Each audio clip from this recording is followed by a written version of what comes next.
In a parallel world, on the antique street. Boss, are you selling this broken thermos? Who would buy it? Oh, wait, anyone who doesn't sell is a fool. Boss, the bottom is round, it's hard to wrap. Can you provide something to stuff it with? How about this broken brick? He'll take it. Expert, is this a national treasure? Netizen, is this staged? Peer, a young lad. How did he become an expert? Chapter 1. The Enchanted Mobile Phone. The sun peaked over the horizon, yet the chill in the air intensified, a wisp of smoke curling upwards, spiraling in circles. The morning breeze gently swept by, scattering the smoke rings. The smoke had reached the characters, yet Li Dingyan remained oblivious, fixated on the archway above. Panjiang Antique Market, the T.O. enter or not to enter. Ultimately, one must take the plunge otherwise. How would one ascertain the reliability of the peculiar object that had suddenly appeared in their mobile device? In a fleeting thought, the phone vibrated gently, and a few lines of text materialized before him. You have arrived at the antique market. This is a haven for scammers, a paradise for counterfeiters. Rationality advises you to leave this place, lest you find yourself financially ruined. Yet, propelled by desire, you have taken the first step toward success. Congratulations, fortunate one. Task. Can you, under the scrutiny of thousands of eyes, discern a genuine antique from the vast sea of forgeries? Newcomer Experience Package. 10 points for skill appraisal in all categories, special price. 1 point for 1,000 yuan. Requirements, 12 hours. Note, reward will be given based on live, streaming popularity, and antique value. Cherish this rare opportunity that could potentially alter the course of your life, fortunate one, and embark on your journey of treasure appraisal. Best of luck. A worthless piece of junk that demands money, yet possesses a certain literary flair. While chuckling to himself, a sudden pain pierced his finger, causing him to instinctively shove the cigarette butt into his mouth. Ugh, the taste of burnt tobacco. Dust covered the glazed tiles, and years of rain had left countless blemishes on the green walls. The corridor was paved with aged bricks, red and gray intertwined, resembling a beggar's new garment. At 8:30 in the morning, while offices were just beginning their day, the antique market was already teeming with people. Those who were browsing the white market moved deeper in, while those who had finished their visit to the ghost market prepared to leave, stalls lined up next to each other, bodies pressed against bodies. Got anything worth a look, boss? Look at the patina. See this volcanic red. TSK. That's just a later edition. The cacophony of voices was enough to give one a headache, the shop lights blinding, and the items on display were so densely packed they were nearly impossible to count. Each piece of celadon, Han jade, ancient coins, and famous paintings beckoned to Li Dingyan like crimson banknotes. After a moment's contemplation, he paid 10,000 yuan to acquire 10 points of appraisal skills, then opened the live streaming room. Lianji, if you come, then find peace with a fine name. Is it your real name?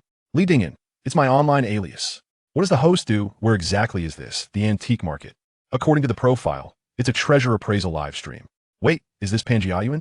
Seems so. I just saw the archway. Then what are you waiting for? Pick up some bargains. Making millions isn't a dream. Million? With my enchanted mobile phone in hand, I dare not even contemplate such a thought. It's my first day streaming. I have little experience. Let's just have a casual stroll. My main focus is on appraisals, but of course, if I find a bargain, I will surely seize it. Sounds youthful. Can you show your face so we can assess? Li Dingyan. Fear not. I'm incredibly handsome. Online words must be taken in reverse. I bet the host is the kind that makes one lose their appetite. All right. Young brother, don't head and further. Our stall is quite suitable. The man, in his 30s, had his hair slicked back and donned a sky blue tang suit, adorned with a necklace of agate beads, leisurely twirling a string of prayer beads.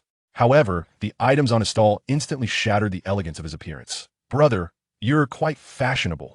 Of course, the man lifted a statue of Guanyin holding a cross, a blend of Eastern and Western styles, unparalleled in the world. No matter the malevolent spirit, it can dispel them all not.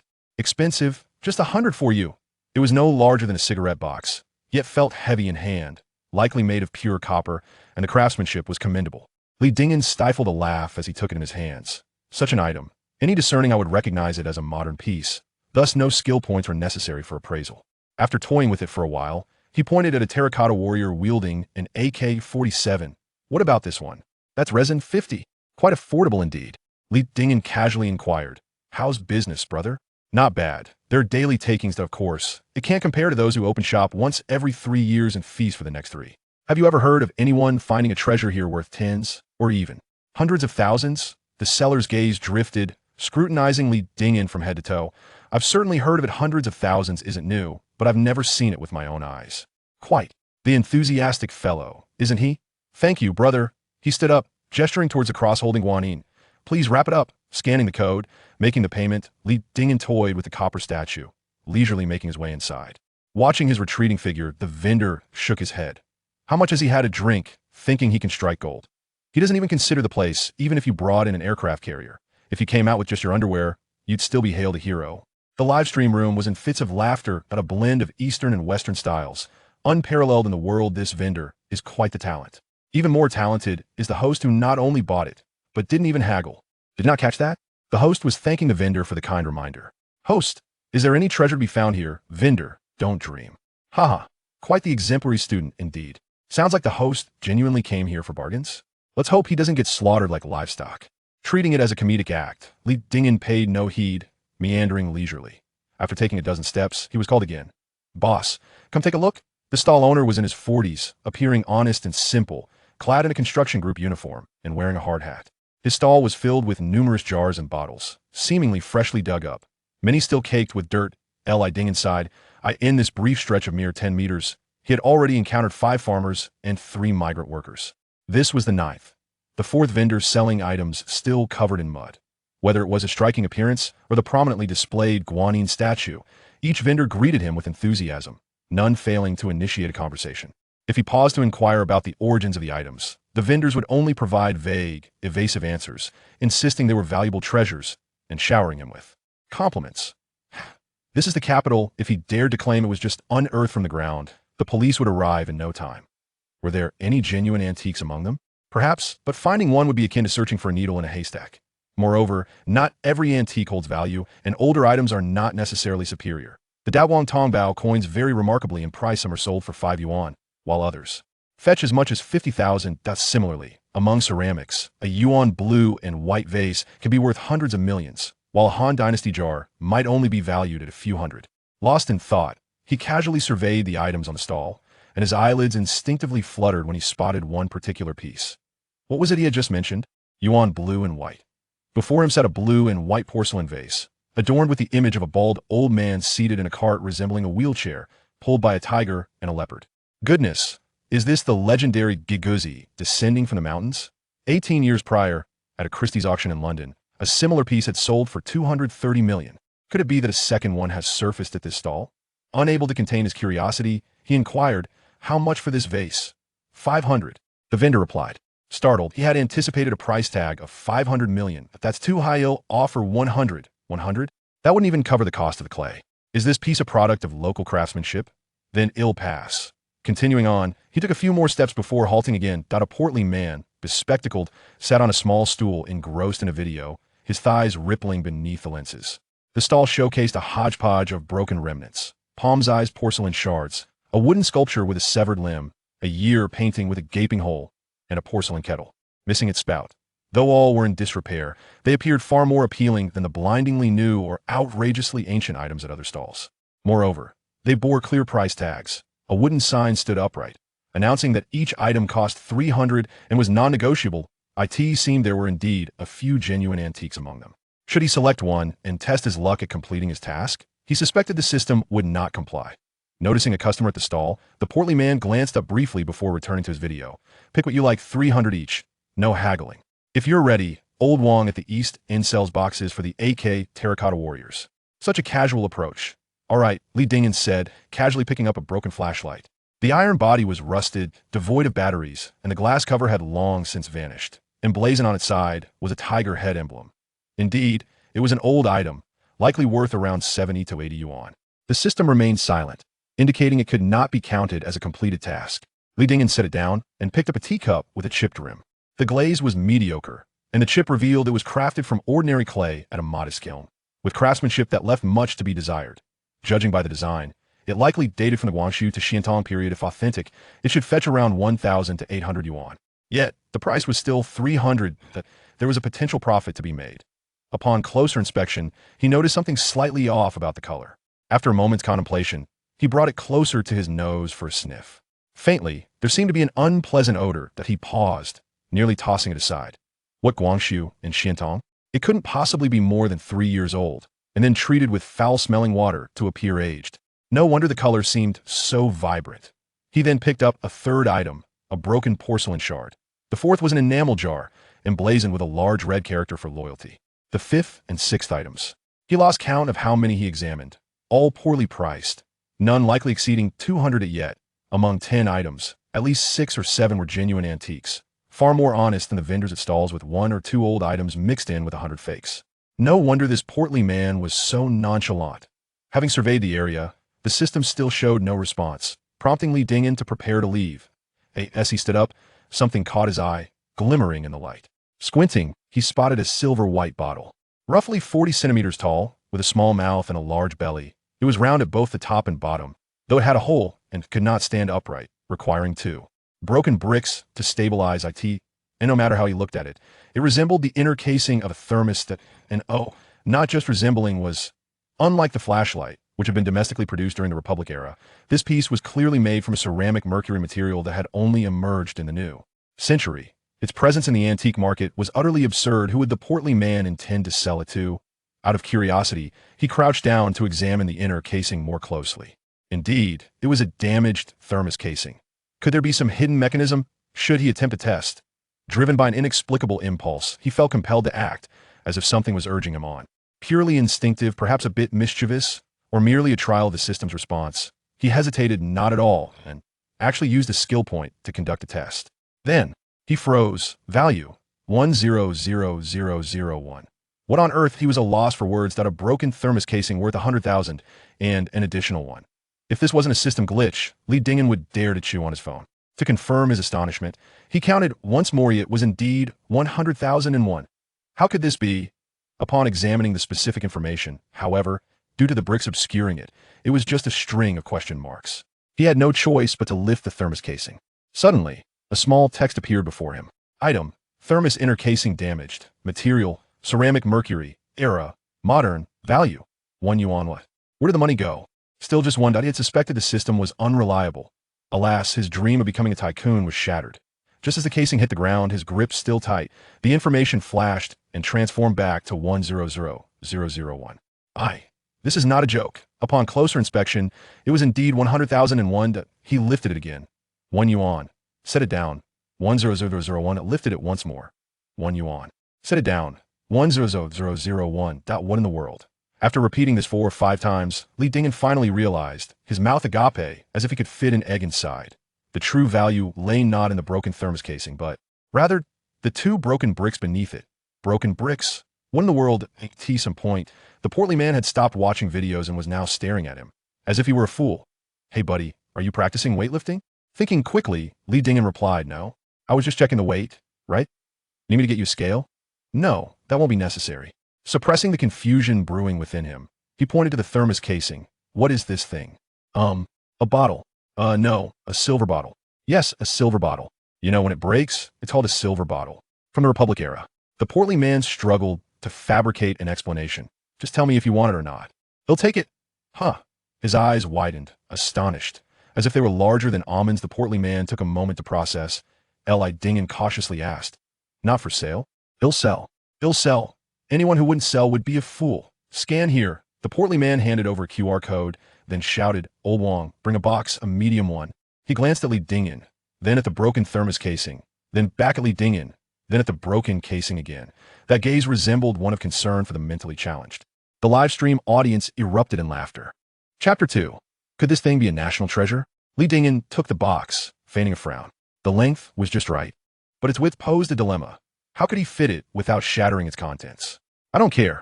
You should consult Old Wong. That's not acceptable. It's one thing to disregard customer service, but you must provide me with something to stuff inside. The portly man glanced around. There are only 2 broken bricks. Do you want them? Of course I want them. Who would desire this shattered bottle without those bricks? Li Dingin remained unfazed. So you want money for them, right? The man looked at him with disdain. Consider a gift. Just take them. That suffices. With no time to spare, Li Dingin hastily packed the broken bricks and the shattered bottle into the box, then scanned the code for his elder brother in Tang attire. The elder hesitated, ultimately letting out a long sigh as he patted Li Dingin on the arm. Li Dingin responded with a smile, pondering inwardly. Who would have thought there were still good souls in this line of work? I was savoring beef noodles when my brother approached with the box, causing me to spew noodles from my nose.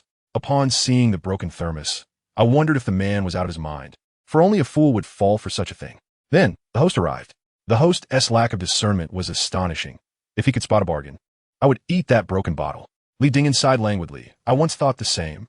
Ha, and now I'm contemplating how to eat. It seemed the host believed he had stumbled upon a treasure. Ha, you're killing me. Quick, come witness this fool. Sell it then. But don't claim it's a bargain. If you manage to sell it for the original price, I'll stream myself doing a handstand in a tree. I'll live stream eating something vile. I'll consume a ton. I'll inevitably die laughing in the stream. I can't take it anymore. The pressure is too much. I must go to the hospital. Disregarding the foolish comments from the online audience, Li Ding sought a seat and opened the box once more. Aside from the shattered bottle, there lay two broken bricks, each roughly the size of a palm, encased in cement. One was a typical red brick, while the other was an odd, mottled piece that appeared to be fractured granite. Could these two worthless bricks truly be valued at 100,000? I hope the system isn't merely jesting. He solemnly picked up one brick. Item, red brick. Material, clay. Era, modern. Value, 0. Not this one. He then grasped the second piece. As the information materialized, a buzzing filled his mind, sending chills down his spine. Congratulations, fortunate one. You have discovered a genuine antique, the Sheeping Stone Classics. It encapsulates the history of our nation, witnesses the rise and fall of dynasties, endures the passage of time, and is a remarkable artistic treasure of the Chinese nation, a true national treasure that carries millennia of civilization. However, it places you in a dilemma. Choose wisely, for it shall alter the course of your life. Such a dilapidated object could be a national treasure. What do those final words imply? A dilemma? No matter. I must first ascertain the authenticity of this item. In a moment of contemplation, he picked up a broken brick, a national treasure, and examined it closely before him. No matter how he looked at it, it resembled mere stone, encased in layers of cement. Was it not a brick? He glanced at it under the sunlight, yet discerned nothing further. So he set it down and wiped it on his clothing. Buddy? A voice full of astonishment arose from his side. A lean man stood on the steps, glancing at the shattered bottles in the box, and then at the dilapidated brick in his hand. Have you stumbled upon treasure? Oh, indeed. The man suddenly burst into laughter, gasping for breath as he bent over in mirth. After a while, he steadied himself on his knees and gave a thumbs up, exclaiming, What keen eyesight! Li Ding nodded earnestly, unable to mask his seriousness. I believe so too. Well then. The man wiped away tears of laughter while swatting at the air as if to shoo away flies, gesturing towards the entrance. Oh, my apologies. Li Ding collected his belongings and descended the steps with the box in his arms. In truth, he had not obstructed the entrance. He had deliberately chosen the corner. Yet some shops preferred not to have idle bystanders outside. After walking a dozen paces, the man's mocking laughter echoed again. Where did this fool spring from? Surely he must be a simpleton? Li Ding furrowed his brow, turning to regard the man once more, then glanced at the sign above the door. Ronggu Zhai. In the past, he would have approached with a sharp retort. Never mind. Business is of utmost importance. Boss, may I inquire about something? Go ahead. Do you sell steels? The kind inscribed with characters? You mean stone tablets or epitaphs? We do have them, but they are rather large and occupy considerable space. Hence they are not in the market. If you exit the archway and turn left, walk about 20 to 30 meters, you'll find it. Thank you. You're welcome. Having found the location, Li Ding proceeded to exit with his box. However, after a few steps, he felt a twinge of realization. How foolishly cheerful he had been. Searching for steals? Any shop with a semblance of cultural depth would undoubtedly be aware of such items.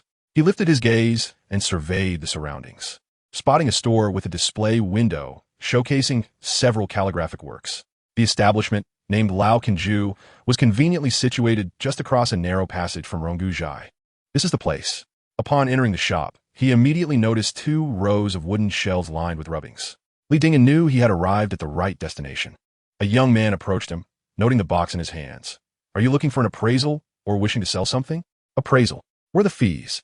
Genuine items incur no charge. If it's a counterfeit, the fee is 500. How generous. Too kind. Please come this way. Good. As soon as they were seated, a man dressed in a suit and wearing a name tag, presumably the manager, approached. Noticing the phone dangling from his chest, its screen glowing, the manager smiled and asked, Are you live streaming? Yes, is that not allowed? Why would it be? We are engaged in legitimate business, not clandestine dealings. Feel free to broadcast it. Consider it an advertisement. The manager waved his hand grandiosely before taking a seat. What would you like to have appraised, sir? This. Li Ding opened the box, revealing the broken bottle and the worn brick, pushing them slightly forward. The manager's eyes widened in astonishment. Was the former boss not jesting? I possess neither the time nor the financial means for such matters. Li Dingyan placed the stone scripture on the coffee table and requested, "Could you please take a look?" "No need to inspect." The manager shook his head vigorously, resembling a bobblehead. After a moment's hesitation, he candidly declared, "Forgive my bluntness, but this is merely a piece of worthless brick."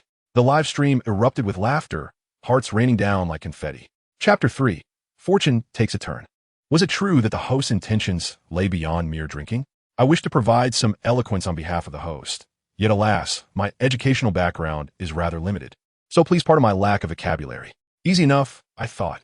If it were that rotund fellow, he would surely say, "Jade from another mountain can carve stone. This piece is just that. Let us leave it at that, as I can't fabricate further.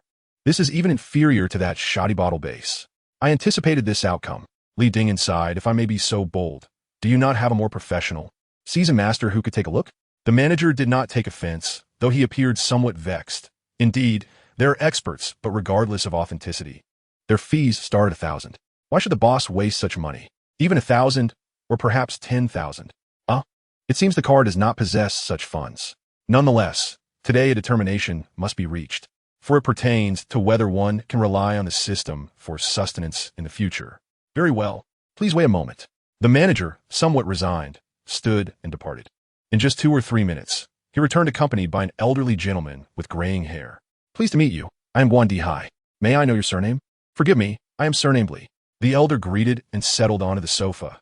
Then, much like the gentleman in traditional attire, he examined the broken brick, glanced at Li Dingyan, and then back at the brick again. The viewers in the live stream erupted with laughter once more.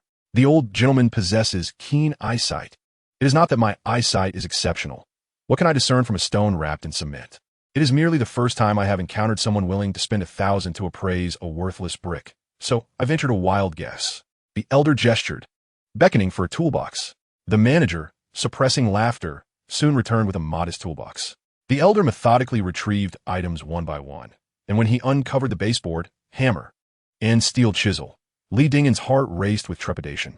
Yet, he dared not voice that this was a national treasure. So he interjected, "Sir, perhaps I should handle this myself?" The elder paused, then passed him the steel chisel. "That makes sense." Li Dingyan refrained from taking it, peering into the toolbox instead. He extracted a flat chisel, seized the hammer, and gently tapped at the seam between the cement and the brick. With a resounding crack, the cement crumbled into several pieces, revealing a bluish-gray stone. Still speckled, but faint traces of inscriptions were discernible. The manager's face lit up with wonder. Another strike echoed as Li Dingyan removed the cement from the opposite side. The reverse also bore inscriptions, albeit more indistinct. "Bring a basin of water." The elder's interest was piqued as he selected a brush and began to delicately clean. The debris in the grooves was meticulously brushed away, and after 2 washes, the inscriptions on the stone became increasingly clear. "Is that clerical script?" The manager lowered his head, scrutinizing each character. "Ma, Si, Si, Ji Chao." This must refer to the tomb of Ma Sisi, right? But why is it a horizontal stele? And why is it inscribed in cursive script? It certainly seems peculiar. The elderly gentleman concurred, flipping the stone over, revealing even more indistinct inscriptions on the back. Fewer in number, merely 4 characters. If read horizontally, it could be interpreted as Gunai, Ming Wang, while vertically, it reads Revolution, Nai Wang. The clerk pondered, observing the 2 characters for Revolution. It should belong to the Republican era. Yet, it appeared incongruous. The manager retrieved his phone, declaring, "Let me look it up." The viewers in the live stream were also busy searching. The old man, too, opened his phone, but instead of browsing the internet, he was flipping through a volume concerning epitaphs. However, after nearly 10 minutes, none could arrive at a conclusion. Li Dingyan felt a profound weariness. At this rate, they could search until next year without yielding any results. Otherwise, it would have been claimed long ago. How could it still remain here? Moreover, that clerk, who informed you that the term revolution was exclusive to the Republican era? Purely misleading. He pondered for a moment, gently tapping the table, his voice barely audible. "Old sir. Fei Ying, Han Guang." The old man was momentarily taken aback, but then, as if pricked by a needle, sprang to his feet, cradling the stone. His eyes sparkled with excitement.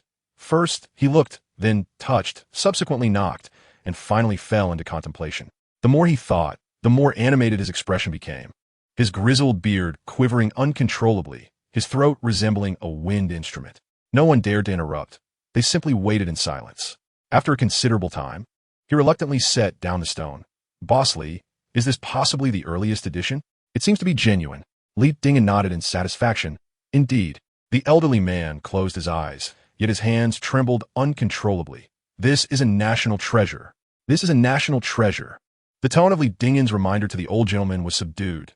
The viewers did not catch the term feiing, but they certainly heard the words national treasure loud and clear.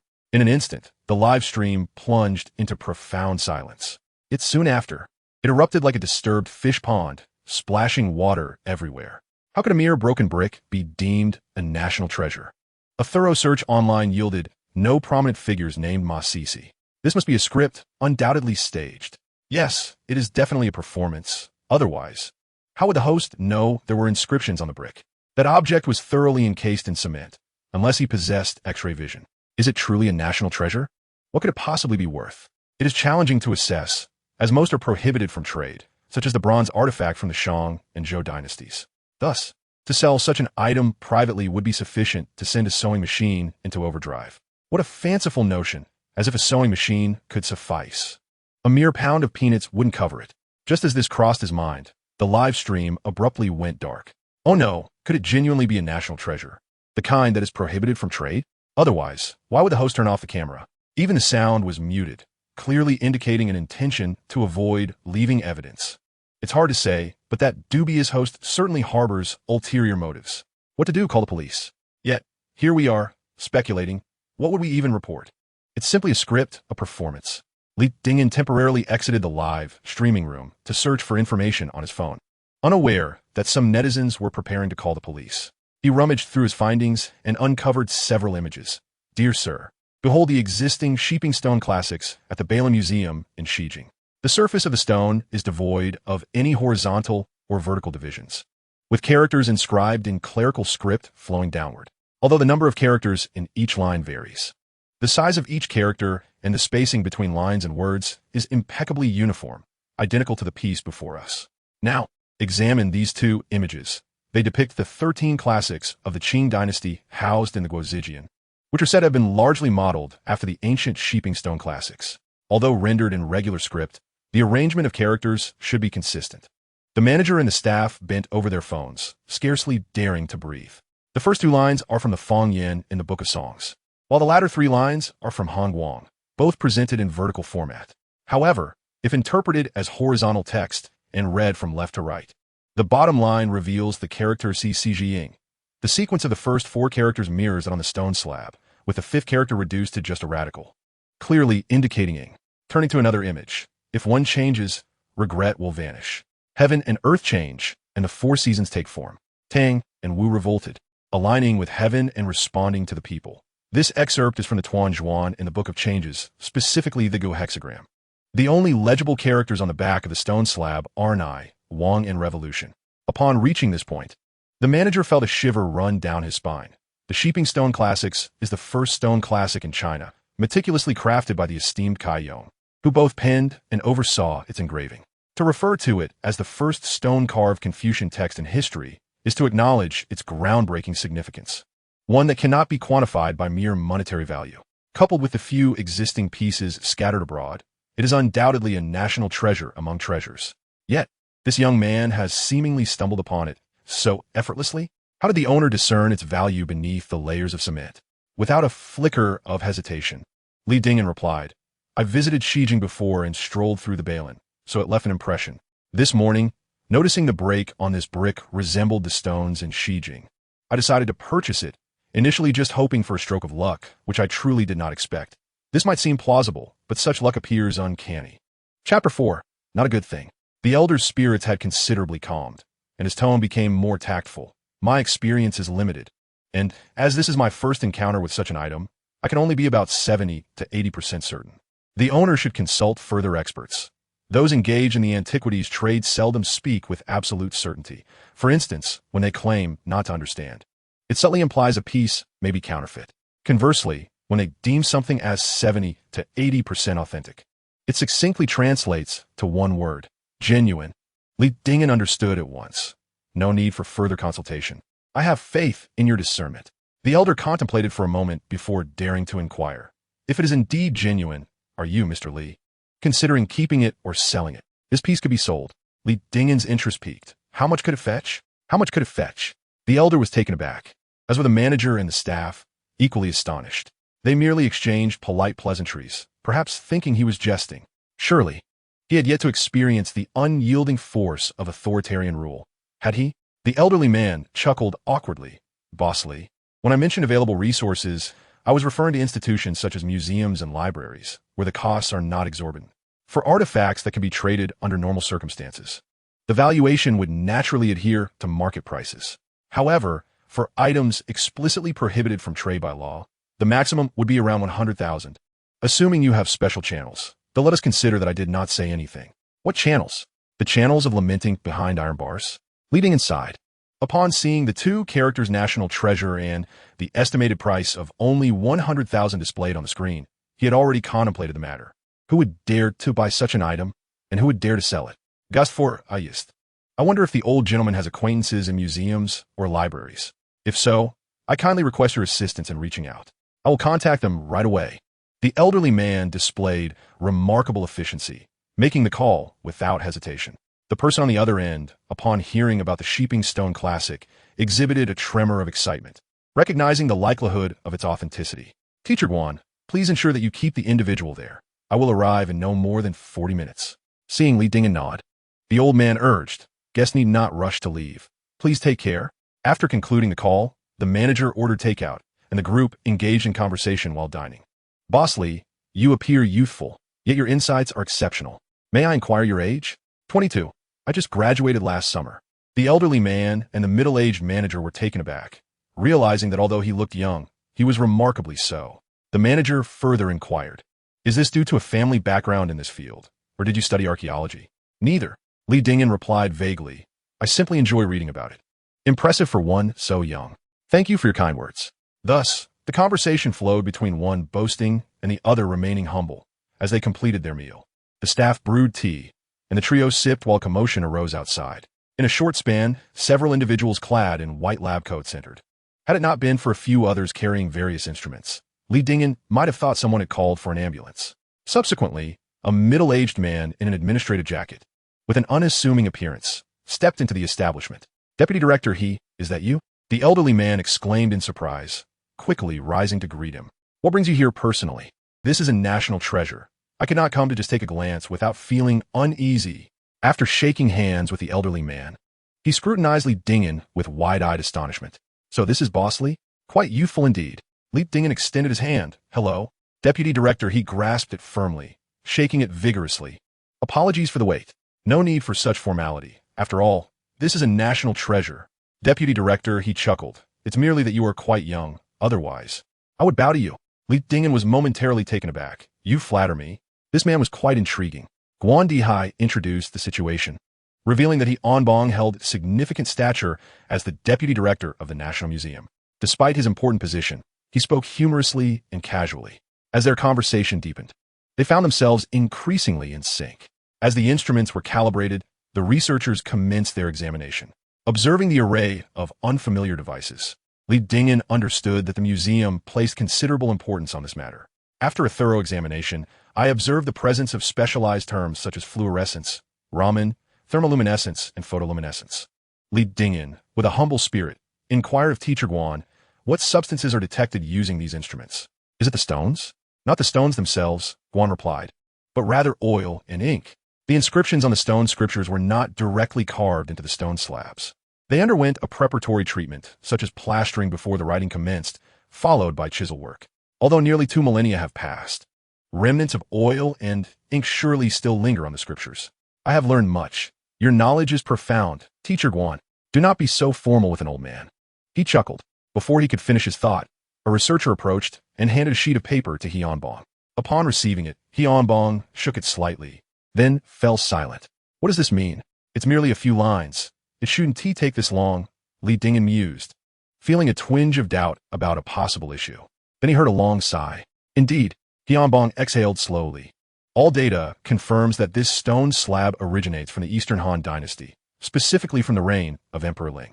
It is the first stone scripture in recorded Chinese history.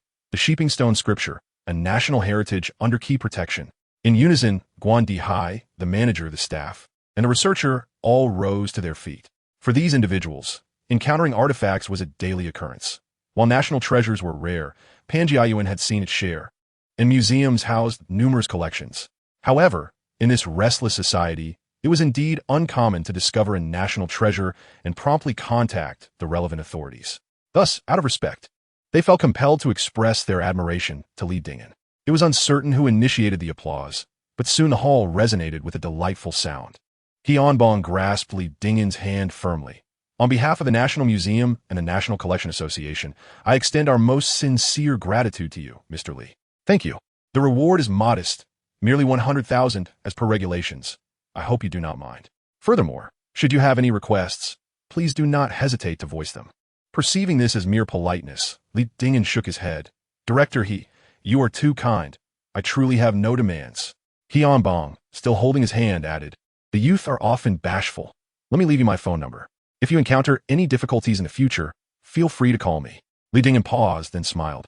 All right. Laughter echoed around them, with some casting envious glances, notably Manager Guan.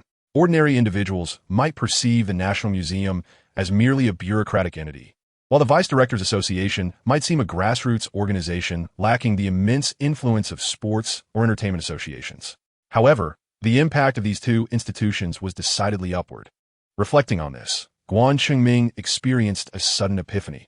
While the reward was a mere 100,000, the stone scripture held immeasurable worth. At that moment, a staff member from the marketing department rushed in. Teacher Guan, tourists and vendors in the market are flocking this way, eager to catch a glimpse of the national treasure. Guan Dihai frowned. This is not a good sign. Chapter 5. Netizens reported the discovery of a national treasure. Is it true? A group of individuals from the National Museum arrived, burdened with an array of unidentifiable machines, only to be met by the marketing department, who barred their entrance. The National Museum, equipped with instruments, could it be for on-site testing? It seems likely. I must investigate. Where are you going? To observe the commotion. Where else could I possibly go? Such idle curiosity. He hurried inside, passing by a stout individual precariously standing on a stool, stretching his neck and tiptoeing like a penguin. Four-eyed. Aren't you tired? Why not go take a look? There are too many people. I can't squeeze in. Stand on something to get a better view. From this distance, you can't see a thing. All right. Don't use my chair. If you break it, how will I sell it? With your junk. You could toss it on a garbage heap and no one would want it. I just sold a broken bottle, you know. It's truly remarkable. What if it was once used by a famous person? Wouldn't that make it valuable? Nonsense, I brought it from home, and I bought it myself. Do I look like a celebrity to you? You look like a hammer. The two exchanged playful insults as one carried a chair toward the old residue inn. At that moment, Manager Guan emerged, holding a loudspeaker and standing on steps. Everyone, please don't crowd.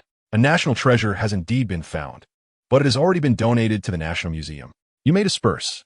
Manager Guan, what is this national treasure? The Sheeping Stele, a national-level controlled cultural relic. So you really cannot enter. The stele pertaining to Buddhism? In the future, do refrain from claiming to be a collector. It's rather embarrassing. He wasn't wrong. There were indeed numerous stone scriptures inscribed in temples, such as those in the Shijing Forest of Tablets, where nearly a third are Buddhist inscriptions. However, this particular one is not. You've read the Romance of the Three Kingdoms, haven't you? Sheeping was the era name of Emperor Xian of Han. As for this stele, consider it like a textbook of the state religion, though it is inscribed on stone. Manager Guan, we understand we cannot enter, but we heard that this national treasure was discovered serendipitously, perhaps even for the market, so we came to inquire. Discovered serendipitously? The crowd erupted in excitement. From which stall was it found? We want to check it out to see if we can find another piece. Was it just a plain stone when it was found? What did it look like? Instead of dispersing, the crowd grew denser. Lao Wang and the stout man arrived late and could only stand at the back, but fortunately, both had brought chairs, allowing them a better view. The stout man took pictures while marveling. A national treasure, indeed. What a stroke of luck. I've never even heard of it before. Lao Wang looked on enviously. I wonder who the fortunate soul is. Their luck is extraordinary. While those who missed out must be devastated. They deserve it, holding a treasure, yet remaining oblivious, like fools. Just then, Lao Wang nudged him four-eyed. Look, the person speaking next to Guan Qingming. Doesn't he seem somewhat familiar? He does look a bit familiar. The stout man zoomed in on the figure. And as the image became clearer, he suddenly realized, Isn't that the one who bought the broken bottle? Indeed it is. What brings him to the old residue inn? Perhaps for an appraisal? The stout man chuckled. Just for a broken bottle. How did the old residue inn not throw him out? Lao Wang chuckled. But there are still 2 broken bricks, perhaps they are treasures. However, amidst the laughter, his mirth abruptly faded. The dilapidated bricks were hardly worthy of such a title. Just moments ago, someone had inquired whether the national treasure discovered was merely a stone. Guan Xingming had concurred, claiming it was indeed a stone. Surely not. It is clearly just 2 worthless bricks. Some had even suggested that the bottle cap might be a national treasure, which seemed more plausible, considering it was a human-made object. The hefty man, too, began to grasp the gravity of the situation, as the smile gradually vanished from his face. How could I have known? His throat felt parched as Lao Wang swallowed hard. You shout out and ask. My legs feel weak. Coward. Lao Wang raised his hand, just about to call out when Manager Guan lifted the megaphone. Silence, please. I have just inquired. When the guest entered, he carried a purple bamboo box, which contained a thermos cap and 2 bricks, the origins of which remain unknown. Everyone can only search slowly. The hefty man nearly wept. The purple bamboo box is unique to you. The thermos cap is mine. Is it truly my treasure? Were those indeed just 2 broken bricks? The 2 exchanged incredulous glances. One dumbfounded, the other with a face twisted in disbelief, on the verge of tears. After a moment, the hefty man let out a mournful wail. Have I truly lost my fortune? How can 2 worthless bricks be deemed a national treasure? Lao Wang sighed deeply. In this line of work, finding a treasure amidst a loss is commonplace. If he found it, it reflects his keen eye and skill. Your misfortune stems from your lack of discernment. Poor luck does not warrant regret, and even if you wish to retract your thoughts, it would be futile. I am not seeking to retract. I simply cannot comprehend. Comprehend what? Real treasures find their rightful owners. Even if something remains with you, it will still be a worthless brick after 100 years. We ought to clear our stalls today. Lao Wang nudged the hefty man. That brother is quite the character, promoting for both of us. The hefty man paused. Then why didn't he explicitly state that the national treasure brick was picked up from my stall? Are you seeking your own demise? Have you seen how many people are gathered? Once a specific spot is identified, they will surely swarm like bees. What would happen if chaos ensued? Moreover, the purple bamboo box and thermos cap are our exclusive goods. Eventually, the guests will inquire, and it cannot be evaded. As Lao Wang walked away, he sighed. That brother is commendable. It's amusing how we, with our respective tools, have ended up looking foolish. Indeed, the hefty man nodded vigorously in agreement. The crowd gathered in a dense mass, then dispersed just as quickly. Manager Guan lowered the megaphone and stepped over the threshold. Li Boss's method is indeed the best. It dissipates without causing trouble. No sooner had he spoken than the phone chimed persistently. He answered it, initially taken aback, then glanced at Li Dingyan with a peculiar expression. Li Boss, the police station is calling, reporting that someone has accused you of trafficking in state-controlled cultural relics. Is it those onlookers outside? You just clarified the situation. Besides, they should have seen museum researchers entering with their equipment. How could they still report? It is not those outside. Guan manager chuckled helplessly, pointing to his phone. It is your viewers in the live stream. Alas, he had entirely forgotten about that group of absurd viewers. Chapter 6, Courting Wealthy Women? The screen suddenly brightened, revealing gleaming floor tiles. In merely 2 or 3 minutes, the live stream audience surpassed 100 individuals. Where is this, a police station or a detention center? Neither location would permit the use of mobile phones for photography, would they? Perhaps, as the one wielding the phone could very well be an officer. One might inquire where the officer is stationed, so I may deliver a meal to the host and pay my respects in the process. Indeed, are these individuals merely a collection of foolish netizens? Li Dingyan, bemused, stood up to capture a panoramic view. The camera was remarkably clear.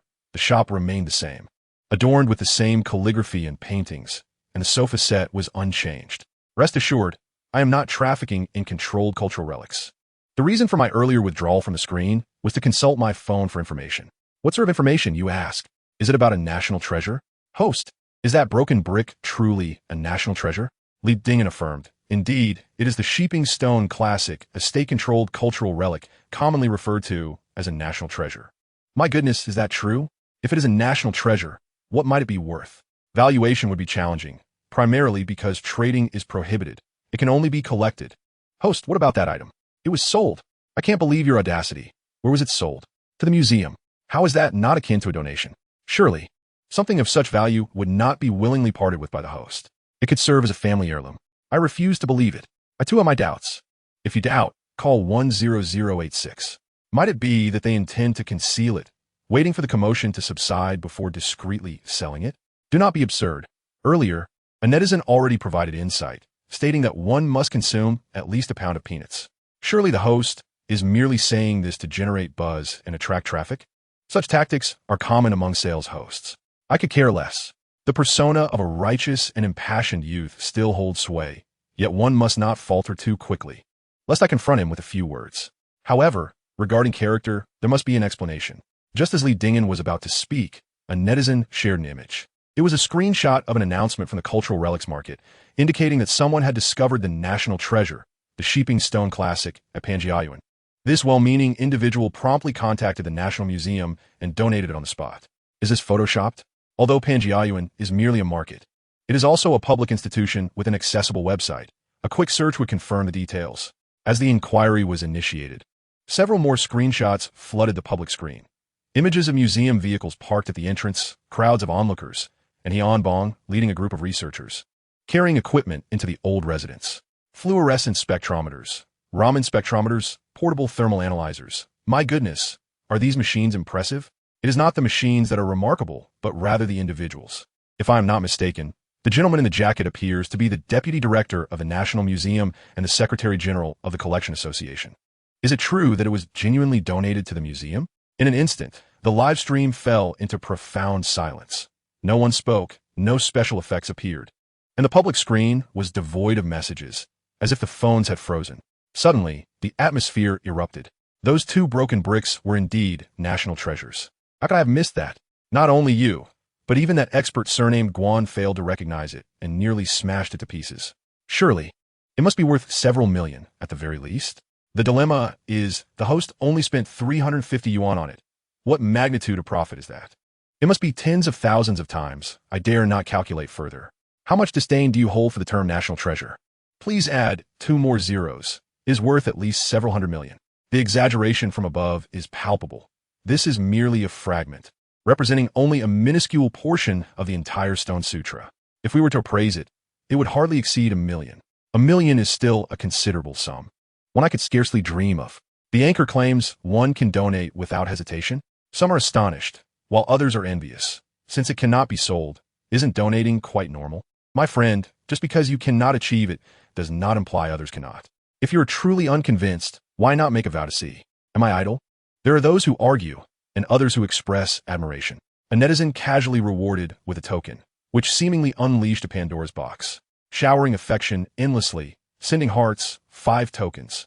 With disdain for gambling and drugs, sending clouds, 2 tokens. Daily traversing alleys, sending sweet dogs, 10 tokens. The young lady selling brushes, sending fairy wands, 3 tokens. Nutritional drinks are rather thick, sending pen refills. Tugging at a ponytail, with knee pain, sending little hearts, 20 tokens. It was as if a chain reaction had commenced. Gifts flew across the screen.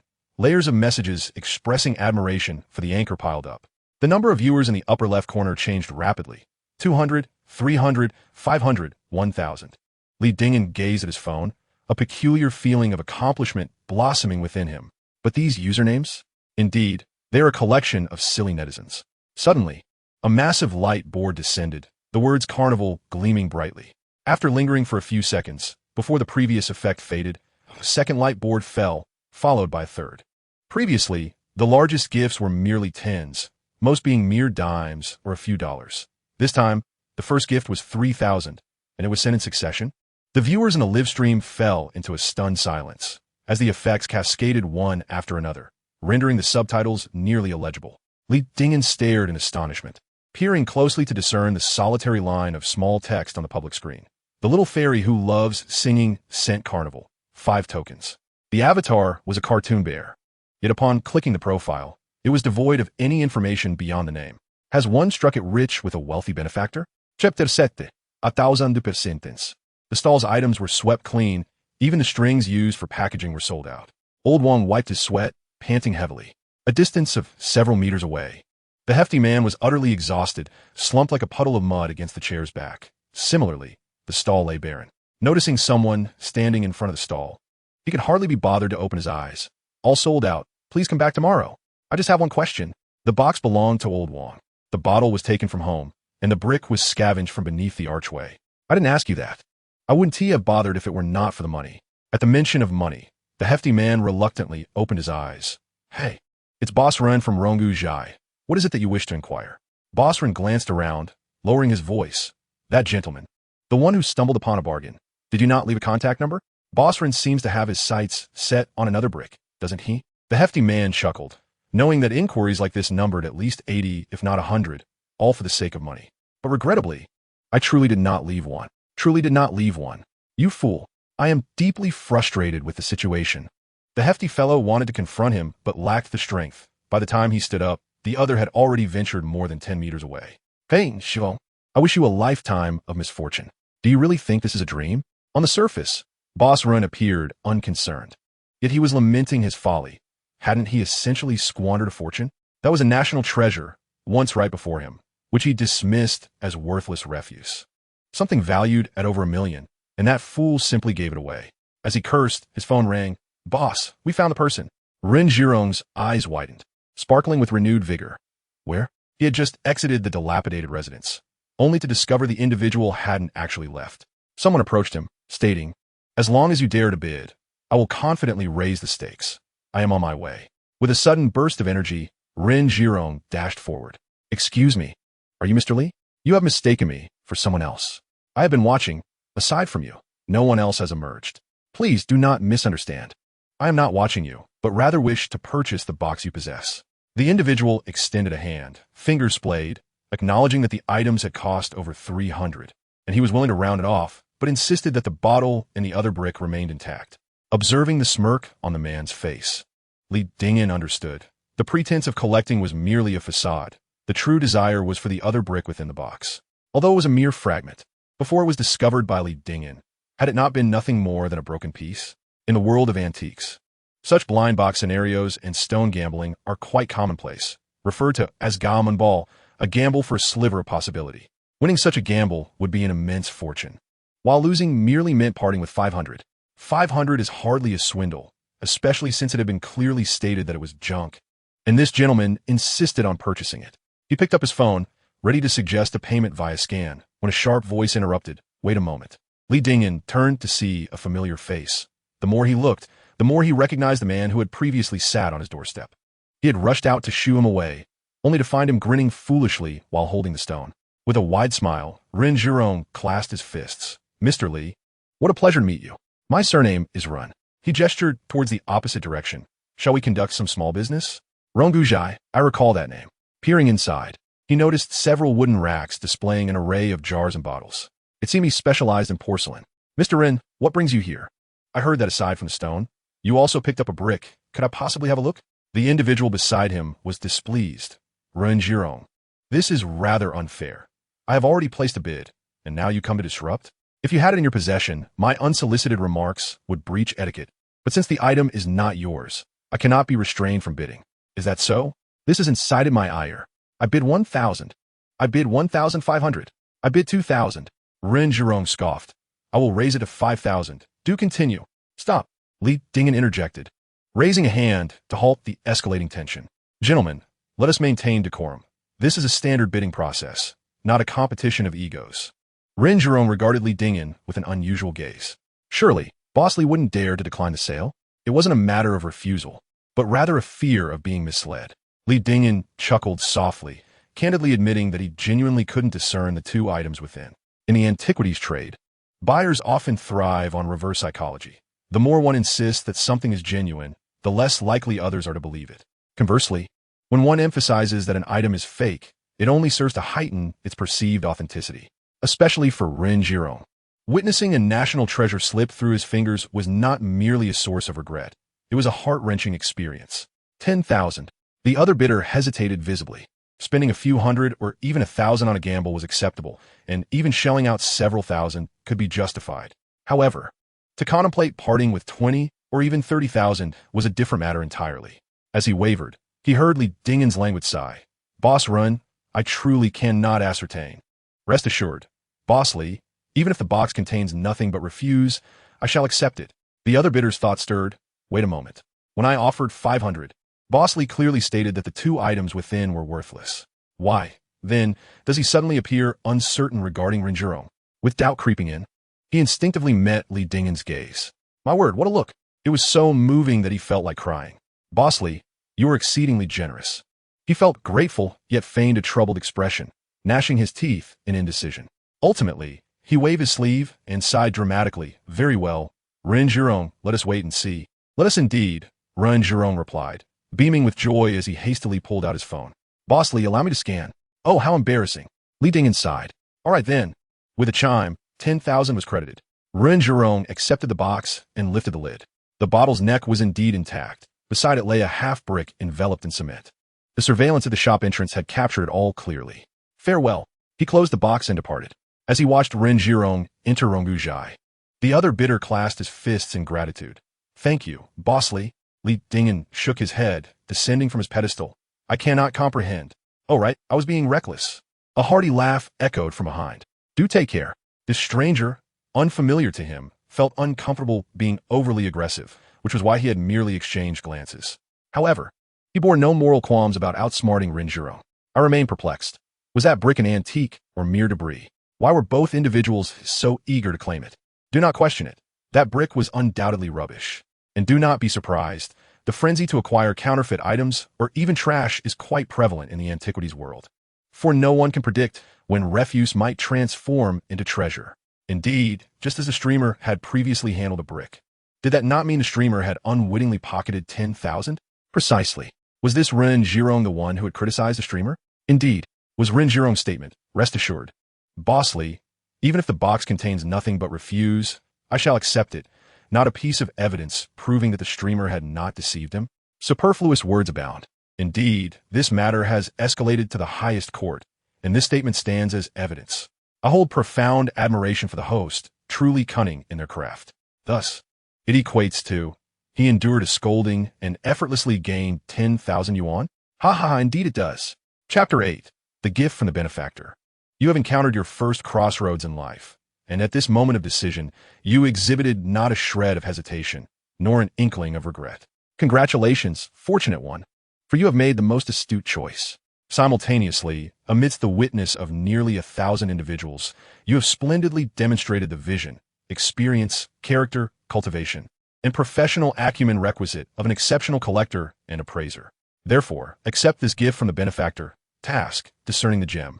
Completion, 100. Accumulated followers, 821.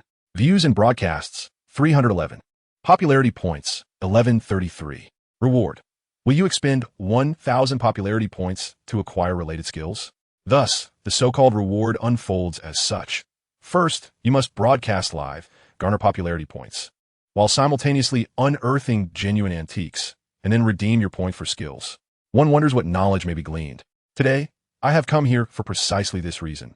Li Dingen, without a moment's hesitation, clicked yes. Then his phone vibrated, and the translucent screen rippled like water. The year was 1940 in Chongqing. The dilapidated storefront resembled a scene from an ancient film, showcasing faded hues. Flanking the entrance were couplets inscribed with verses by Wen Tianxiang. Above hung a plaque, Zhengqi Studio. The shop was modest, with a few wooden racks displaying a dozen rubbings. On the back wall, several calligraphies and paintings were hung. Additionally, various jars and bottles indicated it was indeed an antique shop. An elder and a youth, the former in his 40s and the latter around 17 or 18, each carrying a bundle, stepped out of the shop. Master, where are we headed? To Shanghai, to retrieve an item. Ah, but there's fighting there, isn't there? The client has offered a handsome sum, a full 1,000 yuan. Who is so generous? Yu Yuren, the director of the national government's supervisory yuan. Wow, what a high-ranking official. Master, is this the Sheeping Stone Classic? Indeed, a national treasure. Are the Japanese also searching for this item? Yes, hence we must expedite its delivery. To where? To Xi'an. How far? Let's conduct some business. Oh, Master, the place we just entered was the Imperial Palace? Yes, where the Emperor dined and slumbered. Then that person we saw earlier was Japanese, wasn't he? Child, refrain from asking so many questions. Oh, Master, this is the Stone Classic. When did you acquire it? Lower your voice. This small piece alone can fetch 1,000 yuan. But this is a national treasure, and that person is Japanese? What of it? As long as they pay. Master, you often say, we are scholars and must uphold righteousness. Silence. What is this brick? My lord. Allow me to explain. Baka. In the alley behind the tea house, a young boy knelt, a bundle at his feet revealing, through its crevices, a stone. Upon hearing the gunfire, tears streamed down his face as he bowed 3 times on the heavy bluestone ground. Master, even in death, we shall not be traitors. Time was fleeting. The scene dissipated, leaving Li Dingin in a daze, his eyes shining bright, as if he had just witnessed a film or perhaps experienced it firsthand. Or even more so, found himself embodied in that very boy. Thus, this stone scripture came into being. In a daze, a myriad of emotions surged within him. Confusion, bewilderment, hesitation, anger, and a sense of unwillingness, along with resoluteness. They were intertwined and unresolvable, a heavy discomfort weighing upon him. If he were indeed that boy, would he hesitate? Surely, he would make the same choice. Fortunately, though paths may differ, they lead to the same destination. For the fortunate ones, you may choose to learn one of the following skills. 1. Clerical calligraphy, level 1. 2. Han Dynasty Stone Tool Identification, level 1. 3. Comprehensive Skill Appraisal. 10 points at a discounted price of 10,000 per point. 4. Memories from a Junior Apprentice. Ancient Coin Appreciation, level 1. Upon seeing the third option, Li Dingin's eyes widened, nearly exclaiming in frustration. Just moments ago, it was 1,000, and now it had escalated to 10,000? As he glanced further down, relief washed over him. At least there was something of value. Clerical calligraphy was hardly worth considering. He had no aspirations to become a calligrapher. And how often would he encounter Han Dynasty stone tools in a lifetime? He selected the 4th option, and like the burst of fireworks, all choices transformed into luminous points. Gradually fading away, his phone reverted to its normal interface. Yet in a daze, he felt as if a wealth of knowledge had been bestowed upon him. So, it was like this? What was there to wait for? He would act without hesitation. What was the host up to? Perhaps wandering again? Looking for bargains? Almost. Hey, is the host floating away? Who asked feeling yellow just a splash? It had to be flavorful. The young lady selling brushes appeared daunting. 3,000 feet in the wind. Your distance, your arrival. Nutritional Express. My richness, I come. This live stream was becoming unbearable. Mr. Lee, are you just browsing? As he strolled, someone greeted him, and upon closer inspection, it was the same individual who had previously bid against Rinjiro. Hello, may I ask your name? The man presented a business card, offering it with both hands. I am Ding Shanshuan, engaged in a small business. Mr. Lee, do come over for tea when you have a time. A nearby vendor inquired. Who is this? Ding Shanshuan replied. He is the one who picked up the stone scripture. Quite young, isn't he? The vendor, accustomed to banter, jested. Mr. Lee, are you here to pick up bargains again, perhaps for the nation? Was this sarcasm or genuine irony? Li Dingin tucked the business card into his pocket, smiling amiably as he nodded. Indeed, that's why I came to see you. What response could one offer to that? The vendor opened his mouth, taking a long moment before saying, Mr. Lee, you are quite impressive. Feel free to pick as you please. Haha, come to my stall. There are definitely bargains here. Come over. Everyone was eager to greet him, overflowing with enthusiasm, leaving the online viewers in stitches. It appears that not only do they believe the host is unlikely to find a second treasure, but the vendors in the antique market share the same sentiment. As you all have stated, it would be best if there were indeed no hidden gems. Just as Li Dingin was about to crouch down, a nearby vendor let out a scoff and said, Come on, Boss Lee, pick from my stall. You might just discover a national treasure. Instinctively, he turned his head and his eyes lit up. The stall was modest, barely a square meter, displaying 8 or 9 plastic boxes of varying sizes, all filled with copper coins. The number ranged from mere 10 to as many as 50 coins, and upon closer inspection, they were all Qing Dynasty currency. How fortuitous! He had just learned about numismatics. Ah, the host indeed approached that vendor's stall, the one who mentioned finding a national treasure. Could it be mere bravado? It seemed the host was destined for financial loss. Li Dingin had no time to attend to the live broadcast. He began examining a crystal cup at the center of the stall. The cup was small and entirely sealed, containing a copper coin. Xixiangtong Bao. Xixiang was the first era name of the Tongji Emperor, established on the day of his ascension. Regrettably, it was only used for 69 days before Empress Dowagers Cixi and Qian conspired to depose the 8 ministers and seize control of the government, forcing the era name to be changed to Tongji, which persisted until his death. Thus, Xixiangtong Bao was minted in limited quantities, and those that survive are exceedingly rare, holding the highest value among Qing coins, without exception. Even a coin with faded inscriptions or damaged edges can be worth tens of thousands. A specimen in such excellent condition could fetch at least 2 to 300,000. Li Dingyan pointed and asked, "How much for this?" The vendor gestured with his hand, 50. That was exorbitant, at least double the expected price. "Can I handle it?" he inquired. "Oh, it seems you truly understand," the vendor replied, looking him over casually. Chapter 9. Unfazed by praise or insult. The vendor opened the cup's lid, retrieved the coin, and handed it over, insisting that the price was fixed and non-negotiable. Li Dingyan remained silent, holding it in his hand and scrutinizing it for a while. Indeed, it appeared promising. Although he had only just begun learning about ancient coin appraisal and was still a novice, he could not shake the feeling that this Qi Xiang Tong bao was authentic. With plenty of skill points remaining, he decided to test it. A thought crossed his mind, and the screen displayed, "Value, 280,000. Not bad. His discerning eye had certainly improved, and he realized that, should he encounter ancient coins again, he would not need to waste excessive funds on the deceptive system to exchange for skill points. Contemplating this, he asked, "Could you lower the price a bit?" The vendor shook his head. It dawned on him that this was the vendor's prized possession, not intended for sale, and the price was fixed regardless of inquiries. He pointed to the boxes on the stall and asked, "What about the others?" The vendor rattled off prices like a machine gun. Yongzheng 2,000, Xuanji 1,000, Kangxi 200, Qianlong, Xianfeng, Tongji, and Xuanzhong 150, Jiaqing, Guangxu 100, Daguang 50. This pricing was at least double that of the market value for coins in the best condition. Upon further inspection, while the quality varied, one could not say all were of poor quality. Moreover, without a careful examination, there was a possibility of counterfeit coins. "That's too high. You haven't even looked closely yet," he remarked. The vendor chuckled. "How about this? You choose first, and depending on your selection, we'll negotiate." This was a precaution against him truly uncovering a hidden treasure. To choose or not to choose. Since he was already there, he might as well turn it into an opportunity for practice. He meticulously examined each piece, first observing, then selecting a few to scrutinize for a while. After assessing several more, he continued his careful inspection. All were rather ordinary, with mediocre conditions. Li Dingyan was not in a hurry, methodically reviewing one box after another. Upon reaching a box from the Daguang era, his gaze narrowed slightly as he spotted a coin within. Was this a Kai Lu Qian? A trial coin minted before the official issuance of copper currency? Such coins, also regarded as commemorative pieces, are distinctly different from circulating currency, being exceedingly rare due to their limited mintage. Their scarcity renders them valuable.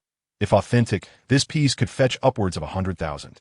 Li Dingyan exhaled softly, cradling the coin in his palm. However, upon closer inspection, his eyes widened. Was it counterfeit? A more thorough examination confirmed his suspicion. It was indeed fake. Feeling somewhat disheartened, he contemplated leaving. Yet, memories of the broken bottle and the 2 shabby bricks resurfaced. Could it be that, just like last time, something that appeared wholly counterfeit might unexpectedly reveal itself as genuine? The whims of fortune are indeed enigmatic and unpredictable.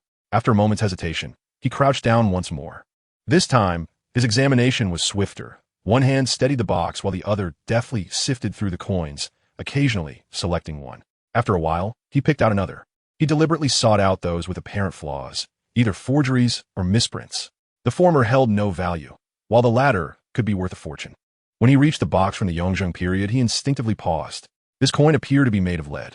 Lead coins are not uncommon, as they have been produced across various dynasties, including the Qing. The primary reason for their existence was often a shortage of copper or the treasury's financial constraints, leading to the issuance of inferior currency to the populace, akin to some contemporary nations' rampant printing of money. From a collector's perspective, however, lead coins from the same era are generally more valuable than standard circulating coins due to their poor preservation. Consequently, few have survived. This piqued Li Dingyan's interest. Yet he found it curious that the most inferior coins from the Yongzheng period were typically composed of 4 parts copper to 6 parts lead, while this particular piece seemed even less copper-rich. Observing the rust, he deduced that the copper content likely did not exceed 30%. Strangely, this coin appeared slightly thicker than typical circulating coins. Instinctively, he extracted this piece, scraping away a bit of the green rust to examine it closely, weighing it in his hand.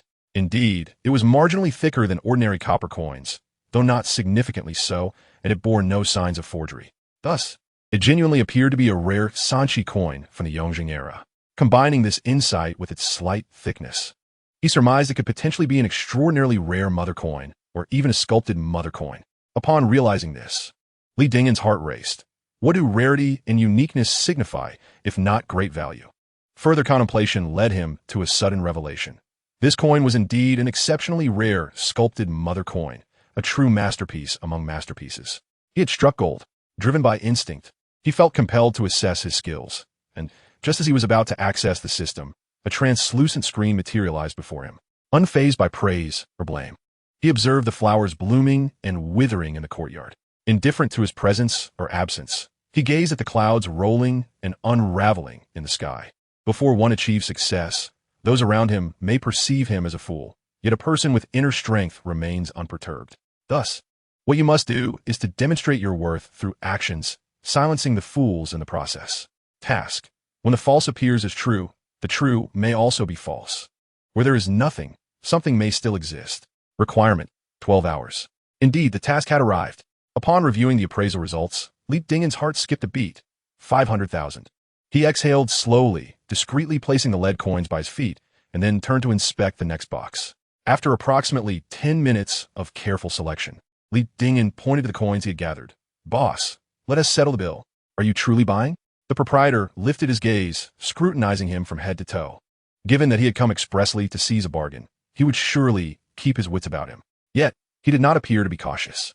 It was not his youth that struck one, but rather the speed at which he selected the coins. He casually grabbed a handful, glanced at them, and swiftly picked one out. Such nonchalance was rare, even in a market. Better to remain cautious. If necessary, he would simply refrain from selling. The proprietor heightened his vigilance, meticulously picking up the copper coins that Li Dingen had chosen. This one is not right. This one also? A laugh escaped him. This one is off as well. No wonder. A glimmer of secret delight flickered in his eyes, yet in an instant, his hands shifted from the pace of a sloth to that of light speed. After completing his inspection, he even thoughtfully selected an attractive box for Li Dingen. "Mr. Li, a total of 19 coins. The price is 2,800. The box is complimentary. I'll adjust it to 2,000 for you. Thank you for your patronage." A box the size of a fist and a QR code were presented simultaneously before Li Dingen, the proprietor squinting with a smile that radiated an unspoken benevolence. "This is troublesome." Fearing unforeseen circumstances, Li Dingen did not haggle over the price and proceeded to make the payment. With a clang, the funds were transferred, and the proprietor offered a courteous gesture. "Mr. Li, do visit again." "Certainly I will." Li Dingen grinned as he cradled the box and, after a moment's thought, made his way to Lao Kinju. Chapter 10. Irrefutable Evidence. "Old Jiang, you should have examined it more carefully. Don't let a treasure slip away. Rest assured, I have been meticulous beyond measure." The proprietor chuckled, revealing his back teeth. "Gentlemen, we have quite the spectacle ahead." "What spectacle?" The coins he selected all bear marks. Perhaps that is why he mistook them for rare editions. No wonder he didn't even negotiate the price. He simply took them and left. Is there truly a rare edition among them? How can I not know the marks I made? One of them is lead. Just look at his discerning eye. TSK. Such grandiose claims, as if he possesses a discerning vision. And he thought he found a bargain? This has turned into a jest. Look at how cunningly the proprietor smiles. The streamer may have not only spent money foolishly, but may have also purchased counterfeit currency. Is there even a need to watch? The streamer from Lao Kinju dares to seek an appraisal? Just observe the manager's expression. He must have heard something. As he entered, cradling the box, Guan Qingming's demeanor was one of indescribable peculiarity. Boss Li has stumbled upon a remarkable find, perhaps an ancient coin? The news travels swiftly. It has spread like wildfire in the market groups. I shan't speak to Boss Li, lest he be disheartened. No matter how they chatter, it does not concern me. Li Dingen chuckled. I must trouble Manager Guan to assist with the appraisal. Manager Guan felt compelled to advise. You and the coins in this box have become a laughingstock in the industry. Is appraisal even necessary? However, recalling the scene from the morning when Li Dingen entered the shop with a broken bottle and 2 cracked bricks, he restrained himself. What if? We generally do not accept ancient coins, making it difficult to assess, but I can certainly arrange for a master to come by. Thank you, Manager Guan. I would also like to borrow a set of tools. It's a trivial matter. Just as the manager retrieved his phone, he spotted Guan Dihai descending the staircase. Teacher Guan, exclaimed Boss Li. Guan Dihai shook his head, sighing with a look of regret. Who would have guessed that such a significant misstep would occur overnight? It is not easy to find a leak, and I have never heard of someone discovering 2 in a single day.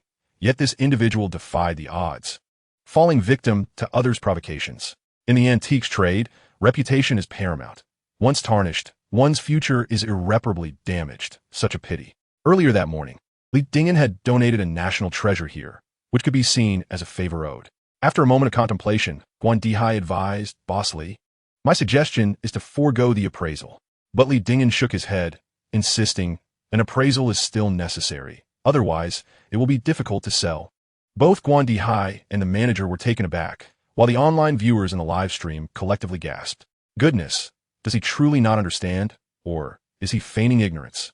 As long as he refrains from appraisal, no matter how much others mock him, there will be no evidence. Yet once he opts for appraisal, he risks a lifelong stain on his reputation. Haha, the host still wishes to sell? This demonstrates confidence. Truly a stubborn one, determined to run into a brick wall. Wise words often fail to reach the obstinate. Guan Dihai could only nod at the manager.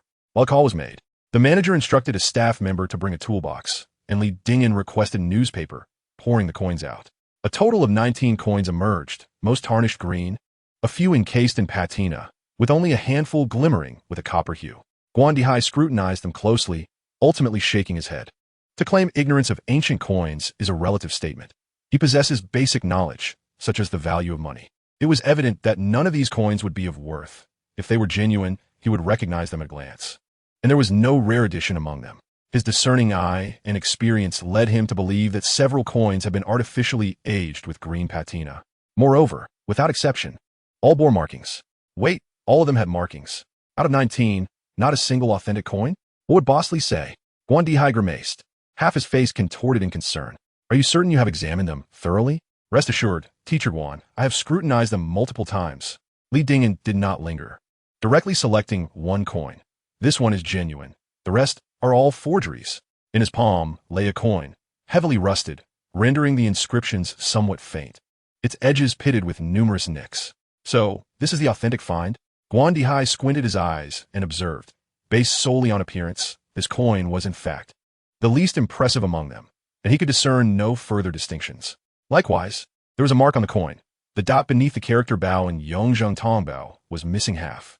This was not due to natural wear. Rather, it stemmed from a discrepancy in the counterfeit mold or the vendor's imitation of the exceedingly rare edition. A novice exclaimed, a treasure, while an expert retorted, clearly a fake. Forgive me for speaking candidly, Boss Li, Guan Dihai said. Uncertain of how to articulate his thoughts, he pondered for a long while.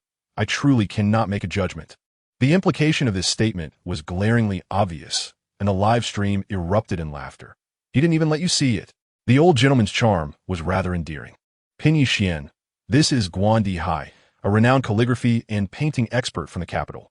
Although his specialty is not currency, he undoubtedly possesses keen insight and should not err. Did you notice the irony? The host was aware that of the 19 coins, a staggering 18 were counterfeit, yet he insisted that this one was genuine. It was merely a ploy to draw attention, a desperate final attempt, perhaps to transition into a comedic host. Even in such a predicament, the thought of changing professions seemed ludicrous. One would be subjected to scorn regardless of the path taken, unless reborn anew. Would there be a reversal? Reminiscent of the previous incident where a brick transformed into a national treasure? I recall it vividly. What a fortuitous coincidence, unless scripted. It was impossible not to overhear that manager's remarks. The entire Panjiayuan market viewed it as a farce. If this were indeed a script, the repercussions would be insurmountable. I report this. Should a reversal occur, I shall reward with a golden dragon. The young lady purchasing a brush remarked, in all honesty. As long as Lianji doesn't falter, I will contribute to a carnival. The singing fairy added, I will donate 10. Such audacious claims. Apologies, wealthy lady seeking sponsorship. Seeking sponsorship, add 1. 2. 3. Add. Do not flood the screen. Quick look, what is the host intending to do? In a frame, Li Dingen retrieved a small knife from the box and made a cut along the edge of the coin. With considerable force, he sliced through the green rust, revealing what lay beneath. White? Guan Dihai paused. It appears to be lead? So this coin is lead? Is it still counterfeit? No, wait. This coin is not cast, but rather engraved? He suddenly lifted his gaze, fixating on Li Dingen, his eyes gleaming with intrigue. Li Dingen smiled gently. What is this? Silver? Silver is white, but this is more of a grayish white. I may not be well versed in currency, but I possess some knowledge of chemistry. If too much lead is mixed with copper, it takes on this hue. What does that imply?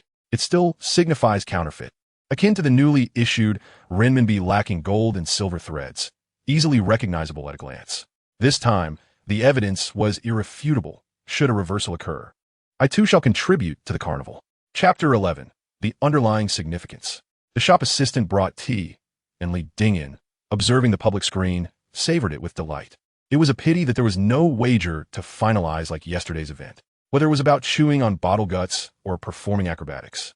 Had even one person fulfilled their promise, the live stream's popularity would have surged exponentially. Amusedly watching. It was merely the time it took to smoke a cigarette when people entered the shop.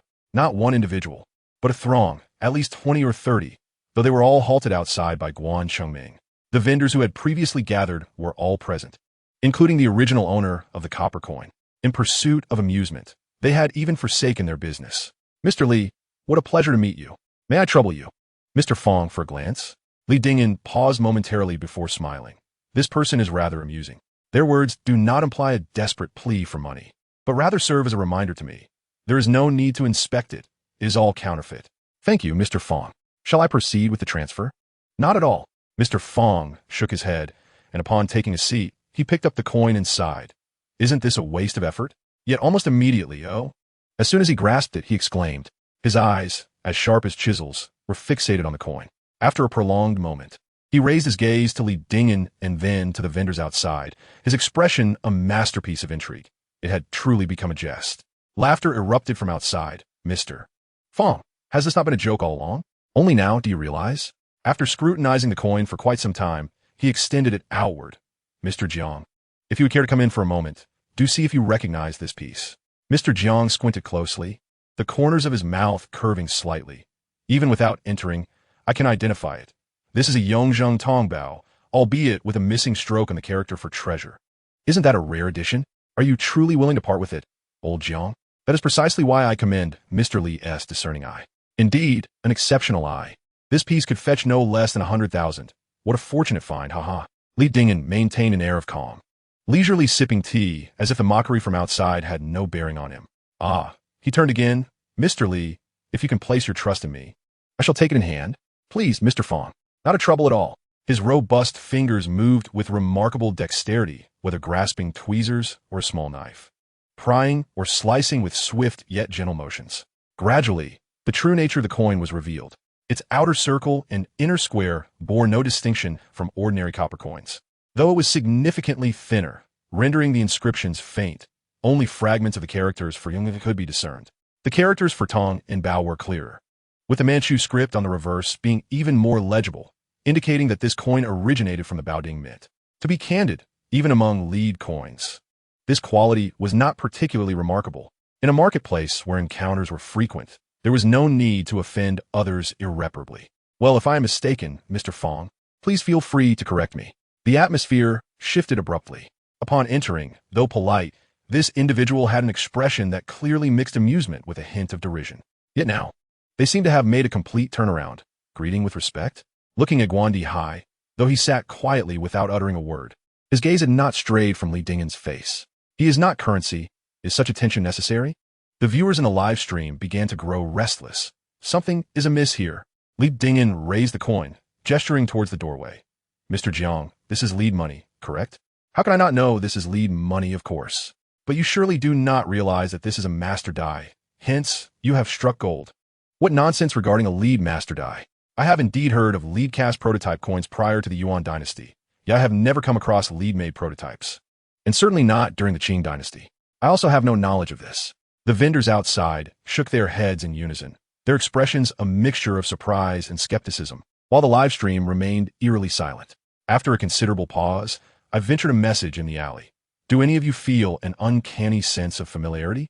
How could one not feel familiar when a remarkably similar incident had occurred just a few hours prior?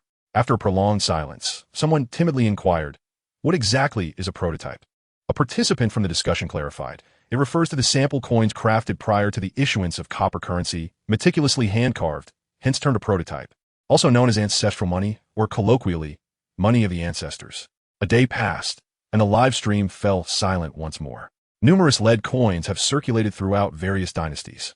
While I have heard of lead prototypes, I must admit my ignorance regarding lead prototypes specifically. Boss Jiang shook his head resolutely, asserting that anyone involved in currency would know that after the prototype was engraved by the Bureau of Currency, under the Ministry of Revenue. It was first presented to the emperor for review.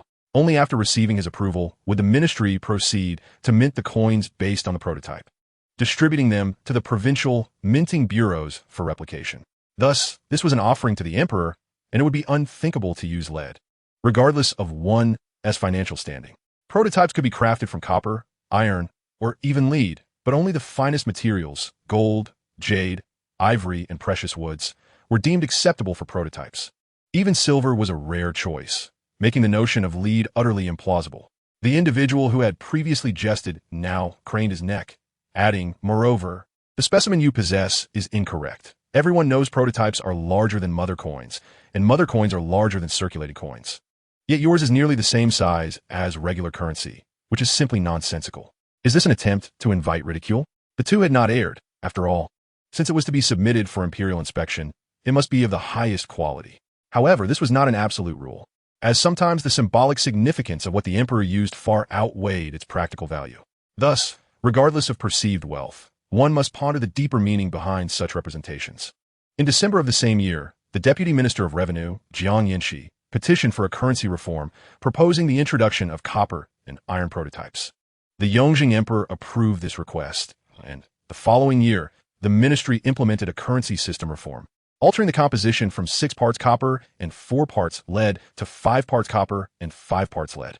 To be candid, although I indulge in ancient currency, I had never delved into such intricate details. However, listening to Li Dingin's articulate explanation, Boss Jiang felt an unsettling foreboding and abruptly interjected. You have stated that Zhang's offerings were merely copper and iron prototypes. What relevance does that hold for this lead coin? Yet this was not sufficient. He had to consider degrading the quality of the coins, which led to Jiang Yinshi's proposal for currency reform and the offering of copper and iron prototypes. In essence, this was a covert directive from Yongjing, establishing a significant premise and foreshadowing events to come. 3 years later, in the 7th year of Yongjing's reign, severe disaster struck 38 provinces, including Zhili, Jiangxi, Jiangsu, Shandong, and Gansu. The Yongjing Emperor granted exemptions to various provinces and decreed the allocation of 600,000 shur of rice from the Tong warehouse, 400,000 shur from the Yangzhou salt granaries, 300,000 shur from the Fengtian region, and 5 million shur for procurement, dispatching special envoys to provide disaster relief. At that time, the Minister of Revenue and Grand Academician of the Cultural Hall, Jiang Yinshi, once again petitioned for currency reform, but the court officials collectively opposed it, leading to Yongjing's disapproval. But the first residence granted to Jiang Yinshi was adorned with the title of Grand Tutor, along with an imperial inscription praising his exceptional contributions. 2 years later, the Qing army suffered a devastating defeat at the hands of Guerden on the Bokdo Ridge, leading to the annihilation of tens of thousands of elite 8-banner troops. In the same year, a great calamity struck 93 provinces and counties, including Zhili, Jiangnan, Fujian, Shaanxi, Hunan, Guangxi, and Gansu. Jiang Yinshi once again petitioned for a currency reform, which the Yongjing Emperor approved, altering the ratio of copper and lead from 5 to 5 to 4 parts copper and 6 parts lead. The new currency was minted using lead molds, with the Ministry of Revenue distributing the new coins to various provinces. You're talking nonsense, someone shouted. If the historical records were so clear, how could no one know about the lead molds? Just wait for me to finish. The crowd outside fell silent, exchanging glances filled with shock, suspicion, and a hint of admiration. To articulate the origins so clearly, it was highly unlikely to be mere fabrication. Someone sighed softly. If only they had mentioned the half coins earlier, none of this would have happened. You know, of course, old Jiang knows too, but neither of us has seen it. Nor do we know that the half coins were made from lead.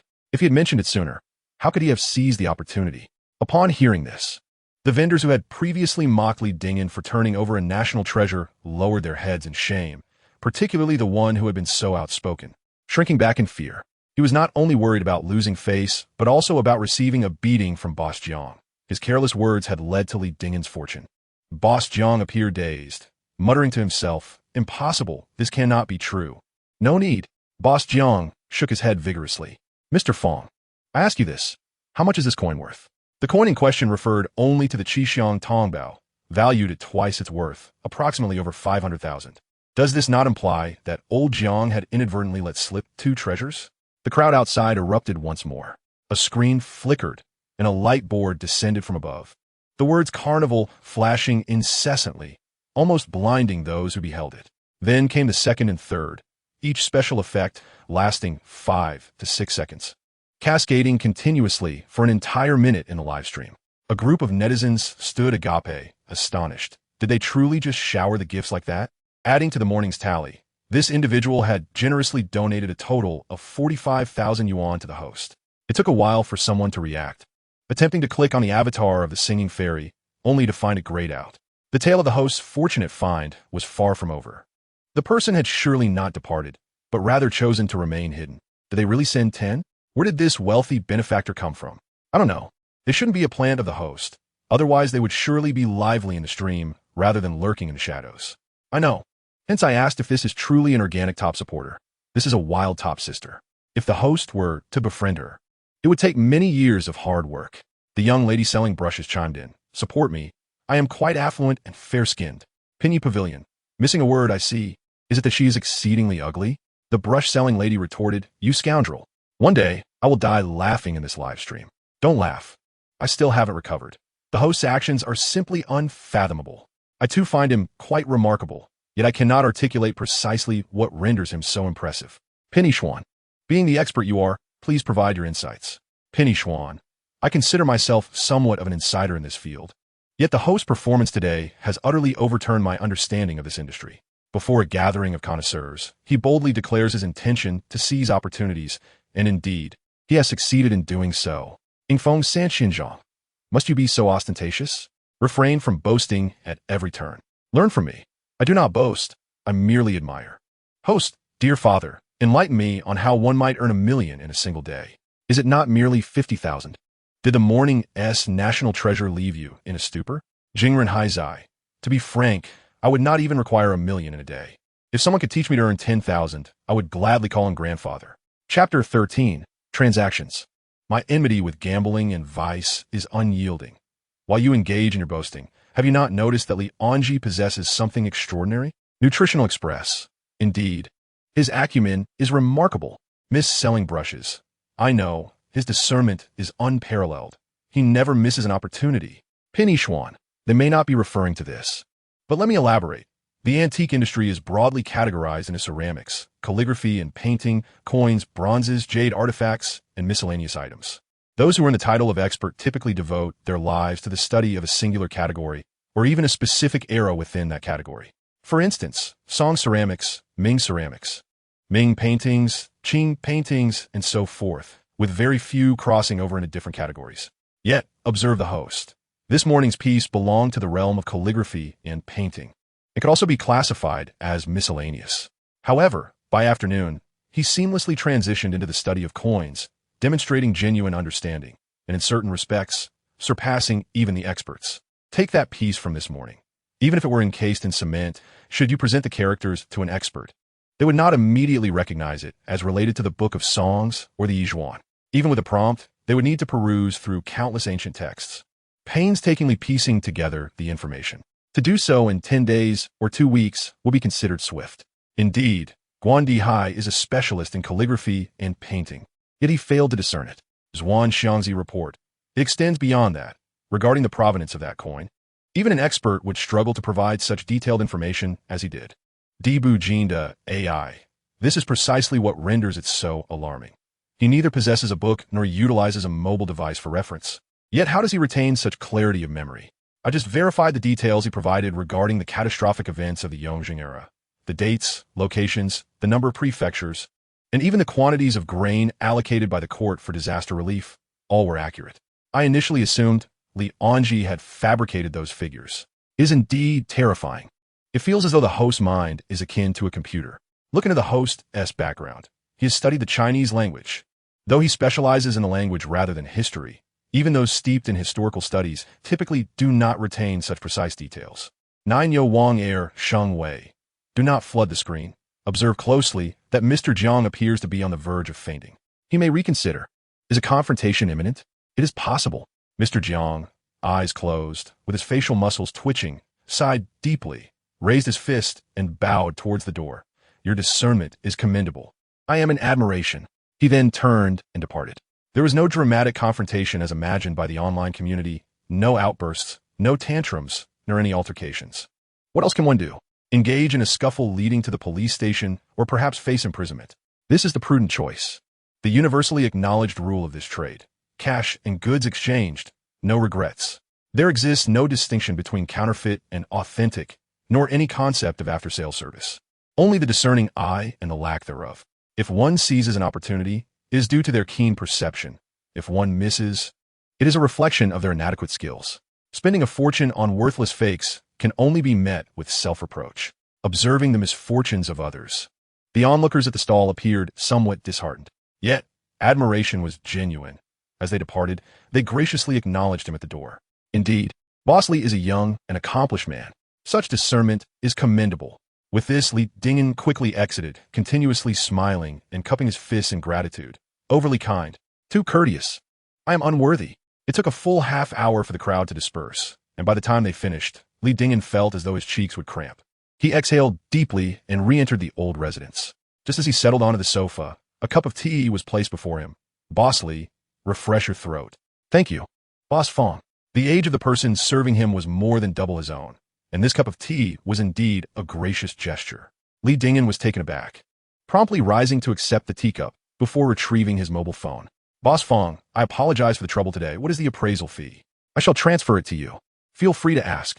Boss Fong was courteous, stating that there was nothing inconvenient, and truthfully, it was worth very little. The mother coin is carved, while the circulating coins are cast, with stark differences in appearance. Li Dingen pointed to the lead coin on the table. Boss Fong, please observe. Whether it be the inscriptions or the corners of the square hole, including the edges of the coin, can you not see the distinct marks of carving? He spoke correctly. Indeed, there were noticeable carving marks, but the distinguishing features would only be evident after cleaning the patina and green rust. This explains why Guan Dihai, who lacked expertise in coins, could recall the origin of this coin immediately after Li Dingen scratched away a portion of the green rust.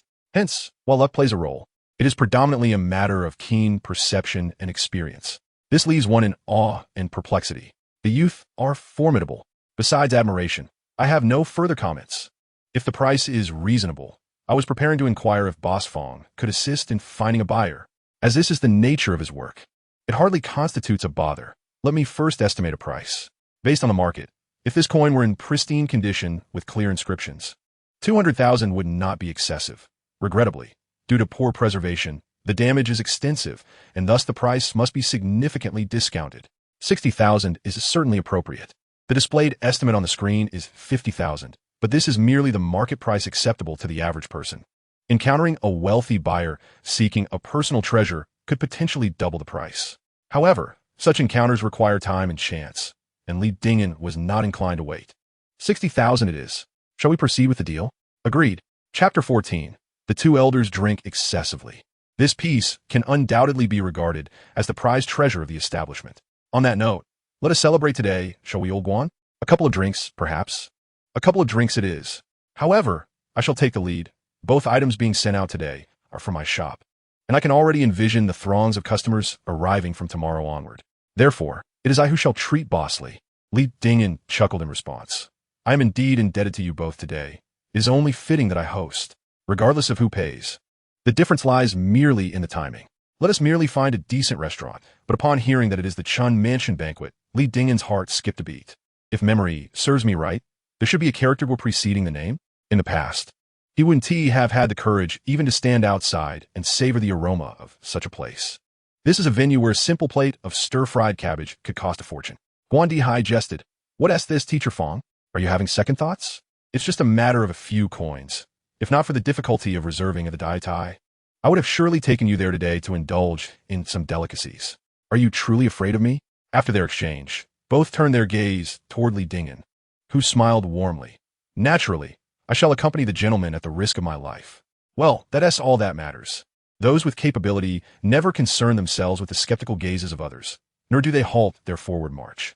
In the presence of thousands, you have once again demonstrated the requisite knowledge, skill, and composure of a connoisseur.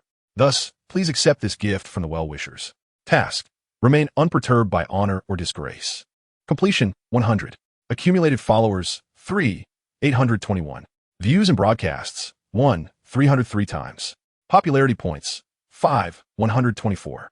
Reward, should 5,000 popularity points be consumed to learn a skill? An infuriating matter. Even the points for skill redemption have increased in price, and precisely by that amount. Of course, I shall learn. I do not expect to possess better memory than a novice, merely hoping not to fall too short. Rubbing his hands together, Li Dingyan confirmed. Winter, the 9th year of Yongzheng. In the frigid depths of winter, at the stroke of midnight, heavy snow began to fall, and the cold intensified. The study was devoid of a charcoal brazier, with doors and windows sealed tightly. An oil lamp illuminated the desk, behind which sat a man in his 30s. Clad in a rhinoceros hide uniform, with a simple golden cap resting beside him, clearly a 7th-rank military official. The official remained silent, occasionally exhaling white mist as the flickering flame of the lamp swayed gently. After a prolonged silence, a voice suddenly emerged from the darkness. Gung Diani. We have known each other for many years. Have I not treated you well? I owe you a great debt. Were it not for your patronage, I might have perished beneath the bridge, my bones perhaps fed to wild dogs. How could I have reached this day? After another moment of silence, another voice broke through. Now, I have a matter to request your assistance with. Might you be willing to oblige? Your words carry weight. I will not shy away from mountain blades or sea of fire. Very well, leaning closer, the military official stood and approached the lamp. After an exchange, he retreated swiftly, returning to the light, his face ashen. My lord, this is a crime of confiscation and extermination, is it not? How could I be unaware? That is precisely why I ask you. Are you willing? The voice was barely audible, resembling a whisper, before it succumbed to silence. After a prolonged moment, the military official clenched his teeth. I have done it. If, by any chance, this matter comes to light, I implore you to look after my aged mother. Very well, came the reply, and a shadow was cast upon the wall. A figure bowed deeply before the military official. Such a gesture cannot be dismissed. This bow was not only in reverence for my name, but also for the countless subjects of the great Qing. How could it be dismissed? The military official moved his lips slightly, his gaze growing ever more resolute. 3 months later, at the Ministry of Revenue. Sir, there is grave news. Why the panic? Speak slowly. I recall, when you submitted your memorial, the new currency was purportedly to be composed of 3 parts copper to 7 parts lead. Jiang Tingxi's hand quivered slightly. And then, today, I visited the currency hall and discovered that the memorial had seemingly been altered, changed to 4 parts copper and 6 parts lead. Moreover, the 3/7 master mold you instructed me to oversee has also been replaced with 4 parts copper and 6 parts lead. Upon hearing this report, the hall fell into a profound silence, as quiet as the grave. After a lengthy pause, Jiang Tingxi sighed quietly. What does Lordly propose we do? Sir, it cannot be suppressed. Otherwise, the entire ministry shall face execution. Jiang Tingxi remained silent, slowly closing his eyes. Then let us submit our report. Your Majesty, I have ascertained that the memorial was altered by the ministry's official, Gung Jian, who also replaced the master mold. He took poison and committed suicide the previous day. Who directed him remains unclear, but 3 months prior, he had visited the residence of Scholar Jiang during the night, and the following night, he was on duty at the currency hall. In the Golden Throne Hall, a cold decree echoed, exterminate the 3 clans. And Scholar Jiang? The court pondered briefly. Present him with wine. The tale, though brief, was no less impactful than the stone inscriptions, leaving Li Dingyan in a state of melancholy. It is often said that serving the sovereign is akin to walking with a tiger, especially one of this nature. It is a pity for the loyal Scholar Jiang, and even more so for Gung Jian, whose sense of honor was unparalleled. 1. Ancient coin forgery technique, level 1. 2. Appreciation of Qing dynasty porcelain, level 1. 3. Memories from Jiang Tingxi, the Bone-Free School's orchid and bamboo miniatures, level 1. 4. Memories from Gung Jian, martial arts, level 1. Li Dingyan found himself somewhat at a loss. Martial arts was one thing, but what was the meaning of ancient coin forgery techniques? Nevertheless, the remaining 2 skills appeared to be rather practical. Which should he choose? The artistry of the Bone-Free School was indeed quite useful, and Jiang Tingxi's orchid and bamboo miniatures were renowned. Yet, porcelain appreciation seemed more promising. Let us pursue porcelain appreciation first. Once he grasped the intricacies of antiques, he could consider the others. Just as he completed his studies, Guan Dihai called, stating that the car had arrived at the gate and inquiring about his location. After getting into the luxury sedan, it wasn't long before they arrived at their destination. A modest Siuan, with vermilion-painted wooden doors, gray walls, and gray tiles, stood before him, a wall lamp hanging at the entrance. Below it was a doorplate, and beyond that, there was no other sign. Turning around, across the road, there was a long stretch of green walls, behind which lay the center of power. If he tilted his head slightly, he could catch a glimpse of the glazed tiles of the Forbidden City. Li Dingen had heard of this place before. It was originally the residence of a renowned chef who served as the imperial cook and also held the title of head chef in the central kitchen. He chose to reside here for the convenience of accessing the central authority. After retirement, he purchased this courtyard and opened a private restaurant, which has now been passed down to the third generation. It is said that whatever dishes are served at the state guest house can also be prepared here, with a plethora of delicacies from both land and sea, but the most celebrated are a few simple home-cooked dishes. The prices, however, are exorbitant. While a similar meal outside might cost hundreds or thousands, here it could run into tens of thousands.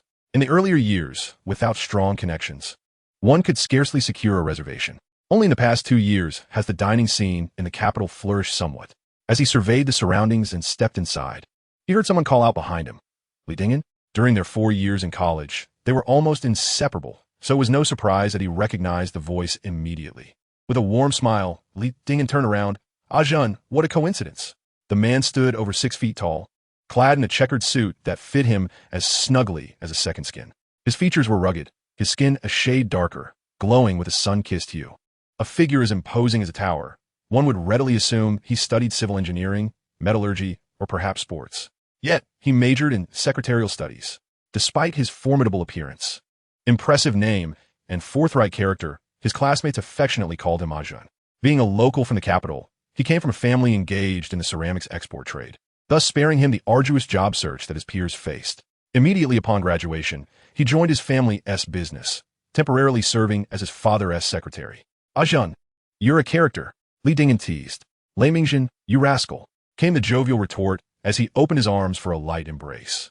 "Mr. Guan, Boss Fong, I've run into a classmate. Let me exchange a few words. Then we shall proceed." The others nodded in acknowledgement and entered the private room. Once they were inside, Lei Mingjin tilted his head slightly. "Leaders from the Education Bureau?" "No, just colleagues, more like seniors," Li Dingen replied vaguely, not wanting to delve into the details of his resignation. "And you? Entertaining clients?" "Yes, 2 clients from Pakistan. Old Lei had a bit too much to drink the other day, so I'm stepping in host today." Lowering his voice, Lei Mingjin added, "You've only just started working, right? Is this how you welcome leaders?" "Quite the expense." "Not at all. It's someone else's treat." "Oh, why the secrecy with me?" He playfully punched Li Dingen on the shoulder. "If you're in a bind, just say the word, anytime, anywhere." The two were as close as brothers, their families practically considering each other as kin, and they were well acquainted with each other's backgrounds. Lei Mingjin was well aware that Li Dingen's family comprised intellectuals. His grandparents were retired, his father worked in a library, and his mother was a teacher. Compared to the average individual, they were relatively well off, but to call them wealthy would be a stretch, given that a standard meal here could cost 30 or 40,000, which amounted to more than half a year's salary for Li Dingen. He mused that indulging in such a meal could mean living off plain buns in a basement thereafter. "Rest assured, have I ever been formal with you? That will suffice. Whenever you have time, do come over for a meal. Laolei was mentioning you just yesterday. I shall not delay you any further. Do hurry inside and attend to your duties." "Splendid." The two parted ways, each heading to their respective private rooms. The enchanting female companion wrapped her arm around Lei Mingjin's. "Who is this?" "A university classmate. Do not be deceived by his gentle demeanor. He is no ordinary individual. Even the dean at school finds him perplexing. Why not introduce him?" "Ah, haha, this lad is far too flirtatious. I fear he may harbor ulterior motives toward you." "Is that so?" "He does possess a certain handsomeness." The female companion laughed, yet within her heart, a tinge of melancholy emerged. She was merely a social butterfly. When had Lei Mingjin ever cared? He felt unworthy. They dined by the riverside, savoring fish and crabs, and indulged in vegetarian fare at the temple, opting for distinctive dishes at charming locales. The meal comprised 4 cold vegetarian appetizers, with hot dishes featuring braised pork, beggar's chicken, rice noodle meat, stir-fried tripe, fried dragon intestines, and radish shreds with dried shrimp. The soup was a rich fish head and cabbage concoction, accompanied by 4 small dishes of fermented black beans, pickled ginger, sweet garlic, and spicy sauce. The portions were modest, merely half of what one might find in an ordinary restaurant, yet the prices were exorbitant, 3 to 4 times higher, surpassing even the prices of abalone and shark fins at other establishments. They barely managed to feel satiated when Guan Di Hai instructed the waiter to uncork some wine. Since they were feasting on the favorite dishes of the educators, it was only fitting to pair them with their preferred Maotai liquor. As the bottle was opened, a robust aroma of the liquor wafted throughout the private room. This was not his first encounter with such spirits. During his sophomore year, Lei Mingjin had smuggled 2 bottles from home, but after merely half a cup, Li Dingyan had regurgitated his recently consumed hot pot. It was not a matter of poor tolerance. Rather, he simply could not acclimate to the taste, always sensing a burnt flavor. Lei Mingjin teased him, claiming his stomach could not retain the essence of sesame oil. Li Dingyan had often speculated whether this peculiar flavor stemmed from the first distillation, where the pot's bottom had been scorched, leading to an accidental creation. However, as the evening wore on, Li Dingyan began to feel uneasy. With 2 bottles of Maotai nearly finished and over half of the Wuliangye consumed, he started to feel queasy, while his companions remained unfazed. This was intolerable. Teacher Guan, Boss Fong, I must excuse myself. Rest assured, that is absolutely out of the question. No sooner had he uttered these words than he hurriedly exited the private room. Those 2 old gentlemen were quite the drinkers. Chapter 15. The Old Wine of 40 Years. Once outside the room, Li Dingyan took several deep breaths. He felt slightly nauseous, yet not to the extent of vomiting. Sitting for a moment would likely alleviate his discomfort. As he contemplated, he lifted his gaze. The courtyard served as the reception hall, with the entrance featuring a bar where a beautiful cashier was diligently resetting the calculator. The sound of the reset button crisp and bright. In the center stood a white magnolia tree, delicate leaves sprouting from its branches. Below it was a tea table with 4 chairs. With no one else present, Li Dingyan seated himself and requested a cup of tea from the server. As he was sipping, several individuals emerged from one of the private rooms, intending to head toward the magnolia tree. But upon seeing Li Dingyan seated, they proceeded directly to the bar. Xiaoyang, bring that item out. I want Zhang Zong to take a look. Certainly, boss. The cashier replied, opening the cabinet behind her and retrieving a large wooden box. Li Dingyan squinted and observed closely, noting that it resembled porcelain. What a coincidence. He had just learned about it. The place was bustling, making it difficult to see clearly, but judging by the voices, it seemed they were praising something. He was uncertain of their methods. Yet within a mere 3 to 5 minutes, someone remarked, Mr. Liu, this item is incorrect. The vase is not right, the inscription is erroneous, and the porcelain is off. It may contain something old inside, but it certainly did not originate from our factory. It was clear that a problem existed. However, it was only worth around 200,000, which he was willing to accept as a loss. Xiaoyang, just discard it. Upon further inspection, he noticed a dozen or so vases displayed on the bar, resembling old liquor containers. They were almost devoid of packaging, their surfaces gleaming with a characteristic porcelain luster. Intrigued, Li Dingyan stood and approached. Hello, may I take a look? Certainly, sir. Feel free to examine them. They are all destined for the trash. What are these? They appear to be alcohol. Indeed, it's liquor. A previous customer left it here, owing the store a significant amount. When we called to collect the debt, he claimed he had no money and could only offer this liquor as payment, stating it was aged Maotai from many years past. However, as you just witnessed, Mr. Zhang, the general manager of the Maotai Beijing branch confirmed that this liquor did not come from the Maotai distillery, which is why the owner instructed us to dispose of it. What a pity to discard it. If you desire it, I could gift it to you. Such generosity. Li Dingyan mused as he picked up a bottle for a closer inspection. The brown-glazed porcelain jar appeared somewhat aged. The lid was sealed with clay, and there were no inscriptions on either side. Even without formal training, Li Dingyan could tell this was not an antique. Yet, the mere mention of Maotai was enticing enough. It might hold significant value. Shaking it gently elicited a soft clinking sound from within. Lacking the expertise related to liquor appraisal, he figured he would have to rely on his skills. With a spirit of gamble, Li Dingyan took a chance. Suddenly, his eyes widened in astonishment. It was indeed worth a considerable sum. Item, brown glazed Maotai. Type, aged liquor. Year, 1985. Value, 200,000 yuan. Remarks, in 1974, the government decided to expand Maotai production. However, due to geographical constraints, the Maotai town could not increase its output. Consequently, the state council decided to relocate the distillery to ZY. The research team in ZY spent 11 years studying the transition, which ultimately failed, leading to the abandonment of the move. To commemorate this, the Maotai distillery produced a limited edition brown glazed porcelain liquor in 1985. No wonder it was a porcelain jar with a brown glaze. This explained it.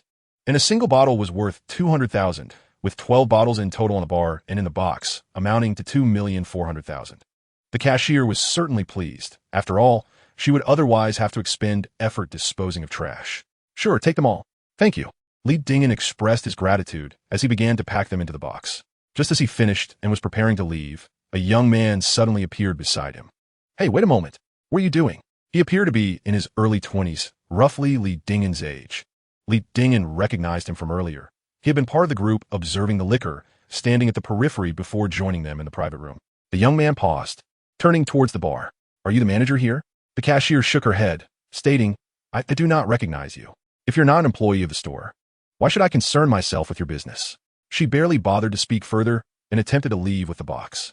However, the young man abruptly stepped in front of her, insisting, put it down. Do you expect me to just put it down on your command? Have you paid for it? No. It appears you intend to take advantage without any payment. The young man turned to the cashier, declaring, I am the driver from Mr. Zhang. I was looking at the wine earlier, and although it's counterfeit Maotai, it has been aged for many years. I plan to purchase it. Please let me know the price, and I will pay. Let me consult with my supervisor. She glanced at Li Dingen, implying that since the customer wished to buy, he could not treat it as mere refuse. Li Dingen regarded the young man thoughtfully. Mr. Zhang was indeed the head of the Maotai branch. Was this driver truly a connoisseur of fine wine? As he pondered, the young man interrupted the cashier, stating, no need to inquire further. I'll offer 10,000. That should suffice, wouldn't it? As he spoke, he retrieved his wallet, ready to make the payment. The server remained silent, but Li Dingen approached with the box, asserting, one bottle for 10,000. Who are you to dictate the price? The young man retorted, while your words may not hold weight, you can purchase, and so can I. One bottle for 10,000. Sir, please do not take offense. The cashier assumed the driver was being too confrontational, inciting this young man. After all, he was a spirited youth, and alcohol often exacerbated such behavior. Don't worry about it, miss. The young man scrutinized Li Dingen, scoffing, 10,000 for a bottle? That means this entire case amounts to 120,000. Did you hear that, miss? He asked, suggesting I pay 120,000. Li Dingen, with a serene smile, pulled out his phone, glanced at the young man, and scanned the QR code. Everyone assumed he was merely being obstinate, perhaps jesting. No one anticipated the ensuing turn of events. Then, with a chime, the cashier's eyes widened in disbelief as she noticed the computer display. Had he truly paid 120,000? Was the customer inebriated? The driver, oblivious to the transaction but hearing the commotion, stood stunned. Is he out of his mind? I was provoking him, and couldn't he grasp that? Yet, the young man's demeanor was calm, devoid of any sign of agitation.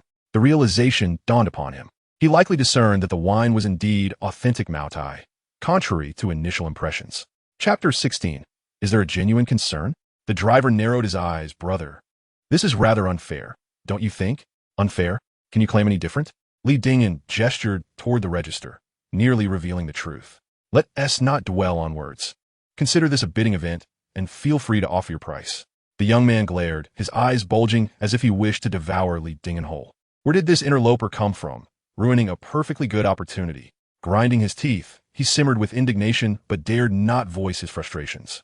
You wait, he threatened, pointing at Li Dingen before turning to leave. Just as he did, the group that had been tasting the wine emerged from the private room, appearing sated and ready to depart. Today, I have troubled Mr. Zhang, and I appreciate your special trip. Mr. Liu, you are too kind. The two exchanged handshakes as they bid farewell, only to notice the driver, Li Dingen, by the bar, clutching a box of wine.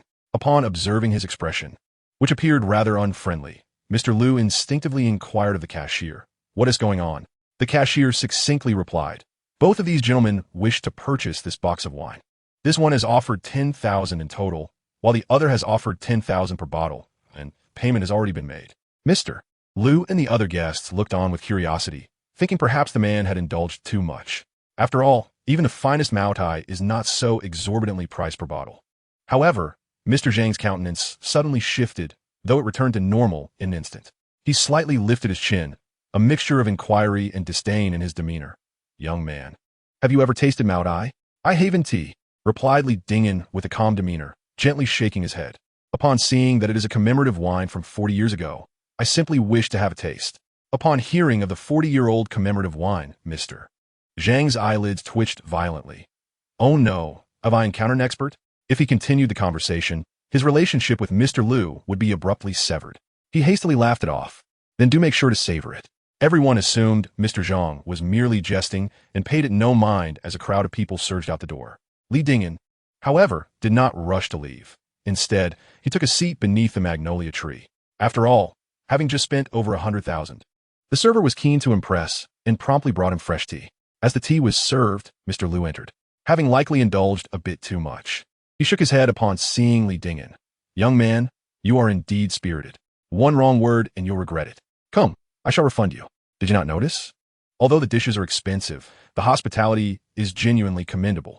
Li Dingyan had also had his share to drink, while not entirely muddled. He was experiencing the typical signs of intoxication, such as sluggishness and heightened spirits. Thus, he added, "Thank you for your kind intentions, Mr. Liu. Since I have purchased the items, I certainly will not return them. To express my gratitude, I must say something you may not wish to hear. Be cautious in your friendships.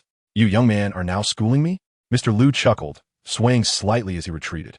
After finishing a cup of tea, Li Dingyan felt somewhat more at ease and proceeded to settle the bill for the private room. Just as he finished swiping his card, Lei Mingjin emerged, embracing his female companion. "You scoundrel, I told you it was your treat. You were too shy to admit it, leaving it to me instead. Having spent 120,000, what a meal. Besides, had it not been for this gathering, you would not have stumbled upon such a fortune. So it was only natural to settle it." Unfortunately, he had been caught by Lei Mingjin. This fellow belonged to a type who, once treated well, would openly lay bare his heart. Back in school, Li Dingyan had often taken advantage of the wealthy. Thus, he knew Lei Mingjin was not joking. If he dared to be impolite, the big guy would indeed cover the bill, even if it cost several tens of thousands. "I've already paid. Next time." "Yes, you. Who knows when I'll encounter you treating again." Li Dingyan sighed. Having just started work a few days ago, you become so shrewd already? The cashier remained present, and Li Dingyan chose his words carefully. He gently patted Lei Mingjin's arm and, holding the box, made his way toward the private room. "I'll go in first. If you need anything, just give me a call." There was an air of mystery about him. Picking up a wine jar for a closer inspection, he noticed it bore no inscriptions. Lei Mingjin casually tossed it in his hand and asked the cashier, "How much did that private room cost?" 168,000. Lei Mingjin nearly dropped the jar in shock. Did they indulge in giant pandas? The dishes totaled 22,000. The beverages 26,000.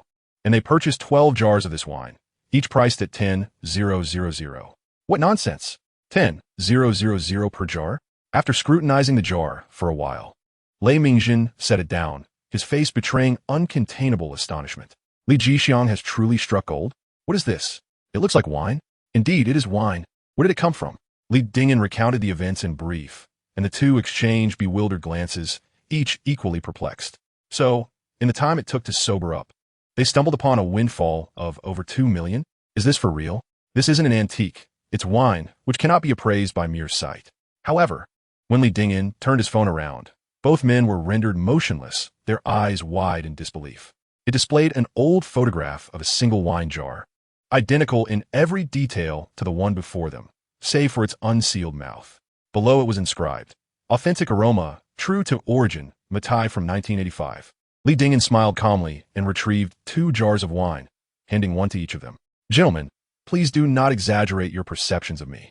Even if it were not me, anyone with a modicum of discernment could see through this. I merely happen to be fortunate. If you doubt, take a closer look." Take a closer look? Guan Dihai indeed lifted the jar for further inspection. There seems to be something amiss. Chapter 17. This place is unbearable. Though neither were specialists in ceramics, they possessed sufficient insight and experience to discern that something was off. It resembled the fire glaze technique of the Song dynasty, appearing to be an antique Ding kiln piece.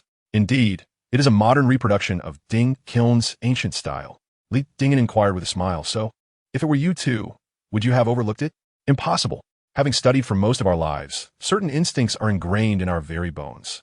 Encountering such an item would undoubtedly prompt a closer examination.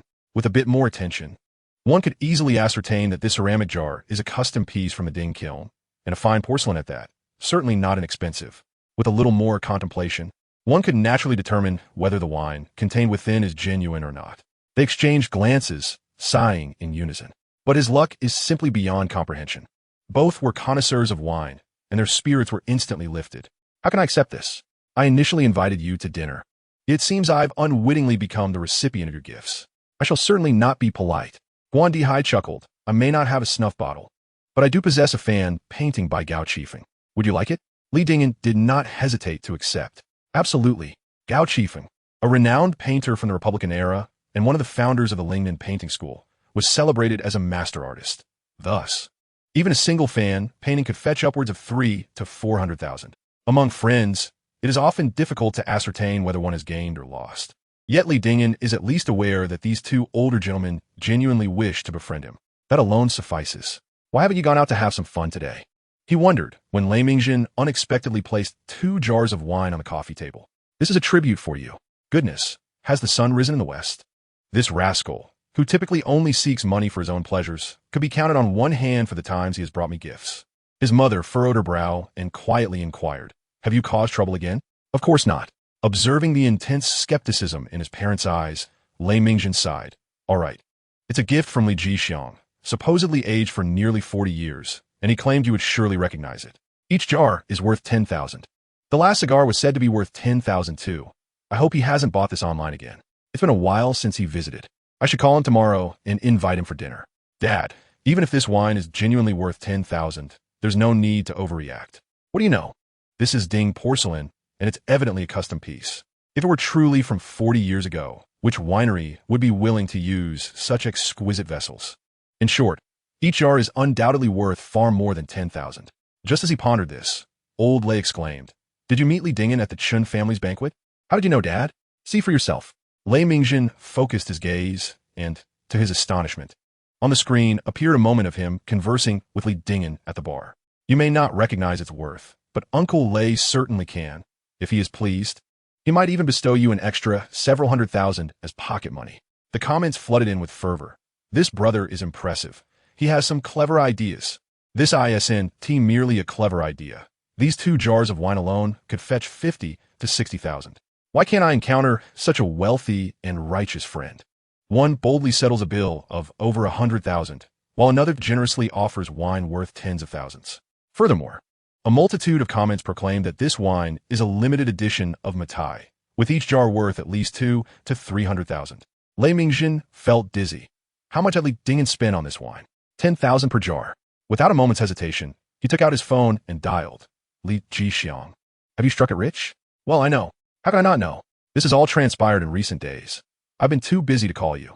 Let's plan for dinner next week, or, at the latest, the week after. No need to wait that long. Let us do it tomorrow. Old Lei wants you to come to our house for dinner. That is fine, as long as someone accompanies you. I suspect your mother will go easier on you with company. As he contemplated this, he heard Lei Mingjin let out a long sigh.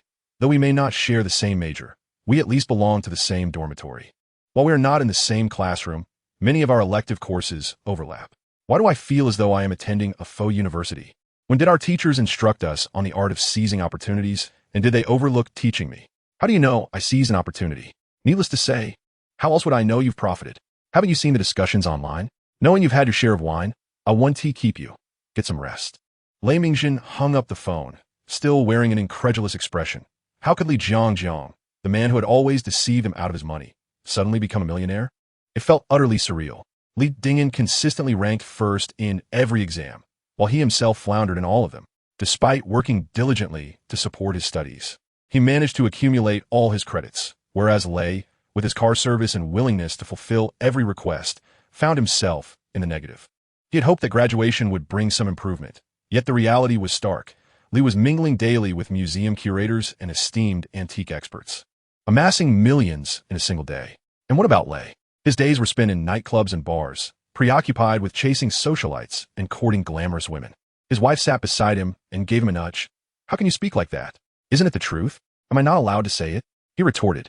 They didn't even share the same birthday, nor were they born in the same hospital. Otherwise, he would almost suspect he had been swapped at birth. Since getting to know Li Dingyan, such scenes had become commonplace in their home, and Lei had long grown accustomed to it. Rather than feeling ashamed, he took pride in it. That's only because you want to do something but can't. If you had the capability, why not apply for a master's at Peking University and then flake on your advisor? Or secure a position in the capital and resign after just a few days? Lei Mingjin was left bewildered. There was no way he could remain in this place any longer. Chapter 18, It Must Be True.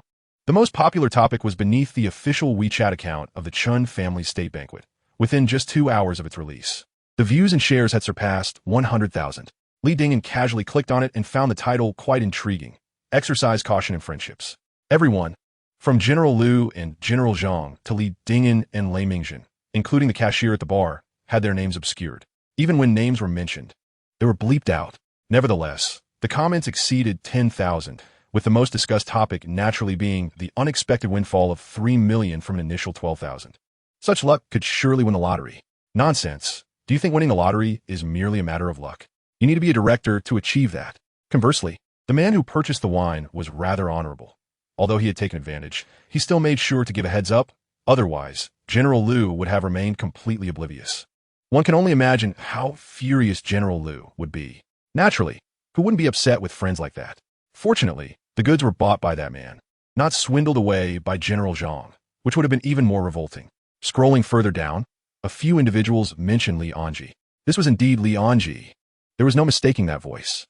It was truly impressive. He could stumble upon a fortuitous find even while having a casual meal. But this was no ordinary meal. Where could one find a place serving home-cooked dishes for 22,000? Unfortunately, the key details were blurred out and the keywords were muted. Otherwise, one could ascertain Li Anji's true identity. What do you intend to do? Of course, it's to seek mentorship. The authenticity of the wine could not be doubted, and piecing everything together, coupled with the driver's poor acting, led General Liu to comprehend the implications of exercise caution in friendships. In a fit of anger, he decided to release the video. As for any change of heart, it was unlikely. Firstly, the character of Mr. Liu is evidently one of generosity. Individuals of such nature typically do not renege on their promises.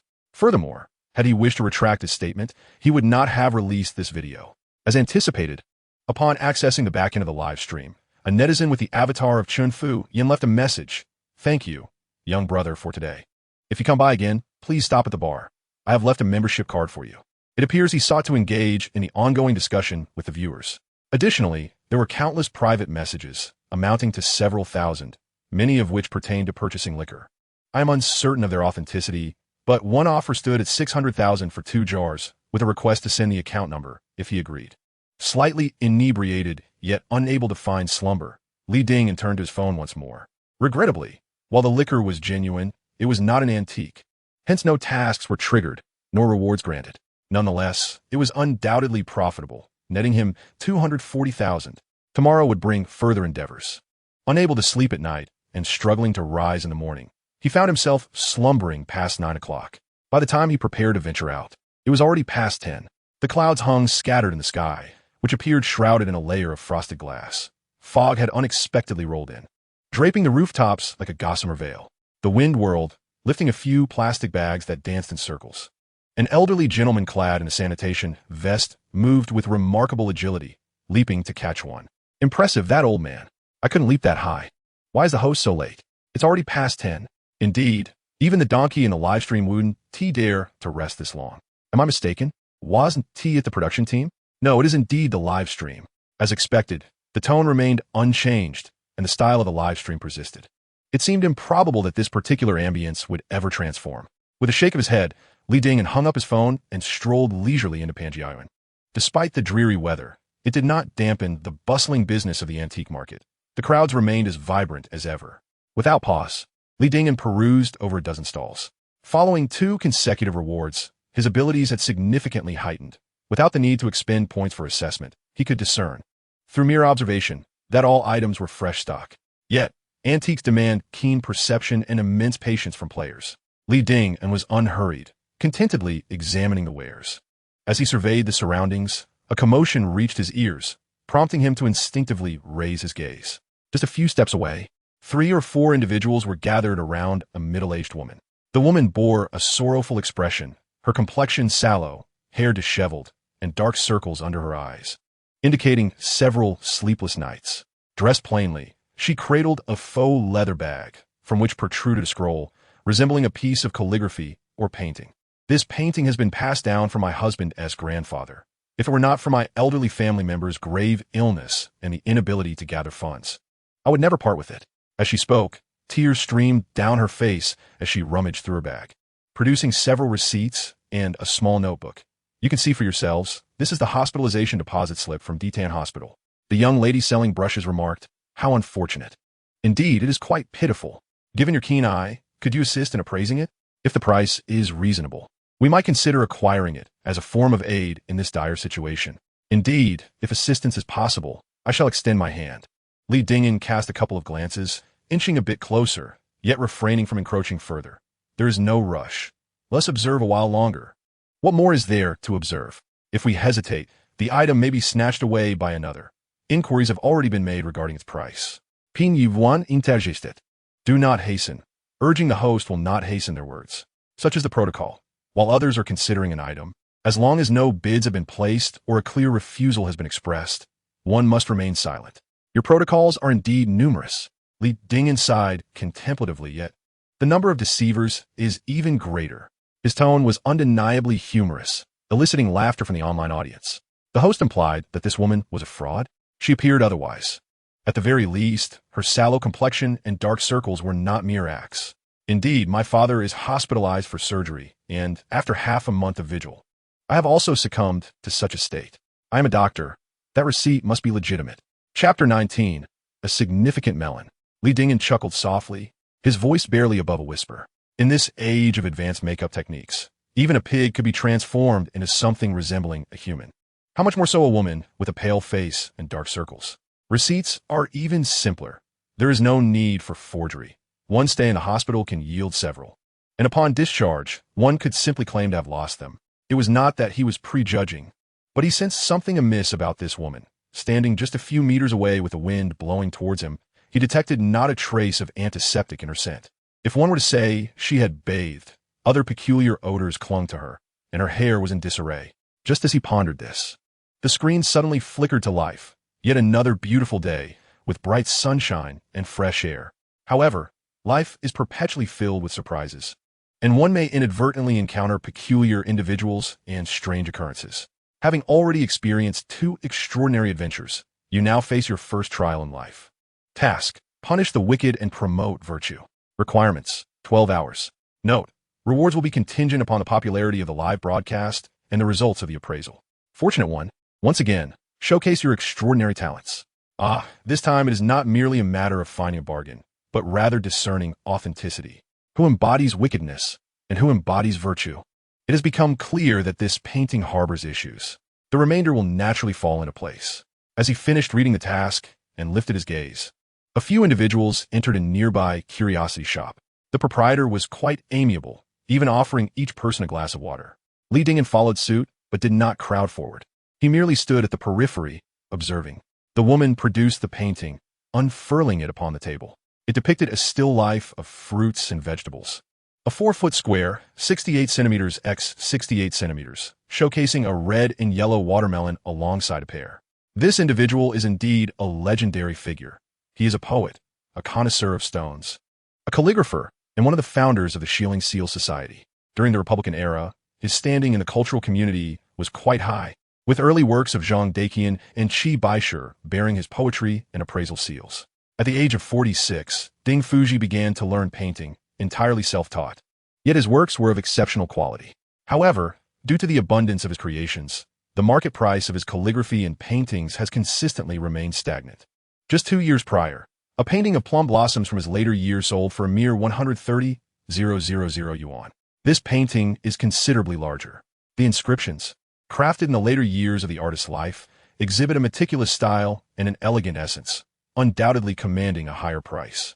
Li Dingyan estimates that if this artwork is authentic, it would likely be valued at no less than 250,000, approximately 300,000.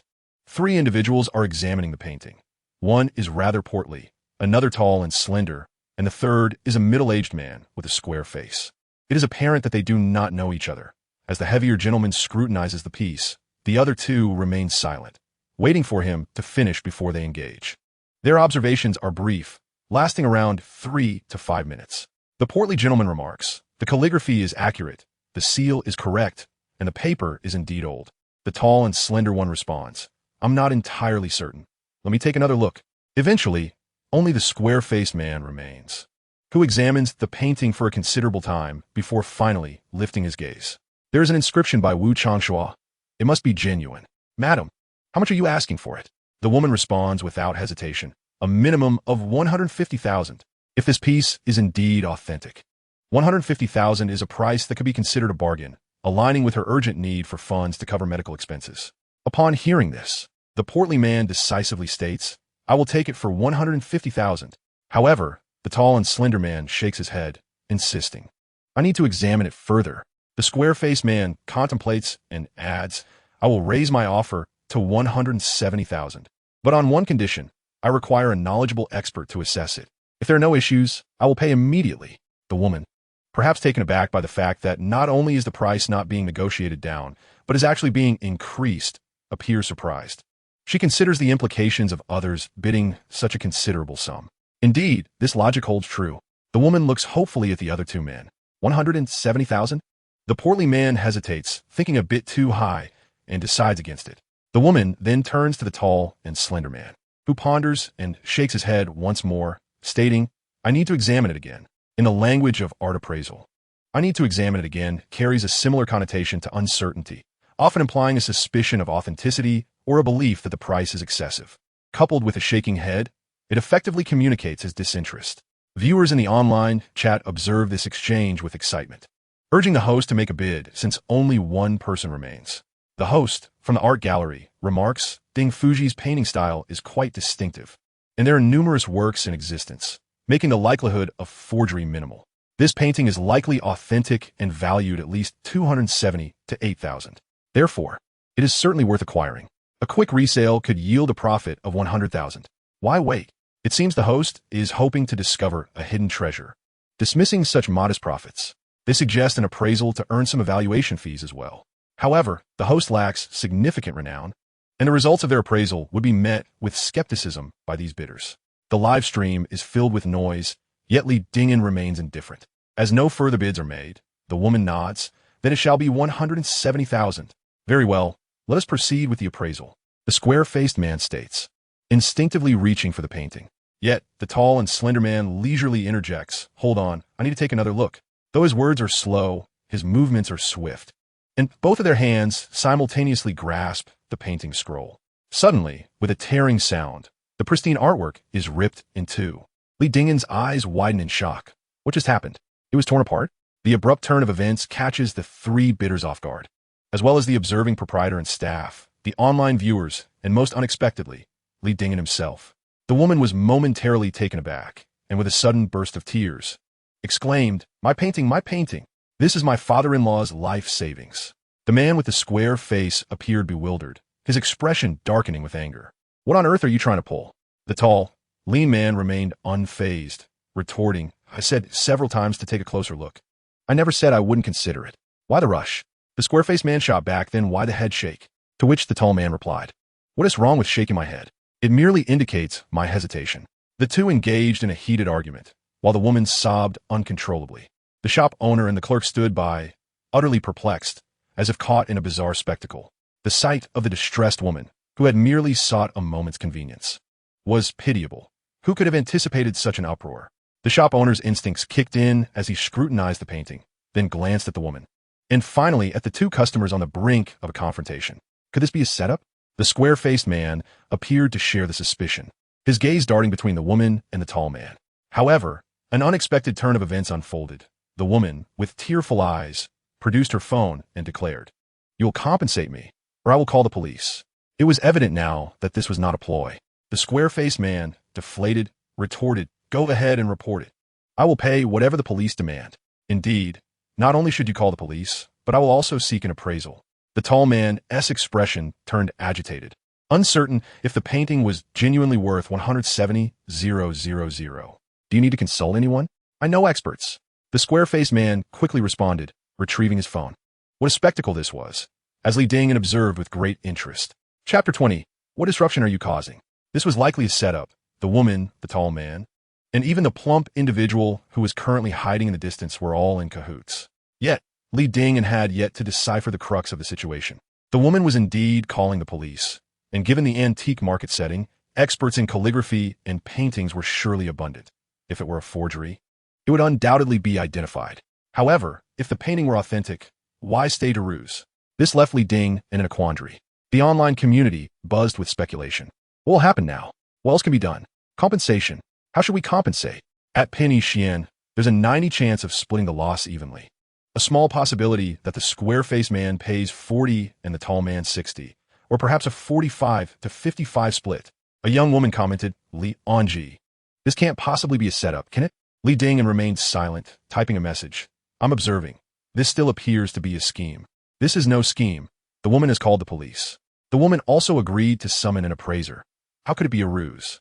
A commentator remarked, Host, you're being unreasonable. If you claim this was a scam, no one would dare contest you, especially after yesterday's altercation. But to suggest this is a setup, I cannot agree.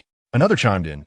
Indeed, even if you possess keen insight, you cannot disregard the expertise of the appraiser, and surely the police are not inept. Li Dingyan responded, It is not that the police are incompetent, but rather that each field requires specialization, unless they bring instruments for on-site appraisal. A commentator countered, What does that have to do with the appraisal? The logic simply doesn't add up. Another insisted, It doesn't add up, which is precisely why I wager this is definitely not a scheme. Should I lose, I shall perform a handstand while climbing a tree. Whether I can ascend is not the point. I shall certainly manage to climb for at least 5 minutes to start. How about a wager? Li Dingyan chuckled. What if I lose? The skilled one remarked. If you lose, the red envelope will not be substantial. Simply distribute the rewards from the past 2 days as a fortune bag. Without the slightest hesitation, Li Dingyan agreed. Very well. If this painting proves authentic, I would not only issue a red envelope, but I would dare to chew my phone as well. Upon hearing that the host would issue a red envelope, the live stream became a cacophony of excitement as the appraisers arrived, along with the police. They appeared to be quite renowned, as the owner of the Oddstone shop was exceedingly courteous, addressing them as teacher repeatedly. The teacher examined the piece with great seriousness, utilizing a magnifying glass to scrutinize it meticulously, inch by inch. After a thorough inspection lasting 10 minutes, he straightened up. This is indeed the genuine work of Ding Fuji, and the price of 170,000 is quite reasonable. This outcome was anticipated, and none in the shop expressed surprise. Conversely, the live stream erupted in jubilation. The skilled one exclaimed, Haha, I can hardly contain my excitement. Li Anji, it's time to distribute the red envelopes. Nutritional Express lamented, regretting my choices had I known. I would have wagered as well, perhaps on the host performing a new dance. Hurry, I have washed my hands and plugged in the charger. Where are the host's red envelopes? Patience. After typing 2 words, Li Dingyan set down his phone and strolled over leisurely. The 2 fragments of the painting remained on the table, while an older police officer mediated, suggesting that the 2 parties negotiate to share the loss or settle based on who owes more. A younger officer was taking notes from the woman, while the owner's staff and the plump man remained silent. As Li Anji confidently approached the table and placed his hand upon the painting, it was evident he had no formal training in calligraphy or painting skills, relying instead on skill points, of which he still had a few from his first exchange. He first appraised one half, valuing it at 1,000, then examined the other half, which was similarly valued, and upon combining the 2 fragments, the overall worth slightly increased to a total of 5,000. Hey, what are you doing? The young officer frowned at his incessant tapping. As long as the painting had not incurred a loss, it remained evidence. And why was his hand so idle? Oh, my apologies.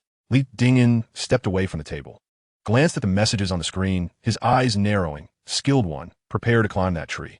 Item, melon and pear painting. Attributes, traditional Chinese painting. Era, Republic of China. Author, Ding Fuji. Price, 1,000. Remarks, damaged. The young lady selling brushes inquired. Li Anji, have you discerned anything? Li Dingyan replied, I have indeed. I, the alley dweller, asked, Is this painting a forgery? Li Dingyan responded, No, it is authentic. The skilled one laughed. Then what are you waiting for? Li Dingyan clarified, While the painting is genuine, the situation is very real. Nutritional Express urged, Li Anji, we accept the wager and its consequences, but do not resort to deceit. Li Dingyan lifted his gaze, his fingers flying across the screen. What's the rush? Allow me to explain once I step outside. The notes were nearing completion, and the tall, lean individual and the middle-aged man had nearly finalized their discussions. The lean man would compensate 90,000, while the middle-aged man would pay 80,000. The appraisal fee would be covered by the middle-aged man, and the damaged painting would belong to him. The woman had no objections. Her only concern was the money. It appears that this matter must be handled in such a manner. Li Dingyan, maintaining an impassive demeanor, surveyed the room, glancing at the woman, then at the corpulent man, and finally at the tall, slender figure, scrutinizing them with particular attention, even peering into the collar of the latter.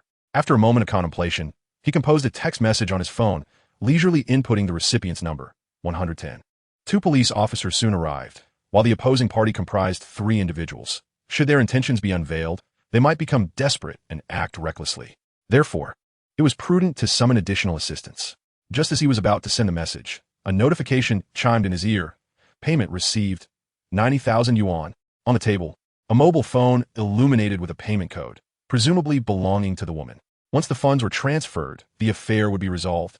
And regardless of whether one was the perpetrator or the victim, they would depart.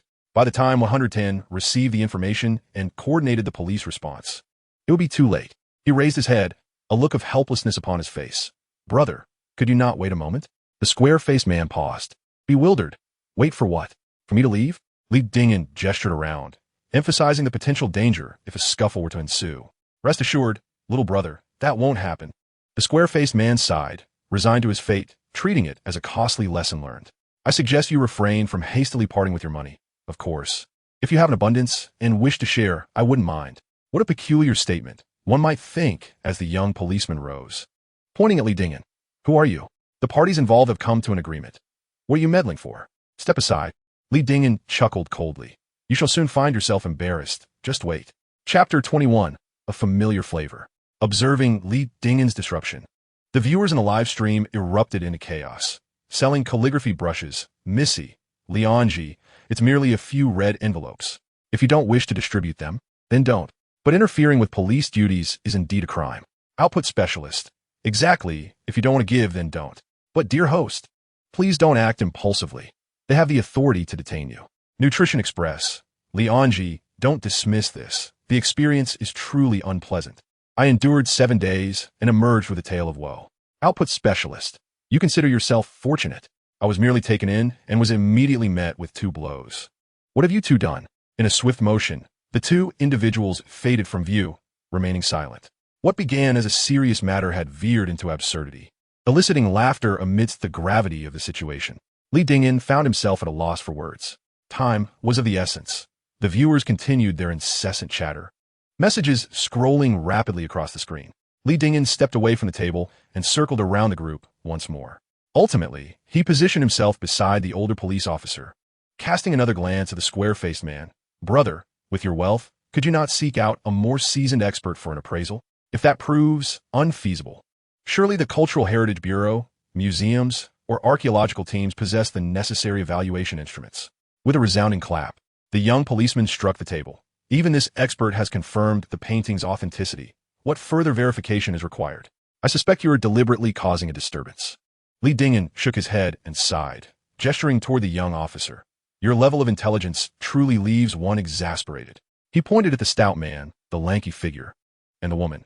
The stout man was a master of repairs, while the lanky figure and the woman were presumably a couple, though their marital status remained uncertain. Nevertheless, they were undeniably in a close relationship. In an instant, the woman's face drained of color, but she quickly forced a smile, tears streaming down her cheeks. You are wronging me. Li Dingen shook his head and sighed. Whether there is injustice or not, we can simply have that teacher verify it once more. If that proves inconclusive, we can send it to a relevant institution equipped with the necessary instruments. Let us not even discuss it. What kind of traces cannot be detected in the forensic laboratory of the police department? Before he could finish his sentence, a series of piercing sounds erupted. Crash, clang, bang. It was utterly unexpected. Upon hearing the mention of the police department and forensic examination, the lanky figure sprang to his feet and fled. In such circumstances, even a fool would recognize the trouble. The older officer, momentarily taken aback, swiftly lunged and pinned the lanky figure down.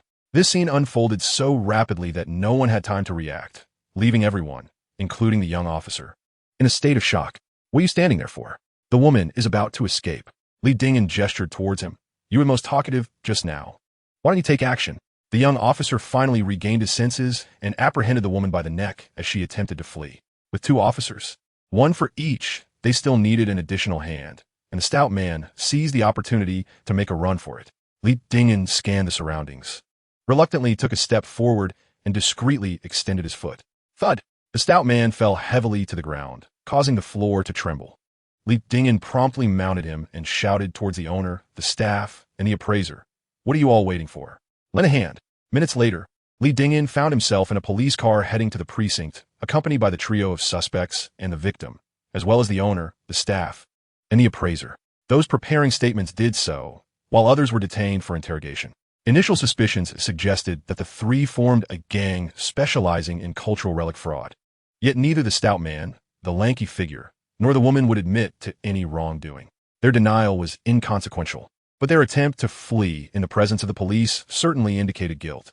Moreover, Li Dingyan had already provided a direction for the investigation. The forensic instruments at the police department were by no means inferior to those found in museums or archaeological teams, and the truth could be uncovered gradually.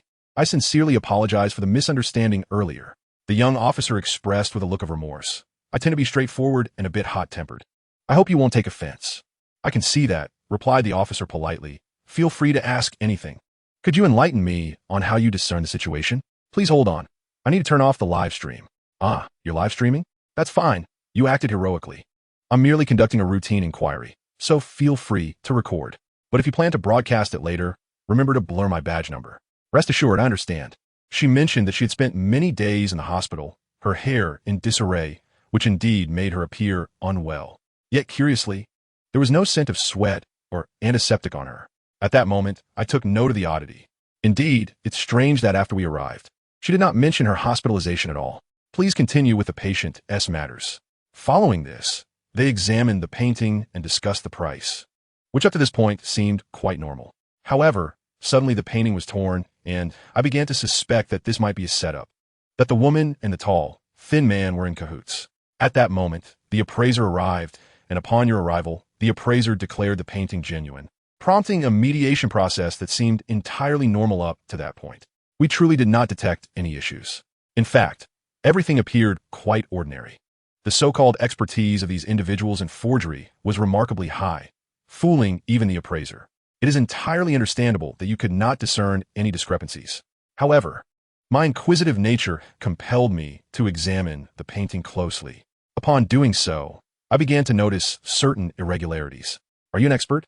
I cannot claim such a title. I merely engage in live broadcasts and provide casual insights into the knowledge of cultural relics for the audience. The viewers responded, your insights are hardly enlightening. The appraiser focuses solely on authenticity and would certainly not concern himself with how the painting was torn, thus overlooking the jagged edge. My suspicion of a setup led me to scrutinize the torn area, revealing that the fibers of the ripped paper were minimal and remarkably smooth, suggesting they had been treated with some adhesive substance.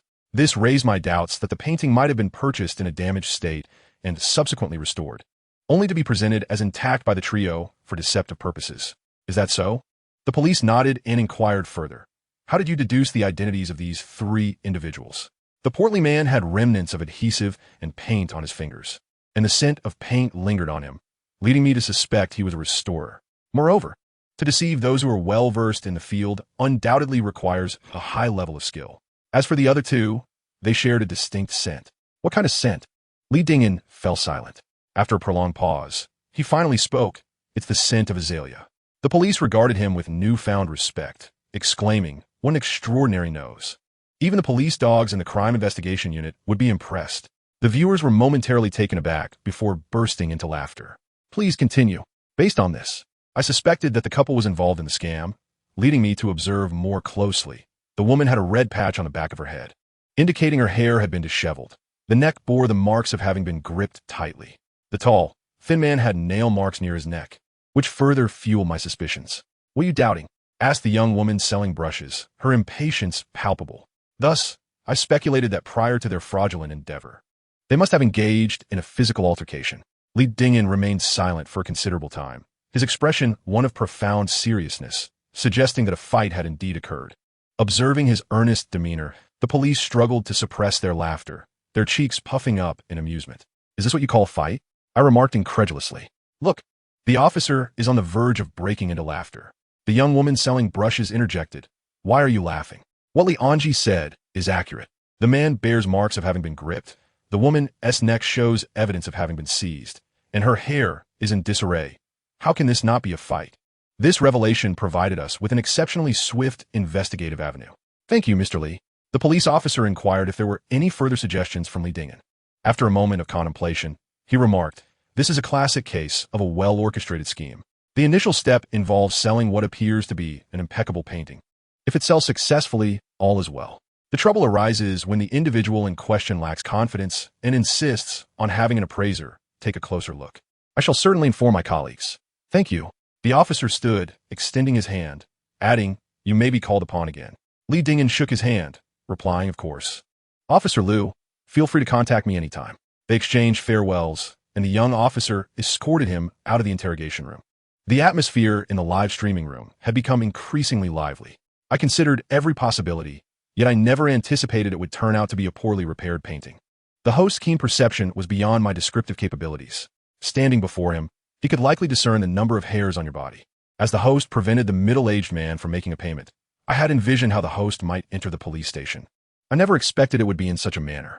Ping Yishuan remarked, "Ordinary individuals facing such troubles would certainly try to evade them, yet the host, fully aware of the potential dangers, boldly stepped forward. I commend his bravery."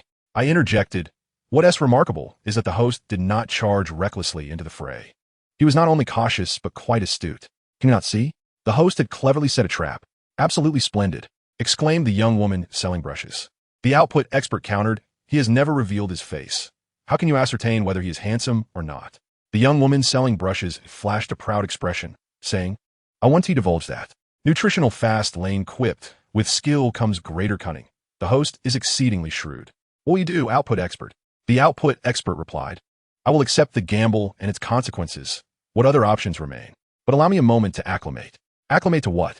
The output expert responded, "This situation is akin to being upside down in a tree. It could very well lead to explosive fame across the internet. Shouldn't I prepare myself psychologically for such a scenario?" Laughter erupted from the online community, while the young officer escorted Lee Dingen out of the police station. It was already 2 in the afternoon, and the sun was quite intense. Lee Dingen glanced around before moving to the shade of a tree across the street, where he activated his phone. "Task in progress." "What does that mean? Is it not yet complete?" "The painting has been appraised, the individual apprehended. What more is needed?" As he pondered this, a dazzling Mercedes pulled up at the entrance. The door opened, and a familiar figure emerged from the passenger seat. Lee Dingen squinted closely and exclaimed, "Teacher Guan?" Guan Dihai was equally astonished, responding, "Dingen, what brings you here?" After a hearty round of drinks, their relationship had grown considerably closer, with their forms of address evolving as well. "So, you are the valiant Mr. Lee who intervened against a group attempting to defraud with restored paintings?" After a moment of realization, Guan Dihai chuckled, bemused by the unexpected turn of events. "The incident was so sudden that the police station called me, requesting I come and take a look, and I had no idea it was connected to you. Isn't this a stroke of luck?" As they recounted the circumstances that led them to this point, another figure emerged from the backseat of the car, prompting Guan Dihai to hastily introduce them. "This is my friend who has come from afar, Mr. Chun. You may address him as Mr. Chun. Mr. Chun, this is Lee Dingen, a colleague." A simple introduction, yet Lee Dingen discerned a deeper significance. Reflecting on the fact that Guan Dihai had descended from the passenger seat, he suddenly comprehended. This woman's identity is indeed extraordinary. She appeared quite youthful, perhaps 25 or 26, or possibly 27 or 28, and she possessed striking beauty. Her lips were a vivid crimson, her teeth pearly white, and her eyes, reminiscent of a painted masterpiece, sparkled with a bright, glistening allure. Her long hair, silky as satin, was casually tied back with a square of silk, cascading languidly over her shoulders. She wore a beige-gray coat, slightly unbuttoned at the front. Though not ostentatious, it was sufficiently enticing, revealing long, straight legs. At first glance, she seemed to possess a frosty countenance, yet upon closer inspection, one could perceive an intoxicating charm concealed within her brows and eyes, exuding an exquisite maturity of beauty. He offered a cordial greeting. "Hello, Mr. Chun." "Greetings." The woman nodded gently, yet Lee Dingen could sense a subtle air of aloofness lurking beneath her courteous facade. Having just picked up Mr. Chun from the airport, he received a call from the police station. Mr. Chun, being in the same field, expressed curiosity and accompanied him. Had he known you were here, he would not have come, as it would have been a waste of time. "Teacher Guan, please don't flatter me." "It's not flattery, but the truth. Don't rush off. Come inside with me, and don't expect me to do the looking for you. You must do it yourself. You are far too modest, Teacher Guan. The two laughed and entered the police station together, with the woman quietly trailing behind, appearing as though she were there to witness something extraordinary. Chapter 23. Guan Dihai's Trust. Officer Liu, this is Teacher Guan Dihai. Teacher Guan, greetings. Master Guan. The expert is here. With the exclamatory calls, a figure rushed forth energetically. It was the officer who had previously tackled the tall, slender individual. Teacher Guan, I sincerely apologize for troubling you to make this trip. However, we simply cannot proceed with the case to the criminal investigation team without an authoritative evaluation. Understood. Guan Dihai nodded, gesturing towards Li Dingyan. The two had met previously but required reintroduction.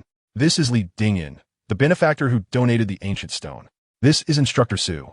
The two regarded one another, exchanging several curious glances. I didn't see that coming. Their hands clasped once more. Instructor Su, impressive skills.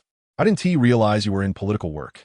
Mr. Li, keen observation. No wonder you could discern the modus operandi of this group at a glance. With mutual compliments, they entered the conference room.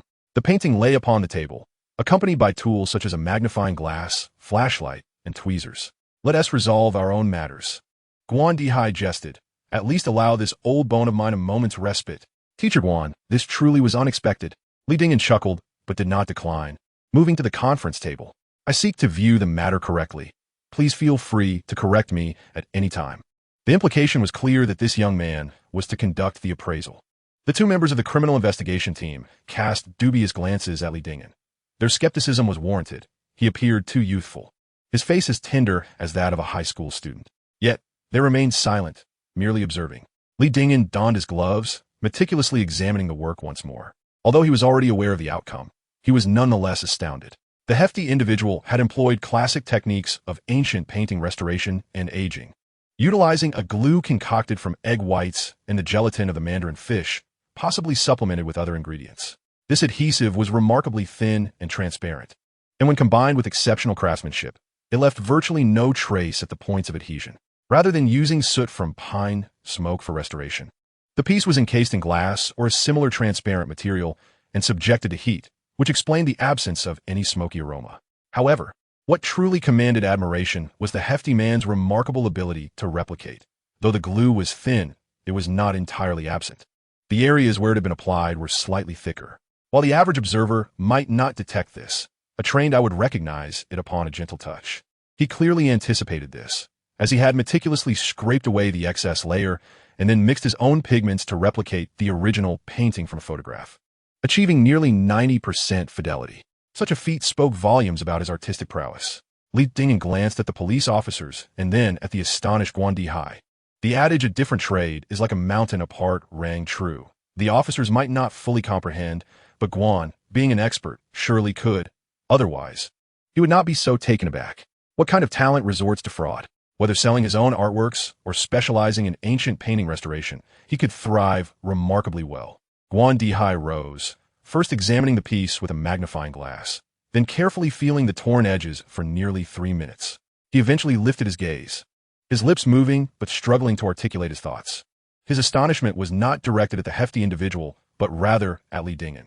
While he could discern the use of glue and heat, the subsequent scraping and replication were insights he had only recognized after Li's prompting.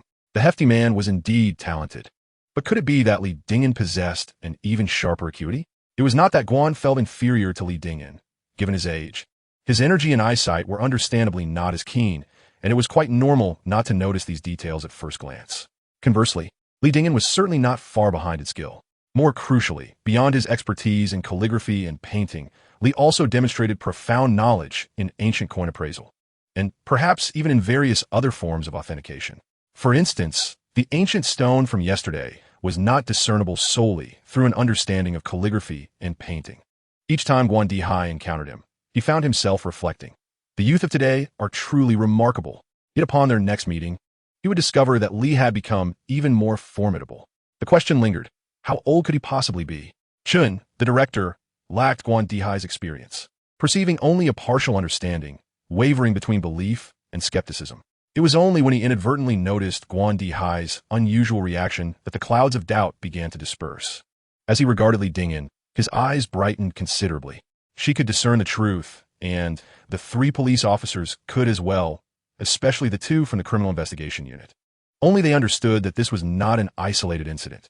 The middle-aged man was not the only victim. However, due to the exceptionally sophisticated methods employed by the counterfeiters, it would take a considerable amount of time for the victims to realize something was amiss. By then, when they reported the incident, even relevant surveillance footage would likely be unavailable. To speak candidly, a special unit was established to deal with this group, yet after more than half a year, not only has no suspect been identified, but the exact number of individuals in the gang remains unclear. Yet today, astonishingly, a remarkably handsome young man has apprehended them on the spot. One cannot judge the sea by its surface, nor a person by their appearance. Fortunately, I kept my silence, or else I would have faced great embarrassment today. Instructor Sue scrutinized him from head to toe as if he were a stranger. Boss Lee, why didn't you mention this earlier? Even if I had, would you have believed me? Instructor Sue seemed momentarily speechless. Indeed, that is quite true.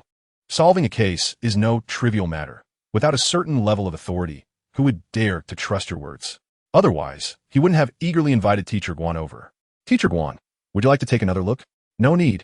Guan Dihai asserted decisively. The appraisal report stands as is. I will sign, and you, Dingyan, shall also sign. With a touch less politeness and a hint more of undeniable authority, Li Dingyan recognized that the elder was elevating him. After further deliberation, they concluded their tasks just before 6 o'clock, with Instructor Sue expressing his gratitude profusely as he escorted the three out of the police station. Dingyan, since we've crossed paths, shall we sit together for a while? Thank you, Teacher Guan, but I have some matters to attend to, so I won't impose. Li Dingyan was not lacking in discernment. Were it just Guan Dihai, he would surely accept, but with that woman present, he thought it prudent to refrain from any unnecessary discomfort. Where are you staying? I can give you a ride. There's no need, Teacher Guan. Please continue with your work. What else with the youth of today? Guan Dihai chuckled, playfully tapping him with a finger. The more polite you are, the less polite the old man will be. There is something I really need your assistance with. Please go ahead, Teacher Guan. Here's the thing. Tomorrow I must embark on a journey that will last several days. Xingming, the manager, has decent experience, but his discernment is somewhat lacking, which makes me uneasy. If you have the time, I would like him to reach out to you. Is this a request for assistance with an appraisal? For instance, if someone were to sell calligraphy or paintings, and Guan Chengming requested Li Dingyan to appraise them, should Li Dingyan declare them authentic and valued at 1 million? Guan Chengming would accept that amount without questioning Li Dingyan's judgment or suspecting any acquaintance between the seller and Li Dingyan. Li Dingyan pondered this, somewhat incredulous. After just 2 days, Teacher Guan trusts me so much? Ha ha ha. Guan Dihai laughed heartily. When it comes to appraisals, the old man might falter, but in judging character, he has never been mistaken. Finding a person of such integrity in today's society, one who would donate a national treasure without hesitation and apprehend a criminal without qualm, is indeed rare. Very well then, my number is with Manager Guan. I am at your service. It's settled then. Farewell. Goodbye, Teacher Guan. As the car began to move, slowly pulling away from the intersection, the woman's gaze remained fixated on the rearview mirror. In the world of antiques, Guan Dihai is renowned for his prudence. Having known him for merely 2 days, he dares to entrust a remarkably youthful lad with appraisals in his shop. A moment's lapse in judgment could result in losses amounting to tens or even hundreds of thousands. The woman contemplated this quietly as the car turned a corner, and the reflection in the mirror no longer revealed Li Dingyan's figure. Chapter 24. How could this be? After bidding farewell to Guan Dihai, Li Dingyan's stomach began to grumble, reminding him that he had not consumed a morsel since leaving home in the morning. In this vast world, nothing is more pressing than a need for sustenance. He glanced around and spotted a noodle shop specializing in fried sauce noodles. This would suffice, a makeshift solution to his hunger.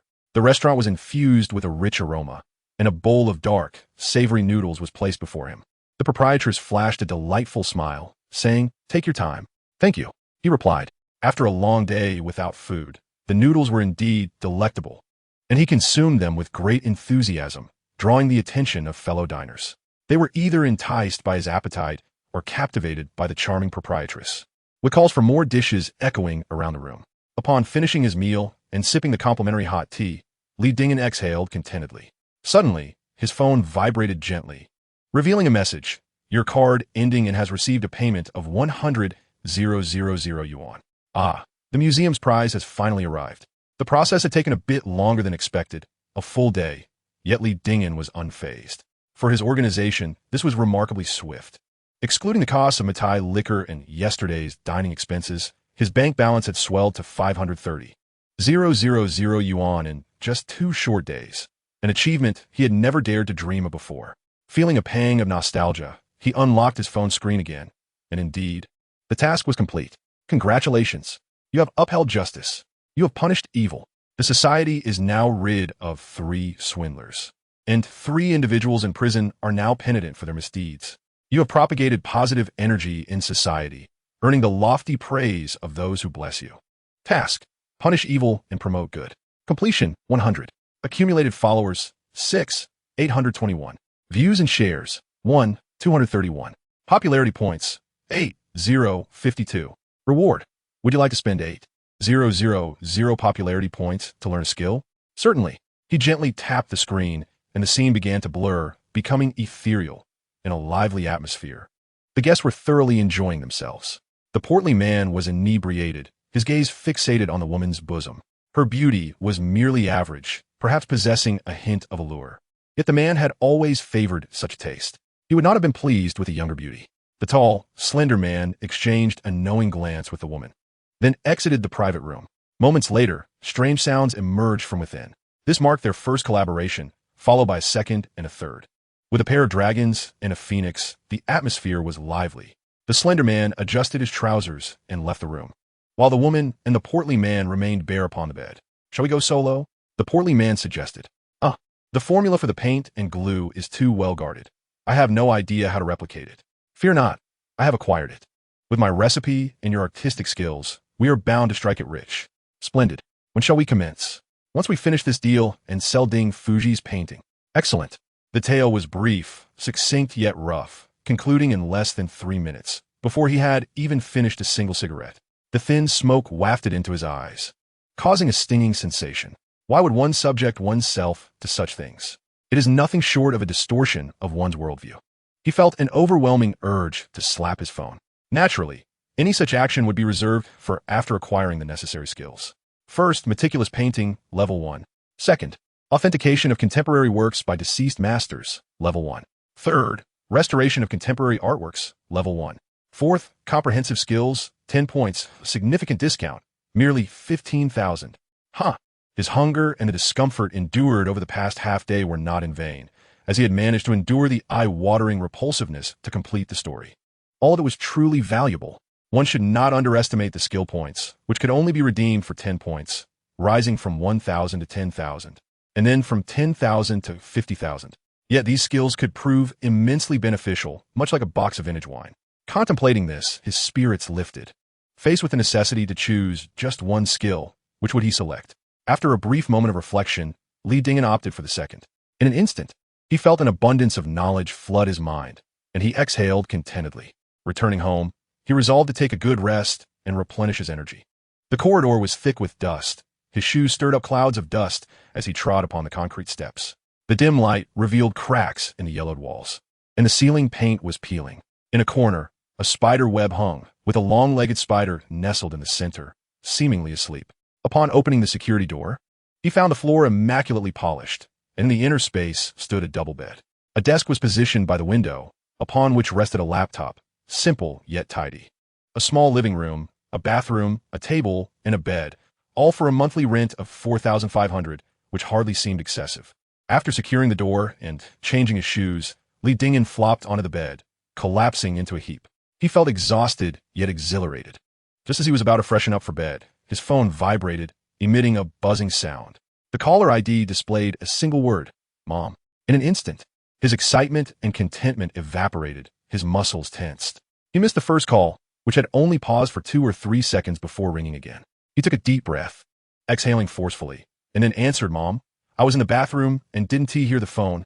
A gentle voice emanated from the phone. It's been a week without a call. How is work? Quite well. The boss is amiable, and my colleagues are easy to get along with. That's good to hear. Have you secured your accommodation? Is it near the Education Bureau? Not yet, still at the old place. Oh, a soft response followed, and a slight pause ensued. Li Dingyan. Yes, you needn't bother. All right, I'll be moving next week. I had forgotten. Your father and I will come by to help and visit you. The rest not too much stuff. Throughout his life, he had mostly been raised in a free-range manner. He had applied to university in the capital all by himself. Only when he erred did Pei Shushan remind him of the significance of a mother. What had prompted this sudden display of tenderness? His mind raced, akin to the engines of a fighter jet, a silent roar. "Mom, where's Dad?" "In the bathroom." Indeed. The heart contracted slightly, fingers tightening around the phone. "Mom, you gave birth to me, right? Why am I suddenly saying such nonsense?" "So you know me, and I know you and Dad. Have they called you from work?" "Yesterday, or perhaps the day before. It must have been Monday." Li Dingen's phone seemed to whistle like the wind. "Tell me the truth. Where have you moved?" "I haven't moved." "No, wait, how do you know?" "You long ago relinquished your previous residence. If you haven't moved, are you sleeping in a doghouse? Are you both in the capital?" In an instant, beads of cold sweat formed on his forehead. Thankfully, he ran fast. If he had delayed another 2 days, he might have had his legs broken. "This is it. The situation has escalated. Mom, don't be angry. I found a better job that pays exceptionally well. In just 2 days, I've earned hundreds of thousands." Li Dingen. The sound reverberated painfully in his ears. His hand trembled, and the phone slipped from his grasp onto the bed. "Mom, I have a call coming in. I must hang up. I'm not lying. I truly am making money." A strange noise emanated from the phone, reminiscent of beans being chewed, crackling and popping. Pei Shushan's face turned ashen as she forcefully threw the phone onto the bed, just a wall away. The mirror in the bathroom reflected a face strikingly similar to Li Dingen's, brows slightly furrowed, showing signs of wear. A wisp of smoke ascended, the ash having burned halfway down, precariously perched on the cigarette butt, as if the echoes of Li Dingen's furious exclamation still lingered. Another scream erupted in the room. Li Ruiying. His hand trembled, and with a hiss, a dark stain appeared in the basin. He discarded the cigarette, but into the toilet, and pressed the flush button again. "Oh, what is it? 500,000? Did Li Dingen just rob a bank? How is that possible?" Chapter 25, Stige d'accident. The sky was deep blue, tinged with a pale hue. Cars filled the streets, pedestrians hurried along, and the cacophony was both vibrant and chaotic. The morning air was unusually crisp yet unpleasant, reminiscent of a musty rag that had been left for 7 or 8 years. Panjun remained lively. A modest eatery outside the market was bustling with patrons, the scent of soy milk cutting through the cotton masks, invigorating the senses. Li Dingen squeezed into the crowd, intending to enjoy a bowl of tofu pudding without pickled vegetables, but the throngs were overwhelming. He settled for a bag of meat buns, munching as he walked. Just as he finished, he entered the archway and opened his phone to log into the live stream. Ding dong, ding dong, ding dong. Warm reminders chimed one after another. "Congratulations to the streamer. Followers have surpassed 10,000. Congratulations to the streamer. Followers have reached 20,000. Congratulations to the streamer. Followers have exceeded 30,000. This isn't right. Just last night, I saw there were only a little over 6,000 followers. How could it have increased by tens of thousands overnight without any effort?" The notifications rang out repeatedly before finally quieting, yet the scrolling messages burst forth like colorful ribbons from fireworks. "Lianji, you've finally gone online. Quickly check. The museum has issued an announcement stating you are the philanthropic Mr. Li. The police station has also released a statement highlighting your bravery in assisting the police in apprehending suspects. Is this the very same host who donated a national treasure on the first day and valiantly confronted criminals the following day? Over 10,000 witnesses were present. Could there be any doubt? It is a rare fortune to encounter a living hero." Li Dingen felt somewhat bewildered, and after a moment's contemplation, he followed the link shared by netizens to the National Museum's announcement. Released at 8:30, merely an hour prior. The post had already garnered over 10,000 shares and more than 20,000 comments. The most discussed topic involved his donation of the national treasure, followed by his subsequent recovery of 600,000 after uncovering a fraudulent scheme. After briefly perusing the comments, he clicked on Ping and Xiaoyang. No wonder the case remained unsolved while the police had already released a statement. The netizens, in a frenzy, inquired whether the host who exposed the fraud ring was indeed the same individual who had donated the national treasure. Such comments alone exceeded 50,000. This was a surge of positive energy. The police, without any concealment, directly acknowledged the situation, mentioning Mr. Li's courageous apprehension of the gang leader. This endorsement from the authorities sent the online community into a frenzy. Upon seeing the protagonist online, it was as if a flood had found its outlet. In mere minutes, the number of viewers in the live stream surged from 1,000 to 30,000. Li Dingen's smile stretched from ear to ear. "I'm not a professional treasure seeker. Yet if there is a chance, I certainly will seize it. As for online appraisals, let me put it this way. When it comes to categories like porcelain and calligraphy, where ancient imitation techniques have reached astonishing levels of sophistication, if you expect me to assess them through a screen with just my eyes. The counterfeiters would likely rejoice and treat me as a deity. Many experts conduct appraisals in this manner, and quite a few do. Indeed, I can only admit my skills are lacking, and I am far from an expert. It is not that online appraisals are impossible. Rather, they are exceedingly laborious and require keen eyesight. Of course, I can still take a look. However, if my assessment is inaccurate, please refrain from harsh criticism. What am I off to do now? Oh, Laukin is preparing to acquire a piece of calligraphy, and he asked me to come over to take a look and boast. I assure you, there is no pretense. You will see for yourselves when I arrive. Teacher Guan? He is on a business trip, apparently in Shanghai, and we are scheduled to meet at 11. It is still early, so I shall take a stroll along the way. Interested in learning about antique artifacts? Certainly, I would be happy to assist. As he interacted with netizens, Li Dingen wandered through the market, having changed street for the day. The vendors remained enthusiastic, continually beckoning him to browse their wares. Thus, while walking and chatting, he managed to cover half a street in less than 30 minutes. This host is lacking. We came to witness your treasure hunts, yet you are merely wandering aimlessly. What is the point? Instead of listening to you describe which dynasty this bronze mirror belongs to, or who once used that broken bowl, I could simply search online. Why endure your incessant chatter? Young lady, there aren't that many treasures waiting to be discovered. Those who find treasures daily are not human. They are divine. Pinyi Pavilion. That is indeed the truth. Li Dingen, everyone, I feel it is necessary to reiterate, do not assume that the antique market is overflowing with treasures. To hold such a mindset, one would need a veritable mind at home. The host clearly found himself at a loss. Output specialist. It's not that he has no options. Rather, there are simply no valuable items at these stalls. Do you think the host is foolish enough to ignore money lying at his feet? Perhaps it is the host's lack of discernment, mistaking mere strokes of luck for true insight. Have you noticed? The loyal followers have already remarked upon his feeble arguments. The atmosphere in the live stream has once again ignited into dispute, while Li Dingen observes with a serene smile. Contentious debates breed excitement, and excitement attracts an audience. Just as the jovial scene unfolds, a commotion arises nearby. Look at this mouth, observe this rim, and now examine the base. Each aspect distinctly embodies the traits of Ming blue and white porcelain. Behold the fractures, the form, and the subtle hues, unmistakably revealing it to be an artifact buried for many years. The speaker, a man in his early 50s, stands beside a box, cradling a porcelain pot in his hands, articulating his points with great conviction. Upon hearing Ming blue and white, nearby vendors and patrons gather around, and the man, adhering to decorum, places the porcelain pot on the ground and steps back when asked if they may handle it. Li Dingen glances over. At first sight, it appears no different from the teapots seen in historical dramas.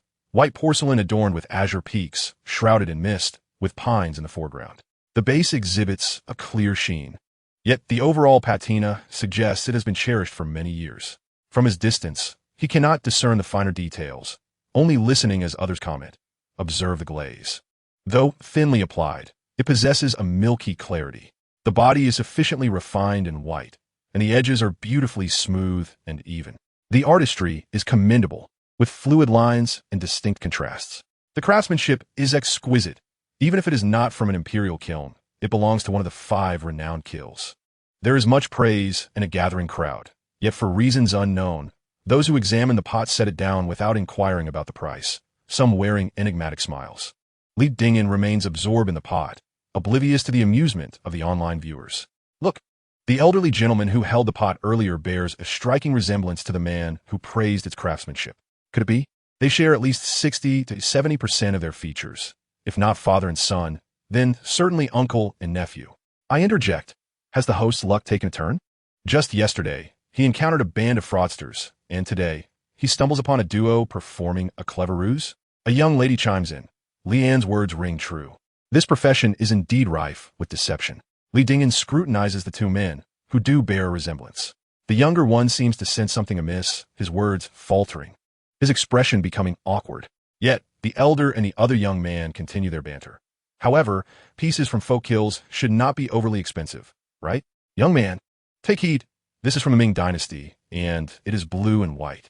Good sir, please provide a firm price. If it is reasonable, I shall purchase it. 500,000, the lowest I can go. If I were not in a hurry to buy a house for my son, I would not part with it at all. Oh dear, that is far too high. I can only offer 200,000. What do you say? No, it remains 500,000, not a cent less. The young man, visibly distressed, appears ready to tear his hair out.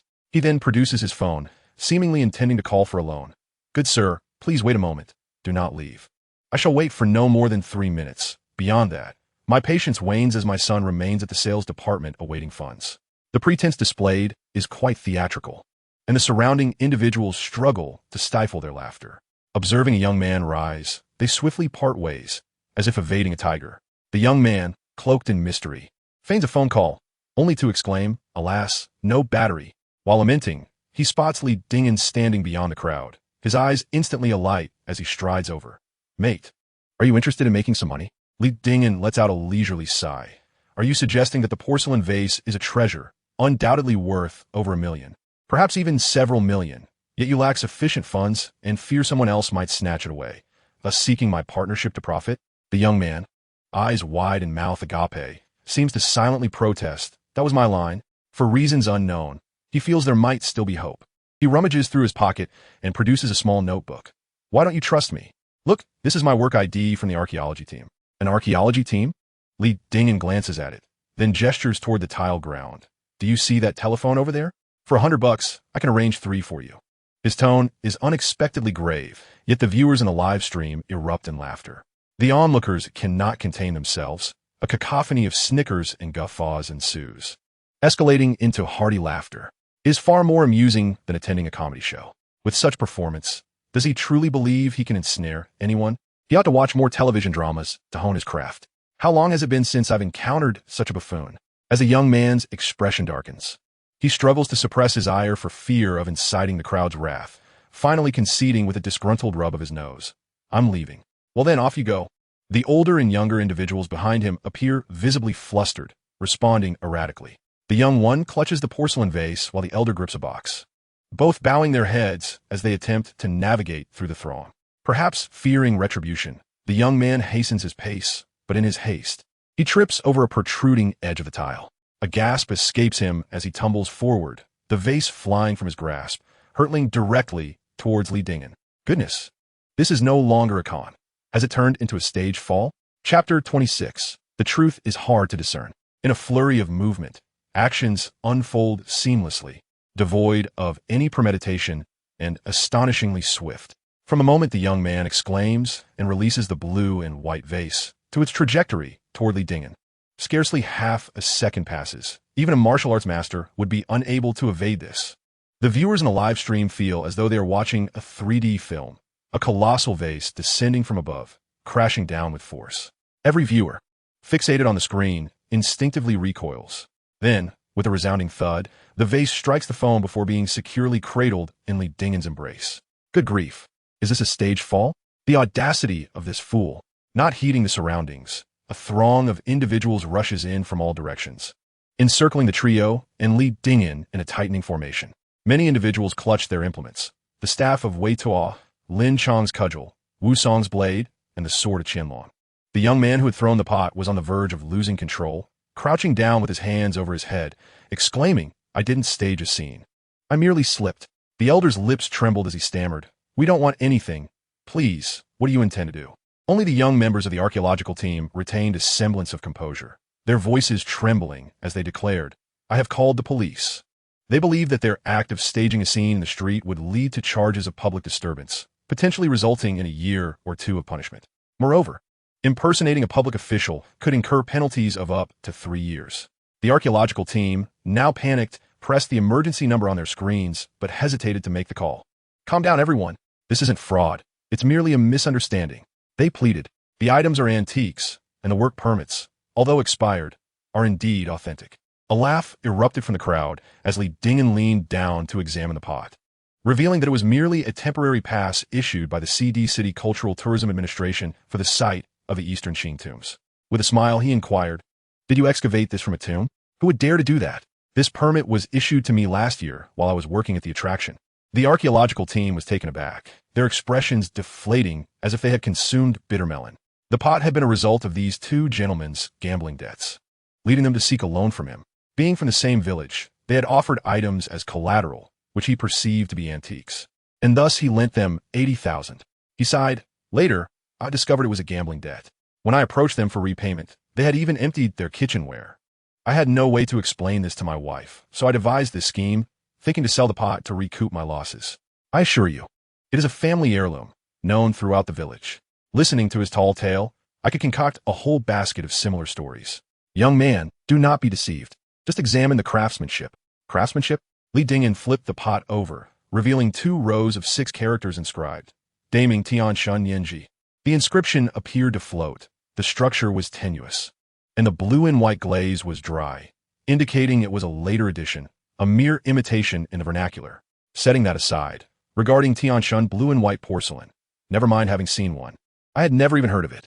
If it were genuine, it would undoubtedly be the world's first blue and white pot from the Tianshan period of the Ming Dynasty. Worth far more than the 3 billion yuan that the Gaguzzi pot had fetched, likely valued in the billions. Selling it for 500,000 would be a loss of epic proportions. No wonder those people dropped it without a second glance. Just look at the body. Its thickness is beyond measure. Frankly, this was the first time I had encountered blue and white porcelain that was asymmetrical. Moreover, the foot of the pot appeared as if it had rolled in sand before firing, rough to the touch. The base bore 3 distinct knife marks, even for personal use. One would be so careless. The painting technique was incorrect as well, overly simplistic. It resembled splattered ink rather than fine detailing. It would be hard to attribute such a style to any era from Ming to Qing, let alone find such a piece in the Republican period. Thus, it was highly likely that this was a modern imitation, hastily crafted from mere imagination. The onlookers, whether vendors or collectors, displayed a discerning eye, and indeed, as I pointed out, these flaws were glaringly evident. However, Li Dingyan felt that this object resembled an antiquity. Firstly, the patina and the faint traces of soil suggest that it could not have acquired such a quality without a history of at least 200 or 300 years. And it certainly does not appear to be a replica. Secondly, the dialogue exchanged among the trio earlier was entirely consistent. Though the glaze is thin, it retains a milky clarity. The body is sufficiently fine and white, and the foot is round and well-formed. In summary, while this piece has its flaws, it is precisely these imperfections that affirm its authenticity as a Ming Dynasty artifact. By the time of Kangxi, both official and private kills had perfected porcelain-making techniques, resulting in fewer instances of asymmetrical bodies, sandy footers, or uneven edges. Looking further back, these flaws were more prevalent. Prior to Chongzhen, product from private kills frequently displayed such defects. Moreover, Li Dingyan discerned another inconsistency. The base was excessively thick while the foot was rather thin, and the pot felt somewhat heavy. Specifically, the ring around the base where the mark is located was too shallow. Typically, a pot of this size should possess a base depth of at least a finger's width, yet this one measured merely a millimeter or 2. If the mark was added later, could the base also be a later addition? As Li Dingyan pondered this, he tapped the bottom with his finger, producing a dull sound. It seemed he was correct. The base had indeed been altered, for otherwise it would emit a clear, resonant tone rather than this muffled thud. Recognizing the peculiarities of the piece, he proceeded with meticulous scrutiny, examining it inch by inch. Indeed, the base appeared to be a later addition. It was highly probable that there was an additional layer beneath. Curiously, he noticed what seemed to be a fan-shaped pattern, rarely seen in the country, bearing a resemblance to the RB style. Furthermore, there was the painting, an ink-splash landscape. He recalled that such a style of porcelain had not been in vogue since the Song dynasty. This painting possessed an oddity. It resembled the work of Dong Qichong. Dong Qichong's ink-splash landscapes? Suddenly, a realization struck him as he synthesized the observations he had just made. This object was not only from the Ming Dynasty, but also produced by an official kiln, and it was a rare piece of export porcelain. He chuckled to himself, thrilled at the prospect of uncovering a hidden treasure. His porcelain appraisal skills had not been in vain. Just as he was savoring his triumph, a flash appeared before him, and the screen flickered back to life. He had been contemplating how such an extraordinary event had not triggered any tasks. And here it was. The familiar text appeared, imbued with a literary flair. Life is full of uncertainties. Troubles often come in succession, but who can say whether they are followed by strokes of good fortune? For the fortunate, the time of your trial has arrived. Task: distinguishing the authentic from a fake. Requirements: 12 hours. Remarks: rewards will be based on the outcome. Chapter 27. Witnessing the spectacle. What does this processing result entail? And what are this trouble and luck? It became clear to him that luck referred to his serendipitous discovery, while the trouble undoubtedly pertained to the gambling father and son duo. Upon reviewing the details, he had indeed not misjudged. for it was undoubtedly an authentic piece from the mid-Ming period, crafted by a renowned artisan. Assessing its value, astonishingly, over $1 million. Li Dingyan was certainly aware that these three individuals were not attempting to deceive him. The young man had stumbled in genuine panic, a fact that was unmistakable to him. However, the act they were putting on was indeed transparent, showcasing a level of talent so subpar that they would scarcely be worthy of polishing the shoes of the trio who had attempted to defraud him with a restored painting yesterday. He contemplated the prospect of a modest financial gain, yet he never imagined that this particular item could be worth such an exorbitant sum, over $1 million. He slowly lifted his head, exhaling deliberately. You must have consulted someone about this, right? What do they offer? Yes, we visited several larger shops. We mustered 4 or 5. And they all agreed that the glaze was thin yet clear, the body fine and round, and the painting exquisite. It was a collection of such qualities. But when it came to making an offer, the archaeologist grimaced and shook his head. Not a single one. Is that so? Li Dingyan paused, and then turned his gaze to the father and son. What price do you intend to sell it for? The elder's face brightened with excitement. Ah, you wish to buy it? Have you lost your senses, buying such a worthless trinket? You know it's a sham, yet you press on regardless? Young man, if you wish to show kindness, why not offer me some assistance instead? Every item I have is of better quality than what you possess. Not expensive. Just 10,000 each. Take your pick. After all, they're all fakes. You might as well choose one that is more aesthetically pleasing. The son chimed in. Yes, just let us go. Be quiet. This is not for you to discuss. It is my possession, the archaeologist shouted, his voice ringing out. He then turned to Li Dingyan, bowing slightly. I know your intentions are not purely benevolent. You possess a keen eye and recognize the extraordinary nature of this item. I won't ask for much, just 80,000. Even if you sell it for 8 million later, I will not retract my offer.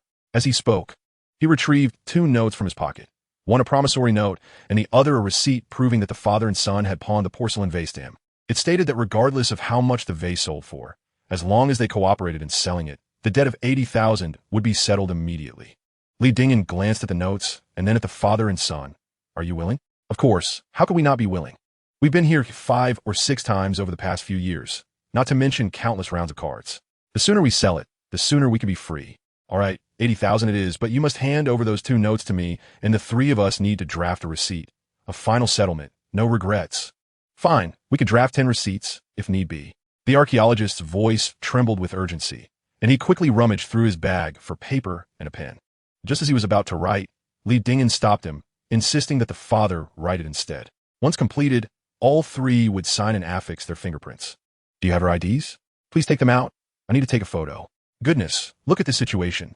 Is he genuinely concerned that the father and son might backtrack? Have you never encountered the fickle nature of gamblers? Their words are as fleeting as a breeze. Retracting their statements can occur in a heartbeat, so it is prudent to have a receipt. That is not what I meant. I'm saying, does this young man truly believe that vase is genuine? Goodness, does he really? TSK, what discernment? In just a couple of minutes, with a single note, the 3 produced their identification. Li Dingyan clicked away on his camera, then scanned the payment, transferring the funds. The 3 expressed their profound gratitude, fearful that Li Dingyan might change his mind, and hurriedly vanished from sight. The onlookers around them regarded the scene as a farce, pointing and whispering derisive comments. Brother, come take a glance at what I have. You might just uncover a hidden treasure. I assure you, what I possess is far superior to that which you currently hold. With a mobile phone dangling from your chest, are you perhaps live streaming? Why not invite an expert to authenticate it? Surely, an expert would appraise it at 800,000. Wouldn't they? Laughter erupted around, yet Li Dingyan remained unfazed, placing the pot into a box and departing. Meanwhile, the live streaming room was in hysterics. The host was fully aware of the charade, yet persisted. This host is quite something. Whether they believe in the authenticity or are merely playing along, it's clear they are keen to take advantage. The stall owners articulated their points clearly, highlighting the numerous flaws in the item.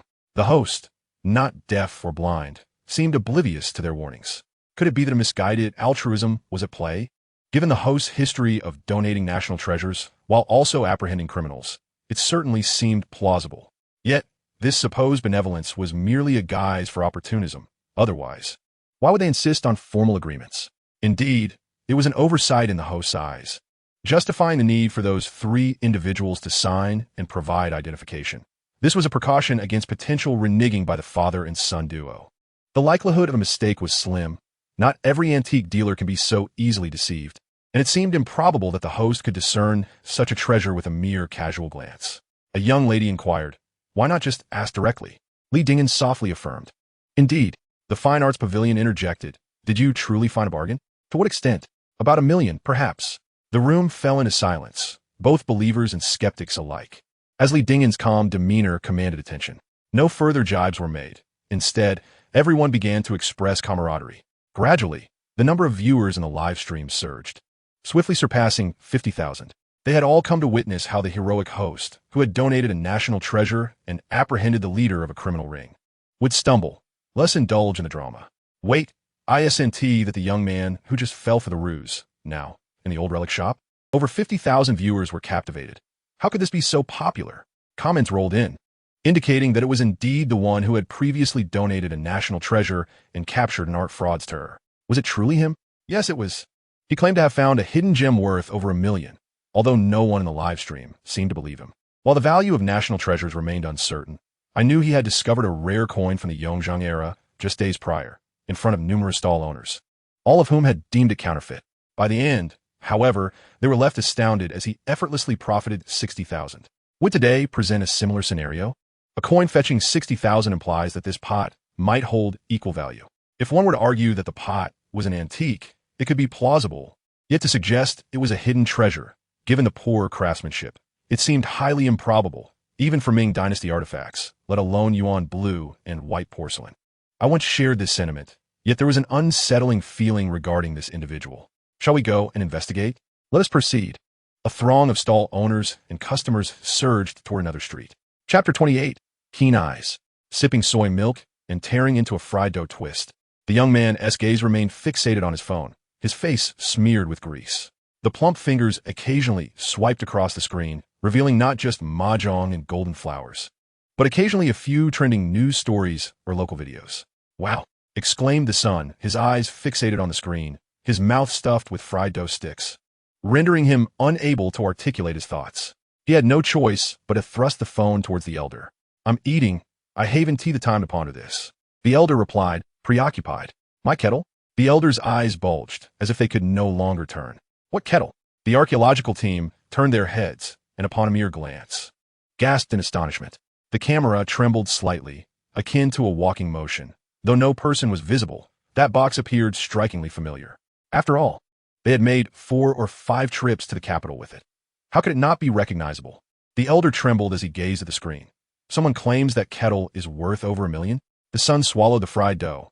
It's not just someone, it's him. No one else believes it. Could it truly be worth over 1 million? Even if it is, what does it have to do with you? If you hand it over to me, it becomes mine, and if I sell it to him, it becomes his. The archaeological team shot a sidelong glare at the elder. "Uncle Jean, you're not considering backing out, are you? We have a written agreement. Even if you take it to the highest court, you wouldn't win." The elder appeared somewhat sheepish. "No, I'm not thinking of backing out. I just feel uneasy and want to take a look." "Nonsense. I know you too well. You and your son are cut from the same cloth. Your words are as good as hot air. Don't say I didn't warn you. This is the capital, not our hometown. Dare to be unscrupulous here, and you'll secure a life of ease for the rest of your days." The archaeological team cursed under their breath, feeling frustrated, sensing that something might go awry. Yet, they didn't lash out. "If you wish to see the spectacle, that's fine. You two finish eating first. I'll take care of the bill." All right. The father and son devoured their food. The archaeological team entered the restaurant, but instead of rushing to pay, first dialed his wife's number. "Go to the bank right now and withdraw all the money. For what you can't withdraw, take the cash from home. If the police inquire, just say you're settling a debt with your mother. Remember to explain it well and draft an IOU, backdating it to last year." After meticulously conveying the instructions, he exited the restaurant. The father and son hid by the door, murmuring to each other, their eyes gleaming with anticipation. On the tea table lay a painting with Guan Qingming and a guest seated on either side. When Li Dingen entered, it was evident that the two had reached an agreement, as the staff brought over the cash register to collect payment. Upon noticing the box in Li Dingen's hand, Guan Qingming paused in surprise. "What treasure have you unearthed this time?" "A porcelain kettle. You carry on with your business." He nodded towards the guest, acknowledging their presence, and approached the tea stand to pour himself a cup. As he prepared to finalize the payment and bid farewell to the guest, a throng of people burst in from outside, a dozen or so, the majority being familiar vendors from the market. Guan Xingming's face was a portrait of bewilderment. Is there something going on? Everyone? Nothing at all. One of them pointed at the standing Li Dingyan. We came specifically to see Boss Li snag a deal. This scene was all too familiar for Guan Xingming, instinctively reminding him of that day with Boss Jiang. He glanced at Li Dingyan, then at the box beside the tea table, and finally at the newcomers who had just entered, cautiously inquiring, "Which one of you has brought a treasure?" "It is not a treasure," came the reply, "but 3 amateurs from Chengda performing a double act, which we can hardly judge to be authentic. Only Boss Li claims it to be genuine, and indeed a significant find, which is why we have come to broaden our horizons. It is often said that a person's reputation and the shadows of trees are what sustain one in this line of work. One must not be so naive as to underestimate things. The first encounter may lead to misconceptions, but now that they recognized Li Dingyan's true discernment, to belittle him further would render themselves foolish. Of course, skepticism lingered, and a hint of defiance remained. Otherwise, they would not have forsaken their business to come merely for the spectacle. Yet, as the conversation progressed, their tone shifted to one of greater respect. "Boss Li, we do not mean to argue.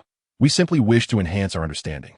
If you would not mind, could you enlighten us, so we may be convinced in both heart and mind?"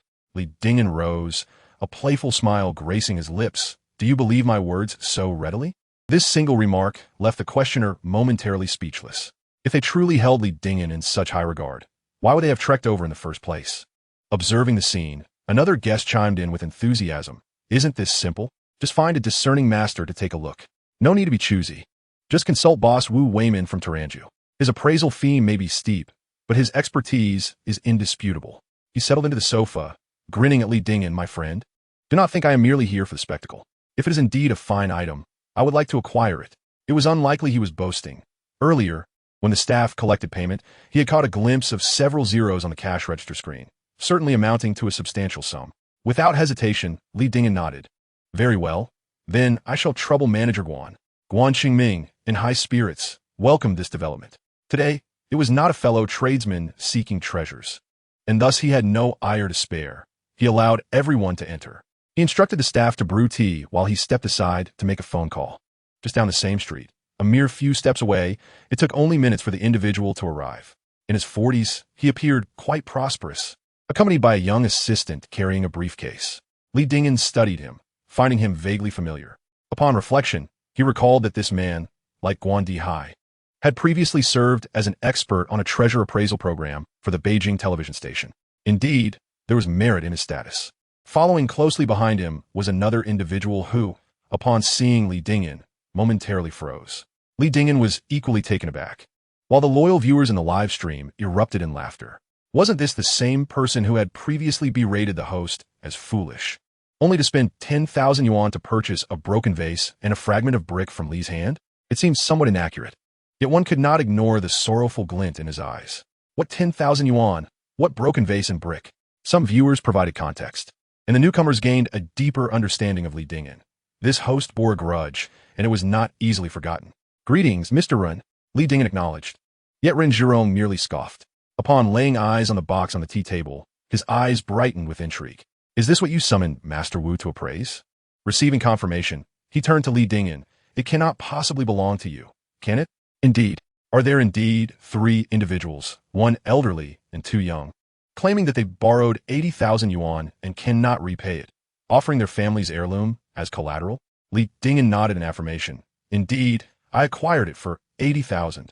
Ren Zhirong, momentarily taken aback, erupted into a thunderous laugh. What keen insight! Haha. Chapter 29. Inferior Goods? Li Boss possesses remarkable discernment. Those 3 entered my establishment, demanding 80,000. When I refused, they lowered their asking price to 50,000 and ultimately to 30,000. Ren Zhirong laughed so hard that he could barely breathe. What a sight! Such counterfeit items. I would not pay 300, let alone 30,000. Li Boss, have you perhaps taken up the role of a bodhisattva, earning a modest income? Who would dare to claim such a title? Li Dingyan, nonchalant and composed, replied, 1,000 yuan merely for a damaged vase and a fragment of brick. Ren Zhirong, as if grasped by the throat, turned visibly crimson, his laughter morphing into a cold chuckle. Very well. I shall see what treasures Li Boss procured for 80,000 and how much profit you can glean. Few were privy to this matter, yet many were aware of Li Dingyan's tale of acquiring a piece of broken brick that became a national treasure. Connecting the dots, they formed a rough idea, though most wore expressions of schadenfreude, reflecting Ren Zhirong's character. Li Dingyan, uninterested in quarreling, opened the box and retrieved a porcelain pot. I appreciate your assistance, Teacher Wu. Wu Weimin, without further ado, nodded and began examining the porcelain pot. The patina and hue suggested age, yet the pot was excessively heavy. The form was incorrect. The base was too coarse, uneven. No, it was flattened. The knife marks were excessive. The foot was too rough, with an abundance of sand. The glaze was too thin, lacking richness. The painting style was incorrect, reminiscent of the Tang dynasty. Ah, this pattern is also incorrect. It belongs to the Tang as well. Oh, this artwork in the base. See? Even Teacher Wu acknowledges this. Indeed, every aspect of the pot was flawed, even if it were from the Ming dynasty. It likely originated from a small workshop, for it could not have been crafted so poorly otherwise. What value could it possibly hold? Ren Zhirong had just declared that 300 was already too much. Yet Li Boss nodded vigorously. What did this signify? It suggested he was well aware of these issues. Naturally, he must have recognized something we had not mentioned. Otherwise, he would not have made the purchase. Needless to say, if it were not for this, why would I have come here? I am eager to see what he can discern.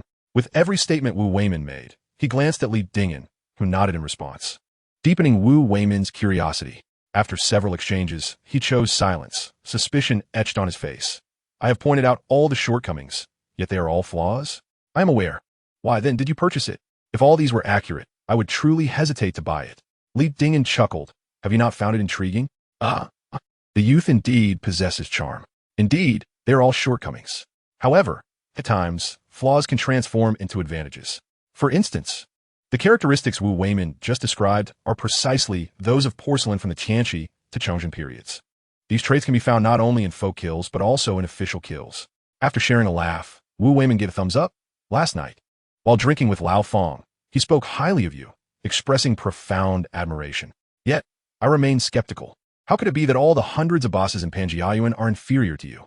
Today, however, I have come to realize that the younger generation is remarkable, leaving no room for the elders. With another sigh, he picked up a pot, tapping its bottom, his expression a blend of gravity and excitement. Is this truly a Tianshan? Is Teacher Wu jesting with me? Li Dingyan pointed to the sandy foot and the almost transparent glaze. Isn't it obvious? It's either the Tianqi or the Chongzhen. Indeed, I have been overly ambitious, thinking I could personally craft the world's first Tianshan pot. He sighed, retrieving sandpaper and a file from his box. And after a moment's contemplation, he also took out a hammer and chisel. Then, glancing at Li Dingyan with a hint of mischief, he asked, Shall you take the lead, or shall I? Let us agree beforehand. If it gets damaged, I shall not be liable. With grand enthusiasm, Li Dingyan replied, Rest assured. Teacher Wu, even if it turns to rubble, it will still be mine. Onlookers, including vendors and guests, as well as netizens in the live stream, were utterly bewildered. It appears they intend to smash this pot open. With such thin walls, it surely cannot conceal anything. One TA strike render it entirely worthless? Yet, some sense something amiss. This pot must be extraordinary. Mr. Li, it seems Teacher will take quite some time. It won't be done in 3 to 5 minutes. While we wait, why not enlighten us? They urged. Yes, share your insights and broaden our horizons. Very well. Li Dingyan pondered for a moment. You should know that after the Jiajing era in the Ming dynasty, a model known as official kiln paired with folk firing emerged. The crowd responded with wide eyes, incredulous. Goodness. Even the folk kills seem unworthy of this pot, and yet you insist on associating it with the official kiln? What does official kiln paired with folk firing mean? It refers to the court's financial constraints, which led to a reduced number of kiln workers. Thus, some porcelain was allocated to major folk kilns for firing. Since the body was crafted in the official kiln and the painting executed there as well, the folk kiln was merely responsible for the firing. Hence, it ultimately remains official kiln porcelain. However, such bodies were typically sent from the imperial factory to the folk kilns for firing. A body is flawed, as this could never have left the gates of the imperial factory.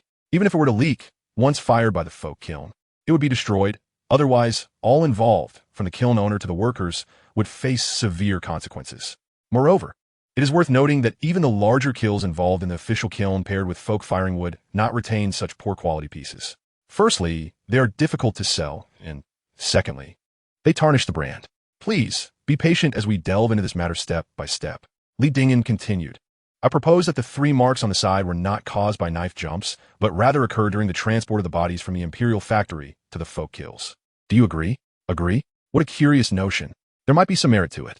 Indeed, it is plausible, for single transport would not carry merely one body, but rather hundreds of clay bodies stacked together, inevitably leading to some bumps.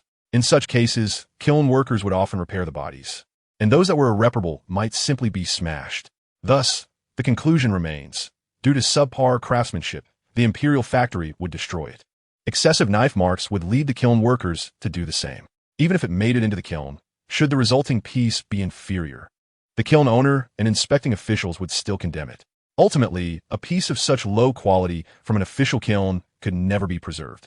There are no absolutes. It is not the case that the Ming dynasty maintained strict regulations throughout its entire duration. Those present, being connoisseurs, surely understand how to date porcelain from the period following the Tian Shan reign. Consider the clay, the sand adhesion, the glaze, the body, and the foot. The onlookers were collectively taken aback. It is no wonder I felt a semblance of reason in the old man's double talk, despite knowing full well the ruse.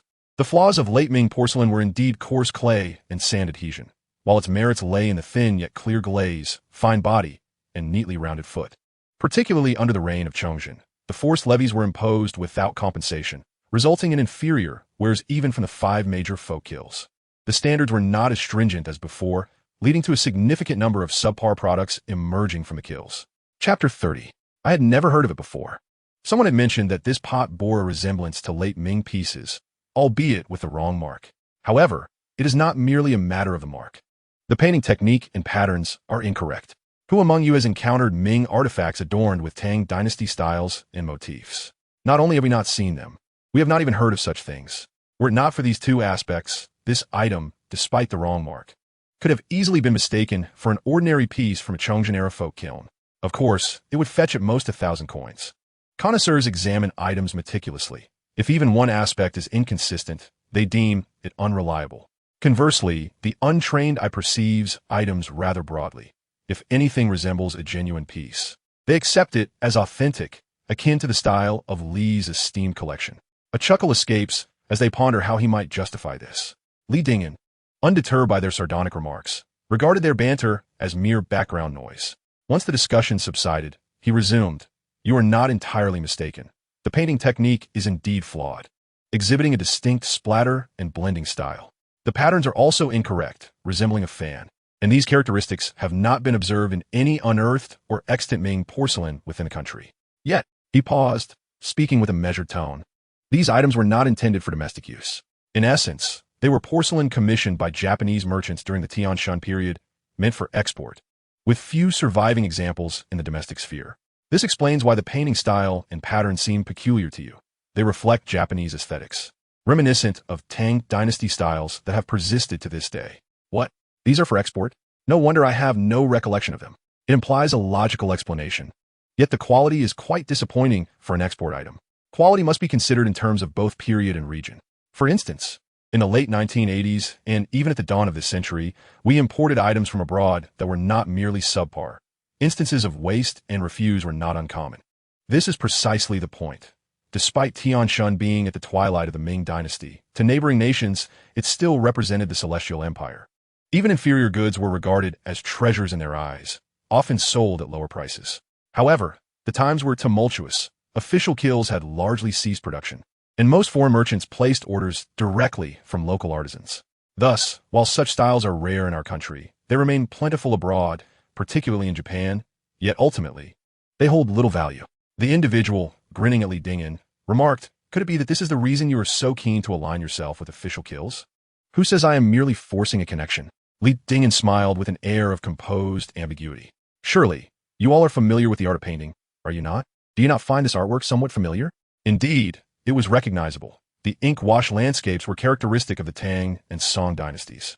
Such styles were not uncommon in the Ming and Qing eras either. Yet this particular piece on porcelain was truly a rarity. The owner of the calligraphy and painting shop chuckled. "What Mr. Li implies is that you should deduce the cause from the effect. Since this was produced by an official kiln, it must have been painted by someone of note, perhaps even a renowned master." As he spoke, his eyes widened, and he leaned forward eagerly. If it weren't for Wu Weiman diligently sanding a piece, he might have wished to affix his gaze upon the teapot itself. After scrutinizing it for nearly a minute, he straightened up and took out his phone. snapping a picture of the vessel's surface. The crowd was perplexed, but Li Dingyan understood perfectly. He had directly opened the browser search bar, pasted the photo, and hit search, revealing a plethora of results, all with the same painting.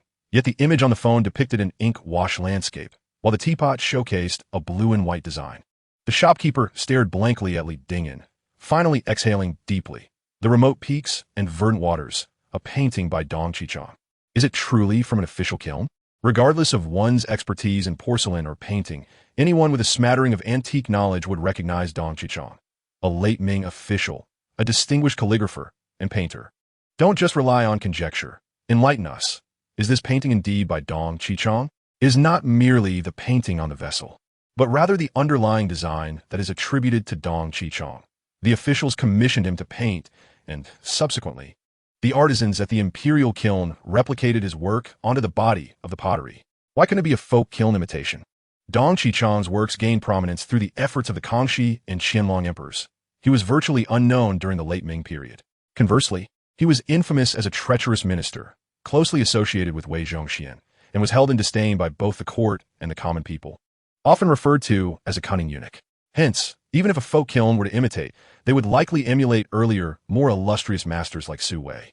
Thus, it is undoubtedly a product of the official kiln, but the shopkeeper gazed at Li Dingyan with confusion.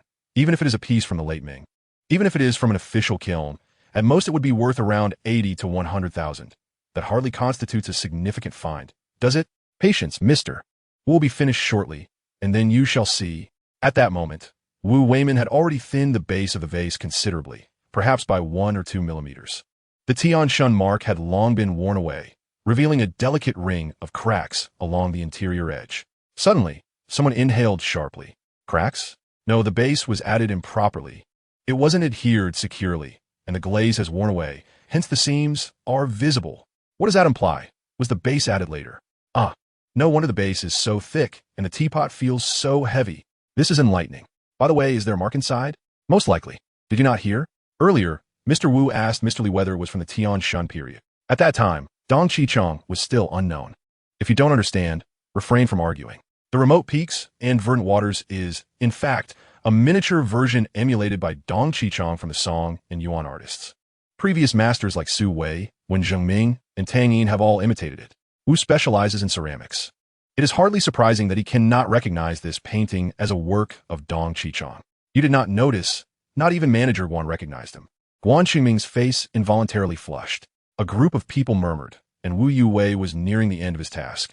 He put down the sandpaper and file, and picked up a fine flat chisel, gently carving around the crack. What is this, a floral seal? It somewhat resembles the seal script of the later fire period. Have you ever heard of it? I certainly have not. Chapter 31. Turmoil. After staring at the seal impression for a considerable time, Wu Yuwei let out a heavy sigh. This is not from the later fire period, but rather from Boss Li's Benhua. Surely he must know? I know, of course, but I only learned it now. Previously, it was merely conjecture. Li Dingyan quickly defended himself, pondering for a moment before explaining. In every trade, there is a patron saint, and ceramics are no exception. Before the Ming dynasty, it was Zhao Gai, but after Wanli, it became Tongbin. Just like Ganjiang and Mo Yi, who sacrificed themselves in the kiln, revered by the people as the god of porcelain, also known as the immortal of wind and fire. Wanli personally decreed the establishment of shrine for him, which has continued to thrive until the advent of New China. Ancestors have been deified, and their blessings for future generations are only natural. Just like Zhang Tianshi of Long Hushan, whose descendants have become the folk leaders of JDZ. Therefore, whether in the late Ming or Qing dynasties, each newly appointed governor of ceramics would worship Tongbin, while also granting certain benefits to the Tong family to pacify the populace. Benhua Zhai came into being in this manner, akin to the present-day state-owned and privately owned joint ventures. Perhaps fearing the Tong family's influence might be detrimental to stability, Benhua Zhai predominantly produced export porcelain, with little entering the domestic market. This is why you all have scant impressions of it, as it was later regarded as an ordinary small kiln, with a Tianshun mark added to obscure its true nature. Li Dingyan paused. While rare, it does exist. The Palace Museum indeed possesses such an item, specifically an ink wash lotus plate, which embodies the style of Tang paintings and features fan-shaped patterns. The base mark is identical to the floral seal impression exhibited. There should be images online that you could search for. A wave of energy emanated from the center of Li Dingyan, radiating outward. The onlookers were not idle. Some even took out their phones to search. The images they found matched exactly what Li Dingyan had said: an ink-wash lotus plate, featuring fan-shaped patterns, with the base mark identical to that on the bottom of the pot. What item exhibited by the Palace Museum is not a national treasure? What piece does not command a price in the tens of millions or even billions? Priceless treasures are not limited to just one or two. That may not necessarily be the case. Wu Weiman interjected, casting a half-smile glare at him. You just said this pot is worth around $1 million. So let us not mislead people. Let's speak clearly. Haha. Li Dingyan chuckled awkwardly, noting that not everything collected by the Palace Museum is an extraordinary rarity. Some relate to unique cultural and historical significance. For instance, this lotus plate represents the porcelain export craftsmanship of the late Ming period and embodies the distinctive semi-official, semi-private kiln culture of Banhua, Zhai during the feudal society, which is why it was included. Of course, to say it is inexpensive is relative to the other national treasures in the Palace Museum. After all, few pieces from Banhua, Zhai still exist. So 5 to 6 million is indeed a reasonable estimate. Then how is this pot valued at just over $1 million? Because it is inferior, I suppose? Li Dingyan chuckled, remarking that only the paintings of Dong Qichong and the inscriptions of Bin Huozhai hold value. Otherwise, as the proprietor suggested, even if it were replaced with a piece from an imperial kiln, it would merely fetch a sum between 80 and 100,000. So what is its true worth? 150,000, or perhaps 190?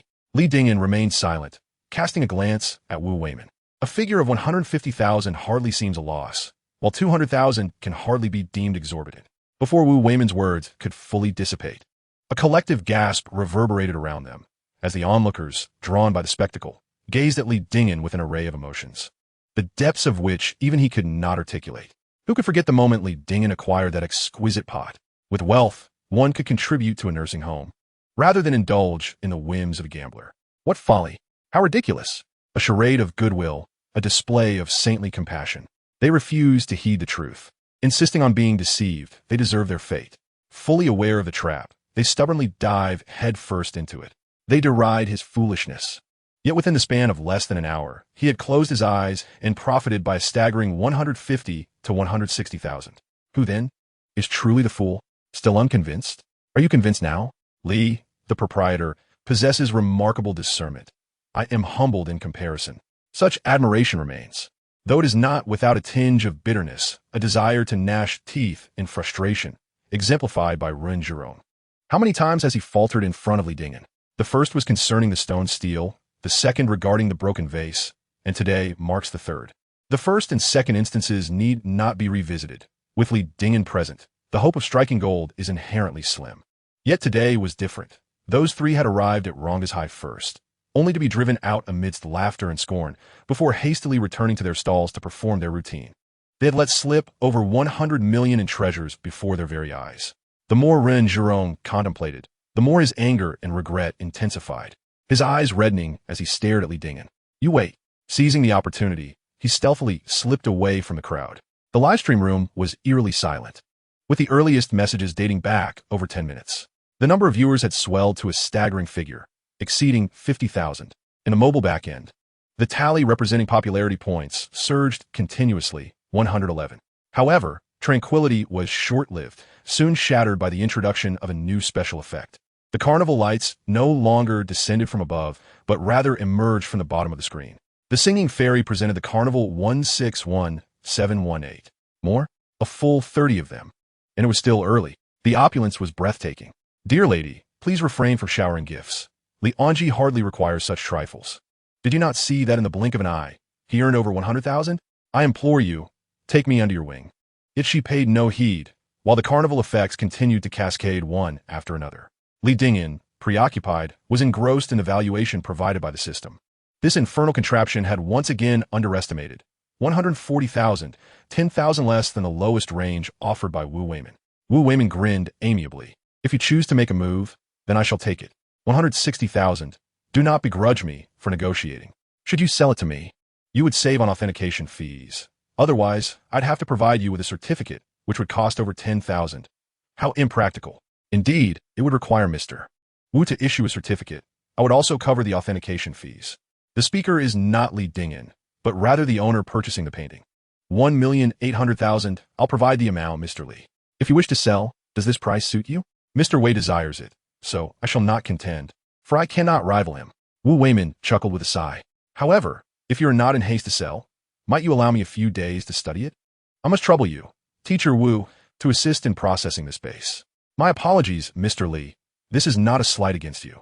Merely the course of conversation led us here. You are too courteous. Li Dingyan paid little heed to that.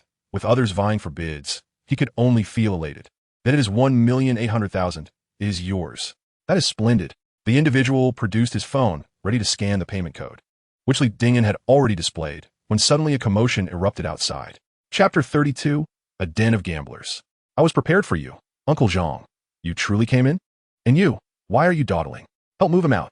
If your father storms in today, prepare to deliver him his meals. The son quickly realized, lifting his father's legs. The two hastened to carry the elder outside the market. The agreements were in black and white, firmly established. Should they disrupt this transaction, it would undoubtedly lead to trouble, with at least a fortnight of consequences. How many games would need to be played to mitigate such a loss? These are the same three sellers from before. Likely, they had seen Mr. Lee's live stream proclaiming the bottle's worth at over 1 million and sought to retract their agreement. Prior to selling this bottle, the three had indeed signed a written agreement. What good fortune did they hope to achieve? What agreement? Someone recounted how before Li Dingyan made the payment, the elder was made to write an agreement, with all three signing and imprinting their seals. Even if this escalates to the United Nations, they would not prevail, Mr. Wei mused softly. Mr. Lee exhibits a temperament not befitting a youth in his 20s. Flattery. Li Dingyan collected his phone with poise. 1,800,000 secured. After bidding farewell to Mr. Wei and Wu Weimin, Li Dingyan feigned discomfort and retreated to the restroom. There, he accessed the system. Indeed, the task had been accomplished once more. Fortune often lies in misfortune, and misfortune in fortune. You have not missed the opportunity of luck and successfully evaded trouble. Congratulations. Fortunate one. Task: Indistinguishable Truths. Completion: 100. Accumulated followers: 51,821. View and broadcast count: 12,133. Popularity points: 63,954. Reward: would you like to expend 60,000 points to learn a skill? Yes. The screen shimmered briefly, appearing as a revolving lantern. In the icy depths of winter, clad in white mourning attire. A vermilion gate adorned with a 7-colored paper structure suspended from a long pole. Counting carefully, it boasts 10 layers, indicating that the deceased lived beyond 95 years. A mournful occasion. The family did not hire a troupe for entertainment, but arranged a flowing banquet. Villagers from nearby could partake without the necessity of gifts. The Zhang family has an excellent reputation. The late Elder Zhang was renowned in the region as a philanthropist, having repaired bridges, paved roads, and generously distributed porridge and clothing. Many have benefited from his kindness, and thus his name is esteemed. Consequently, over these 3 days, guests have been ceaselessly arriving. The crowd outside was bustling, filled with people queuing for the lavish banquet.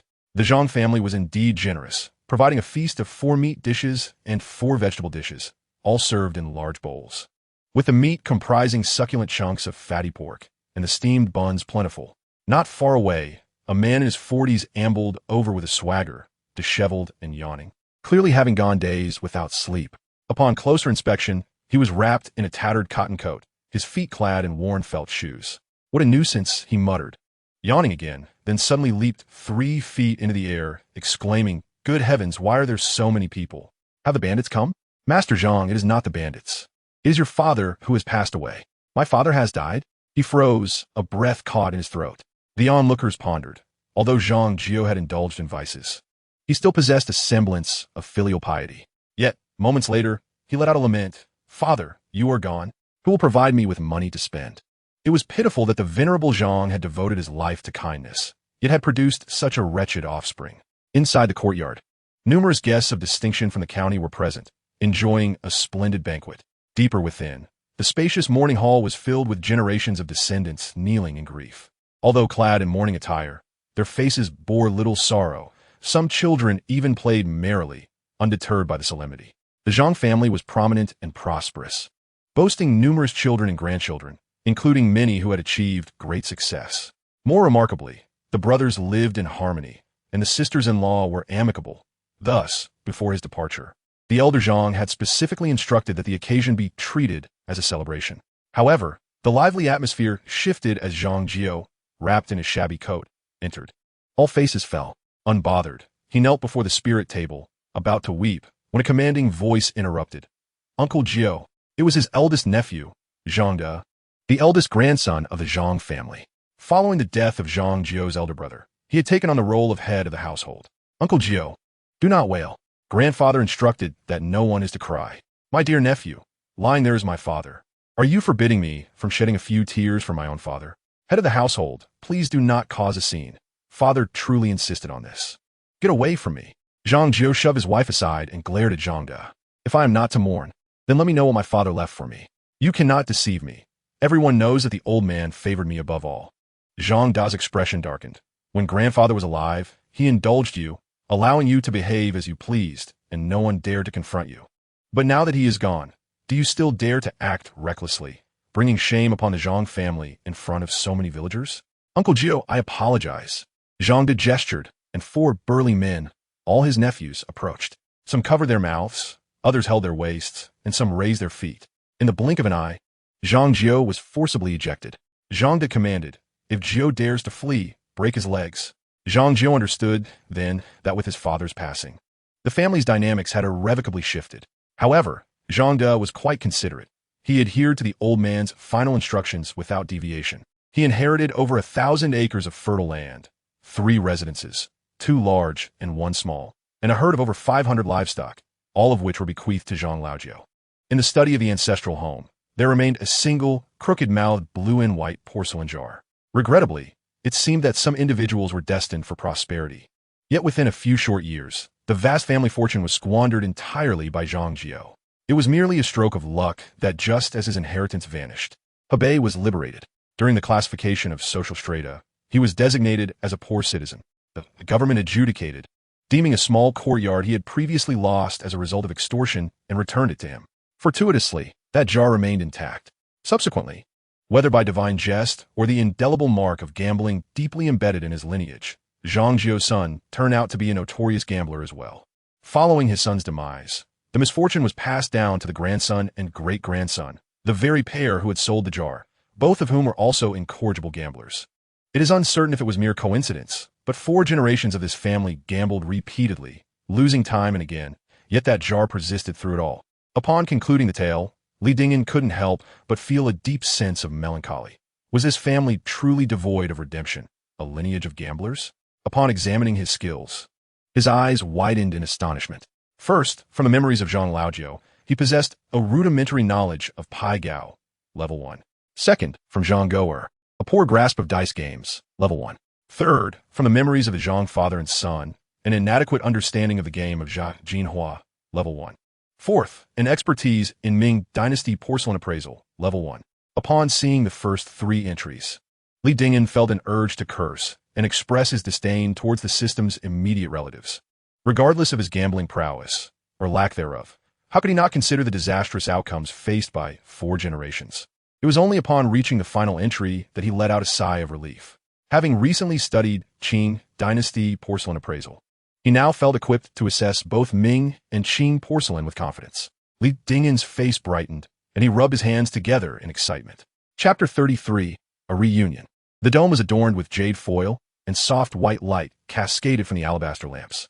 The air conditioning gently circulated, enveloping the diverse faces in a warm embrace. The expansive stage was replete with display cases, showcasing a myriad of exquisite collectibles. The grand screen had been dimmed, and at the top, a line of crimson text scrolled. Illuminate wishes, spread warmth. The spring charity auction in Shanghai concludes successfully. The hall bustled with attendees. Men donned tailored suits while women radiated glamour, including several prominent figures from the business world and celebrated stars, typically seen only on television. On the opposite side lay the banquet hall, where waitstaff thronged in and out, continually replenishing the dining tables with utensils and dishes. The offerings were rather ordinary, with the priciest being a clear stewed lamb dish, resulting in a sparse crowd. Most present were staff awaiting their turn. In a corner sat a girl, her tresses obscuring much of her face, with headphones adorning her ears. Her fingers occasionally tapped the screen. Each tap illuminated a carnival in the live stream. As the special effects faded, The screen revealed a blue and white porcelain jar resting atop a coffee table, with Li Dingen's voice resonating clearly in her headphones. The delicate high heels echoed against the marble floor as a pair of legs, seemingly measured with a ruler, approached with graceful strides. The sheer stockings glimmered, reflecting a soft glow. The hem of her skirt gently draped, concealing her rounded knees, while her waist and hips formed an alluring curve, and her bosom swayed subtly with each step. Her long hair was intricately styled into a bun, and her lips were adorned with a hint of pink, exuding a touch of sophistication while maintaining an enchanting allure. Huayin, Chun Jingshu called out, prompting the girl to lift her gaze, offering a gentle smile as she eagerly advanced. Cousin, as she tucked a strand of hair behind her ear, her smile, revealing a glimpse of her teeth, resembled clouds parting to reveal the sun, or like a pure flower bud slowly unfurling its petals, beautifully soothing, naturally captivating. Though she donned casual attire, a loose trench coat and simple jeans, with her hair casually styled, standing beside the radiant Chun Jingshu, she resembled spring orchids and autumn chrysanthemums blooming together. This is Teacher Guan Dihai. Hello, Teacher Guan. Greetings. The district leaders are hosting a banquet, inviting both me and Teacher Guan to attend. You should join us as well. That sounds good. Please be careful on the way. Chun Jingshu advised. Just as her gaze inadvertently fell upon the phone, she clutched. Is this old Kanju Guan's shop? Oh, someone is live streaming. The name rang a bell. A contemplative expression crossed Chun Jingshu's face. Lianji, is that Li Dingen? Wasn't he invited to appraise calligraphy and paintings? How did it turn into porcelain? Guan Dihai hastily retrieved his phone, searched for Lianji, and entered the live stream. On screen, Li Dingen was shaking hands with Wu Weimin and General Wei, before escorting the two out of the shop. The crowd outside gradually dispersed, yet the number of viewers in the live stream continued to swell, surpassing 50,000. The barrage of messages on the public screen rolled in like a roller coaster. Claims of discovering national treasures, outsmarting fraudsters, and today, acquiring a blue and white vase, flipping it for a profit of 1.72 million. Guan Dihai was momentarily stunned, struggling to comprehend. Did he strike gold again? That morning it was a stone. In the afternoon, it was an ancient coin, and the next day it turned to calligraphy and paintings, all within a single night. Now switching to porcelain? It's one thing to strike gold daily, but to switch fields like this, I've never heard of such a thing, and I find myself a loss for words. After a long pause, Guan Dihai sighed in resignation. Some individuals possess innate abilities, as if their ancestors are feeding them success.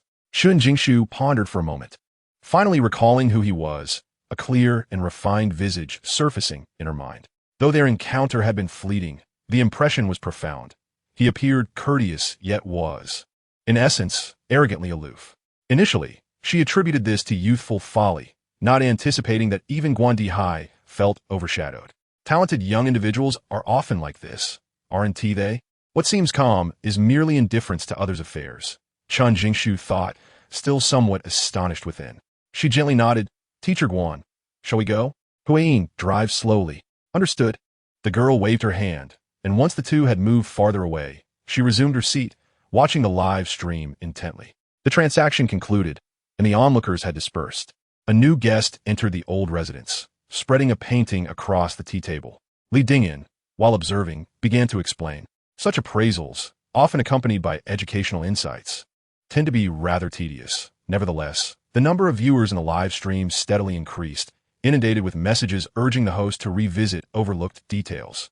Yu Huin pondered for a moment, exited the live stream, and dialed a number. Huaji, what are you busy with? Planning events, organizing activities, preparing reports. It's the same cycle. Why are you calling me today?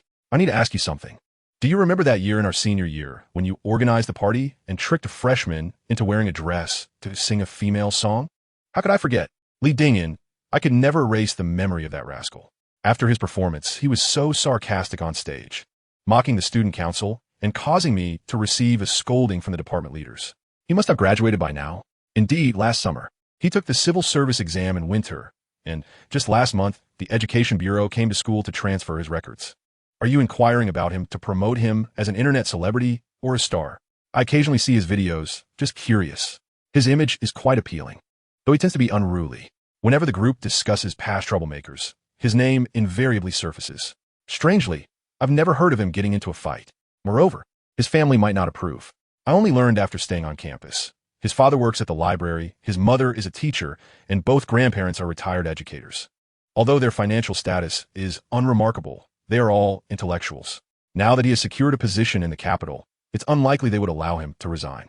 Oh, I see. We can discuss it later. Don't rush to hang up. When will you come to the capital? I miss you. She chuckled softly. You're longing for the succulent lobsters and cake, aren't you? Isn't it the same? Maybe next month. It's too cold now. All right, make sure to come early. I truly miss you. When you arrive, I'll treat you to Peking duck. Okay. After hanging up, she reopened the live stream. The painting on the tea table had vanished, seemingly completed in the transaction. Listening closely, she heard Li Dingyan engaged in light banter with Guan Qingming. Her slender fingers glided gently across the screen, leaving a vivid trace.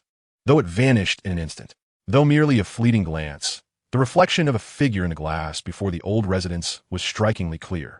Once yesterday, and now again today. There was no mistake, it was him. The girl leaned back against her chair, a subtle smile gracing her lips. He had likely long forgotten the girl who nearly drowned in the icy lake of Hohai 3 winters ago. Indeed, he probably didn't see her clearly. After all, she had been in such disarray at that time. More likely, he simply did not remember. She recalled how he had trembled incessantly, icicles forming in his hair. Once more, Li Dingyan. She silently laughed, her eyes narrowing into crescent shapes, long eyelashes fluttering. Chapter 34. The Cleansing Blade. Ultimately, it was uncertain who suggested visiting the ghost market the next day, prompting him to rise early. As dawn broke, the entrance of the antique market was already teeming with crowds. Not far ahead lies a parking lot, filled with a fleet of Mercedes, BMWs, and Maseratis. Yet, as one disembarks from these vehicles, they encounter worn-out farmers, laborers clad in camouflage with safety helmets, and archaeologists donning 4-pocketed Zhongshan suits, thick black-rimmed glasses perched upon their noses. They proceed to open their trunks, extracting fertilizer sacks slung over their shoulders, making their way to the market. The clinking sounds accompanying their steps reveal the presence of various objects within, all for the sake of survival, scraping by, without any pretense. Li Dingyan entered the market, meandering among the stalls. He perused items that caught his eye, yet this exploration lasted over an hour. It was only when the ghost market began to close that he wandered out, empty-handed, not even a single copper coin to show for his efforts. After inspecting more than 100 items, he felt nauseated, discovering that most were either counterfeit or mere handicrafts. The absurdity lay in the vendors who boldly demanded tens or even hundreds of thousands. It can only be said that the moral fabric of society is deteriorating, and human integrity is lacking. Just as Li Dingyan exited the archway, a young man's eyes lit up. He deliberately circled in front of him, feigning the act of tying his shoelaces to take a look. Indeed, it was him. As Li Dingyan entered a bun shop, the young man concealed himself in the corner and dialed number. Boss Run. The person has arrived. Yes, I'm absolutely certain. Rest assured, I'm keeping a close watch. Having left the restaurant, the sun had risen high, bathing the entire city in golden light, rendering it particularly resplendent. The clock atop the drum tower indicated 9:30. While the market bustled with people, the sounds of haggling rising and falling, infused with the vibrant essence of life. As Li Dingyan walked further in, he opened his live stream channel. The moment he logged in, hundreds of viewers flooded in. The host is early today. Are you going to find any hidden treasures? How could one stumble upon treasures every day? Li Dingyan chuckled, to be candid. I woke up early today and wandered through the ghost market, examined over 100 items, and not a single one was authentic. Laughter erupted. So you were disappointed? Not exactly. I merely wish to remind everyone that while true hidden treasures may be elusive, we can still discover intriguing items. Today, let us try something novel. You select the items, and I shall discern their authenticity. And if you do find a treasure, who claims it? Ah, therein lies a conundrum. I'll navigate the alleys, genuine or counterfeit. What if, like the other day, I happen upon a rare piece? In that case, it's yours. Li Dingyan held no contempt for the viewers. After all, discerning genuine items through a smartphone screen is akin to searching for a needle in a haystack. But that could be worth hundreds of thousands. Oh, come now, don't jest. I might take you seriously. How foolish. If such an instance arose, I could simply claim I was certain and refrain from buying, later closing the stream to purchase it myself. How would you know? That is a valid point. A viewer chimed in. I trust in Li An's integrity. I stand opposed to vice and vice alone. Another added, host, if you do purchase it, could you assist in finding a master for authentication? How little faith you have in the host's judgment. No, that is not my intention. Li Dingyan reassured. No worries. At most a few hundred, I'll cover it. Nutritional Express. Lian, may I go first? Of course. Let us get on with it. In a matter of moments, the popularity of the live stream surged dramatically, with an ever-increasing number of fans drawn to it, soon surpassing 10,000. As he strolled along, he passed a small stall, and the allure of a nutritional quick snack compelled him to stop. Today, he was exploring a different street, and the vendor, not recognizing him, greeted him with unusual enthusiasm. Feel free to browse, boss. The offerings at the stall were diverse, featuring jade pendants, porcelain figures, ancient mirrors, and 2 ivory combs. What caught his attention? Patience was required. First, he wanted to examine a half-piece of a bronze mirror that appeared quite shiny. A bronze mirror? Li Dingyan scanned the area, but found nothing resembling what the nutritional quick snack had mentioned. Indeed, there were mirrors, yet they were all intact. Only during his second search did he realize that it was not a mirror at all, but rather a folding knife. It resembled an antique, roughly the size of a palm, with a copper handle shaped like a carp with a curved belly, clearly well-loved as the handle gleamed brightly. Extracting the steel blade revealed a smaller, semicircular version of a cleaver, well-preserved, with neither the handle nor the blade showing significant rust. Despite the blade being encrusted with patina, it was evident that the steel was of high quality and remarkably sharp. This indicated that, although it was an old item, it was not excessively aged, likely dating back to the mid-Qing dynasty. The craftsmanship was commendable, with a character resembling the size of soybean inscribed on the back of the blade. At this point, one could ascertain that it was indeed an antique of notable quality, well maintained. However, lacking knowledge and miscellaneous skills, Li Dingyan pondered for a considerable time, unable to ascertain the purpose of the object. Boss, what is this? He inquired. It's a chef's personal knife, used by the emperor to slice meat at any time. Really? You have quite the imagination, Li Dingyan retorted. Nonetheless, he had to admit, it fit comfortably in his pocket. How much? The vendor flashed a peace sign, 20,000. Li Dingyan, uninterested in further inquiries, stood up to leave. After a morning spent wandering the ghost market, he had deciphered the vendor's tactics. Regardless of the item's age, it was invariably claimed to have been used by the emperor. Even if it were worthless, they would boldly demand tens of thousands. Hey, don't go. The vendor, grinning, seized Li Dingyan's sleeve. Why not negotiate? This thing shines like new, and you dare ask for 20,000? Well, it's because I've maintained it so well. 2,000 and it's yours. The sudden drop from 20,000 to 2,000 left Li Dingyan taken aback. Could this possibly be a fake? The amused online viewers chimed in.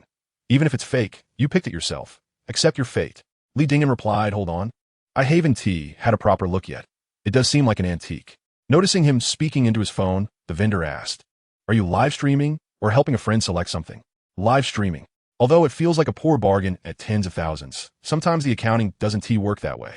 Setting aside the notion of converting live stream popularity into skills, and in the spirit of maintaining a trustworthy persona, this item had to be assessed. Upon testing, as the information displayed, Li Dingyan's cheeks bulged, nearly causing him to exclaim, this is no ordinary meat-slicing knife. Rather, it is indeed used for castration by eunuchs. The fortune of the netizens is quite remarkable. Chapter 35, that will do. Li Dingyan expressed his disdain, saying, boss, it's merely 1,000, if it's agreeable. I'll take it. Those who engage in live streaming are often impoverished, and the vendor feared that this business venture might fail.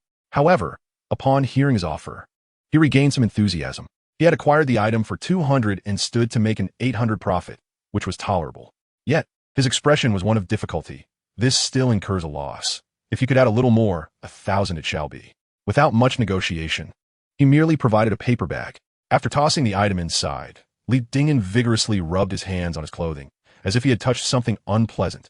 Once he had distanced himself, he tapped his headset and exclaimed, Nutritional Express, you've struck gold. Is that for real? Don't jest with me. Why would I deceive you? It's not much, merely around 10 or 8,000. If you doubt it, we can find a place for authentication right now. Li Dingyan suppressed his laughter. Although the item wasn't particularly valuable, it was exceedingly rare and perfectly suited for your wife's collection. Come on, don't joke. My wife could easily defeat him with her bare hands. And you want to give her a knife? That makes it even more fitting, especially when considering the character shin engraved on the blade, which signifies the Ministry of Internal Affairs Criminal Justice Department, under which there exists an institution called the Respectful Affairs Room. Wait, is this a purification knife? Li Dingyan responded, Nutritional Express, do you want it? Absolutely. All right, let me inquire about a place for authentication. After much inquiry, Li Dingyan found himself at the prince's mansion. The establishment bore the name Prince's Mansion, with a striking sign of golden letters on a black background. Inside stood a clerk adorned with a golden tassel cap, dressed in traditional attire, sporting ceremonial boots, and wielding a feather duster, an exemplary eunuch's attire. Ah, we have come to the right place. How may I assist you? Authentication. We specialize in dealings from the palace, and authentication is part of our service. Li Dingyan flashed a grin, revealing the purification knife within the paper bag. If you weren't affiliated with the palace, I wouldn't even bother coming. What kind of person smiles so ominously? Muttered the clerk, who was dressed as a eunuch, slightly bowing. Please, come inside. An elderly man in his 50s, wearing a cap and round, tea-colored glasses, resembled a character from a Republic of China drama. Li Dingyan had anticipated encountering a prince clad in traditional robes. The old man took the plastic bag, his eyes gleaming. Where did you find this? Not far, just at the stall in front of Xiangfu Xian. And how much did you spend? 1,000. The old man scrutinized him. You pass by there daily. How did you not notice? Do you know what this item is? Li Dingyan chuckled. I know this is a half-moon knife, and I have no intention of selling. Old sir, spare yourself the effort. Just provide an estimate. Ah, connoisseur. The old man gave a thumbs up, his expression one of regret. What a pity. It was originally part of a set of 3. If the penknife and fan knife were also present, it could fetch 2 to 300,000. Now, with only this one left, it's worth at most a tenth, 25,000. That's about right. The system estimated it at 20,000. Trouble ahead. Li Dingyan readily paid the 300 yuan authentication fee and exited the shop, having spent a total of 1,300, yielding nearly 20 times the profit. Who could claim this was not a fortunate find? The live streaming room erupted once more. Is the host truly giving this away? Although it may seem like a minor gain, I have profited a commendable sum of 24,000, equivalent to half a month's salary. Are you here merely to flaunt your earnings? As for the Nutritional Express, would you care for it? If not, I would gladly accept it. Why would I refuse such a rarity? I shall craft a wooden stand to showcase it. You do not find it unsettling? It would be better off with me. I would wear it as a reminder to conduct myself with caution and to refrain from visiting the club. As for the Nutritional Express, you should take your leave. Your intentions are all too transparent. Lianji, if you desire it, send me your address privately, and I shall arrange for a courier to deliver it to you. Thank you, Lianji. I shall construct a stand for it right outside my office, blade pointing ominously towards the opposite side. By the way, why has the tipping function been disabled? Please turn it off temporarily. Otherwise, it would complicate the calculation of my fan value. I shall transfer the appraisal fee to you privately. No need for that. If I say I will pay, then I shall pay. You scoundrel, Nutritional Express, just wait. I will find a butcher's knife to deal with you. Lianji, could you assist me in locating any items that might have belonged to an executioner? Like a ghostly blade? I am willing to pay any price. I will transfer the funds to you immediately. It turns out that the 2 offices are directly across from one another. Li Dingyan agreed and made a round, unable to find the ghostly blade. But he did stumble upon a large knife from the 29th Army. It still belonged to the miscellaneous category, yet it was too recognizable. Even the vendor was aware of its significance, leaving only the matter of haggling. Thus, Li Dingyan chose not to use his skill points. The vendor initially priced it at 3,000, but Li Dingyan managed to negotiate it down to 1,005. However, he estimated it could be worth at least 7 or 8,000. While it was not as valuable as the cleansing knife, the small expert was quite enamored with it, preferring to hang it in the restaurant rather than his office. The netizens soon learned that the restaurant he co-owned with Nutritional Express was located in Nanjing. Subsequently, Li Dingyan endeavored to select items from categories he had studied. Naturally, there were still miscellaneous items, but with a single principle mastered, he could at least ascertain the general era of each piece. Thus, he continued to select one item after another. He chose a scholar's inkstone for a young lady, a fan painting for a friend, and a snuff bottle for the Pinyu Pavilion. Alongside my disdain for gambling and drugs, I selected a sun, totaling 9 items. The expenditure was minimal, yet they all represented valuable finds. The most significant discovery was the young lady's roof tile inkstone, appearing worn and aged. But it was a relic of Zhou Zongjian, one of the 7 gentlemen of the Donglin during the late Ming dynasty, purchased for 500 with an estimated value of 40,000. The remaining items also held some value, though the markup was not substantial. Of course, the modest markup was relative to Li Dingyan. To the netizens, it was as if these treasures were given for free, with the least expensive item worth at least 7 or 8,000. Thus, by noon, the number of online viewers in the live stream approached a staggering 100,000. Yesterday, at peak viewership, the score points would only change approximately once every minute. Today, however, they surged 7 or 8 times within a minute. Indeed, inspiration often arises under pressure. Had it not been for my mother's phone call yesterday, I would not have conceived such an idea. Regrettably, no task was triggered, nor were there any rewards. Upon reflection, it appears that this matter of points is rather superfluous. Only the melodious fairy, who delights in singing, remains silent.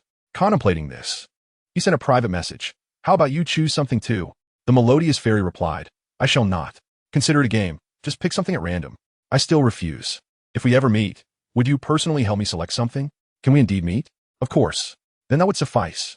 Chapter 36. Fortuitous Luck. No. There are only 9 items. Whose is the last one? The top donor. That fairy who contributed over 100,000? Precisely. The top donor stated. I do not wish for it. How do you know? Well, obviously, if she has donated over 100,000 in 3 days, she would hardly be interested in such trifles. You truly understand the top donor. Ignoring the jesting of netizens, Li Dingyan continued his solitary perusal, finding it quite peculiar that when it came to his own choices, his luck was even inferior to that of the online spectators. After nearly an hour of searching, having examined 30 to 40 items of varying sizes, he found not a single worthy acquisition.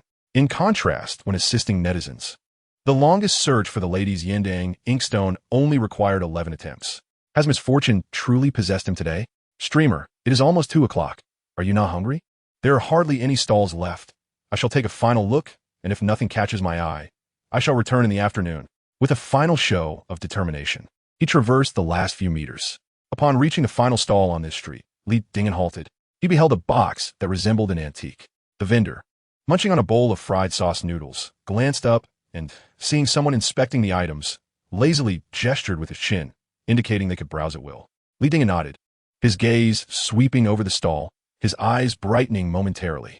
The box, somewhat antiquated, was nearly square, measuring approximately 40 centimeters in length, width, and height. Crafted from mahogany and coated with a layer of varnish, its condition was not impeccable, with nearly half of it cracked and peeling.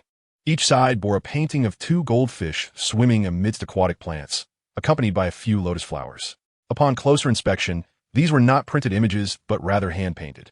It appears that once the box was constructed, the artwork was applied directly onto the wood before the varnish was brushed on, thus preserving the paintings in relatively good condition.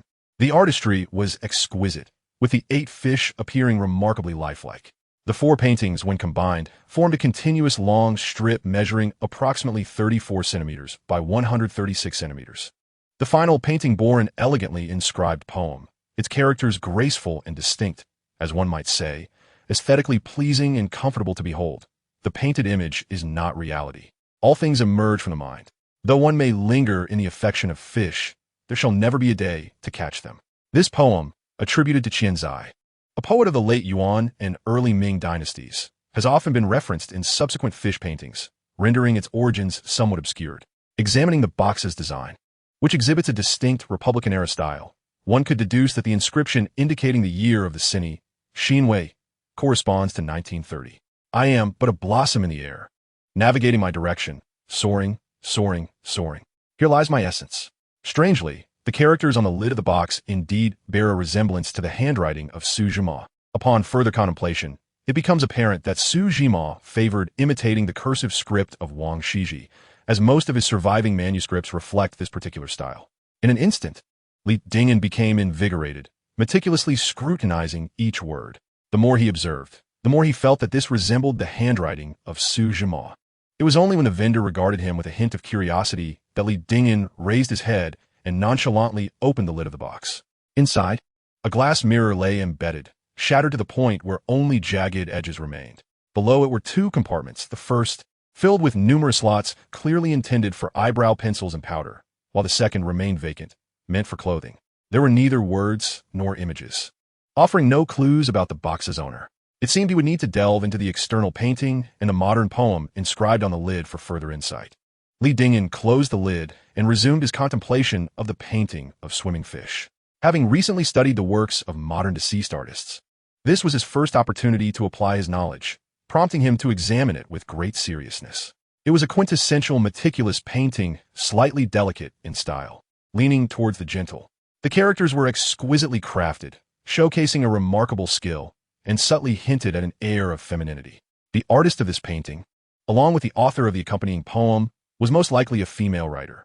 As he pondered the modern poem on the box lid, Li Dingin's imagination soared. If the poem were penned by Su Zhima, who among the female painters of the Republic of China could be connected to him? The first name that sprang to mind was Lin Huyin. However, upon further reflection, he deemed it implausible.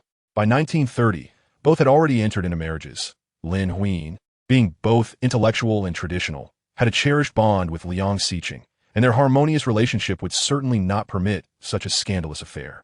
Counting down the list, only one possibility remained: his wife, Lu Mei, also known as Lu Xiaoman. The very thought of Lu Mei bolstered Li Dingin's conviction. The Joy of Snowflakes was indeed a poem Su Zhima composed upon encountering his friend's wife, Lu Xiaoman, which led him to experience deep longing, thus expressing his innermost feelings. Ironically, setting aside personal character, Lu Xiaoman was undoubtedly one of the few eminent female painters of the modern era, having studied under several renowned masters, and her reputation was illustrious. Moreover, her painting style was precisely delicate and gentle. The more he contemplated, the more plausible it seemed. The intimacies of the boudoir are not for public discourse. Perhaps the couple, in a fit of inspiration, collaborated on a piece, not on paper, but upon the box itself. Turning back to examine both the painting of swimming fish and the modern poem, the resemblance to the handwriting of Lu Xiaoman and Su Zhima grew increasingly apparent. Li Dingin felt his confidence swell. At this juncture, it was imperative to employ his skills to ascertain the authenticity. Though he was internally exhilarated, his demeanor remained composed. Li Dingin casually placed his hand upon the box and inquired, "How much for this box?" The vendor gestured, 80,000. "Excuse me?" Li Dingin's voice subtly rose. It was not merely the vendor's exorbitant price that startled him, but rather the information displayed on the transparent screen. A beauty rolls up her pearl curtain, seated deeply with furrowed brows. Tears streak her face, yet one cannot discern who occupies her heart. Love separates across mountains and seas, yet mountains and seas may be leveled. What remains unyielding is the human heart. Fortunate one, you have once again arrived at a crossroads in life. Which path to choose, which is right, which is wrong? Task. The vicissitudes of life are harsh. Human hearts are equally fragile. Requirement. 12 hours. The style has suddenly shifted, no longer poetic, but rather prosaic. Let us delve deeper. Item: lacquered wooden box. Era: Republic of China. Attribute: the sole collaborative work of Su Zhima and Lu Xiaoman that has survived. Value: 3 million. Indeed, my eyes did not deceive me. This is truly their only collaborative piece that endures. Moreover, this appraisal surpasses the cumulative value of his previous fortunate finds. It appears that when fortune arrives, it is unstoppable. Chapter 37. Hidden Meanings in Words. Li Dingin exhaled slowly. "Boss, please offer a fair price. This is redwood, and it dates back to the Republic of China." The vendor forcefully swallowed noodles. "At least 60,000. Boss, have you seen how the prices of redwood furniture have plummeted? Just look at how much a chair once sat upon by a prince sells for." Upon hearing this, the vendor realized that although this young man appeared inexperienced, he was quite knowledgeable, thus abandoning the notion of a hefty profit. "Then provide a price." 800? How can you negotiate like this? "The lowest I can go is 30,000. 1,000. 28,000. 2,000. 25,000. After much haggling, they settled at 15,000, and the vendor resolutely refused to lower the price further. Li Dingin understood why this box had not been picked up by anyone else. Although the painting was exquisite and the calligraphy commendable, it lacked authenticity, and the inscriptions were incomplete. A reasonable person would not pay more than 3 to 5,000. Otherwise, how could it have fallen into his hands? "Your price is excessively rigid. Forget it. Just wrap it up." That's the spirit. Money cannot buy one's heart's desire. When you encounter something you cherish, do not hesitate to spend. The vendor cheerfully handed over a payment code and wrapped the box in a piece of acrylic cloth. With 15,000 transferred, the box was now in Li Dingin's possession. Has the host stumbled upon another hidden treasure? How great could the find be for something from the Republic of China? That remains uncertain. What if it was used by a notable figure? This is a cosmetic box. Perhaps it was once used by Madame Song. Even if it was used by her, it wouldn't be worth much. The kipayos that have circulated from the island attributed to Madame Song are not scarce, each worth merely around 80 to 100,000. Whether it is a true treasure remains to be seen. Nonetheless, today has consumed a considerable amount of time. Unlike the previous days when a casual stroll would yield millions effortlessly, Li Dingin exhaled slowly. "Just this one piece, even if I turn until dusk, it is worth it." It seems the host has indeed uncovered another hidden treasure, perhaps a significant one. The characters on the box appear to be penned by a renowned individual. But upon examination of the context, it seems to be modern phrasing at most dating back to the Republic of China, whose calligraphy from that era holds the greatest value. Zhang Daqian, Qi Baishe, and Fu Baoshe are all quite esteemed. Pinyi Xian, it doesn't look like it. Nutritional Express, isn't guessing exhausting? Just ask Lianji. Whose handwriting is this? Su Zimo, how much is it worth? Over 300,000, I suppose. How much? The phone seemed to freeze, and the public screen abruptly halted its scrolling. After a moment, someone typed, such a dilapidated box, worth 3 million? Impossible. Even Su Jima's manuscripts do not command such a price. Pinyi Xian, host, do not exaggerate. 2 years ago, a manuscript by Su Jima, the only complete draft that still exists, sold for just over 200,000. The box contains an incomplete poem, consisting of merely 70 to 80 characters.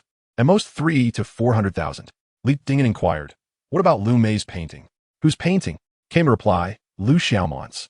The swimming fish illustration adorning the four sides of the box. You must be mistaken. There are only a few surviving works of Lu Xiaoman. How could one possibly be painted on a box? Be patient. The appraiser will arrive shortly, and we shall soon discover the truth. I feel like cursing, exclaimed a young lady. Does that mean it could be worth over 3 million? In response, several admiration emojis were sent, regardless of Lu Xiaoman's somewhat tarnished reputation. Her talent is undeniable. 5 years ago, one of her drinking horses paintings fetched 280,000. If the host isn't mistaken, this box should be the only collaborative piece created by her and her husband, enhancing its collectible value. 3 million is undoubtedly an undervaluation. Li Dingen had no time for explanations. Continue your discussion. I will grab a bite to eat and find an appraiser for evaluation. As he entered, someone rushed to greet him. Have you unearthed another treasure? It's too early to say, but unfortunately, Teacher Guan is not present. Therefore, I will need your assistance in finding an expert, preferably one well-versed in Republican-era paintings and modern master's manuscripts. Li Dingen placed the items on the coffee table and requested a takeout number, feeling quite famished. Upon hearing the mention of a master in manuscripts, Guan Qingming's eyes lit up. Swiftly, he retrieved a business card holder from beneath the coffee table. I'll help you order. You just have a bite to eat. Tonight, we shall dine at Quanjude with Xiao Zhang. Quickly, brew some tea for Boss Li. Li Dingen reached for the business card holder, but Guan Qingming deftly evaded him, prompting him to relent. It was not surprising that Guan Qingming was so attentive. He owed his good fortune to Li Dingen, as business had surged several-fold. Recently, everyone was aware that Panjiayuan had 3 significant finds, each more remarkable than the last. As for who acquired the treasures and who stumbled upon them, the average person could hardly discern. All they knew was that they originated from Leo Kanju. Hence, patrons flocked in waves, and the recent sales figures rivaled those of an entire fortnight. Having heard Li Dingen's recent discovery, which not only pertained to Leo Kanju's main offerings of calligraphy and paintings, but also included a master's manuscript, Guan Qingming considered it a slight if he did not set a table for him immediately. The takeout arrived swiftly, just within 10 minutes, delivering 4 dishes and a soup. After finishing his meal and tidying up, Li Dingen was savoring his tea when someone approached him, greeting, Boss Li, have you found another gem? Well, finding might be too strong a term. I simply acquired something intriguing, replied Li Dingen. This individual was the buyer who had purchased the blue and white vase for 180,000 the previous day, accompanied by a portly gentleman in an oversized suit and square glasses. This is Mr. Chu, visiting from America, and this is Boss Li, who sold Mr. Feng that blue and white vase yesterday. Upon hearing this, Li Dingen realized that Mr. Wei was merely an intermediary, commonly referred to as a runner, and that Mr. Chu was likely one of his clientele. A pleasure to meet you. They exchanged handshakes and settled onto opposite sides of the sofa. Does it resemble a rosewood box? Mr. Wei inquired with a grin. Could it possibly have emerged from the palace? Li Dingen did not conceal his intentions and unfastened the acrylic cloth, indicating it was from the Republic of China. He was eager to find a master to appraise it. What valuable items could possibly remain from that era? The finest have been shipped to Taiwan or Hong Kong, if not to America. What is left is hardly worth anything. At first glance, this statement might seem quite reasonable. However, upon deeper reflection, it became apparent that the rotund man's words were laden with implications. He never explicitly mentioned the state of the mainland, yet his every word subtly conveyed sentiments about it. Chapter 38. The Irrelevant Pursuit. Mr. Wei, perceptive as ever, sensed the underlying tension and quickly diverted the conversation. This box is rather impressive. It appears to be hand-painted, which is indeed a rarity. How much did you acquire it for, Mr. Lee? Not much, just 15,000. That is indeed a modest sum. Does this painting possess any particular significance? Mr. Wei remarked with a hint of curiosity, leaning in closer. The technique resembles that of Liu Haisu, yet the style is entirely different. No, this piece leans towards a gentler expression, lacking the robust essence characteristic of Liu Haisu. Liu Haisu? Mr. Chu interjected, intrigued, bending slightly at the waist. At first glance, it reminds me somewhat of Chun banding. However, Chen's brushwork is notably succinct, while this painting is excessively delicate. After a prolonged pause, he mused aloud, "It appears to be a copy, yet it has turned out to be a rather poor imitation." Mr. Wayne nodded in agreement. Indeed, it lacks coherence. Listening to their exchange, Li Dingyan couldn't help but admire their discernment. Despite the rotund man's eyes being set atop his head and his mindset seemingly stuck 3 decades in the past, his perceptive acuity was commendable. Mr. Wei, too, was an expert in calligraphy and painting. Liu Xiaoman, who initially studied under Liu Haisu and later under Chun banding, could be said to have inherited the essence of both masters while cultivating her own unique style. Her works are characterized by their gentleness and intricacy, aligning perfectly with the observations made by these two gentlemen. Fortunately, her art remains relatively obscure, and her notoriety far exceeds her renown when Liu Xiaoman is mentioned. Names like Su Jima and Hu Shi immediately come to mind, resulting in fewer individuals recognizing her as a celebrated female painter of the Republic. However, upon further contemplation, should her fame rise significantly, people would inevitably become aware of her illustrious mentors, leaving no opportunity for others to capitalize on her works. Take, for instance, the two gentlemen before him. They had already discerned the styles of Liu Haisu and Chun banding, but could not recall Liu Xiaoman's name at all. After observing for a mere 10 seconds, Mr. Wei straightened his posture. 15,000 is hardly a loss, the implication being that Li Dingyan had misjudged its value. Another gentleman, deeply engrossed in examination, did not warrant an explanation from Li Dingyan, who merely smiled. As they continued to inspect, Mr. Chu seemed to have an epiphany and retrieved his phone from his pocket. Whether intentional or not, the screen subtly angled towards him. After a brief moment, roughly half a minute, it appeared he had received a text message. Glancing at it before setting the phone down again, his tone casual. "This box certainly piques my interest. Mr. Lee, are you willing to part with it?" "Absolutely," Li Dingyan affirmed with certainty. "It's made of rosewood and in decent condition." He extended his plump finger, initially signaling to, then hesitated and added his ring finger, stating, "I offer 30,000. 30,000? Add 2 more zeros to that, and see if I'll consider selling it." Could this rotund individual be attempting to seize my opportunity? Li Dingyan maintained a facade of composure.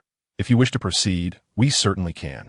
However, let us allow the master to assess it first, and then we may negotiate the price, if that suits you." 30,000 is out of the question, Mr. Chu retorted with a sidelong glance.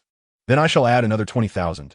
Surely, that would yield a substantial profit, over 3-fold. Mr. Lee, do not be overly greedy, and there is no need to consult the master. You could save a bit on appraisal fees." Li Dingyan paused, instinctively raising his gaze to catch a glimpse of the small eyes behind the lenses, which momentarily flickered. "You truly have come here to seize my opportunity, haven to you?" Upon further reflection, if you can recognize the style of Chun banding on the box, it would not be beyond the realm of possibility for you to identify Su Jima's handwriting. A casual search would likely lead you to Liu Xiaoman's name, wouldn't it? How amusing, my hefty friend. Do you take me for a fool? While the act of seizing opportunities is indeed a hallmark of this trade, your contemptuous gaze, treating me as a beggar, is rather excessive. With a half smile, Li leaned back slightly. "Very well, let us add 2 more zeros. This box shall belong to Mr. Chu. And mind you, the currency is in renminbi, not Hong Kong dollars." Mr. Wei's eyes bulged, nearly popping from their sockets. How can this worthless item be valued at 5 million? He glanced at Li Dingyan, then at Mr. Chu. The former wore an expression of amusement, while the latter appeared nonchalant, even shaking his head. "Mr. Lee is quite the jester. This item is hardly worth 5 million. Mr. Chu's demeanor seemed entirely ordinary. It was precisely this normalcy that felt unsettling. Mr. Wei was well aware of the man's character. By his usual logic, upon hearing 5 million, he would have already berated Li Dingyan as delusional or worse. Mr. Wei pondered for a moment, leaning closer to the box, but could discern no apparent flaws. Indeed, the techniques of Liu Haisu, the style of Chun banding were present, yet the overall image appeared overly soft and delicate, resembling a mere imitation. There are characters on the lid, mimicking the cursive script of Wang Shiji. Just as he prepared to scrutinize it further, Guan Chengming entered, escorting a gentleman in his 60s. Upon recognizing the elder's visage, Li Dingyin's gaze drifted. What brings this esteemed individual here? This gentleman was a professor from the history department of Jing University, a doctoral supervisor, and an authority on modern literary thought and historical artifacts.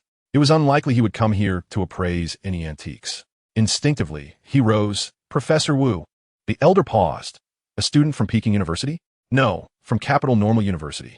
I graduated last year and attended your lectures. Li Dingyan chuckled awkwardly.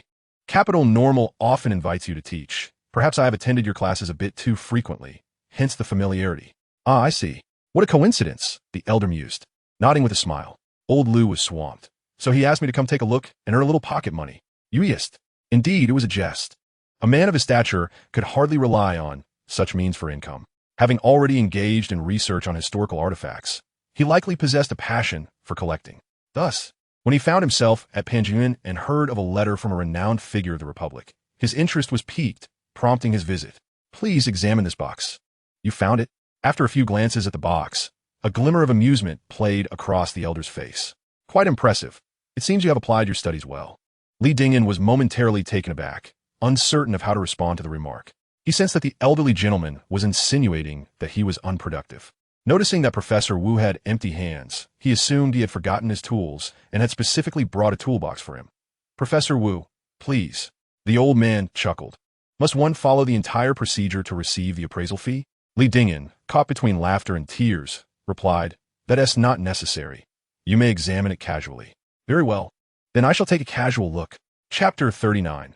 Lack of sincerity, Wu Xiang did not take any tools. Instead, she directly lifted the box, turning it around for a thorough inspection.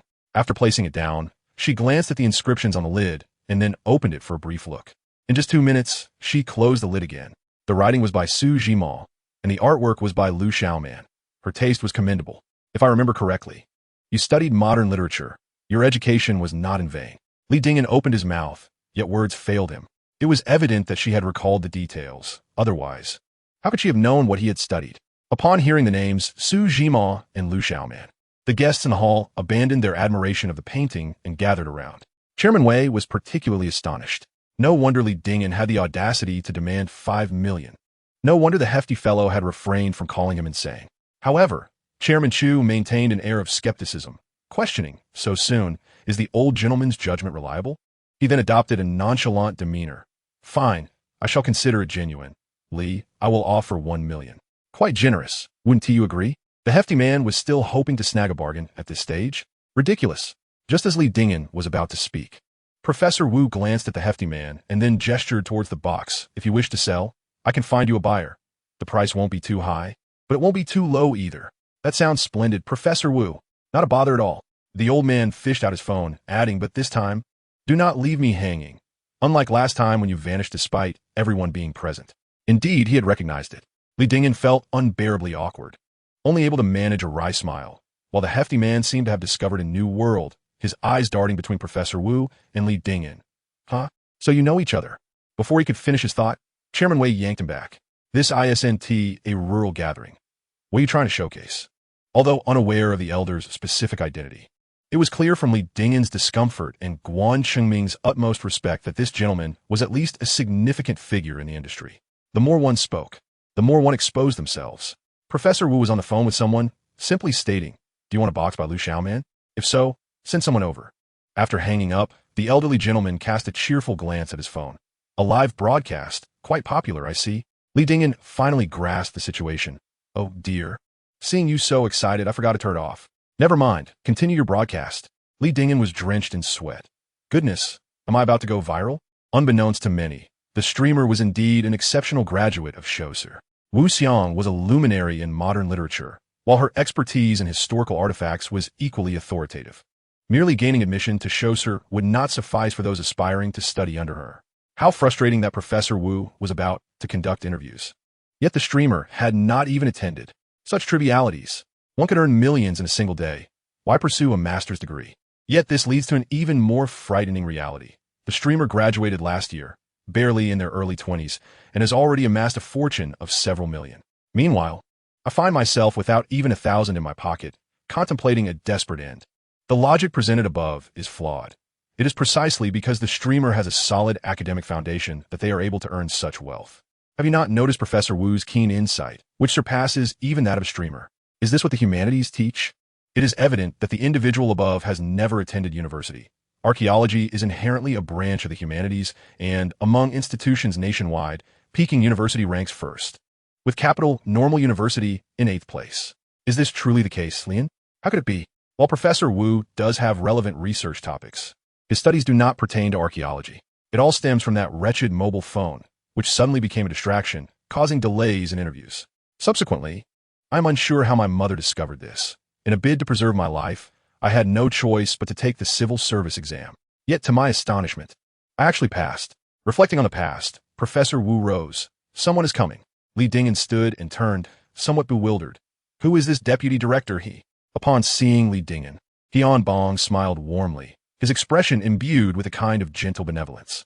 Observing him standing alongside Professor Wu, his eyes sparkled with excitement. I recognize your voice. Indeed. That box was procured by Bosley, wasn't it? Professor Wu appeared somewhat taken aback. You know him? Indeed. Tian Bong grasped Li Dingyan's hand firmly. You may not be aware, but the last piece of scripture was donated by Bosley and is also housed here at the museum. Qinyan, Hongwang, upon Li Dingyan's nod. The elder's eyes gleamed with delight as he gently patted Li Dingyan's shoulder. Applying what you have learned is commendable, indeed. He had expressed similar sentiments before. Yet Li Dingyan could sense a distinct difference in meaning. Previously, it had been a taunt. Now, it was genuine admiration. For someone of Professor Wu's age, who has witnessed upheaval, witnessed the rise of fortunes, and experienced glory, certain truths are etched deeply into their being. Earning 1 trillion is merely commonplace in their eyes. However, no matter how inconspicuous, any endeavor beneficial to the nation and society earns their profound respect. Tian Bong eyed Li Dingyan with curiosity. Your student? Almost. What a pity. Though he uttered words of regret, a glimmer of ambition sparkled in his eyes as he shook Li Dingyan's hand vigorously. Who would have thought our connection was so close? Since we are so familiar now, will you be making another donation this time? Li Dingyan was taken aback. Why are you so enthusiastic? You even neglected to greet Professor Wu first and rushed to shake my hand. Do I resemble some kind of benefactor? Have you no shame? Professor Wu tapped the box. The last item could not be sold. If it were to be donated, so be it. But can this one be treated the same way? Tian Bong chuckled.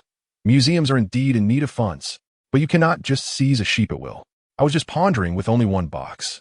How did you manage to rush over here? It turns out you were waiting here all along? Professor Wu gestured towards a sofa, indicating they should sit and negotiate a fair price. If it weren't for me, that box would have been sold long ago. Would it have even reached you? Just a jest, and yet you took it to heart. Oh, are there other guests present? Tian Bong nodded in greeting, and General Wei promptly stood up, producing a business card. Wei Feng, engaged in the modest trade of antiques. He accepted it, smiling. I do not partake in business, hence I do not possess a card. I hope General Wei understands. The rotund man squinted slightly. Not in business, yet here to purchase a box? This gentleman lacks sincerity. Chapter 40. Next time for sure. Wei Feng, feeling awkward, wished he could cover the man's mouth. Do your officials in America hand out business cards to everyone they meet? He was unaware of Vice Director He's background, yet could infer something from his demeanor and attire. Tian Bong, unfazed, lowered his gaze to the box, commenting as he examined it. Indeed, this is the genuine work of Liu Xiaoman, and the characters are nearly part of Su Jima's collection. As a prominent figure in modern cultural circles, and considering this is the only collaborative piece they have produced to date, it holds significant commemorative value, more than sufficient for exhibition purposes. What business has yet to be completed, where the buyer elevates the item to such heights? The rotund man scoffed, appearing to insinuate that Tian Bong lacks business acumen. Then, how much are you willing to offer? Tian Bong pondered for a moment, glancing at Li Dingyan. 3,500,000. The museum has set standards for various collection funds, and I can only offer this much. 3,500,000. A mere trifle. The rotund man raised 4 plump fingers. I'll offer 4 million. Tian Bong was momentarily taken aback, letting out a slight sigh. Regardless of national sentiment, one must eat, correct? Moreover, Li Dingyan had already flaunted his style once. He cannot be morally coerced every time.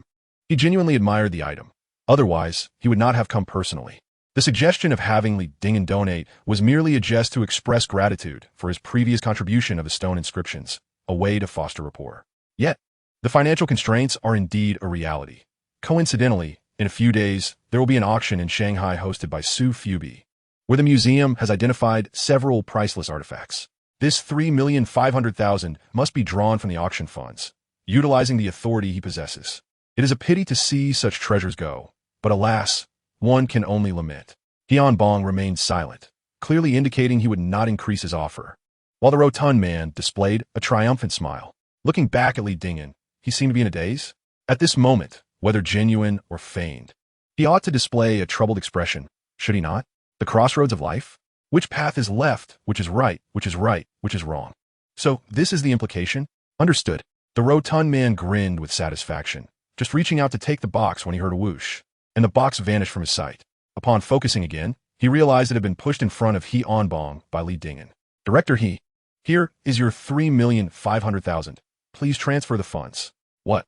The rotund man looked bewildered, feeling as if he had traversed time. Mr. Li, did you hear correctly? I offered 4 million for million. Tianbong was also somewhat confused. My earlier suggestion for you to donate was merely a jest. So do not harbor any excessive thoughts. In business, one must seize the opportunity to profit. Director He, I am young. What thoughts could I possibly have? I merely believe, as Professor Wu stated, that all my learning has finally found its application. I am fortunate to have discovered the legacy of a predecessor. It feels profoundly significant in every conceivable way. However, if it is sold to Mr. Chu, it is certain that we shall never see this item again, which would indeed be a pity. Li Dingen chuckled, pushing the box forward once more. Thus, I am not jesting. Director He, transfer the funds. Haha, this is truly. As Tianbong began to wrap the acrylic cloth, preparing to take the box away, Li Dingen clenched his teeth and exclaimed, 5 million. I will offer 5 million. Li Dingen merely shook his head in silence. No one would reject money, nor does it bear any relation to the choices emphasized in the task. Had it been anyone else today, as long as they bid higher than Director He would undoubtedly sell it. Yet, this rotund man had a way of irking people, particularly with that gaze of his, looking at others as though they were beggars, bumpkins, or fools, perpetually exuding an irritating sense of superiority, never failing to belittle others. Wei, the general manager, tugged at him. Mr. Chu, cease the contention. This is not merely a matter of money. What is it then? The sentiment for the item. What is the point of this farce? You are utterly foolish. The fat man, exasperated, exclaimed, Are you aware of how much I could sell it for in America? The Su family would pay at least $1 million. His words came out hurriedly, and neither Tianbong nor Professor Wu comprehended much. Wei Feng understood only partially. However, Li Dingen grasped the meaning. Cursing, are we? Just you wait. I shall take the item first. And, just as before, the funds will be transferred by tomorrow at the latest. No, by this afternoon. Ensure you check.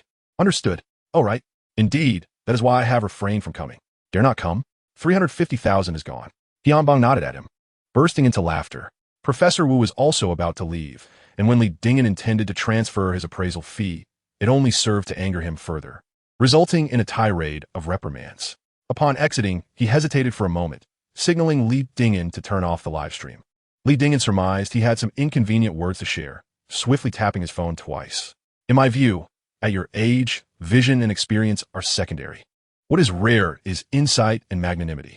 I believe that talent must not be squandered. Thus one must not solely indulge in wealth. What does that mean? This statement is somewhat convoluted. Li Dingen understood only half, yet he at least knew that Professor Wu was praising him. I understand, rest assured. You understand nothing. Tianbong shot him a contemptuous glance, then patted his shoulder. Do not wait for a more opportune moment. You shall come to the gallery tomorrow to complete the formalities, and I shall treat you to a meal. Suddenly so intimate? You lost 150,000, and I am only treating you to a meal. I have made a substantial profit, so it is settled. Very well. Waving goodbye to the two, Li Dingen prepared to enter. Turning around, he realized the sun had already dipped past the rooftop. It was well past 4 in the afternoon. Another bountiful day, aside from the 350,000. His points had increased by over 5,000. Quite satisfactory. He sighed contentedly and stepped into the old remnant residence. One family rejoiced while another lamented. The fat man took a deep breath, his gaze towards Li Dingen filled with increased disdain. What worth does sentiment hold? Mr. Li is truly too young. Perhaps there will be another opportunity for collaboration? You wish to collaborate with me, do you? Just wait. He squinted his eyes, smiling as he shook the chubby man's hand. With Mr. Chu's words, I find myself rather looking forward to the next time. Mr. Wei offered an apologetic smile and led the chubby man out the door. Chapter 41. A sweet and blissful smile. Uncommonly, the live broadcast room was overwhelmingly one-sided, devoid of debate. Everyone praised Li Dingen for his decision to forego profit. A young lady remarked, "The more I think about it, the more I find that chubby man detestable." Detestable is an understatement. He is utterly repugnant. The way he gazes at everything is as if he is looking at refuse. Irony in the alley commented, pushing back a decade. Hong Kong individuals who ventured into the mainland were largely like this. I thought such attitudes had become extinct, yet here we are, encountering one today. With a Chinese visage, profiting from Chinese wealth, yet looking down upon Chinese people. What a despicable character. Nutrition Express added, "Friends, I have an ominous premonition. That chubby man is destined for misfortune. He should abandon the restaurant and take up fortune-telling beneath the overpass." Output Prodigy interjected, "Do not dismiss this. Consider Mr. Rin." However, Mr. Rin operates in Panjiayuan. His fortune can be stumbled upon.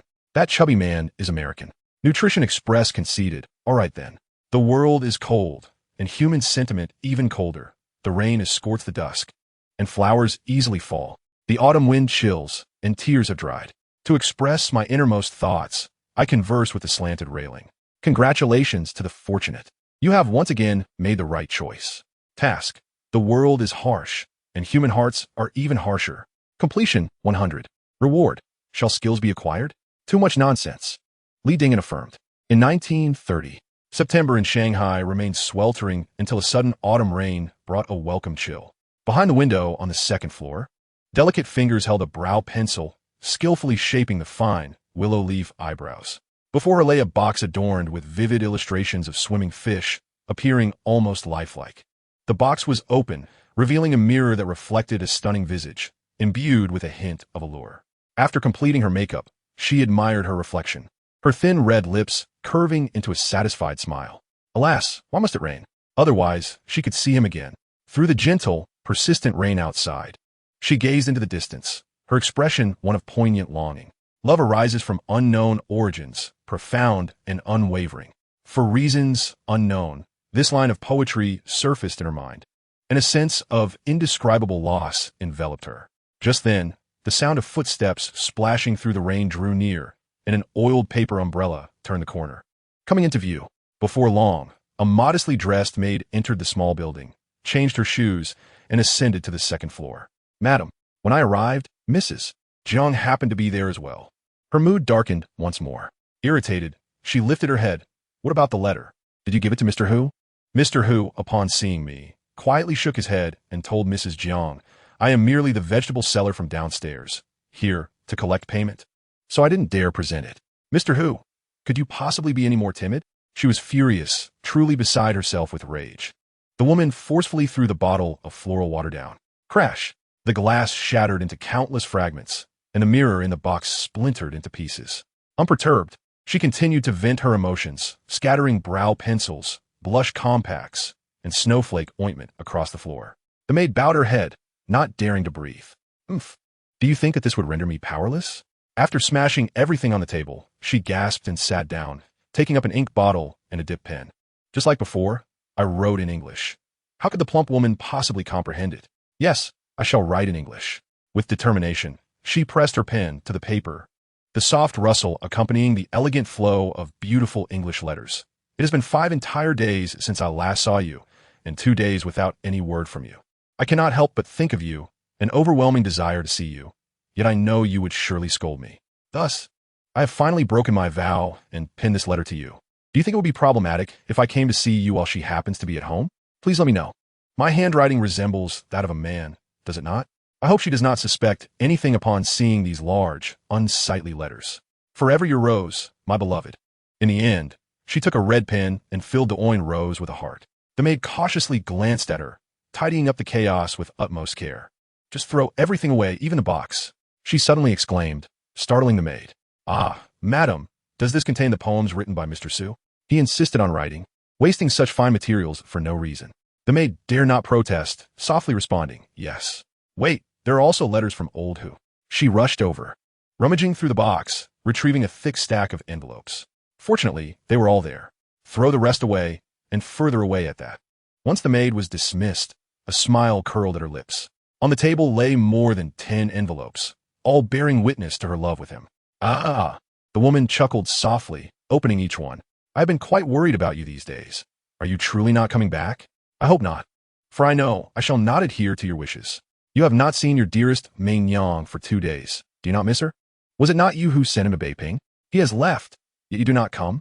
5 years ago, when he went to Europe and entrusted you to look after me, why did you come so frequently, every single day? Have you grown weary of me now? The upper halves of each letter bore similar sentiments, either in English or Chinese, all beautifully penned, showcasing remarkable skill. This was undoubtedly her doing. The lower portions showcased either elegant cursive or petite script, equally vigorous, yet reflecting a different style. She selected one letter and read it meticulously. The upper half continued with her handwriting. Do not concern yourself with the opinions of others, nor with their idle gossip. Your love for me and mine for you is enough.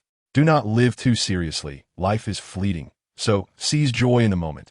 It is not about fearing the wind and rain, nor envying the light of candles and incense. I only cherish the one who picks the flowers, finding joy in their closeness. The petals have all fallen, yet I, with my own hands, preserve them. To the one who resides in my heart, I send a letter devoid of words. Is not the essence of that gentle bow, more delicate than the cool breeze, better expressed than any other? Not only Mr. Su can compose poetry, I too am capable of it. Hee. She clutched the letter to her heart, as if embracing the writer, her face illuminated by a sweet and blissful smile. Chapter 42. This is how the affluent conduct themselves. The scene faded, and Li Dingyan fell into a contemplative silence. He realized that he had smiled prematurely. Of course, Li Dingyan was familiar with the poem Bottle Flower and had encountered the intricate and ambiguous relationship between Lu Xiaoman and Hu Shi in literature. However, he was unaware of the circumstances surrounding it. Lu Xiaoman's first husband, Wang Qian, was a high-ranking officer in the Nationalist Party and a friend of Su Jima. He had gone to the front lines, entrusting Su Jima with the care of Lu Xiaoman, a care that extended to the bedroom. This affair was eventually discovered by Wang Qian, forcing Su Jima to flee to Europe.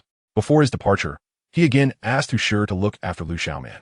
Yet again, complications arose, and at that time, Lu Xiaoman had not yet divorced Wang Qian.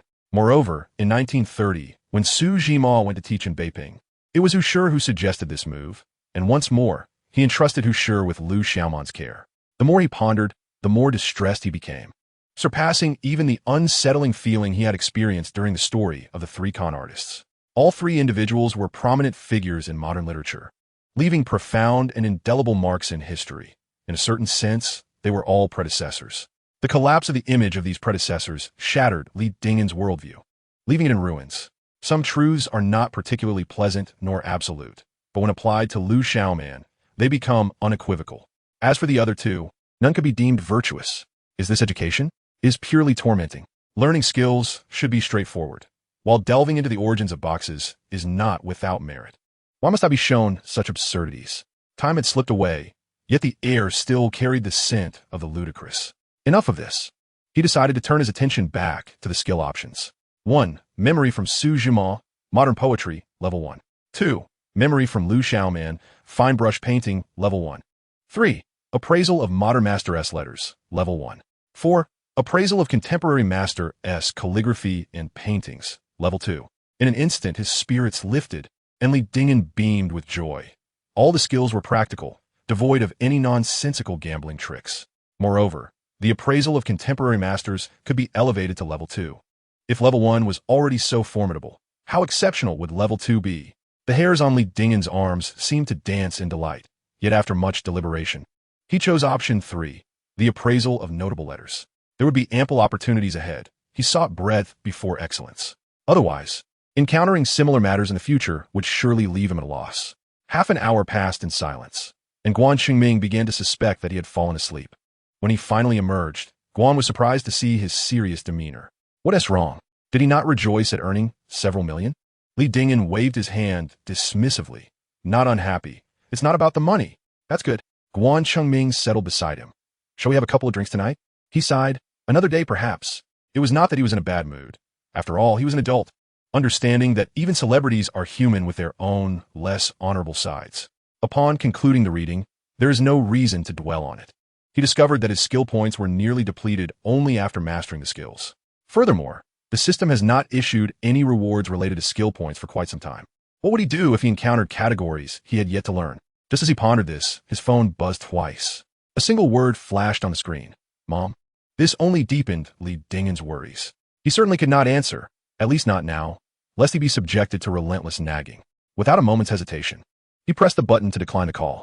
Just as the call ended, a voice message arrived. Lee Dingen, you've gained some skills, huh? Just wait. Waiting is what he would do. There were still 2 days until the weekend. Oh, right. He still needed to visit the museum tomorrow. With a mind swirling with chaotic thoughts, Lee Dingen greeted and exited the old residence.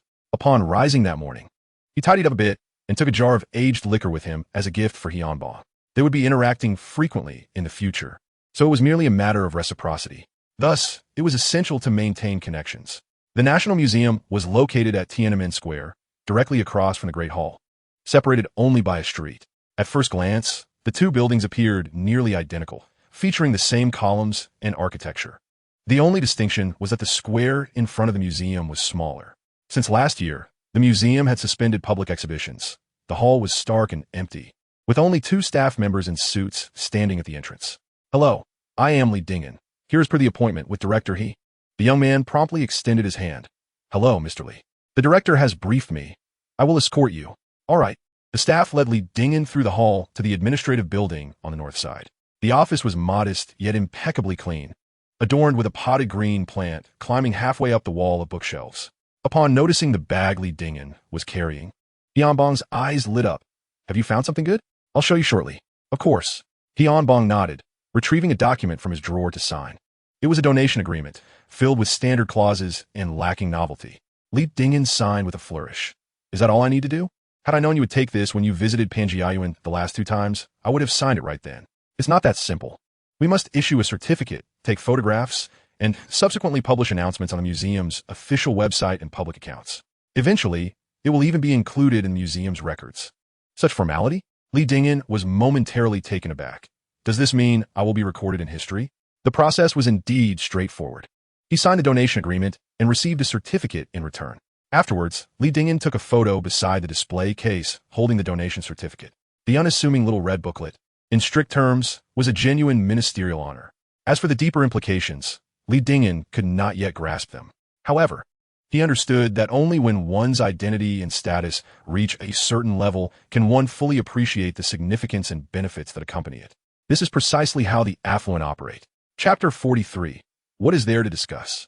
The gift you presented is rather ostentatious, boldly brought forth without any semblance of discretion. Indeed, it is quite audacious, yet also somewhat meager, contained within an ordinary plastic bag emblazoned with the logo of a local supermarket, housing a porcelain jar within. Hyunbong spoke casually, while Lee Dingen responded in a teasing manner, questioning the appropriateness of such a gift, considering his position as deputy director, which lacks official rank. However, it was merely a stroke of luck that he stumbled upon a box of fine goods, and he thought to let you sample just 1 jar.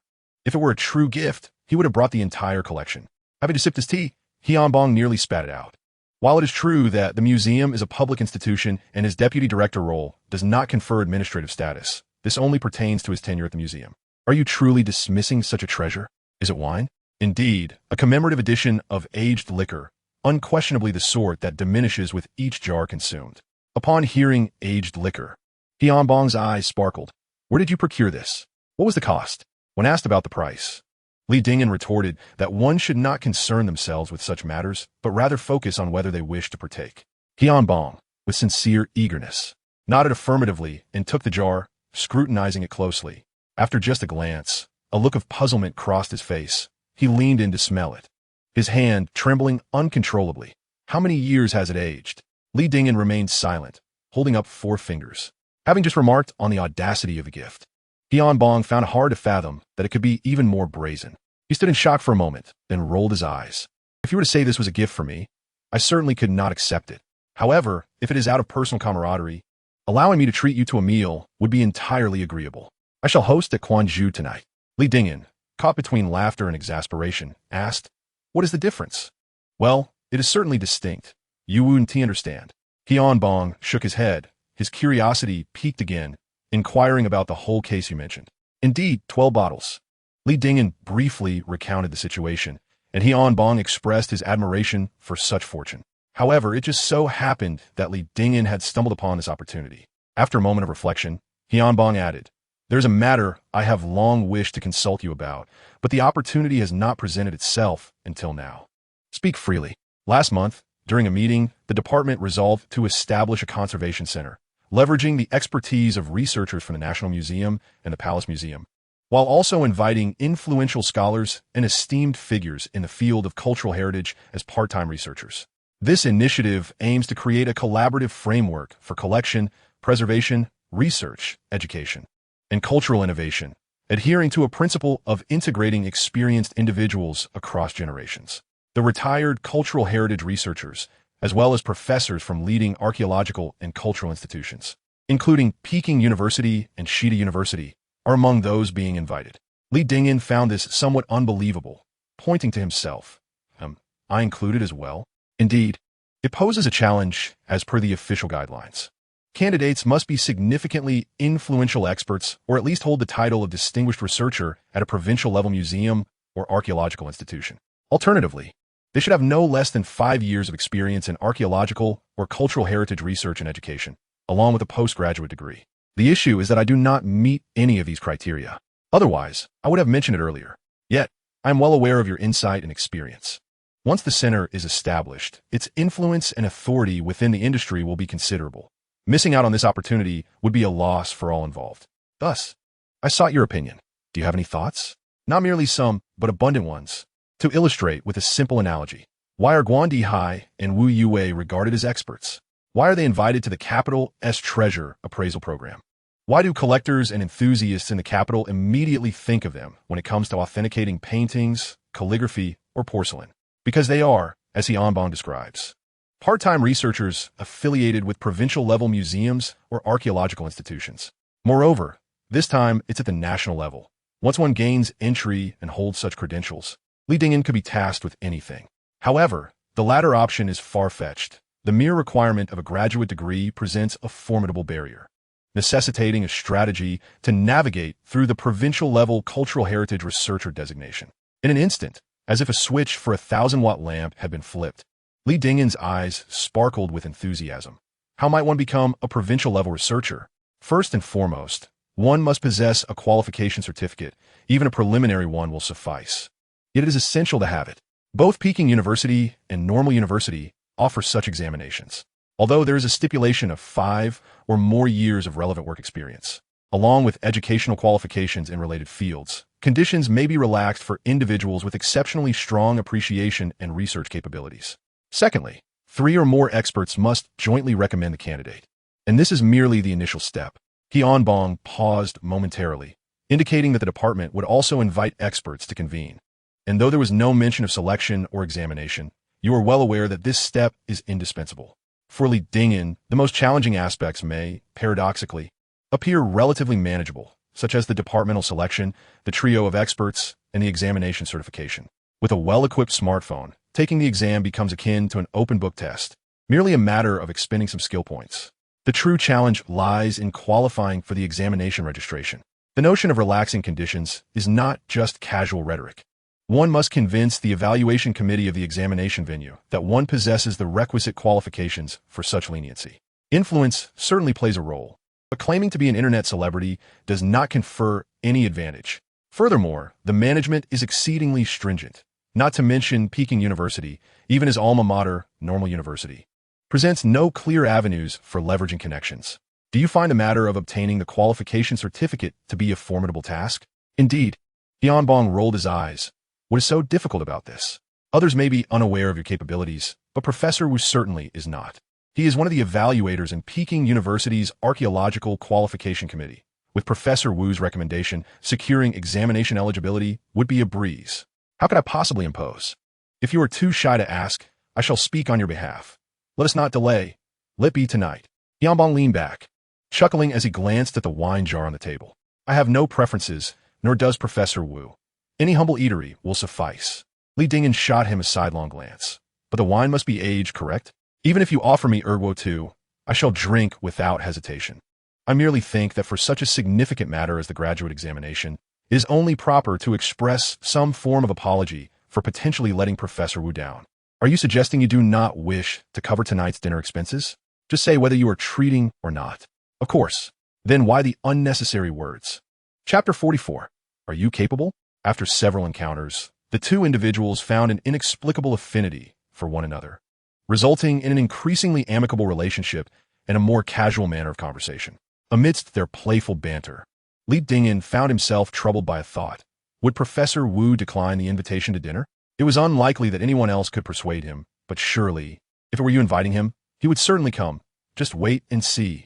Tianbong took out his phone and promptly made the call. Listening to their exchange, Li Dingyan couldn't shake the feeling that something was amiss.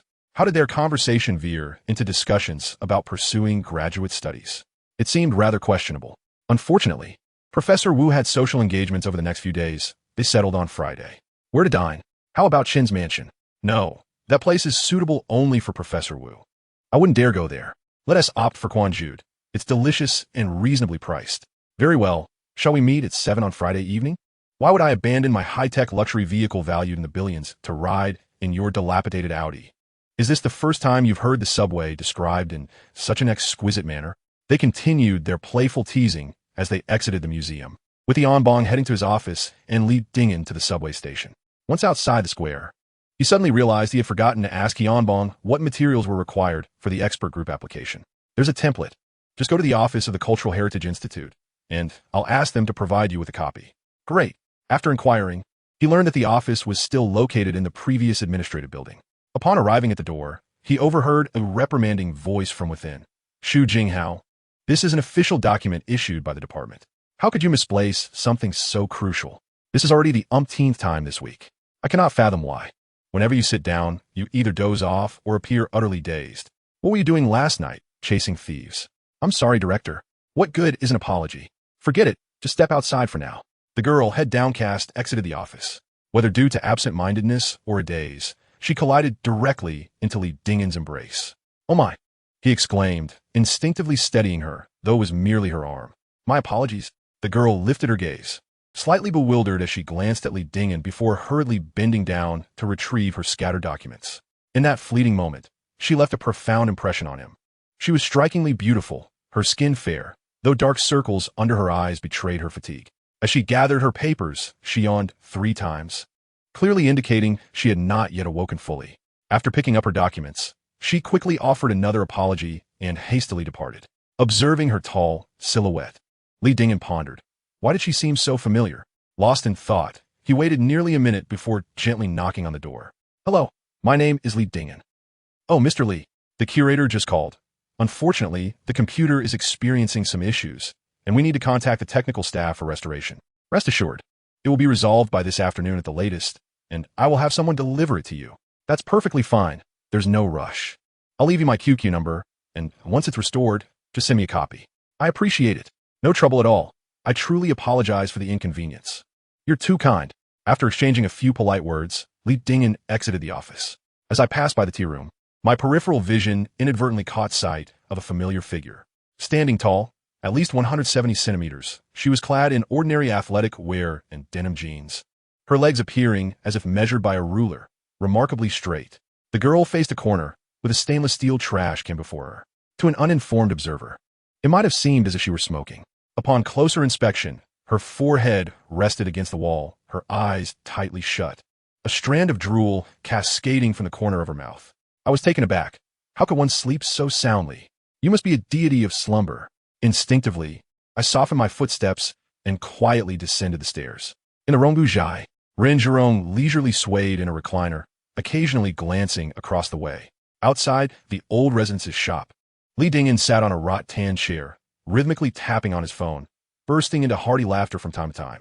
There are always moments that will bring you to tears. Ren Zhurong scoffed, entering the shop to retrieve his phone. Xiaosong, where are you? Still guarding the stall? It's strange that the lad hasn't shown up in 2 days. No need to fret, it's only been a couple of days. Not anxious, just a bit uncertain. Boss Ren, I inquired a bit. Although this lad's time here has been short, he has never been overlooked. He seems to possess genuine skill. No matter how formidable he is, can he surpass Wu Weiman? Or outshine the sword discussion of Mount Hua? Ren Zhurong glanced across again, lowering his voice, that is something the expert group has scrutinized. So you can confidently aim high. What if he doesn't fall for it? Then I'll just keep searching. I refuse to believe there's nothing that could deceive his eyes. Understood. After hanging up, Ren Zhurong cast another glance across, gritting his teeth. I must avenge this grievance. The sun shone high in the sky, radiating warmth. Li Dingen reclined in the rattan chair, savoring his tea. After indulging in a leisurely morning, he rose close to 10 o'clock and made his way to Panjiayuan, though he refrained from browsing the stalls. He requested a chair from Guan Chengming and, seated at the entrance, he casually opened his live stream, observing fans engaging in spirited banter from all corners of the world. A motley crew of internet jesters. They began discussing a topic only to veer off course within mere sentences, resulting in uproarious comedy. While lost in laughter, he heard the staff inside call out, "Boss Lee, the items have arrived." Great. He sprang up and swiftly walked inside. On the tea table lay 2 gift boxes, each containing a root-like item, 50-year-old ginseng. The pieces were modest in size, with the main stem measuring only 7 to 8 centimeters, yet the roots extended nearly 20 centimeters in length. Their hue was a rich yellow-brown, and the aroma was subtle, offering only a faint medicinal scent. For these 2 pieces, the price was 600,000, secured only through Guan Dihai's connections. Otherwise, they would remain unattainable. After finishing the call, Li Dingen dialed Hianbong. "Boss, don't forget, at 7 tonight at Quan Jude, you need to bring 2 pounds. Are you up for it?" Chapter 45.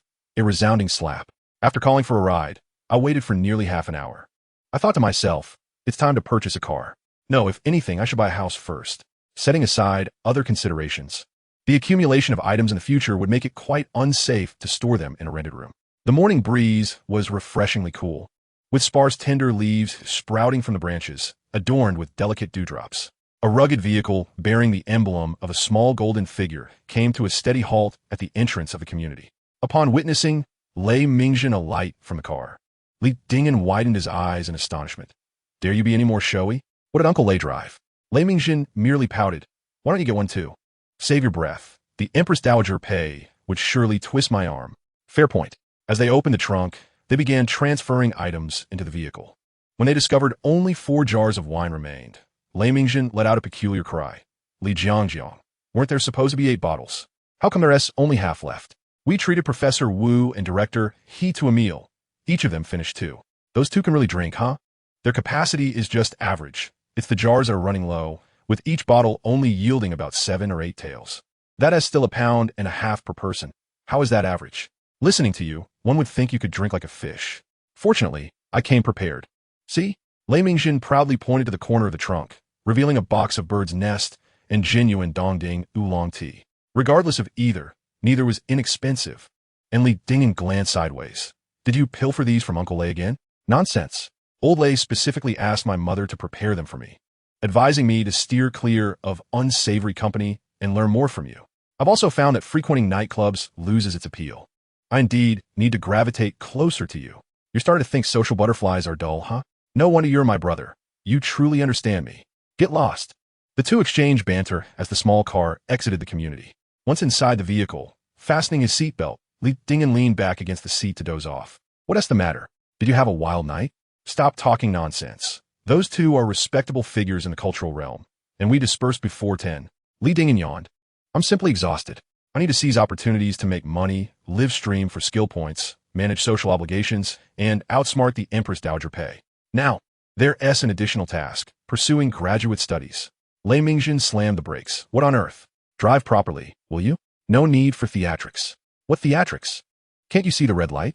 You clearly withdrew from the exam. Your family runs Peking University. Haven't you ever attended graduate school?" "Oh, you really haven't attended. I merely didn't interview. It's not that I lacked the scores and was cut in line through underhanded means. I just need to submit a statement explaining the absence of an interview, and the school can reinstate me. My concern isn't that. It's that Professor Wu wants me as his assistant, a real assistant, contracted and paid by the school. Naturally, only exceptional talents qualify, so the school will conduct assessments." Damn it. That night, Old Lei's words echoed vividly in his mind. "Do you believe that as long as Li Dingen desires it, whether for graduate studies or a formal position, he can succeed if he sets his mind to it? The issue lies not in the exam. It's a matter of others paving the way for him, and he is still reluctant to proceed. Lei Mingjin was at a loss for words. How can the disparity between people be so vast? When you see old Lei in the future, make sure not to mention this. Otherwise, my pocket money will be cut off. Li Jiangjiang, I'll have you for this. After a journey of 160 kilometers, entirely on intercity highways, the two arrived at the community building in just over an hour. The faculty and staff residence is an ordinary community, and it just so happens to be the weekend, with a throng of children running about energetically. Beneath the shade of the trees, several elderly women are engaged in a spirited game of cards, while a group of elderly men huddle around a chess stall, their faces flushed with excitement as they argue passionately. Suddenly, a sleek and fashionable Cullinan glides into the neighborhood, capturing the attention of everyone present. The children chatter animatedly as they circle the car, while the elderly men and women curiously observe the individuals stepping out of the vehicle. Could it be that fortune has smiled upon them? Greetings, esteemed gentlemen. The voice is sweet, followed by the distribution of cigarettes. 1 pack for each. This rascal is being deliberately provocative. Li Dingyan, feeling embarrassed, nearly wears through the soles of his shoes with his anxious fidgeting. Yet he musters a forced smile to greet them. Teacher Chun, Principal Wang. Oh, I borrowed a friend's car. In truth, it's not wealth, but merely a friend-esque gesture. I suspect he has a bodyguard. Indeed, the young man appears quite composed and courteous, well suited for such a role. However, the hand distributing the cigarettes trembles, and a stiff smile freezes on Lei Mingjin's face. Composed? Li Dingyan nearly bursts into laughter. Serves you right for being so irritating. After exchanging pleasantries, Li Dingyan and Lei Mingjin accompany the elderly gentleman back home. The old man, in his 70s, remains remarkably spry, capable of shouting for half an hour during a chess match without pause. His grizzled brows quiver slightly as he gazes at Lei Mingjin.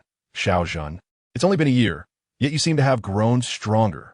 Oh dear, Grandpa, you remember me? I was worried you might forget, so I brought you a gift. Lei Mingjin eagerly opens his bag. Authentic Bao Island frozen oolong tea, and this box of bird's nest is for Grandma. Take these 2 cigarettes as well. But keep it from Grandma, these are for you. See this snuff bottle? It's not glass, but jade, worth 300,000. Someone sent it for you, and your grandson has brought it to you. The old man's hand trembles, almost losing his grip on the gift. After handing the items to the old gentleman, Lei Mingjin drapes an arm over Li Dingyan's shoulder. Dare you to tell on me now? Not anymore. Have you chatted with old Lei? No, we haven't. That's the spirit. We're like brothers. Why hurt each other? Thus, I want to mention that you bought Annie a bracelet worth 500,000 or that you purchased 60,000 worth of ginseng for Grandma and Grandpa. Li Dingyan shoots him a warning glance. When did I ever buy those things? Oh, what else in the bag then? Are you seeing things? Before Lei Mingjin could respond, Li Dingyan received a slap on the neck. Chapter 46. The children have grown up. Let's speak properly. You two are colluding in front of me. As if the old man doesn't exist, huh? The elder pointed at the two of them, leisurely making his way back home with his hands behind his back. Lei Mingjin felt a bit perplexed. Grandpa, Dad, aren't you all on the same team? What a waste of such a big brain you have.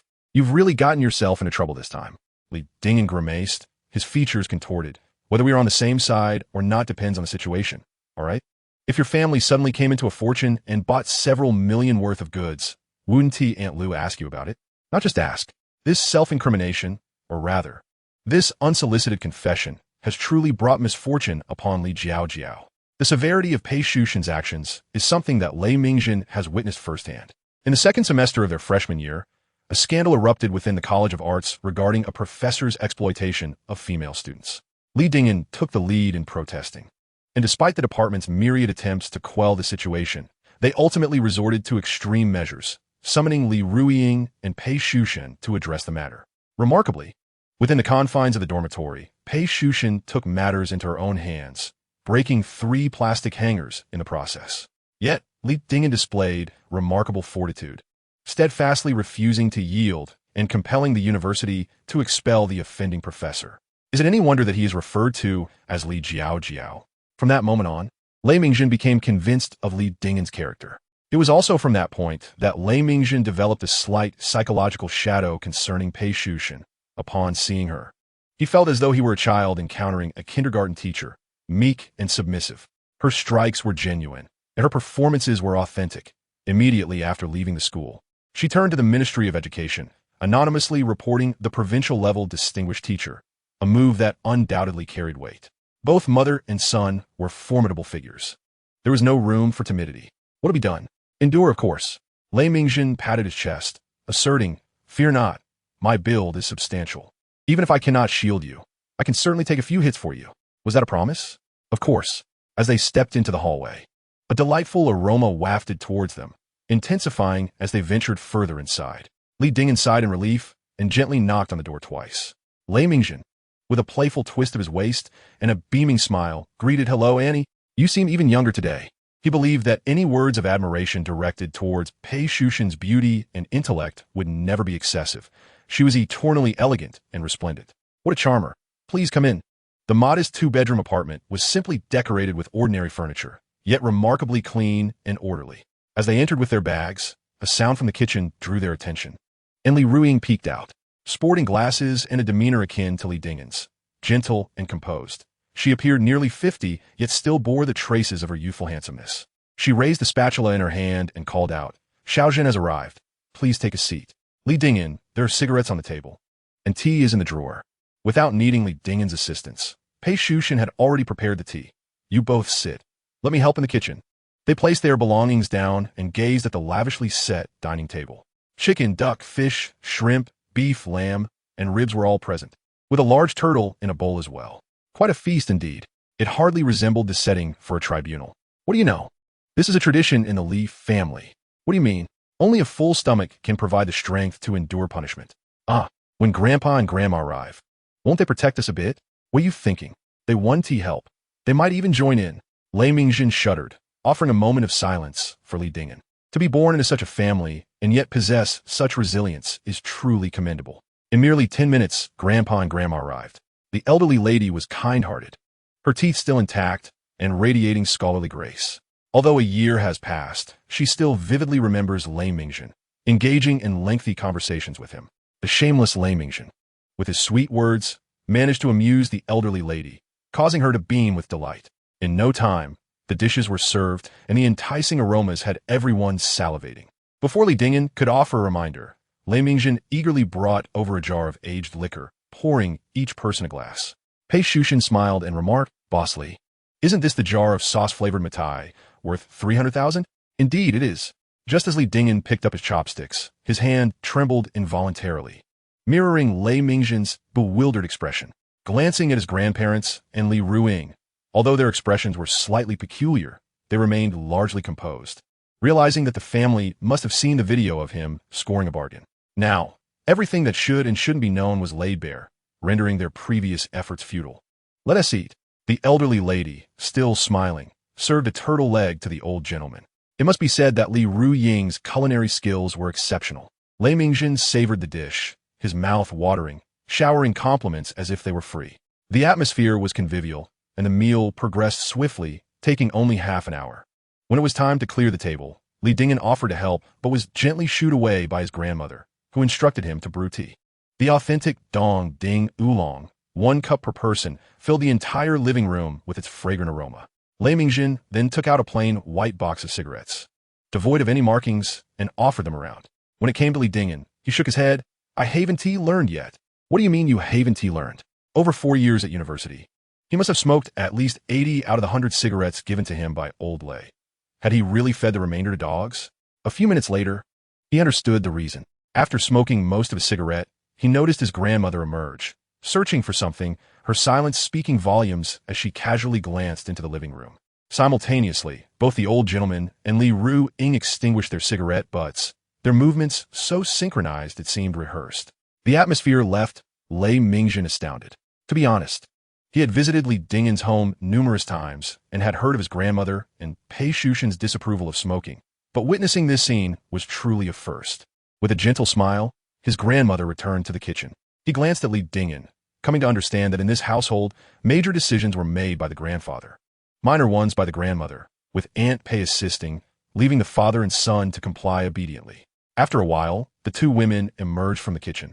Perhaps due to the presence of flies, his grandmother wielded an oversized fly swatter, delivering a couple of swats on the dining table.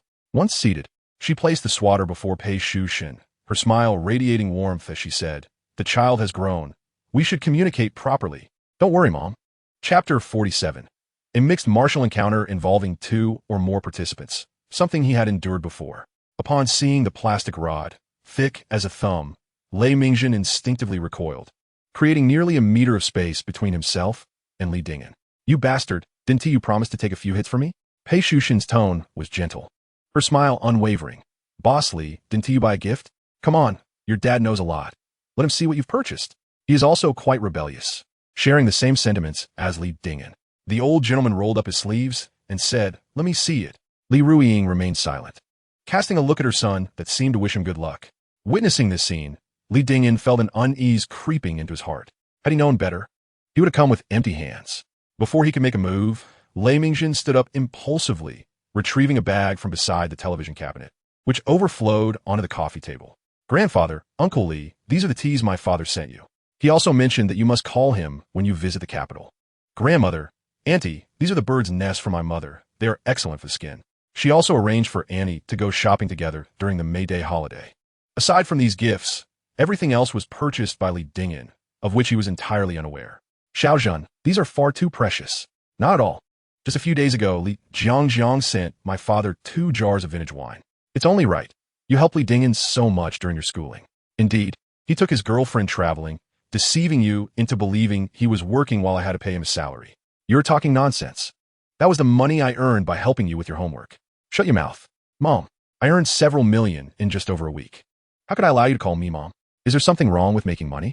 There is nothing wrong with making money, but what you're doing is not earning. It's gambling. A few years ago, the protection of Xiling, the Qing dynasty royal tombs in Baoding, was lax, and how many people lost everything? Their families tore apart? Who was not 10 times more formidable when they were flourishing? Ask your grandfather and grandmother how your uncle ended up in trouble. He was involved in smuggling cultural relics. Scientific instruments have their discrepancies. How can you ensure that every item you pick up is an antique and not merely a relic? Li Dingyan realized he had no way to refute this. Lei Mingjin began to understand why Li Dingyan had amassed such wealth while concealing it from his family, as though he were a thief. It turned out there had been trouble at home because of this matter. The grandfather sighed, saying, our family does not seek great wealth or prosperity. We only desire stability. If it is merely a hobby, a means to cultivate one's character, is harmless. But if you treat picking up treasures as a profession, no one will approve, including your father. Grandfather, I never intended to pick up treasures for a lifetime. It was merely a chance occurrence.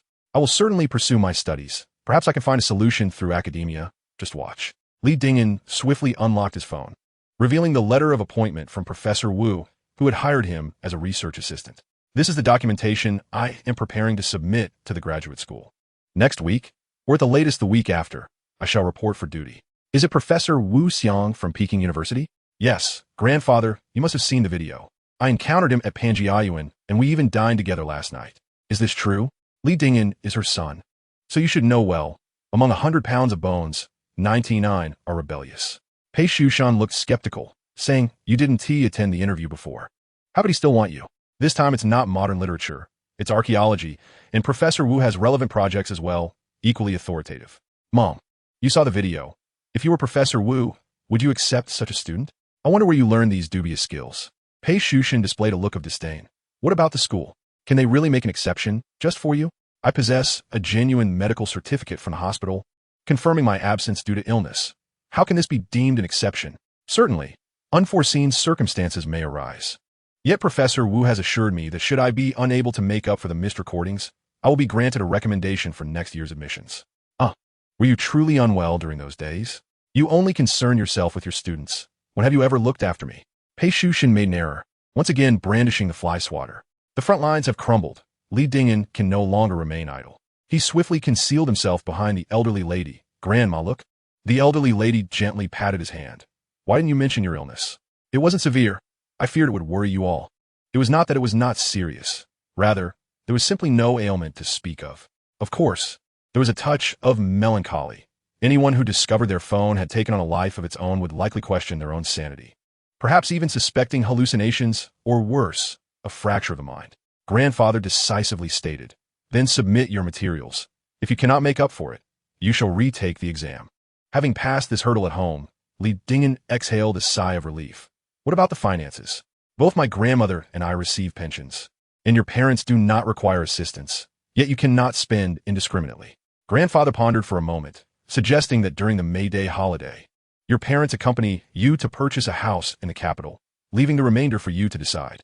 I wish to acquire a villa in our city, perhaps at Yushan Lake, nestled against the mountains and by the water, with a splendid environment close to the library and my mother's school. Grandparents, you can move there too. The old man waved his hand dismissively. In any case, I shall not go, nor will your grandmother. Your father and I will not accompany you. If you wish to buy it, you will reside there alone. Very well then, I shall purchase a car as well. Anything goes, as long as it is not illegal. You could even buy a plane or a tank if you so desire. Thank you, grandfather. Li Dingen and Lei Mingjin escorted the elderly couple downstairs. Carrying their belongings, Li Dingen nudged Lei Mingjin playfully. You must have been a traitor in your past life. What are you talking about? Nonsense. With this situation, I must be able to withstand it, right? Am I to fear you? At worst, I'll confess voluntarily and call comrade Lao Lei tonight. Li Dingen paused, then remarked, to call you a traitor is an insult to the very term. That's excessive. Lei Mingjin rolled his eyes, then quietly inquired. Your family is quite democratic, I assentee it. With millions at your disposal, you can spend as you wish. Li Dingen twitched his lips, but remained silent. This is not democracy. It is sheer indulgence. If you have the means, indulge as you please. If not, you must adhere to the arrangements. However, should you dare to act out of line, you shall learn what it means to uphold the Li family values. Li Dingen had experienced mixed confrontations before, hadn't he? Chapter 48. The pressure is immense. Mom, let me take you to the school gate. Just stop at the intersection. Drive slowly. Understood. Goodbye, Aunt. Farewell, Xiaozhen. Keep an eye on Li Dingen for me. Rest assured, Aunt, at the slightest hint of trouble, I will call you immediately. Is this rascal addicted to being a traitor? Li Dingen shot him a sidelong glance, but Lei Mingjin remained unfazed, wearing a look as if armed with a royal decree. What are you staring at? Drive. As she watched the car fade into the distance, Pei Shushan lightly touched the jade bracelet on her wrist, a crescent-shaped smile gracing her lips, her face radiating a vibrant joy akin to that of a blossoming magnolia. Li Ruiying's demeanor appeared serene, a quality meticulously instilled by her parents and husband over the years. Even as she approached 50, a trace of inherent rebellion occasionally surfaced within her. Li Dingen, on the other hand, was a remarkable prodigy, surpassing his predecessors. A mere smile from him could incite a tempest. What could Pei Shushan do? While she adopted a hands-off approach, she typically observed with a detached eye, only intervening when the situation threatened to spiral out of control. Fortunately, Li Dingen had not gone astray. Rather, he was thriving, excelling to a commendable degree. She would often steal a smile in secret, away from his gaze. Just like now. Teacher Pei, Teacher Feng, the latter, a woman in her 50s, adorned with heavy makeup and dressed in a floral chiffon dress paired with diamond-embellished high heels, her bare feet revealing pronounced veins.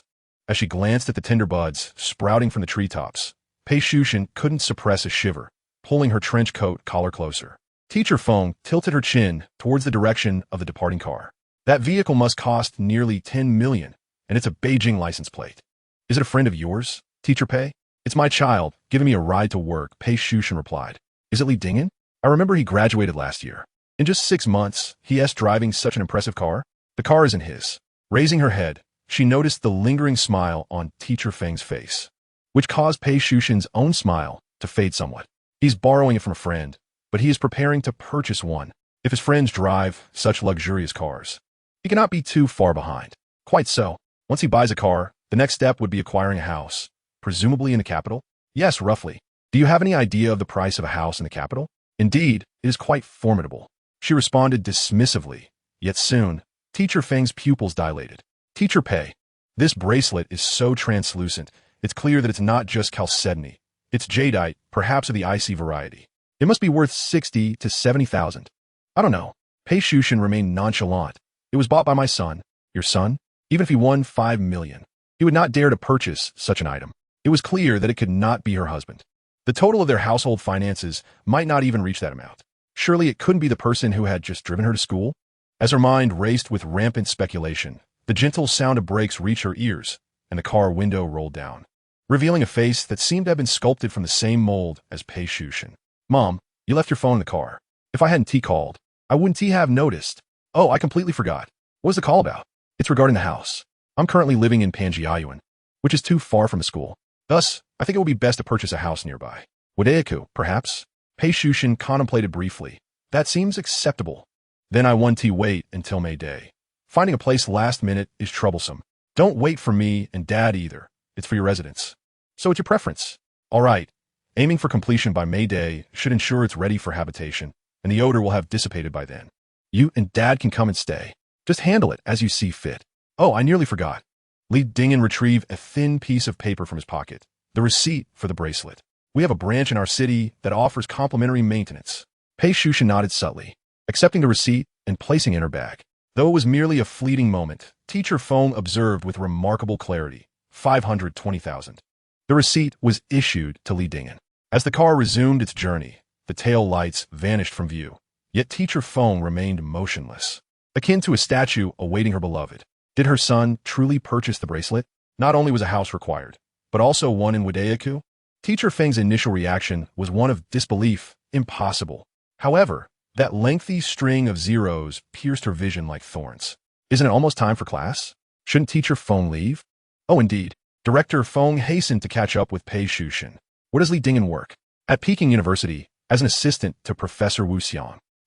Did he not graduate from the capital Normal University? Moreover, he has only just graduated. How could he possibly assist such a renowned scholar? It's merely a part-time position. His primary focus remains on pursuing a graduate degree under Professor Wu. Teacher Feng swayed slightly. How extraordinary must one be to earn a handsome salary while simultaneously studying under a leading expert in the field? Yet, wait, even if he is exceptional, it is still Professor Wu who is impressive.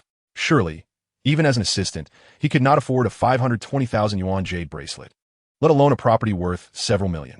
Pei Shushan's family circumstances are decent, but only relatively so. Is Pei's family truly that wealthy? There's some wealth, but it would only suffice for a modest bathroom. It seems he has earned a little through diligent work, perhaps enough for a small apartment, although lacking in manners. He doesn't even acknowledge people when he sees them. Pei Shushan gently tucked a stray hair behind her ear, recalling that she had seen him last year. Perhaps Teacher Feng had changed so rapidly that he failed to recognize her. Aware that Pei Shushan was subtly mocking her for being meddlesome and gossipy, which made her appear older, Teacher Feng could hardly muster any indignation. She felt as if she were listening to a joke. What kind of diligent work study could possibly afford a house in Wadayaku? If Teacher Feng frequently watched videos related to archaeology, she would be able to uncover the truth. Do not search for Lee Dingen. Search for Professor Wu instead. Teacher Feng was utterly unconvinced. Swiftly, she produced her phone and typed in the 2 characters for Wu Xiang. What appeared was a video concerning the appraisal of antiques. Published by an official account. A distinguished teacher cultivates remarkable students. This is the true application of knowledge. Only Professor Wu was visible, yet the tone and inflection of another speaker in the video bore an uncanny resemblance to Lee Dingen, who had just driven her here. She opened related links, and even the titles left her disoriented. A graduate from Capital Normal University, Panjuan, struck gold, earning 6 million in less than a week. In the video, Lee Dingen's voice was unmistakable. Did he truly purchase in Wadayaku? Surely, it cannot be false. What a commotion that must have caused. It would have been better to come to Gonghua City, with its forest park and Yushu River, a place so picturesque. Then, I would commute daily, taking 2 buses and switching 3 subways, wouldn't I? Nonsense, one should buy a car. Then it would take half an hour to drive, but 2 hours in traffic. It is indeed closer to your company, yet I do not work at your company. How foolish would one have to be to live next door to you? You really are quite dull. The revelation of his thoughts did not cause Lei Mingjin to blush in the slightest. When shall we go to view the property? Naturally, the sooner the better. It would be ideal to finalize the renovations before the school orientation, as it would be inconvenient to request leave otherwise. I shall call Old Lei and inquire which places have available units. Once he has the information, we can go together to take a look. Excellent. And where are you headed now? Taking a day off, perhaps? Yes, a day of rest. Please ask him to check which places have available units, so we can go directly when the time comes. And what about tonight? Tonight, of course, is for sleep. Lei Mingjin blinked. Would you like to accompany me to the workshop for a bit of insight? Heh. Li Dingen scoffed, urging him to stay far away. It was not that he was pretending to be aloof. He simply had no such inclination. Do you know how much a unit in Wadayaku costs? For a family of 5 or 6, it would be no less than 20 million. The amount in his account was merely sufficient for a third of that. Thus, the pressure was exceptionally great. Chapter 49. Let's secure it first and discuss later. Upon returning to his rented accommodation, he tidied up the belongings he had brought from home and spent a quiet day resting. The next day, he woke up early, shortly after dawn. He meandered into the Pan family market. At the same time, Rin Jirong received a text message. Boss Li, how's business? Some recognized him and greeted him warmly. Li Dingyan smiled. Yes, business is good. Just average. Someone nearby asked. Who is this? Oh, the one who picked the old ginger. Oh, so young? After realizing who he was, the vendor's smile grew even warmer. Come, Boss Li, take a good look. If you find a bargain, feel free to pick. Nonsense. Most were busy with their business. Only a few spent their days glued to their phones watching videos. So not many in the market were aware of Li Dingyan's online popularity. However, when he picked up the ginger, someone had filmed it and shared it in the market group, and all the vendors had laughed at it. Of course, they later learned that this young man possessed real talent. Thus, the vendor's invitation to find a bargain was a facade. Treating him as a living advertisement was the reality. Just look at how prosperous the businesses of Old Ginger and the stout fellow with the jade stones have become. After a cursory glance, Li Dingyan smiled slightly. I will continue to stroll. Goodness, every stall was brimming with fresh goods.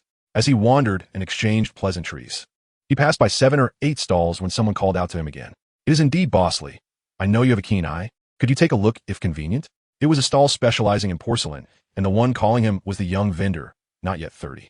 Squatting in front of the stall was a man in a green cotton coat, with an honest and simple demeanor, the epitome of a rural fellow. He tightly clasped his coat, which bulged at the front, indicating he was concealing something. Such situations were common. Often, vendors were unsure about the goods they received but sensed a profit, so they sought someone more experienced to appraise them. Having long decided to pursue the path of appraisal, Li Dingyan did not decline and approached. Very well, I shall take a look. You wish to see as well? The man grinned, lifted his coat, and pulled out a piece of porcelain from his inner pocket. He might have been a novice, extending his hand to pass something to Li Dingyan. Li Dingyan refrained from accepting it, saying, Master, please place it on the ground for me to pick up, otherwise I might fumble and drop it. Who would be accountable for that? Oh, right. The man awkwardly set the item down on the stall, revealing it to be a fragment, resembling the base of a large object. The corners bore remnants of blue and white glaze, the surface smooth and lustrous, exhibiting a brilliant hue. The underside was unglazed, somewhat sandy, and the porcelain showed slight yellowing, suggesting it had aged over time. It was stamped with a seal in seal script, made during the Yongle period. Upon closer inspection, it indeed resembled the base of a large Ming Dynasty official kiln blue and white jar, the original undoubtedly larger than the infamous Giguzi jar. If authentic, just the mark on the base could fetch 30 to 40,000. After a thorough examination, Li Dingyan finally reached out to touch it. Having studied Ming Dynasty porcelain appraisal, he required no skill points. With just a glance, he could ascertain its authenticity. It was genuine. He then inquired of the stall owner, "What's the asking price?" 20,000, which isn't exorbitant, though I'm a bit uncertain. He nodded, sensing a potential profit. This implied it was indeed authentic. Thank you, Mr. Li, but please don't rush off. Allow me to collect the item. This suggested he intended to offer some remuneration, but Li Dingyan waved his hand. You carry on with your business. Just as he was about to rise, the man reached into his bosom again, this time pulling out a bag as well, which appeared to contain something substantial. What about this? Are you interested? Learning from his previous experience, he placed it directly on the stall. The opening measured a good 50 centimeters, adorned with a white rim and green surface, having a wide mouth and rounded belly, the glaze bright and translucent. The interior was a murky white, the base unglazed and unmarked, featuring a hole about the thickness of a finger. At first glance, it resembled a flower pot, but upon closer inspection, it seemed to be from the early Qing dynasty, specifically the Xuanji to Qianlong periods. Being at someone else's stall, and it being their business, Li Dingyan naturally refrained from excessive conversation. The stall owner examined it briefly, but did not even inquire about the price. Common local folk kiln, not interested. The man was taken aback. This has been passed down from my ancestors. It is undoubtedly a palace item. How could it be classified as a folk kiln? Perhaps my judgment is flawed. You might want to inquire elsewhere. Then I won't sell the other piece either. You truly are something. The stall owner, somewhat exasperated, could easily discern its nature. Regardless of where he inquired, it would still be deemed a folk kiln. If you don't believe me, let Mr. Li take a look. What if he claims it's from the official kiln? The stall owner was caught off guard by the man's question, hesitating before shaking his head. Then I wouldn't accept it either. What a joke. I cannot risk losing hundreds of thousands for a mere 20,000 deal. The man, feeling anxious, implored Li Dingyan, please help me assess if it is indeed from the official kiln and the price is reasonable. I will sell you this jar base as well. Forget the jar base.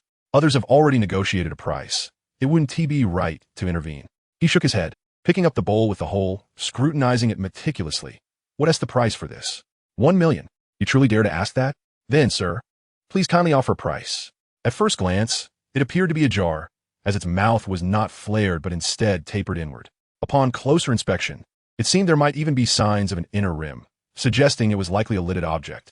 Upon closer inspection, it resembled a flower pot, for nothing else would possess an aperture at the base. The glaze exhibited a fine quality, and the body was quite well formed with a stable foot. Furthermore, the unglazed interior of the vessel boasted exceptional quality and craftsmanship.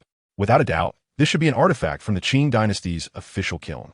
However, the conundrum lay in its intended purpose. If one were to claim it as a flower pot, it appeared to have a lid. Yet, if it were a fish tank, it sported an opening at the bottom. Moreover, these features were not later additions, but rather integral to its original design at the time of firing. It was indeed the first encounter with such an unusual object. With a sense of skepticism, he placed it down and casually inquired, "What is this used for?" Li Dingyan paused momentarily, casting an odd glance at the burly man. "Are your eyes functioning properly?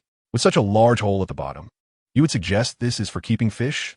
It is indeed a fish tank. However, someone has removed the bottom-S navel, which explains its lack of ornamentation. Navel? He gazed at the man in surprise. There was no need for further examination. He understood clearly. It was neither a case of a navel being removed, nor merely an eye, but rather a feature that had always existed in the large tank itself. What struck him as peculiar was the man. The so-called navel refers to a circular mark left during the molding process, where tools support the base of the clay body during rotation.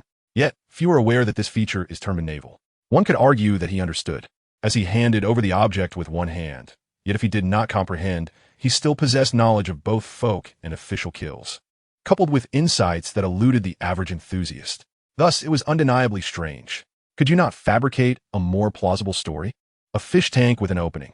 Who has ever witnessed such a thing? Am I deceiving you? The man exchanged a barely perceptible glance with the stall owner before retrieving a laminated paper from his pocket. This is what the experts from the appraisal program have stated. Do take a look. It was an authentication certificate, inscribed with several lines indicating that, upon examination, this was a large round tank produced by the Qing dynasty's official kiln, intended for keeping fish. However, due to improper preservation, the navel at the bottom had been removed, leading to the disappearance of its signature, which accounted for the formation of the opening. Additionally, it contained a chemical analysis report confirming the presence of fish tissue within, with data on the porcelain and pigments affirming its origin from the early to mid-Qing dynasty. The assessment classified it as a fragment, and the certifying organization was the Huashan Luanjian program, dated a year prior. Having witnessed the use of high-tech instruments for antique appraisal before, during He Onbong's visit with an archaeological team, Li Dingyan was inclined to trust the authenticity of these two reports. This man's willingness to present them suggested they were genuine, and the instruments were unlikely to yield erroneous results.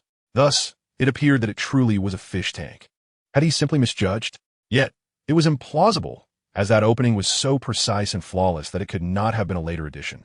Given the existence of the opening, how could one keep fish? The entire situation was indeed perplexing. Refusing to succumb to superstition, Li Dingyan directly employed his skill points.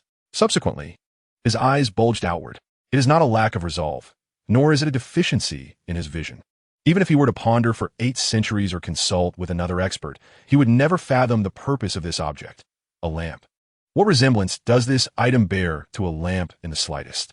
Furthermore, who has ever encountered a lamp as wide as a man's waist, round and archaic? The price is equally astonishing. Good heavens, it's worth far more than 1 million. One must at least add another zero. In his astonishment, Li Dingyan contemplated briefly and arrived at a general conclusion. The instrument is indeed genuine, and he had not erred in his judgment. This indicates that the expert group had overlooked something, and their appraisal report lacked rigor, which is why this jar had failed to sell. Regardless, he decided to acquire it without further delay. Chapter 50 indeed, he recalled that an identical piece was auctioned off 2 years prior for 750,000. Given that it has been 4 years, the price should have doubled. But do you understand what a damaged piece entails? Even a small chip can lead to a price drop of 80 to 90%. The man appeared anxious. Then, boss, what price will you offer? If it's reasonable, I'll sell it to you along with this Yongla base. I have no interest in the base, Li Dingyan replied, shaking his head. I can offer you no more than 100,000. Upon hearing 100,000, a glimmer of hope flashed in the man's eyes. and he instinctively glanced toward the neighboring stall owner. However, he quickly regained his composure.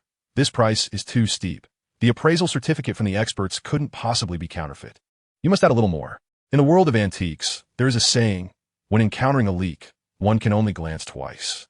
A third glance is disrespectful to the seller. If he doesn't raise the price, it would be a miracle. Conversely, the more anxious the man became, the more unhurried Li Dingen remained. He leisurely rose to his feet, then sell it to the experts. Hey you. The man was genuinely distressed, grabbing Li Dingen's sleeve. 100,000 is fine.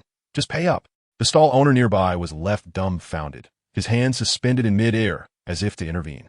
They had previously agreed on at least 300,000, but this rascal acted too quickly, leaving no room for a signal. Li Dingen smiled at him. What's the matter? Are you trying to prevent the sale? I acquired this from Ren Zhirong himself. Only a fool would attempt to block the deal. Fine, 100,000 it is. At least allows me to save face for Boss Ren. He feigned disappointment, shaking his head. Li, you are free to do as you wish. This implied that his offer was too high, and he intended to warn him, but was rebuffed. Li Dingen discerned that today's affair was a setup specifically orchestrated against him. These two were clearly in cahoots. Yet, he could not fathom why the task had not been triggered. Regardless, he completed the payment, and the man's joy was palpable. Li Dingen felt a sense of relief as he methodically wrapped the large jar, preparing to consult Wu Weiman. As he departed, the two began to argue. We agreed on 300,000. How can you just lower it like that? If you don't reduce it further, the buyer will leave. And neither of us will earn a dime. How will we explain this to Boss Ren? Let me handle it. He immediately took out his phone and dialed. Boss Ren, the item has been retrieved.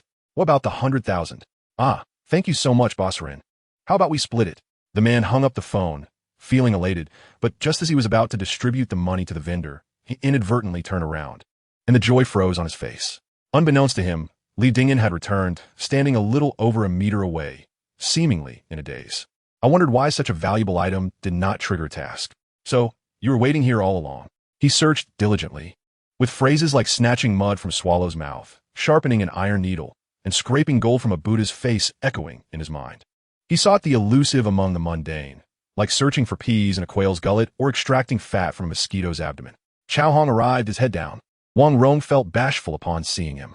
In the end, there was no outlet for their grievances, only swallowed tears. The task, loss of rice and troops. Requirements, within 12 hours. The more words, the graver the matter. Lu Xiaomon's box was just like that, with a poem on the front and another on the back, ultimately leaving him quite distressed. However, upon reflection, what anguish could compare to that of Boss Ren? In the end, he lost both the chicken and the rice, and lamented his misfortune. Li Dingen grinned. I forgot to collect the appraisal fee. If it were a legitimate vendor, he would have helped without hesitation. Yet, this person clearly intended to swindle him, disrespecting his own intelligence by trying to shortchange him. He suddenly realized how fortunate it was to have encountered these two while calling Boss Ren. He chuckled with glee. I was wondering who was so benevolent. It turns out to be Boss Ren. Boss Li, you're not thinking of returning the item, are you? Rest assured, I understand the rules. No returns or exchanges. Li Dingen cheerfully displayed his QR code, but similarly, this realm had its own set of inflexible regulations. The appraisal fee was 300, not a cent less. The vendor and the man exchanged glances, puzzled. Was this individual truly lacking in sense? He had already recognized a trap, and with the 100,000 now lost, why was he still smiling so broadly? 300 is 300. Who can't afford that? The item remained unreturned, and he praised the vendor's righteousness, claiming he would head to Tauren Pavilion to have Wu Weiman appraise it, asking him to convey that if Boss Ren had time, he should also come to take a look. Laughter resonated on the other end of the line. All right, then I'll come to take a look. The live stream remained active, though Li Dingen had no time to attend to it. Fans filled the screen with chatter, also witnessing his acquisition of the large jar. Was this all a scheme set up by Boss Ren? Anyone with eyes could discern that. Was it similar to the last time with the blue and white vase, appearing to be a trap, but actually a leak? Surely not, for that was a certificate of authenticity issued by Huashan, along with a testing report that hardly seemed counterfeit. Thus, he found himself perplexed. If the certificate were genuine, this item would undoubtedly be worth far more than 100,000. There would be no need for a scheme, as many would be eager to claim it.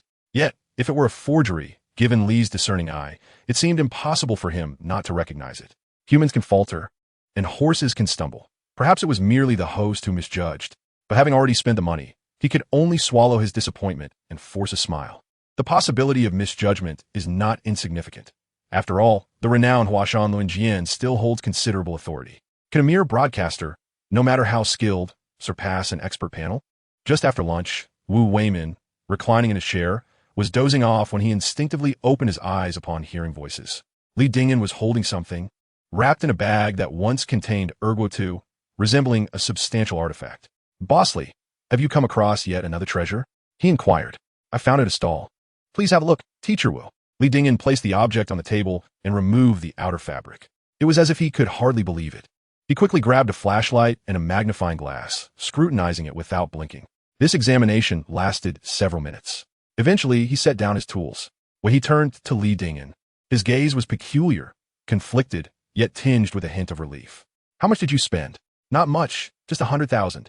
Considering the early Qing dynasty's Doqing glaze jar, even if it were a damaged piece, 100,000 did not seem excessive. However, the issue was that this item was not a jar. Is there a certificate that accompanies this piece?" "Yes, there is a laboratory composition analysis report, but I did not obtain it." "Indeed." Chapter 51. Nonsense. Wu Weimin was momentarily taken aback, then sighed deeply. "To speak candidly, your misjudgment is not solely your own. It also includes me, and more importantly, the Huashan Luanjian expert panel." He was aware of the expert panel, as evidenced by the certification. Yet, Li Dingyan was completely unaware that this jar had any connection to Wu Weimin. He recalled that 2 years prior, in the autumn, after he had just retired from the production team of the Imperial Peak program in the capital, 2 guests sought him out, requesting an appraisal of this very item. Upon initial inspection, apart from lacking a mark, every feature seemed reminiscent of the early Qing royal kiln, coupled with an imperfection. He concluded it was a Doqing glaze flower pot produced during the Kangxi to Qianlong periods. When they asked for a certificate, he refrained from issuing one due to the absence of a mark and charged only half of the appraisal fee. Wu Weimin paused, and Li Dingyan, thoroughly engaged, instinctively asked, "What happened next?" "And it led to a lawsuit." "Ah, was it so convoluted?" It was indeed a case of greed on the part of the vendor who, despite the absence of a mark, exaggeratedly claimed it was used by the Kangxi emperor for nurturing flowers. Although the buyer had paid, he felt uneasy. Coincidentally, during the spring Huashan Luanjian editions in the capital last year, he brought the item along. The appraisal revealed a problem. The expert panel concurred that it was indeed a product of the early Qing royal kiln and a Doqing glaze. But it was not a flower pot. Rather, it was a fish tank. Due to the hole at the bottom, it was deemed a damaged piece, valued at only 200,000 to 300,000. The buyer, being astute, believed that while I might not rival the expert panel, I had some reputation. Hence, he did not directly seek accountability. Instead, he invested heavily in another sophisticated laboratory, and when the results emerged, everyone was taken aback. The porcelain quality and pigments were accurate, confirming it was indeed a product of the early Qing royal kiln. A point both the expert panel and I had not misjudged. However, remnants of aquatic organisms were found within the tank. Li Dingyan, fully aware of the implications, proactively added, "Is it truly a fish tank? If it truly were, it would at least be worth 200,000 to 300,000, and it would demonstrate that Huashan Luanjian possesses discernment." Wu Weimin shook his head with a sigh. Besides the fish species organization, the laboratory also determined that the eye at the bottom of the tank was naturally formed, meaning it was present when the clay was placed in the kiln, and was certainly not a result of human destruction. Furthermore, there were also covers and similar objects, indicating that it was not a fish tank. It would be more convincing to suggest it once held dried fish. "It is a flower pot." Wu Weimin rolled his eyes. "You must be joking. Have you ever seen a flower pot with a lid?" "Oh, please continue. After all, no one knows what this object is for. Not me, not the expert group, and certainly not the laboratory. But once the test report is released, the buyer will undoubtedly be displeased and will seek out the seller. You know the rules of this industry. If you fail to notice the flaws, it's your own fault." Perhaps the seller spoke too bluntly, and in a fit of rage, the buyer decided to file a lawsuit against the seller, me, and the Huashan discussion forum. Is that not intriguing? Li Dingyan listened with great interest. What happened next? He was well aware of the implications. Setting aside how the court would rule, if this incident were to escalate online, it would certainly create a considerable uproar, especially since the Huashan forum was experiencing significant popularity at that time. How could they risk such negative publicity? Thus, he bore the least responsibility, yet incurred the largest losses, essentially silencing the buyer. The seller could compensate at market value, and Wu Yuwei treated the buyer to a meal, all for the same reason. After all, their business relied heavily on reputation, and they could not afford to tarnish it. As for the buyer, one could only say they neither profited nor lost. After all, a sophisticated laboratory is not a public restroom where one can simply stroll in with a small fee. The extra million was barely enough to cover the testing costs. Nevertheless, Li Dingen held a certain admiration for Ren Zhurong. To entrap himself, he must have gone to great lengths to procure this item. Noticing Wu Weiman's silence, he sighed again. Do not lose heart. One cannot claim to be in this industry without facing a few challenges. You are still young. Consider this your tuition.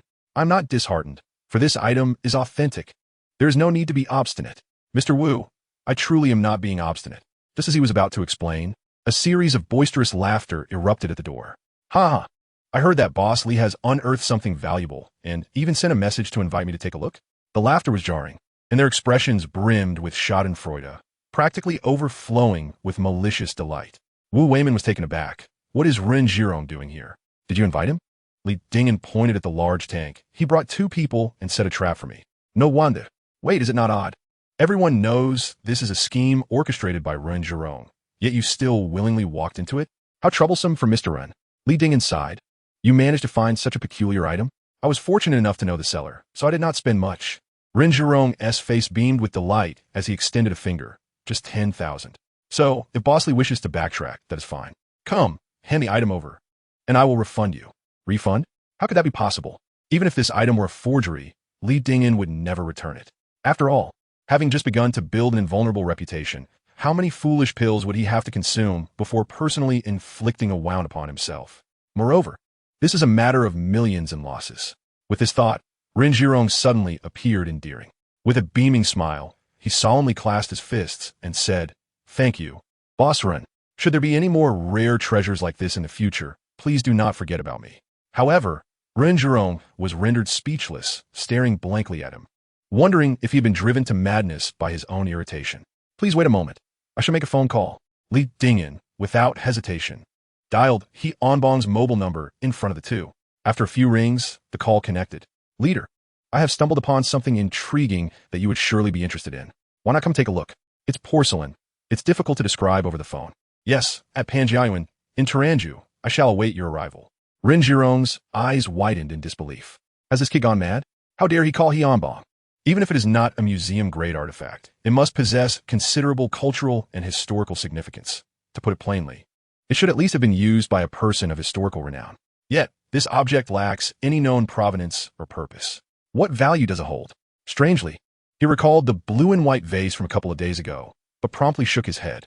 No matter how discerning Li Dingen's eye was, could it surpass that of Wu Weiman or even the country's top-tier appraisal experts? Wu Weiman scrutinized Li Dingen for a long while before shifting his gaze to the large jar. From any angle, I fail to see what merits a visit from He Onbong. He nudged Li Dingen. Stop hiding it. You must have noticed something. Speak up. It's not that I wish to remain silent, but if I reveal it, you all will not believe me. Li Dingen sighed. This is tribute porcelain in simpler terms. It is something used exclusively by the emperor. Ren Zhurong gasped in astonishment. What nonsense is this? If it's tribute porcelain, I might as well consume it. Boss Run, what are you dreaming about? It's beyond your means. Wu Weiman, who was still in disbelief, burst into laughter at this remark. Whenever imperial usage is mentioned, the value skyrockets, often by tenfold or more. This implies that this item must be worth at least millions, which Ren Zhurong truly cannot afford. Which emperor? Qianlong. Impossible. Ren Zhurong's face turned ashen as he glared at Li Dingen. If this is indeed from Qianlong's collection, I shall avoid you in the future. How could it be that even the experts are oblivious to the origins and purpose of this item? Yet suddenly it is claimed to be from Qianlong's era. I do not know, but the host must have some confidence in making such a statement, just like that blue and white vase. Perhaps there is indeed something hidden within this jar. Output master. Haha. Is anyone willing to wager? Facing the wind, 3,000 zhong. I'll bet against you. I wager that Li Onji has misjudged it. The loser must do a handstand while climbing a tree. I too wish to bet that Li Onji loses. Output master, you are a true fan. Why not place your bet? Fans are fans, yet we must trust in science. Ha, what nonsense is science? You are just a fake fan. It is no wonder that the fans were overwhelmingly skeptical. The previous buyer was indeed audacious, having sent this item to a high-tech laboratory. In the words of Ren Zhurong, no matter how discerning Li Dingen's vision may be, can it surpass that of Wu Weiman and the expert panel, or outshine high-tech instruments? After nearly half an hour, He Onbong arrived at Taranju. His status was rather unique. In addition to being the deputy director of the National Museum, he also served as the Secretary General of the National Collectors Association. Thus, as soon as he crossed the threshold, both Wu Weimin and Ren Zhirong rose to their feet. After exchanging a few pleasantries, Hianbong introduced the elder accompanying him. This is Professor Liu from the Forbidden City. Every profession has its hierarchies, with a select few perched at the pinnacle. In the realm of collecting, the Forbidden City epitomizes the apex of the pyramid, without exception. Individuals like Professor Liu, when sauntering down the street, might be perceived as mere ordinary citizens. Yet, upon revealing their identities, they embody knowledge, scholarship, and authority. Consequently, Ren Zhirong felt a sudden jolt. Could he truly be an imperial appointee? No, that can't be right. When Li Dingyan called Hianbong, he made no mention of imperial endorsement. He merely noted he had acquired an intriguing piece of porcelain. Was it merely coincidence? However, Hianbong's subsequent words shattered his illusions entirely. Upon hearing you found an interesting porcelain piece, I wondered if you were broadcasting live, he said, and indeed he was. Coincidentally, Professor Liu was also present, and upon seeing the item on the phone, decided to come over. Ah, Professor Liu has considerable expertise in imperial porcelain. The term imperial porcelain refers specifically to items used by the emperor, does it not? Ren Zhirong's heart sank further. Professor Liu wasted no time. Once seated, he picked up the large jar. He first examined the rim, then the base, felt the rim and the hole at the bottom, and finally brought it to his nose for a sniff. Li Dingyan remained composed, confident that the system would not err, while both Ren Zhirong and Wu Weimin grew increasingly anxious. One represented the potential loss of a treasure from their possession, while the other signified the possibility of having made a grave mistake. Even Hianbong's demeanor became increasingly solemn. If this item were genuine, it would add a rare gem to the Forbidden City's collection. After nearly 10 minutes of inspection, Professor Liu finally set down the flashlight and removed his glasses. The item is authentic from the Qianlong Imperial Kiln. Ren Zhirong, feeling a pang of impatience, interjected, Professor Liu. This piece has been through the laboratory, and we know it originated from the early Qing Imperial Kiln, but we are uncertain of its specific purpose. Many porcelain experts have examined it. Some say it is a flower pot, others claim it is a fish tank. Could you clarify what it is actually used for? Who told you it was a common use item? Ren Zhirong was momentarily taken aback, nearly choking on his words. Why is this old man so brusque? The item is indeed authentic, but as for the rest, that is beyond my purview. Professor Liu retorted, lifting his teacup to sip. Hianbong let out a deep sigh of relief, yet his expression grew peculiar. Where did you acquire this piece? From a stall in the market. And how much did you pay? 100,000. 100,000? How on earth did you get so lucky? Hianbong gasped. Do you even know what this item is? Of course, otherwise I wouldn't dare call you. Then, tell me. Li Dingyan succinctly stated, a lamp. As soon as the lamp was mentioned, even Professor Liu paused, casting a curious glance at Li Dingyan. Hianbong raised his eyebrows in disbelief. Impossible. Firstly, the design is peculiar. Secondly, its purpose is extraordinary. Thirdly, it has not been publicly acknowledged, and most crucially, it is a fragment. Yet, it cannot be dismissed outright. This object is intact, remarkably preserved, but it constitutes merely a quarter of the entire artifact. Thus, unless one has seen the complete item, no one can ascertain its function. Not even the deputy curator of the National Museum. The live stream erupted with excitement. A lamp half a meter high and half a meter wide. Who has ever seen such a thing? Not only have we not seen it, we haven't even heard of it. You might as well claim it's an emperor's foot bath, but to suggest it's a lamp? That is indeed rather ludicrous. Even Vice Curator He agrees it's impossible. If it weren't for Lianji, I would have already voiced my objections. Then go ahead and object. A multitude of past humiliations made them hesitant. Impossible. Ren Zhirong shook his head vigorously, resembling a rattling drum. Professor Liu had just stated this was not an everyday item, and yet you claim it as a lamp? Because it is an everlasting lamp, not designed for the living. Li Dingyan flipped the large jar upside down, revealing a base at the bottom. You cannot view it upright. You must turn it over. Do you see this opening? The wick would extend from here. There should be additional components above, likely a dish or base for holding oil. This is the lamp's head. He then pointed to the lower opening. Examine the rim. Laboratory tests indicate this item should have a cover. In fact, it is not a cover, but rather another jar fused at the mouths. Sealed with adhesive. This is the body of the lamp. Furthermore, there exists a larger outer jar, filled with water to cool the lamp oil, effectively serving as a lampshade. Therefore, strictly speaking, this piece is merely a quarter of the everlasting lamp. Ren Zhirong stared wide-eyed, still in disbelief. But curator, he said, impossible. I was referring to the fact that he could never recognize it. Tianbong was both impressed and skeptical. Do not heed his ramblings. Indeed, everlasting lamps have been unearthed in the Dingling tombs, but only in text. Not a single photograph has been taken. The Qianlong everlasting lamp housed in the Forbidden City is merely a fragment, and thus, not only are there no photographs, there has not been a single word published to the outside world. This is why I cannot fathom how he recognized it, or how he knew the remaining 3/4 resides in the Forbidden City. Li Dingen did not mention the Forbidden City, yet the fact that he could contact He Onbong spoke volumes. Chapter 53. The Failed Scheme of a Thief. Li Dingen pondered. This lamp has indeed been photographed and published. I mean the 3/4 in the Forbidden City. Whether it has been published, I cannot say. If it has, just ask Professor Liu. There's no need to ask Professor Liu. Just point it out to me. The first committee of the Cultural Relics Publishing House was established, and every object in the Forbidden City has been photographed and featured in the Cultural Relics magazine. The secretary at that time was Wang Fangzi, and the editor-in-chief was L.V. Fong. Tianbong was taken aback. These were all predecessors in the field of cultural relics, and to him, their names rang like thunder, yet few outside were aware. When was the first committee of the Cultural Relics Publishing House established? 1976 at that time. Tianbong was still suckling on a pacifier. He turned to Professor Liu, incredulously. It was truly published. Indeed, it was published. Professor L.V. tilted his head, casting a dubious glance at Li Dingen. However, the publication was swiftly confiscated and destroyed shortly after its release. How could it all be collected? Li Dingen chuckled, claiming he had fortuitously come across a copy that must have slipped through the cracks. He has seen nothing. This was, of course, a result of his skills being assessed by the system, which generously provided him with insights. Thus, it is sometimes unwise to dismiss the value of skill points. Their worth is justified. Tianbong, brimming with incredulity, thought to himself, at such a young age, how can one be so well-read, having even perused forbidden texts? Ren Zhirong appeared dazed, his mind momentarily blank. But why does the inspection indicate that there are remnants of fish tissue in the jar? Moreover, with no markings or labels. Who would dare to assert that this originated from the tomb of Emperor Qianlong?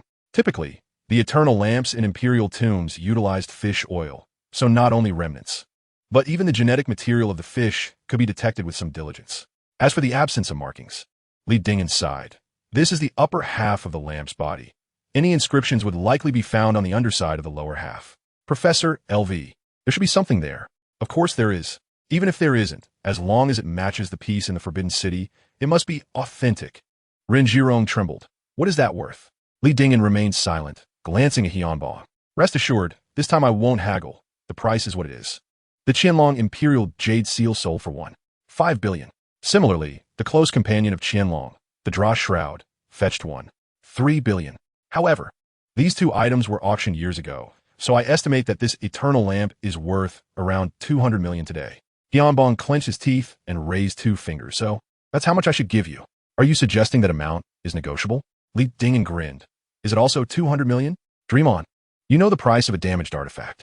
Even a chipped porcelain piece can lose 70 to 80% of its value, let alone one that is missing 3/4 of itself. At most, it should be 20 million. The appraiser valued the object at a full 10 million. Even if this dubious item is typically priced about 10% below market value, it could hardly exceed 12 million. Yet Tianbong astonishingly offered 20 million. Was he perhaps indirectly repaying a favor, such as for the stone tablet or Liu Xiaoman's chest? But there was no time to ponder such matters. One does not turn away from an opportunity when money is presented. Deal. No sooner had he spoken than an ominous sound echoed in his ears, as if something was rising in his throat. Ren Zhirong's vision darkened, and he toppled backward like a felled tree. Chapter 54, impossible. Ren Zhirong fell straight to the ground, resembling a pillar. Wu Weiman was startled. Quickly, call an ambulance. 2 more staff rushed over, administering first aid and hydration. After a moment, Ren Zhirong managed to twitch his fingers and flutter his eyelids. It was already embarrassing enough. Having an ambulance blaring its sirens in a Panjiayuan would surely expel him from polite society. He gritted his teeth and slowly opened his eyes. No, I'm fine. Should we take you to the hospital? Sigh, all right, Xiao Wang. Xiao Zhu, please see Boss Renoff. Li Dingen briefly recounted the origins of his enmity with Ren Zhirong, and both sighed in unison. Isn't this akin to lifting a stone only to crush one's own foot? I shall take the items first. just as before. The funds will be credited by tomorrow at the latest. Do remember to check. Understood. By the way, when will you report to Professor Wu? I am currently processing the formalities. Professor Wu has assured me he will call. Stay vigilant. Got it. How is he faring? Physically, he should be fine. However, his spirits seem low, rather dazed and confused. It will likely take him a few days to recover. No one anticipated it would come to this. It has nothing to do with you. It can only be described as self-inflicted misfortune. Indeed, there is some truth to that. But such sentiments cannot be expressed here. Li Dingyan pondered for a moment. Today, I truly owe a debt of gratitude to Professor Wu. If you are free today, I shall treat you. I was quite startled today. I need to recuperate. Perhaps another day, but it must be my treat. Wu Yue exhaled deeply. For nearly 2 years, this pent-up frustration had lodged in his heart like a thorn, and he finally managed to expel it. Having navigated the antique trade for much of his life, and having discerned numerous treasures, he nearly saw his reputation tarnished in an instant due to a single object, the origins and utility of which remained unknown. Upon discovering that it was indeed a national treasure, 2 years' worth of frustration dissipated entirely. He had misjudged, but at least he had gained insight, far surpassing the experts who had mistaken the national treasure for mere remnants valued at 200,000. Similarly, though he did not voice it, his admiration and gratitude towards Li Dingyan were evident. Li Dingyan nodded, affirming that he would await Professor Wu's call. It is settled then. All right, farewell, Professor Wu. Exiting Taranju, Li Dingyan let out a long sigh of relief. This time, it was a sum of 20 million, exceeding all he had previously earned combined. Yet what a process it was. Alas, one must never harbor ill intentions, lest one find oneself in a predicament akin to that of Boss Run.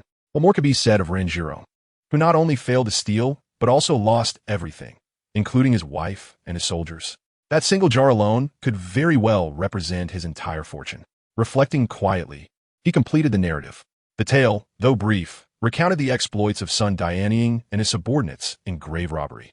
At that time, the large jar had been concealed by a company commander, traversing nearly a century before ultimately landing in Ren Zhirong's possession, who then gifted it to himself. It was indeed a stroke of luck. Secretly pleased, he glanced at the skill options, and his eyes brightened. Indeed, there's a reason for high value. A 20 million leak is not casually acquired. The appraisal of Qing Dynasty porcelain jumped directly to level 3. Even more delightful was the presence of 5 options, with the ability to choose 2. Aside from the seemingly ludicrous shooting skill at the very bottom, there was an all-category appraisal skill priced at 10 points, with a blood-curdling discount of 100,000 per point. Haha, what a bargain. I shall learn. Moments ago, the host claimed this was a lamp, a statement I could hardly believe. How could one conceive of such a large lamp? Yet, unexpectedly, it could be even larger. According to the host, once the lampshade is added, this item will undoubtedly exceed the size of a gasoline barrel. It is not merely a matter of size. The issue lies in the fact that no one could possibly associate a round, winter-flowering pot with a lamp. One can only commend the host for his solid grasp of knowledge, truly a testament to his prestigious alma mater. And it is no wonder he managed to secure a position as a graduate student at Peking University. His understanding surpasses even that of the deputy director of the National Museum. One can only imagine the astonishment of Deputy Director He. It is remarkable. The host could easily earn the title of the King of Reversals. Whatever the advanced laboratory detects, he can turn it around. However, the laboratory's findings were impeccable. The tissue residue of the fish was kerosene, the eyes bore holes for wicks, and the surrounding edge was not a lid, but rather another vessel. Indeed, there was no error, but who could have anticipated such a twist? Thus, Ren Zhirong was left utterly bewildered. What else could he do? Remain here and continue to face embarrassment? It is quite a plight for him, having lost 3 times to Li Yin, each time more significantly than the last. Anyone would be dazed in his position. This transcends mere misfortune. It is as if the god of wealth entered his home, only to be forcibly handed over to his adversaries. If it were me, I would have been infuriated. The saying losing the rice after trying to steal a chicken perfectly encapsulates this situation. The viewers in the live stream were abuzz with discussion, and Li Dingyan had completed his skill acquisition. The previous frustrations had naturally dissipated. Upon reflection, once the museum's funds arrived, his fortune would surpass 20 million, a thought previously unfathomable. So what was there to wait for? Tomorrow, he would purchase a house. Asian, do you have time tomorrow? Drive your car. First, let us stop by Shida, then go house hunting. Right, Wadeaku. Promised for 8 o'clock. Yet Lei Mingjin finally arrived at 10, sporting 2 dark circles under his eyes. am impressed. Could you possibly be any later? One must allow others to awaken. Do you truly consider me your chauffeur? If someone else accompanied me, would I even need to call you? You're something. Lei Mingjin scoffed, yet secretly hoped Li Dingyan would call him every day. He found that being with his close friend was far more enjoyable than mingling with those wealthy second-generation elites or socialites. He started the car. Shall we head straight to Wadeyaku? No. Let us stop by Shosur first. I need to obtain a record of honors from the university to submit to Peking University tomorrow, ensuring I have a better grasp during assessments. Lei Mingjin's eyes darted. With your reputation, you still have honors? I recall that whenever there was an unofficial gathering in the department, such as protests or sit-ins, Li Dingyan was invariably one of the organizers and leaders. It's a miracle the school didn't penalize him and honors. All my scholarships, accolades for outstanding students, and awards for spiritual civilization. Did you consume them all? It seems you truly have some. Not to mention, you've treated others using the scholarship funds more than once. Is there no justice in this world? A reactionary, like you can still receive honors? Lei Mingjin grumbled as he steered towards Shosu. The car could not enter the campus, and Lei Mingjin felt as if he might vomit from reminiscing about his 4 years at university. So he chose to remain in the vehicle while Li Dingyan entered the school alone. Senior Lan, it's been a while. Li Dingyan, how have you been? Adjusting to the Education Bureau? Oh, I resigned. I did so last week, preparing to pursue graduate studies at Peking University. You're going to pursue further studies again? Having already passed the preliminary examination at Peking University, all that remains is a meeting with the supervisor to secure admission. Yet he declares he will not attend. The Education Bureau has already transferred his records, and his enrollment in the capital is as certain as fate. He claims he will resign. Upon this visit, he expresses his desire to continue his studies, stating he needs to rectify his records and wishes to assist Professor Wu. Nonsense. I have never heard of such a Peking University. Is it one your family owns? Astonished as I may be, assistance is imperative. Lan Huaji responded with remarkable decisiveness. You mean the electronic files, correct? Which department should I send them to? The Graduate Management Office. With a flurry of activity. Within 3 minutes, she clapped her hands. Sent. Now where to? Li Dingyan, who hasn't been here for 6 months. Don't you miss the flavors of the cafeteria at your alma mater? On second thought, perhaps not. I fear being chased out by the chefs and the aunties. Lan Huaji paused for several seconds before recalling that Li Dingyan had previously urged many classmates to stage protests in the College of Literature's cafeteria. Senior sister, shall we go outside instead? I have matters to attend to later. There's no time this time, but you must keep track. You owe me several meals. And I haven't seen you fulfill that promise. This time for sure. All right, I'll hold you to it. After escorting him out of the office, Lan Huaji took out her phone and dialed. What are you busy with? Just got off work, preparing to have dinner. What about you? Same here. Guess who I ran into? Haha, Li Dingyan. Oh, what's up with him? Yu Huain's tone was rather flat, yet Lan Huaji discerned an unusual undertone. Still putting on an act. I've called him 10 times, and 9 times he managed no more than 10 sentences before diverting to topics about Li Dingyan. Even a fool can see this girl is infatuated. He came to adjust his electronic honor records, claiming he wishes to continue his studies at Peking University as a supplementary student. That's all quite normal. But what's peculiar is that he wishes to apply for financial aid before even reporting for duty, and it's not the supervisor who initiated it, but the university. There was a brief silence on the other end, followed by a soft chuckle. You're in the youth league, right? Have you reviewed the relevant regulations regarding graduate students? Of course, graduate students are still students and are managed by the youth league. Then you should be aware of the special talents and exceptional financial aid. What special talents does Li Dingyan possess that I am unaware of? No, wait. Such aid must be personally requested by the supervisor, and the Graduate Management Office must conduct evaluations. In 3 years, he might not even be recognized for what he has done. P.S. in Panjiayuan, where in less than a week, he collected 5 antiques, earning 30 million, and among them are 2 national treasures. If you were Professor Wu, would you not seize the opportunity to support such a student and apply for financial aid? The archaeology department exists within the College of Literature.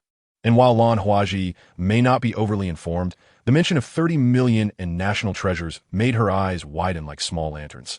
When did this happen? It started just last week, ending yesterday.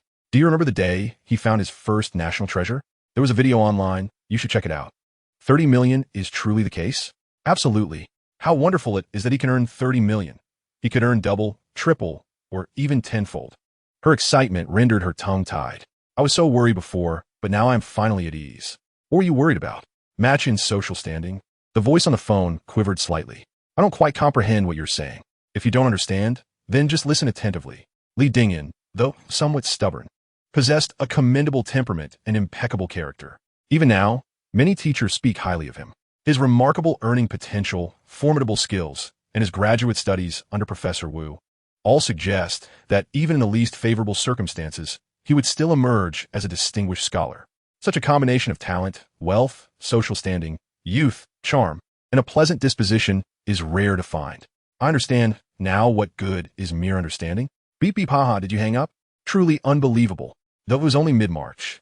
The midday temperature was already quite warm. By the time Li Dingyan exited the school gates, beads of sweat adorned his forehead.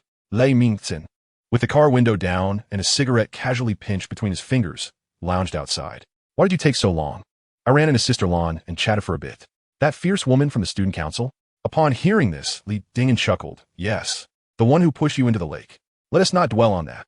Let us go eat. Chapter 55. Who is calling me? Li Dingyan had a clear objective. A new apartment, close to Peking University, spacious and well-appointed. Halfway through, he made a call. The manager was already waiting outside the sales office, spotting him from afar with squinted eyes. Is this Mr. Li? CEO Lei just called. Please come in. No need. Let us head straight to the property. A block, C District, 1606. Let us view this unit. Goodness, over 200 square meters. The manager's enthusiasm grew. Excellent. Let us not waste time. We'll go directly. I want tea join. I need a rest for a bit. Lei Mingzhen, feeling somewhat full, clutched his stomach as he exited the car and entered the lobby. Li Dingyan disregarded him, pulling the manager into the community. The first 3 phases were fully constructed, positioned at the forefront, while the rear was cordoned off with metal sheets, construction already underway. A block was in the first phase. After stepping out of the car, Li Dingyan paused to listen. There was some construction noise, but at nearly a kilometer away, it was not overwhelming. If the renovations were done well, it would hardly be bothersome. After listening for a moment, Li Dingyan prepared to follow the manager upstairs. As he set foot on the staircase, a soft sound caught his attention, and he instinctively turned his head, his eyes suddenly brightening. Beautiful sights always captivate, whether landscapes or lovely women. Beneath the gentle sunlight, the girl appeared in a dress as white as snow, her features exquisitely painted, both delicate and natural. A soft breeze fluttered her skirt, reminiscent of a budding daffodil. Pure and untainted by the world. With a light application of foundation, her dark circles were nearly invisible, her eyes no longer half closed but vibrant and wide, shedding the dazed appearance from before. Li Dingyan could not be mistaken. This was undoubtedly the same girl he had encountered at the museum, who could sleep with her forehead against the wall. Though dressed differently and appearing more radiant than that day, she still bore a fair share of yawns. In the brief span of a few steps, she had covered her mouth twice, and her eyes appeared slightly red, an unmistakable sign of a restless night. Behind her, a nearly new BMW SUV awaited, from which the girl emerged from the rear seat. Additionally, 3 others accompanied her, a man in his 30s, slightly portly with a balding forehead, a woman in her 40s, exuding elegance and strikingly resembling the girl, likely her mother, and a uniformed salesperson trailing behind. The quartet, 2 in front and 2 behind, made their way towards the entrance of the building. Li Dingyan deliberately paused, preparing to greet the girl. However, his greeting left him momentarily dazed. I'm from Renmin University, majoring in archaeology. Your school often invites Professor Wu to lecture, and I attend every time. I frequently see you in class. Oh, what a coincidence. No wonder I felt a sense of familiarity when we first met that day. How much more coincidental can it get? The girl laughed, recalling once. I went to your school of literature for a meal and happened to see you sitting quietly with many classmates in the cafeteria. Although the food at your school of literature is notoriously unpalatable, it has improved significantly since then. Can we call that sudden? I was almost on the verge of receiving a reprimand. Feeling a bit awkward, Li Dingyan chuckled. That day at the museum, I thought you looked familiar. My apologies. I was exceedingly tired. No, rather busy and somewhat dazed. It only occurred to me later. Wouldn't anyone be sleepy if they could lean against the wall and doze off? No worries. Are you here to view properties? Yes, this is my mother. The girl embraced the woman's arm, but refrained from mentioning the portly man. Li Dingyan keenly noticed a glint of mockery in the man's eyes. Hello, Andy. Hello. So you're Shu Jing's classmate. Such a spirited young person. Are you also looking to buy a house? Why are you here alone? My parents are busy. I came to take a look first. Oh, then let us go in together. Upon entering the elevator, the manager pressed the button for the 5th floor, followed by the 16th. The girl's mother expressed curiosity. Isn't the model apartment on the 5th floor? Yes, Andy, but the 16th floor is not a model. It's a ready-to-move-in unit. Oh, if there are ready-to-move-in units, why didn't you tell us about them? The salesperson appeared slightly embarrassed. Annie, the 16th floor has standard units, with the smallest being at least 200 square meters. Qianlong flushed slightly, glancing at Li Dingen's back, hesitating to say more. 200 square meters. Surely it would cost over 20 million, right? Xu Jing was equally astonished. Staring at Li Dingen, a standard unit would cost several million. Wouldn't it? Li Dingen smiled about that, but I'm just here to look. It's always nice to browse. The girl nodded in a daze, seemingly convinced. Oh. The manager said nothing but adjusted his glasses. If you can afford a Cullinan, as introduced by Mr. Lei. How could you not afford a large standard unit? Don't jest. In just a few moments, the elevator reached the 5th floor. Li Dingen naturally bid farewell. Goodbye, Xu Jing. Goodbye, Andy. Goodbye. As he watched the elevator doors close, the man pondered, is your classmate quite wealthy? Not wealthy. Can someone who can afford a Cullinan really be short on funds? 2 cars were parked at the entrance. One was his BMW, while the other's ownership was evident. It seems that today marks the first occasion of our conversation, or perhaps the second. Li Dingen is unaware of his financial situation. Yet she is acutely aware that the rotund man has undoubtedly set his sights on him. Should she offer a word of caution? Alas, she forgot to ask for his phone number. However, it matters little, for they will certainly return to the sales office lobby shortly. After all, investing several tens of millions requires meticulous scrutiny. Li Dingen examined every detail with remarkable diligence, posing questions for over half an hour. The more he scrutinized, the stronger his intent to purchase became, resulting in an increasingly enthusiastic response from the manager. This interaction could be described as a silent understanding, but the unsaid words spoke volumes. Not only did the manager extol the property's virtues, but he also clarified even the most trivial shortcomings. Strangely enough, this meticulousness only fueled Li Dingen's satisfaction. So, the question remains, should they first pay the deposit or sign the contract? No need for complications. Let us proceed directly with the full payment. As they reached the entrance of the sales office, he faintly heard someone calling his name, Li Dingen. Who could be calling me? He was certain he and T misheard, yet upon turning around, he found no one in sight. Just as doubt began to cloud his mind, the voice grew slightly louder. Are you foolish? It must be the reverse name of Ding. The voice belongs to a young person, perhaps in their early 20s, seemingly a graduate of Shou University. The vehicle is a Cullinan, with a license plate number Jing A. You should look into this. He is undoubtedly a big fish. Perhaps we could achieve financial freedom in one fell swoop. Today, a mere pauper. That woman only agreed to offer 500,000, and it is contingent upon signing the purchase agreement. Nevertheless, that young lady is quite charming. She is likely still a virgin. Shall I let you have a taste? Very well, we could discuss it after my friend has grown tired of her. The voice continued intermittently, but through careful listening and deduction, Li Dingen was able to piece together the situation. Following the sound, he spotted the previously seen BMW SUV, its window ajar, with tendrils of smoke wafting from within. It was likely that the rotund man was on the phone with an accomplice. Given the context, could he be a good individual? It was evident he harbored intentions toward the mother and daughter pair, and even more astonishingly, he had set his sights on Li Dingen himself. What was intended to be a simple property purchase had turned into quite the predicament. Li Dingen found himself pondering whether this was a stroke of luck or a misfortune. With a sigh, he instructed, Manager Zhang, please proceed inside to prepare the contract. I need to make a phone call. The manager, still basking in the euphoria of the moment, was oblivious to the unfolding drama, nodding in agreement as he entered the lobby. The rotund man continued his phone conversation, revealing fragmented pieces of information. Li Dingen's understanding became increasingly clear. He was dealing with a con artist, one who sought to deceive not only Xu Jinghao's mother, but had also set his sights on Xu Jinghao herself, even if he were not directly targeted. The ethical implications of the situation could not be ignored, especially considering Xu Jinghao's character. He patiently waited until the man concluded his call, clutching a briefcase as he sauntered toward the lobby. Meanwhile, Li Dingen feigned a phone call, lowering his head as he exited, mirroring Xu Jinghao's hurried and distracted demeanor from that fateful day. With a sudden thud, the rotund figure tumbled down the steps, his bag soaring into the air before landing at Li Dingen's feet.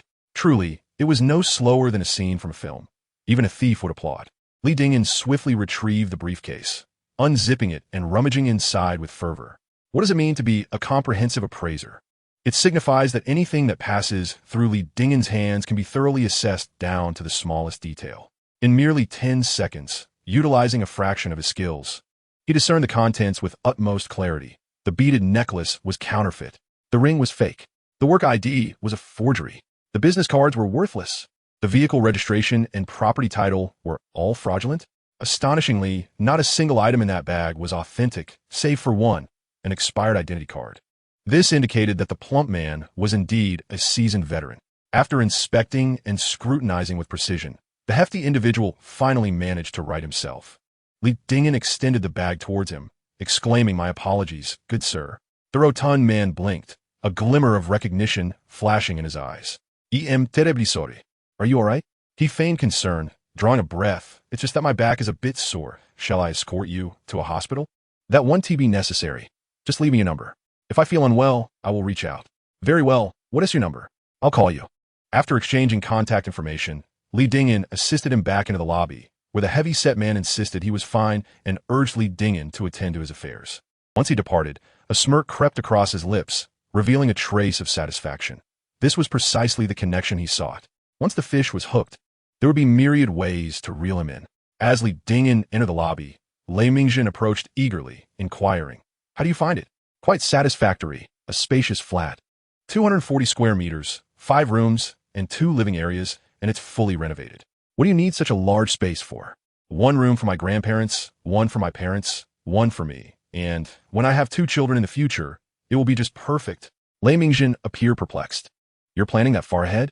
Why not go straight to the goal? It saves one from unnecessary hassle." "Manager Zhang, do you think there are any discounts left?" "Certainly." After Mr. Lei's phone call, the owner specifically instructed to lower the price. Originally 118,800, now reduced to 100,000. "What do you think, Mr. Li?" A single phone call resulted in a discount of 5 to 600,000. "All right, let us proceed with the contract." Li Dingen briefly nudged Lei Mingjin. "When shall I come over for a meal?" "Why wait? I could go today. My mother keeps mentioning it, of course. After such a significant favor, I cannot show up empty-handed. I must bring something delightful for Uncle Lei.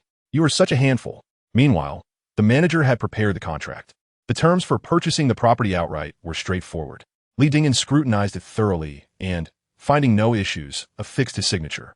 After completing the transaction, he glanced outside, where Xu Jinghao and her mother were also reviewing the contract, alongside the hefty man. Xu Jinghao appeared serene yet drowsy, her chin gradually dipping, clearly on the verge of dozing off. "Bewildered girl, if you continue in this state of drowsiness, you might just be swept away." After some contemplation, he excused himself from the stuffiness of the VIP room and settled into a seat near the lounge area, separated by 2 sets of sofas. The conversation between the plump man and her mother was distinctly audible. Xianglan gazed at the purchase agreement, an ineffable sense of regret washing over her. "Only pre-sale properties. What will you do about marrying Jinghao?" "We'll live in a courtyard house for now, and move in once the new place is ready. It might be a bit far for work, but I can buy Jinghao a car in the meantime. It'll have to be that way." "Mom, I'll go ahead and reserve the manager. I'll pay the deposit now, and we can sign the contract another day." "How much should I pay?" "If it's a deposit, anything over 10,000 should suffice." The man, brimming with confidence, waved his hand grandly and swiped his card. Xianglan found no fault in this arrangement.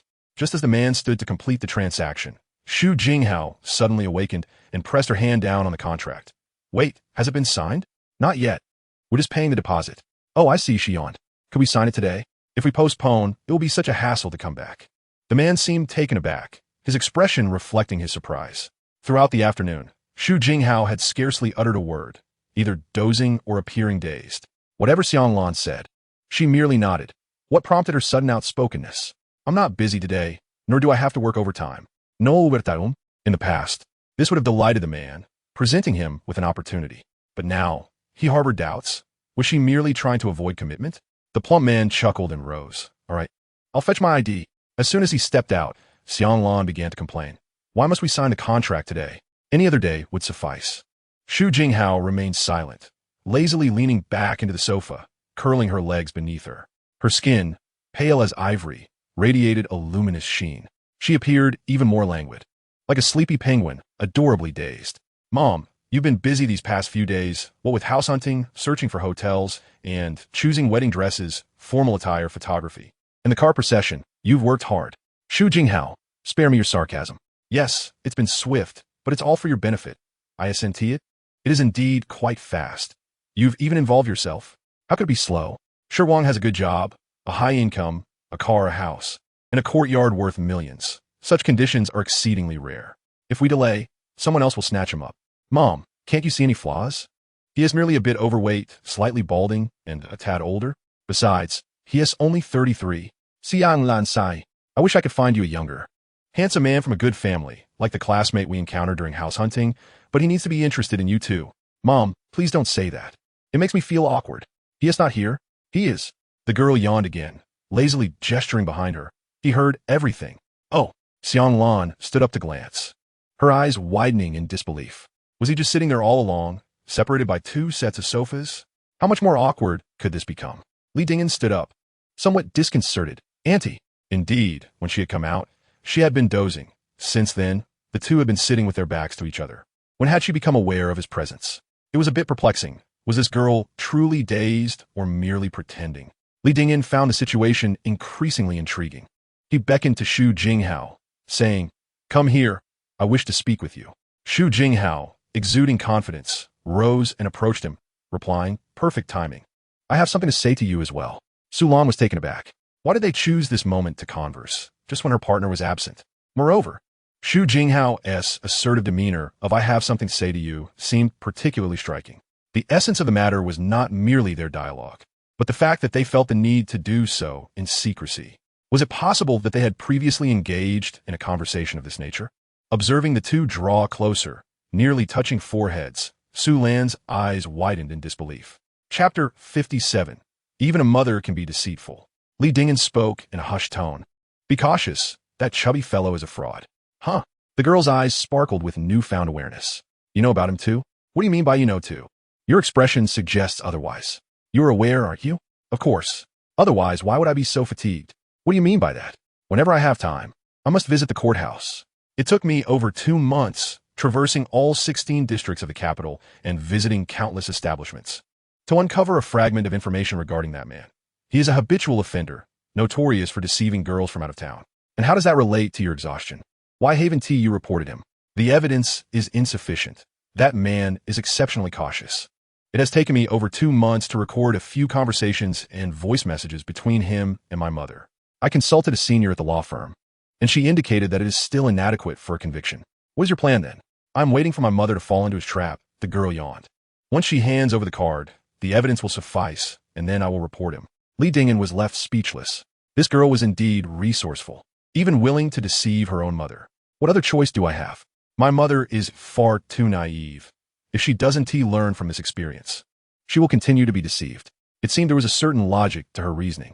Li Dingyan could only admire her resolve. Rest assured, I will support you in reporting him. I have evidence as well. Really? Why would you deceive me? Very well, then I shall treat you to a meal. As he entered, Li Dingyan felt conspicuous and decided to retreat to the VIP room for a better vantage point. Just as he turned around, he spotted Lei Mingjin hiding behind a pillar, hunched over, peering out like a lookout for a thief. What are you doing, sneaking around? Who would have thought, Li Jiji, that you possess such interests? Lei Mingjin straightened his posture, appearing somewhat reluctant to abandon his observation. Isn't this the mother accompanying the young couple to view a property? You certainly have some audacity. Mere minutes after her partner's departure, you attempt to flirt with her in front of her mother. Did you not notice the way she looked at you, as if you were a thief, ready to pounce? I'm not flirting with anyone. If I had a sister, I wouldn't need your assistance. Old Lei would deliver her directly to you. Nevertheless, that girl is truly beautiful, a rare find even in Shosher, albeit somewhat naive. Naive? She is far more astute than you. She is currently outwitting a criminal. What do you mean? That chubby fellow is no good. Let us go inside. The 82 square meter unit is neither too large nor too small, priced at 90,000 per square meter. The man secured a mortgage, having only paid 30% of the property price, amounting to 220,000. As the payment was made and the salesman presented the receipt, it felt as though a colossal weight had been lifted from Xiang Lan's shoulders. After a moment's contemplation, she produced a bank card and said, "Sure, Guang, this is a small token from your aunt, initially intended for the renovation of the house once purchased." "Mom, I can't accept this," he replied, feeling a twinge of hesitation. "We had agreed on this, and you shouldn't be so polite with me. It's only 500,000. Don't think it too little." "How could I think it too little?" "Thank you, Mom. Just remember not to be polite." Xu Jinghao finally regained her composure, standing up with renewed vigor. "Mom, I need to use the restroom. Xianglan's expression turned wary as she glanced toward the VIP room. Do you want me to accompany you? There's no need. Didn't you say that man isn't trustworthy? The house has been purchased, right? Don't be hasty. You'll find out soon enough. Li Dingyan reclined in his chair, calmly sipping tea, while Lei Mingjin remained glued to the glass partition, his eyes unblinking.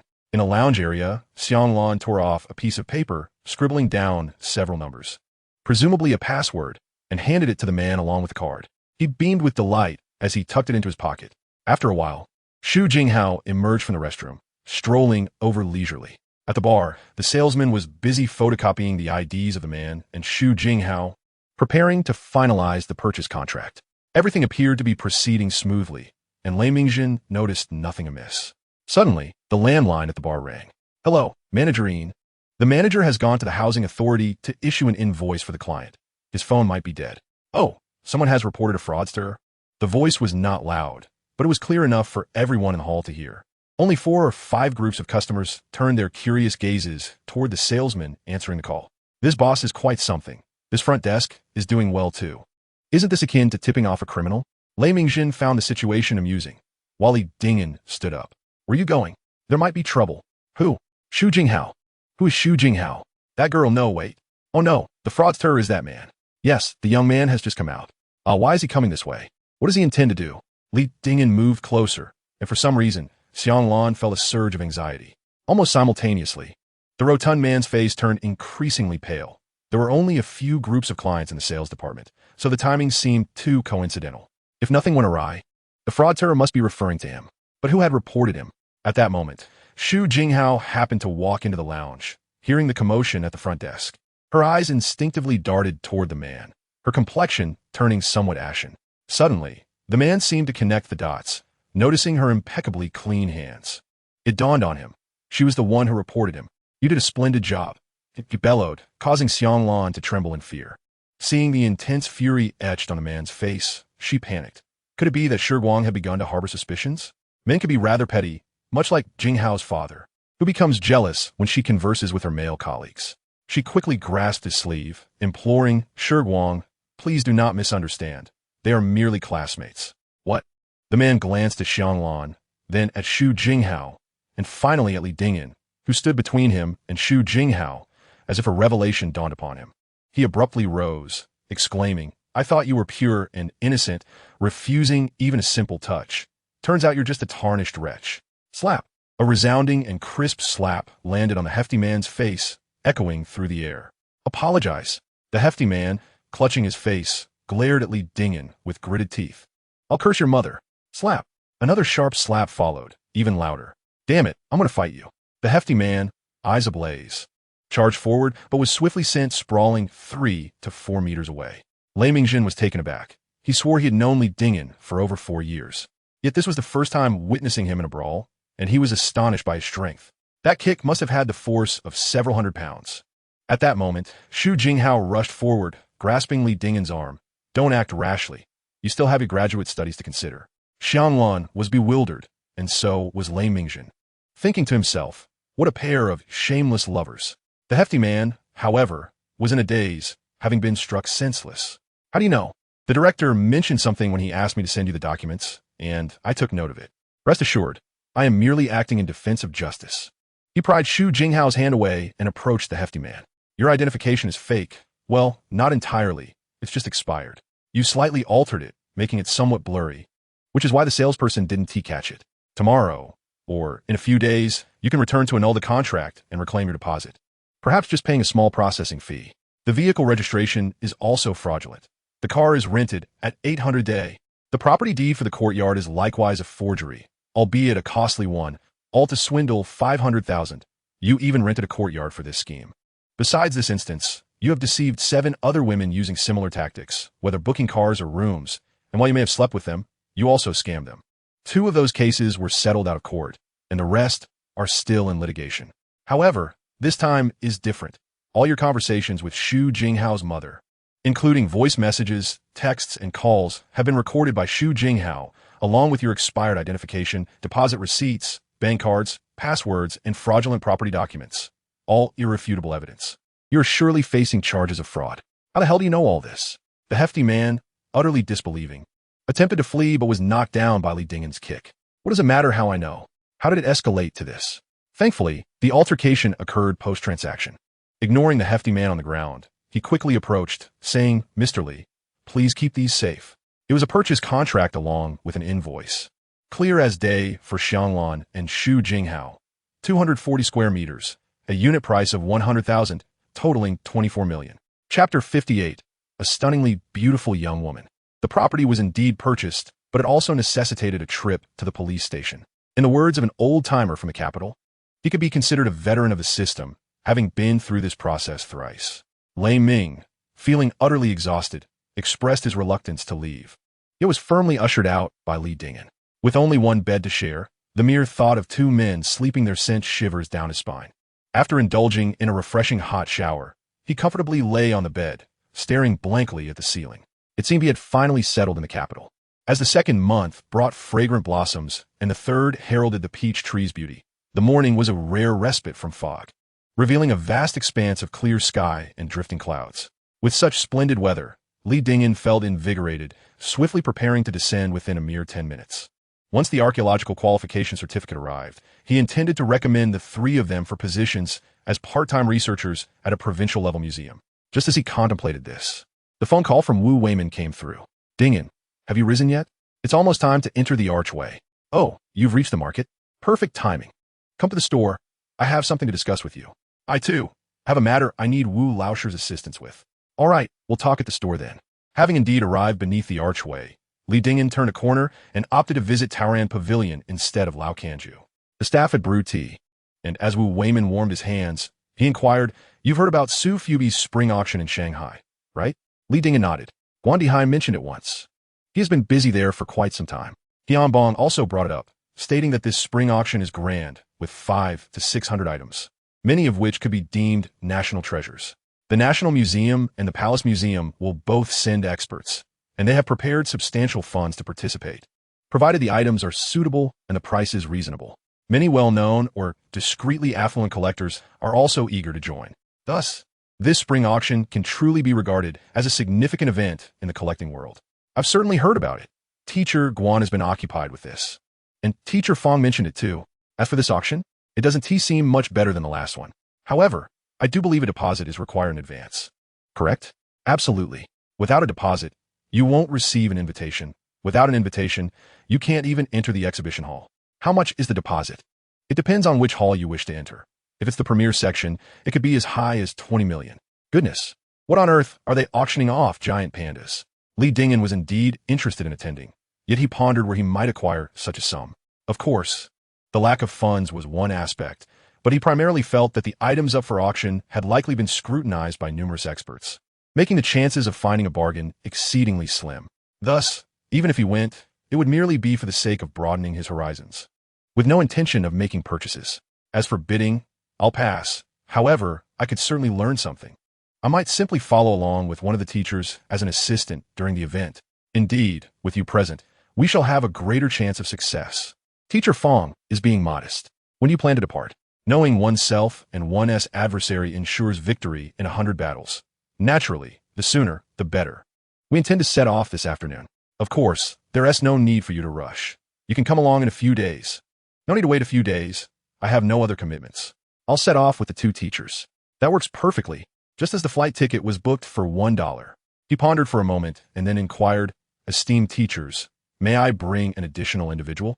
According to the venue's regulations, each auctioneer is permitted to bring 2 assistants. As Lao Fong is taking his son, and I am going alone, there is room for at least 3 more individuals if I include you. That sounds splendid.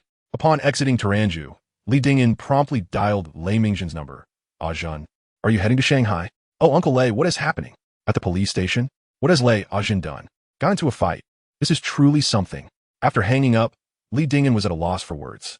Ajun has landed in trouble again. 3 hours later, a ride-hailing vehicle pulled into the parking lot beneath the terminal. From a distance, he spotted Lei Mingzhen standing like a pillar next to a Mercedes-Benz. "Driver, please stop here." "Uncle Lei." He greeted him, only to be taken aback. Lei Mingzhen had a blackened eye and a slightly swollen cheek, although his head was lowered. His eyes darted around as if he were a thief. "After leaving your place last night, he went to Gongdi and somehow ended up in a brawl. Li Dingen stole a few glances. Did you get the worst of it? How could I not? My buddy took on 3 and knocked them all down. Before he could finish, a slap landed on his head. You think that's glorious? Why don't you learn from Dingen?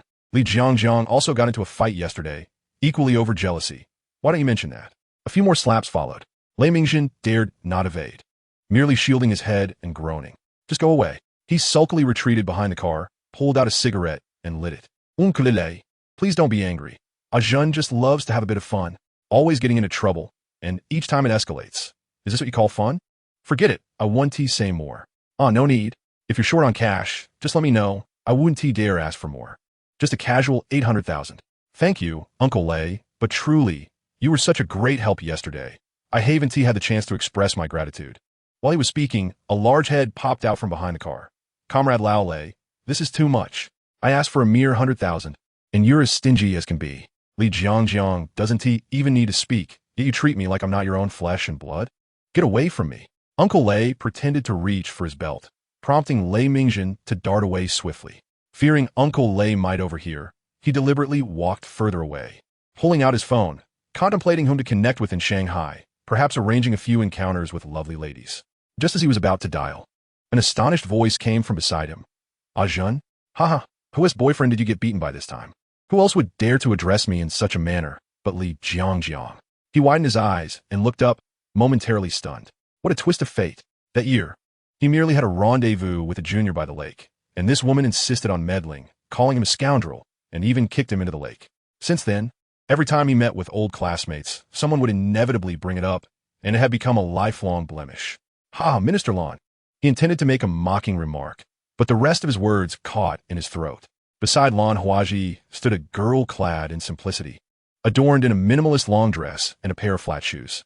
Her appearance was equally unpretentious, her face fresh and unblemished, devoid of any trace of makeup. Yet her skin was delicately fair, reminiscent of polished jade. Her hair shimmered like satin, simply gathered into a bun, and she was taller than Lan Huaji, making them appear as contrasting figures, akin to the ugly duckling beside the graceful swan. However, if Lei Mingjin were to speak his mind, he would acknowledge that Lan Huaji was indeed not lacking in beauty. Otherwise, he would not have felt such an urge initially. What are you staring at? I'll have your eyes if you keep it up. Regardless, I'm more attractive than you. Do you really need to remind me? Queen, let us go. Yu Huin nodded gently, offering Lei Mingjin a soft smile before saying goodbye. Damn it. Lei Mingjin's hand trembled, and ashes fell onto the back of his other hand, causing him to flinch in pain. Why are you greeting him? He has no good. After all, we are classmates. There are plenty of classmates, I know. Lei Ajin's earlier fervor was abruptly quenched. It turned out they were merely acquaintances. When they said goodbye, it was merely a matter of courtesy. What a pity. He didn't even know her name. He wondered if Li Jiangjiang was acquainted with her. After a lengthy discussion, he finally drove away. It's not about energy. It's just that the route is a bit wild, which is why Old Lei asked me to keep you under wraps for a couple of days. Lei Mingjin rolled his eyes. How much did Old Lei give you? I'm not sure, just a card. And the stuff? In my bag. What is the password? Li Dingen ceased speaking, casting a sidelong glance at him. Damn, is that my biological father? And then? Lei Mingjin grinned. Aren't we brothers? Li Dingen was not easily fooled, seizing the suitcase and walking away. No use for the next couple of days, you'll be sticking to me. Damn, I can't live like this. Lei Mingjin muttered, begrudgingly following behind. To be honest, how many troubles have you stirred up? You should avoid such places in the future. It's best to find a proper girlfriend. I want to, but a decent one also has to fancy me, right? Oh, by the way, I just ran into Lan Huaji. Why didn't you call me? What nonsense. Old Lei was already fuming. I wouldn't dare to stir up trouble. And she was accompanied by a stunning girl from Shosur. What is her name? Queen? No impression. As they conversed, they approached the terminal. Chapter 59, Dining Out. The willow trees by the river were budding with tender new shoots, and a gentle breeze brushed across the water's surface, creating ripples that radiated outward. The azure sky, white clouds, verdant trees, and countless vibrant flowers intertwined, resembling a dreamlike tapestry. Alas, there was no snow. Lan Huaji emerged from the bathroom, draped in a bathrobe, drying her hair as she stepped out. Why must you always stay here whenever you come to the capital? It's not even a star-rated place. The service is subpar, and it's exorbitantly expensive. I'm accustomed to it. That habit of yours is not commendable. It needs to change. Lan Huaji tossed aside her towel and walked to the window. Two wicker chairs, a small tea table, and one cup of coffee still steaming awaited her. She took a sip and suddenly shivered, exclaiming, "It's even more bitter than traditional Chinese medicine. It's hardly something for a human to consume." "You'll get used to it," came the reply. Again with the habit? Lan Huaji seated herself and urged, "Now, do enlighten me on how you cultivated these habits." Yu Huin smiled gently, "All right. In the past, whenever I inquired, you never divulged anything. It was rather embarrassing. And what now? You already know it's him." "Him? Who?" Lan Huaji paused briefly. "Li Dingen?" The alabaster chin of Yu Huin nodded slightly. Lan Huaji's eyes widened in surprise. "You? Any share story? How was I unaware? Come on, confess. It's rather cliché." Actually, she chuckled. "Can you tell it properly?" "Certainly." The girl stifled her laughter, pressed her lips together, and gazed out the window. The wind had ceased, and the lake's surface gradually returned to tranquility, shining like a mirror. That year was also spring, though slightly earlier than now. The ice had just begun to melt. On the first day of school, with no classes that afternoon, I visited the former residence of Mao Dun. Upon exiting, I discovered it was snowing. Lan Huaji lifted her coffee cup and tossed in a sugar cube. And then, with a splutter, a mouthful of coffee sprayed across the window.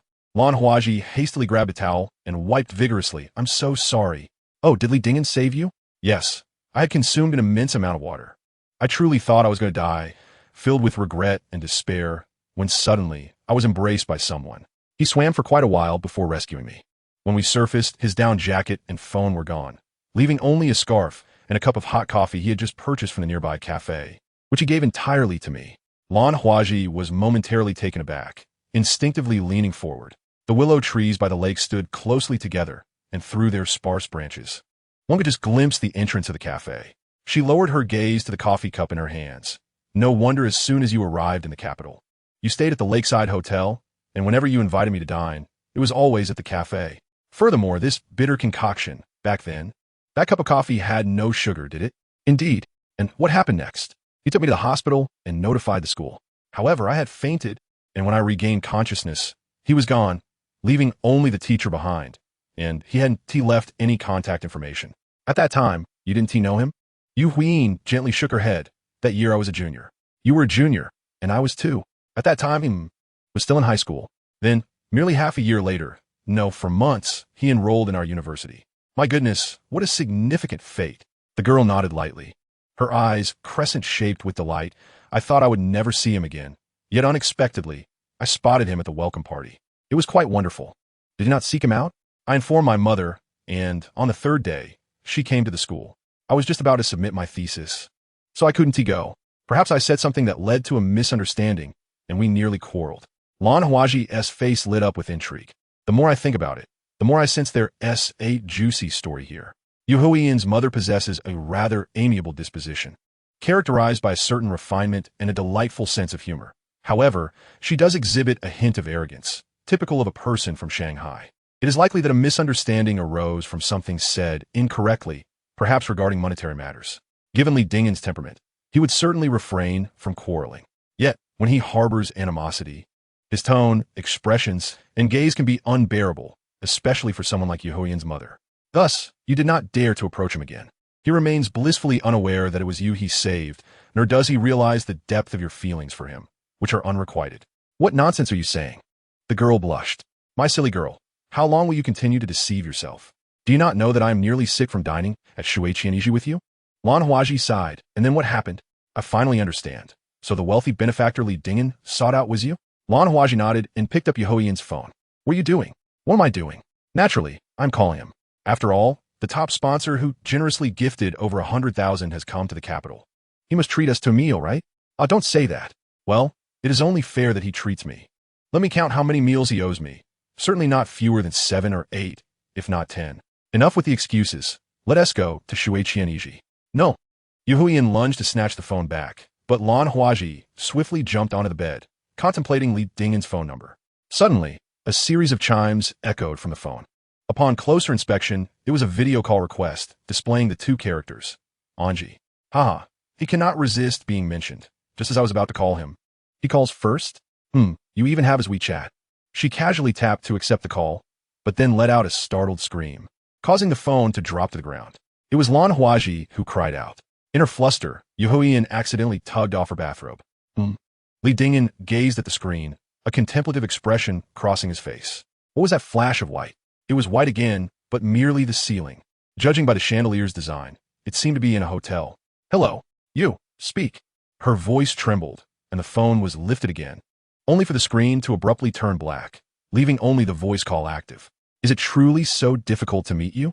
Li Dingyan took the phone, panning around the airport, then aimed at the terminal's roof, where two conspicuous red characters glared back at him. Did you see that? Come out for meal. Chapter 60. Mr. Li, come take a look. Lei Mingjin leaned against a trash can, a cigarette dangling from his lips, a thick plume of smoke billowing from his nostrils, reminiscent of the bull demon king from Journey to the West. Upon hearing the woman shriek, he darted over. Who is it? A fan. Quite the sight, isn't it? But why can't I see anyone? Hey, did they hang up? Just as his face appeared on the screen, the call was abruptly terminated. Li Dingyan pondered. That voice sounds somewhat familiar. Lei Mingjin was taken aback. Only called out once? What kind of ears do you have? Forget it. Let's head to the hotel. Li Dingyan shook his head and tapped a few more times on his phone. Lei Mingjin glanced over and noticed that he had opened a video platform. What are you doing? Say hello. If you don't, I'll forget you're still an internet celebrity. As he spoke, Li Dingyan logged into the live stream. As soon as he came online, viewers started entering one after another. Wow, Lianji is online. It's been days. I thought after you sold the lanterns, you vanished for good. That was last Friday, and today is the third day. I thought the host ran off with 2 million. Li Dingyan replied. I had some personal matters to attend to. I apologize for being absent for several days. A young lady chimed in. I know where Lianji went, but I want to say it unless you believe me. Ask him if he went to Wadayaku like a bear of a man. Hey, who are you calling a bear? Lei Mingjin leaned closer to the camera. Have you ever seen someone so handsome? Nutritional Express. Not just a resemblance. He is practically Kumamoto bear. Just one that has been beaten up. Don't run away. Lei Mingjin also took out his phone and entered the live stream. Upon seeing his username, fans exclaimed it was an eyesore. Sister, don't panic. Don't mess around. Li Dingyan pulled him aside and took a panoramic shot of the airport. I just arrived in Shanghai. Just got off the plane. I'm here to attend the Su Fubi spring auction. If permitted, I will live stream during the auction. Quando will it start? This Thursday to Sunday, a total of 4 days. I'm drilling through alleys. That is still 3 whole days. Want to go live? Not necessarily. It depends on the situation. The young lady suggested, how about this, Lianji, don't leave the live stream. Just do your thing, and we can chat. That is a hassle. It's better to create a chat group. But a chat group can only accommodate 500 people. That is true, though feeling inconvenienced. Li Dingyan did not refuse. He simply turned off the camera and muted the microphone. Lei Mingjin seemed to have discovered a new world, chatting animatedly and introducing himself as Li Dingyan's godbrother. A viewer asked him how to pronounce the word God in this context. The Beaufort Hotel was located at the Bund, and the taxi ride took nearly an hour. They hadn't even crossed the Huangpu River when the Oriental Pearl Tower became visible in the distance. Instinctively, a distant memory surfaced in his mind. You saved my yuan. I must repay you. The Oriental Pearl knows, right? Your aunt is there. Once you graduate, she can arrange a job for you. Not going? Young people shouldn't be reckless. You don't want a job in Shanghai. Don't want your aunt's money either? Little brat, have you lost your mind? Back then, he didn't understand. When money was mentioned, he felt insulted. Now, reflecting on it, he realized he was simply youthful and arrogant. Now, do you think I should consider it? Consider what? Lei Mingjin leaned in for a better look. The Oriental Pearl? There is nothing much to see. It's narrow inside. And once you go up, there is nothing to gaze upon. The river is yellow, surrounded by buildings. Li Dingyan casually replied, I've heard the revolving restaurant buffet is quite good. Just average, on par with any ordinary hotel. It's better to go to Changwang Temple for the soup dumplings, scallion noodles, and fried tofu with vermicelli soup. Absolutely exquisite. Upon a mention of food, Li Dingyan's mouth watered in anticipation. First, let's check in, and then we shall visit the city god temple. After settling the parking fee, the two entered the hotel lobby. As March approached, it signaled the onset of the tourist season, and the lobby was bustling with guests. Particularly at the bar, those checking in and out formed long queues. A service attendant approached with a polite inquiry. Good day, sir. Are you here to check in? Yes, I'm attending the auction. Are you the main guest or an accompanying guest? An accompanying guest, an assistant. Very well. May I kindly ask for your identification? Please take a seat in the waiting area, and we will call you when your room is ready. Thank you. The two proceeded towards the waiting area, but as they walked, Li Dingyan's pace gradually slowed. A rotund man in an oversized suit and glasses was seated in the waiting area, sipping coffee. His beady eyes squinted as they fixated on Li Dingyan. The tall and sturdy stranger was unfamiliar, Yet the slender, delicate figure was exceedingly recognizable. Director He. 3,500,000 for Liu Xiaomon's box. It's yours. Mr. Li, did you hear that clearly? I bid 5 million. 5 million. Mr. Chu, there's no need for contention. This is not merely about the money. What is it then? Sentimentality for the past? The rotund man let out a derisive huff, putting down his coffee cup. What a coincidence, Mr. Li. Li Dingyan recognized him as the American from the auction house. Mr. Chu, are you here for the auction as well? Indeed. I am a senior appraiser at Burford Auctions. So fu specialisent me an invitation. Mr. Chu gestured towards the rooftop and then pointed to himself. This hotel is also part of our Baolong Burford group. With the prefix Baolong ringing a bell, Li Dingyan recalled that Baolong Burford was a renowned international auction house, much like Christie's and Sotheby's, with its headquarters in London. All three had risen to prominence during the 19th century, fueled by the winds of empire and colonial plunder, and had not hesitated to seize treasures from China in their heyday. However, the reputation of these three houses in the domestic market was rather tarnished, with Beaufort's being the most disreputable, frequently embroiled in scandals of false advertising, customer fraud, and counterfeit items. Li Dingyan remained unimpressed, merely nodding in acknowledgement, while Mr. Chu harbored a secret disdain, thinking, you look down on a publicly listed company valued at $100 billion. You truly know how to put on a facade. Feigning surprise, he glanced towards the bar. Mr. Li, why are you booked in a standard room? Are you trying to showcase your sentimentality? Oh, I see. You haven't paid the deposit, have you? Would you like me to speak to the reception team and get you an upgrade? No need. Carry on with your business. I'm not busy. The rotund man chuckled, shaking his head. What a pity, Mr. Li, with such admirable character, yet you can't even afford a suite. How about I arrange one for you? It's just a few thousand, a trivial matter. Li Dingyan paused briefly, narrowing his eyes. You're starting again, aren't you? Last time, you were cursing in Cantonese, thinking I wouldn't understand. I didn't even get the chance to settle the score with you. And here you are again? Fine. Just wait. Li Dingyan maintained a cheerful demeanor, even shaking hands with the rotund man. After completing the check-in process, the two ascended the staircase when Lei Mingjin nudged him, whispering, your fans want you to go live.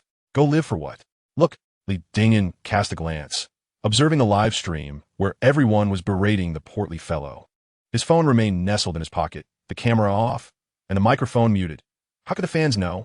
As he scrolled back, he was astonished to see Lei Mingjin synchronously translating and meticulously transcribing his conversation with the rotund man, nearly verbatim. It was no wonder the bulky chap was so derisive. He was hardly surprised. What a leisurely affair this was. They spoke of visiting the Chenghuang temple, and off they went. After settling in, the two merely washed their faces before descending once more. The lobby was still bustling with guests. The portly man lounged in the rest area, now accompanied by another individual, seemingly engaged in discussion. With a snap, Lei Mingjin captured a photograph of the rotund man. What are you doing, taking random shots? Be cautious, they might sue you. Lei Mingjin, unfazed by his fans' requests, promptly uploaded the image to the live stream, remarking, what could they possibly sue me for? They should be suing you instead. Huh. Li Dingyan chuckled silently. You legal ignoramus. Perhaps alerted by the commotion, Chu Yang lifted his head, spotting Li Dingyan and gesturing him over. Boss Li, come take a look. You might find a hidden gem. Chapter 61, Unique Treasures. Li Dingyan halted, glancing toward the rest area. The two were seated face to face, a box perched on a coffee table, alongside an envelope that appeared to contain 2 postage stamps. The portly man wore an indifferent expression, while his counterpart looked somewhat dejected. At this sight, Li Dingyan discerned the situation.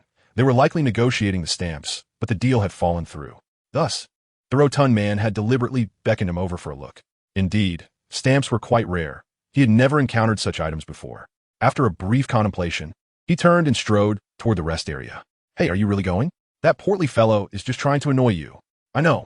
I just want to take a look. Lei Mingjin shook his head in resignation, trailing behind, while simultaneously broadcasting live, just as the portly man provoked him. Lian Ji went over. Pinyi Xian commented, I hope the host doesn't fall for it. That portly fellow is no simpleton. I'm in the alley, added another. And we all remember that last box, right? Even Mr. Wei and Manager Lao were oblivious, but he spotted it as a fine item right away. Xiao Nung Shou chimed in. Exactly. So Lian Ji should refrain from being stubborn and not fall for the portly man's tricks. With unwavering confidence, Lei Mingjin typed, as long as I'm here, worry not. Simultaneously, the portly man reveled in amusement, his eyes narrowed with a derisive glint, casting a disdainful glance at everyone. As if to say, are you foolish? I called you over, and you simply complied? Just a little provocation, and the price will skyrocket. Far from being a fool, the portly man was, in fact, exceedingly astute. Yet the youthfulness of this new guest caught his attention. The guest's eyes brightened, and he quickly stood, extending his hand. What is your esteemed surname, sir? Li Dingen responded with a firm handshake. I'm honored. My surname is Li. I usually deal in cultural artifacts. Indeed, the man smiled more broadly, gesturing toward the items on the table. I am surnamed Zhao. I came specifically to have Mr. Chu appraise these treasures. Would you care to take a look as well? Certainly, I will be delighted. As he took a seat, the rotund man became even more jovial, remarking, This is indeed a fine item. If it weren't for the exorbitant price set by Boss Zhao, I would have acquired it. However, rest assured, Boss Zhao, that Boss Li is quite generous and delights in helping others. In a moment of good cheer, a sum of 1 or 2 million would be but a trifle. 1 or 2 million. I dare say, I asked for 300,000, and you wouldn't part with it. Boss Zhao was momentarily taken aback, but upon noticing the subtle signals from the rotund man, he quickly understood. The discreet exchange between the two did not escape the keen eye of Li Dingen. Though he chose to ignore it, with the money securely in his pocket, he pondered how one could forcibly take what he refused to sell. He then turned his attention to the stamps before him. Stamps are classified as miscellaneous items, and among those, they are exceedingly rare. Fortunately, Li Dingen possessed ample knowledge, allowing him to recognize the two identical specimens at hand, each valued at 1 yuan, a tawny yellow hue, adorned with an image of a black and white archway, inscribed with Post of the Republic of China. Additionally, 5 crimson characters were stamped above, reading for use in the province. Upon closer examination, it became evident that the word limited was slightly askew, leading collectors to affectionately dub it the crooked head stamp. A deeper understanding of the Republic's history or a passion for philately would reveal that this was a printing error. It should have read limited for the new province. Thus, this specimen is a misprint of a misprint, a variant of a variant, with a surviving population estimated at fewer than 100, earning it the title of one of the 4 treasures of the Republic. During the peak of philately in the 1990s, one of these stamps fetched an astonishing price of 280,000. Rare and in excellent condition, if the price were reasonable. It might just be worth acquiring for enjoyment. Lymington approached curiously, inquiring, What is it? These are misprinted stamps from the Republic era, issued in 1915 by Province SX. Li Dingen explained, pointing to the slightly crooked limited and then to New Province below, indicating the printing errors that led to the nickname Crooked Head New Province. Upon hearing this, Boss Zhao's hopes diminished considerably. So young, yet so knowledgeable? It seems this deal may not come to fruition today. What do you mean by Crooked Head New Province? Lymington asked, typing as he spoke. Just tell me, how much is it worth? In 1998, one sold for 280,000 in the capital, Li Dingen replied. 280,000 back in 98? Lymington gasped, what about now? Li Dingen shot him a glare. Why the fuss? Are you an accomplice of the rotund man? Or are you in league with Boss Zhao? Not all antiques appreciate in value over time. Take, for instance, mahogany furniture and stamps. For example, during the height of philately in the late 1980s and early 1990s, a complete sheet of monkey stamps could sell for 150 to 60,000. Yet, 2 decades later, around 2010, their price plummeted to 1 million. In recent years, one could easily find sellers willing to part with them for 70 to 80,000, without delving into the price fluctuations. Merely considering the significant depreciation of currency over the past 30-plus years reveals how drastically these items have lost value. The same applies to these 2 stamps. While they commanded a price of 280,000 in 1998, they are now likely worth only half that, with a maximum value of around 150,000 each. Boss Zhao raised his hand, poised to extend 3 fingers. But upon noticing Chu Yang gesturing from across the table, he hesitated. After a moment of silence that stretched nearly 10 seconds, he finally lifted a solitary finger. 1 million. Li Dingen, taken aback, stared at him blankly. How much? Boss Zhao clenched his teeth. 1 million. Huh? After I have clearly articulated the provenance of this item, you dare to demand such a sum? Do you consider yourself a mere pig or a fool? Without a trace of hesitation, he stood up. You can keep it. Boss Zhao, suddenly anxious, grasped his arm. Don't be so hasty.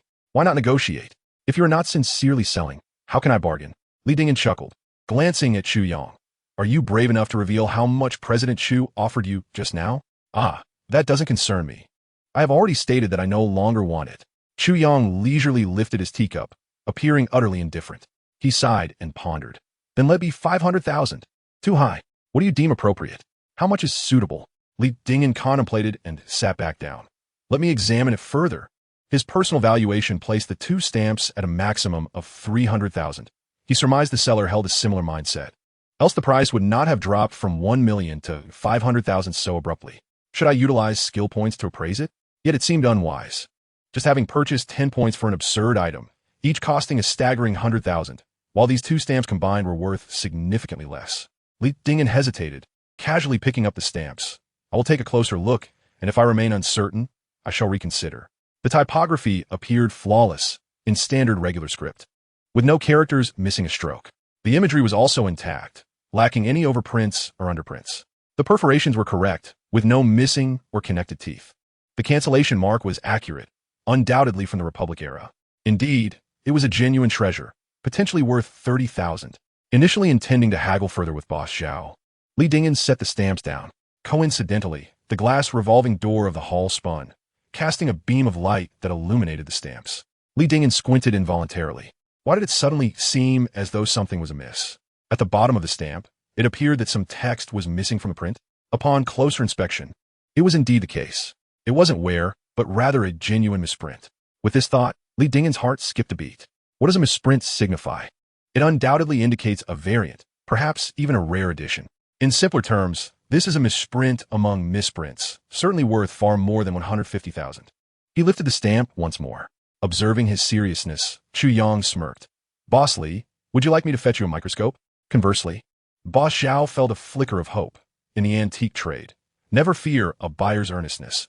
The more earnest they are, the stronger their intention to purchase.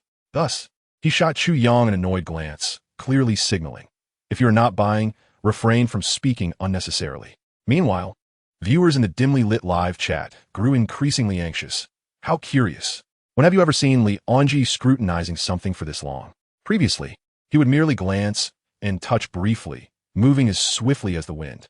Is it possible that the host is genuinely considering a purchase? It seems highly likely that Lian is about to fall for the ploy of the hefty fellow. No way. Have you forgotten about the blue and white vase and the everlasting lamp? This situation is different. The rotund gentleman appears to possess considerable expertise. Ren Zhirong, the proprietor, expressed his disbelief. Am I not professional? Lei Mingjin, growing somewhat impatient, leaned in and whispered, after observing for so long, have you discerned anything? Indeed, I have. Li Dingyan remained silent, merely letting out a quiet sigh. No wonder the stout fellow was deceived. This stamp appears flawless at first glance. Yet who could have anticipated that the most improbable detail would be printed incorrectly? The two lines below, specifically for the provincial news stamps, should contain the words Republic China. In an accurate version, there ought to be in between those two words. It is not merely a suggestion, it is an absolute requirement. The absence of signifies that this phrase unequivocally represents China, a nuance that the overweight individual, being somewhat oblivious, failed to notice. However, the omission of just two letters caused the item's value to soar exponentially. It was fortunate that the light happened to shine just right, otherwise, it may have gone unnoticed. Li Dingyan contemplated this and activated the system. Item, BJ Edition Archway Stamp. Release date, 1915. Place of issue, Shaanxi. Value, 2,000,000 yuan. Note, misprinted stamp. A unique specimen. Chapter 62, what is going on? What does unique specimen mean? It signifies that there are only two of these in existence. Li Dingyan felt not only elated, but also a tinge of pride. It is important to note that he had never studied miscellaneous skills. His ability to identify this was solely based on his prior knowledge and keen attention to detail. Of course, one cannot dismiss the system's contribution. Li Dingyan was acutely aware that with each completed task and every skill acquired, his perception sharpened significantly. This time, much of his success stemmed from his astute observation. Indeed, one stamp is worth 2 million, two stamps 4 million. It was quite the fortunate find.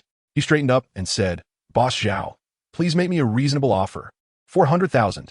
To be fair, earning 400,000 from an investment of 400,000 is quite substantial, but such opportunities do not come easily. Observing how easily he had been swayed by the hefty man earlier, it was clear that Boss Zhao was no fool. If you dared to offer an additional 100,000, he would likely retract his offer on spot. Thus, Li Dingyan firmly shook his head. That's too high. 300,000 is my final offer. If that doesn't work for you, I shall take my leave, and I won't waste your time. Wait, are you truly buying? Lei Mingjin suddenly grew anxious. Netizens say these two stamps are worth at most a little over 200,000. This reasoning was indeed sound. So when he heard the offer of 300,000, Chiang was not surprised. After a moment's hesitation, Lei Mingjin did not object further. Boss Zhao was also tempted. His intended price was indeed 300,000. Yet the hefty man had only offered 200,000. Naturally, no one would complain about excess funds. With the mindset of making the most of the situation, he feigned a slight reluctance. Boss Li, if you could add a little more, not to mention the letter and envelope, which are also vintage items. They must be worth quite a sum. Li Dingen was taken aback, taking a while to respond. You intend to sell these items separately? Each stamp bore a quarter of a postal cancellation mark, with the remaining half affixed to the envelope. Thus, regardless of whether one is a seller or a buyer, it is generally assumed that these items constitute a complete set. Yet now you assert an additional charge for the envelope? Such business practices are unheard of. Li Dingen stood up once more, feigning indifference. I shall not take it. Oh, do not be hasty. Boss Zhao quickly pushed the envelope forward, urging Mr. Li. Take another look. The calligraphy is exquisite. Perhaps it is the work of a renowned artist. There may even be a letter inside. However, regardless of the artist's fame, even a treasure like this cannot be examined further, for doing so would surely jeopardize today as transaction.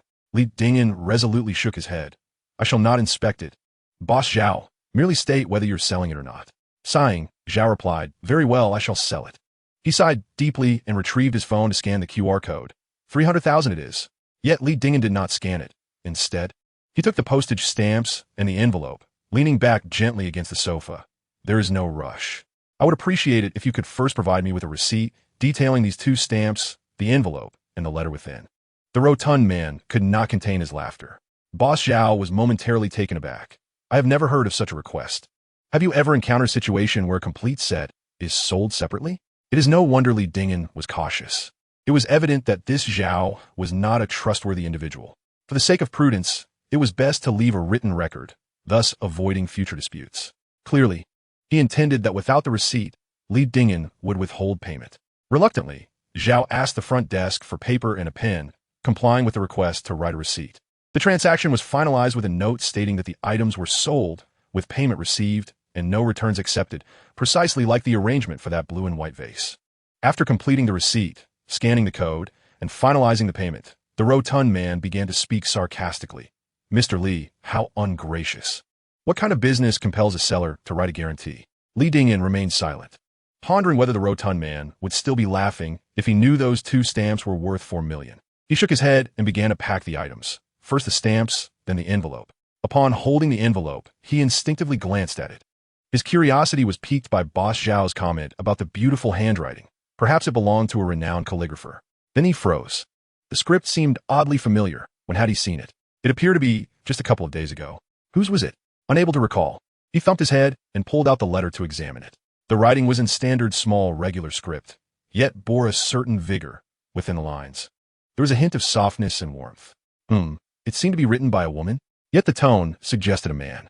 Li Dingen, harboring quiet doubts, continued reading until he discovered that the letter was penned by a husband who had injured his finger, dictating it to his wife to write to a friend. He referred to his friend as Mr. Jishu and called himself a gentleman of the Yangsang, Liangshang, while his wife was addressed as Sanyang. These three names held no particular significance for him. However, the letter mentioned the wooden pagoda of Ing County and the Fo Guang Temple of Wutai Mountain, indicating that the couple had traveled to Shaanxi. The date marked was 1930. Was this gentleman of Vangsang a designer?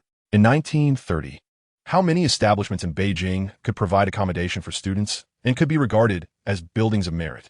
At this moment, Li Dingen was momentarily taken aback, and in an instant, clarity dawned upon him. He recognized the author of the letter, Liang Xiqing, with Lin Huiying as the ghostwriter. There was no mistaking it. For just days prior, he had encountered Lin Huiying's work, and the handwriting was identical. Without a hint of hesitation, he immediately utilized the skill points. Upon further inspection, a smile crept upon his lips, indeed. He wondered if the portly gentleman would shed tears upon discovering the contents of the envelope. Regaining his composure, he exhaled, neatly arranged the letter, and solemnly extended his hand. Thank you, Mr. Chu. This expression of gratitude was heartfelt. Were it not for the portly gentleman's prompting, he would not have had such fortune.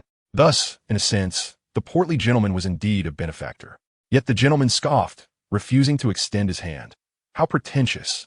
Did you hear that? They mock your foolishness, and you still thank him? You simply do not understand. I understand perfectly well, Li Dingyan retorted, unfazed, and shook hands with Mr. Zhao once more. As he turned to leave, he inquired, if I may be so bold, where did you acquire this item, Mr. Zhao?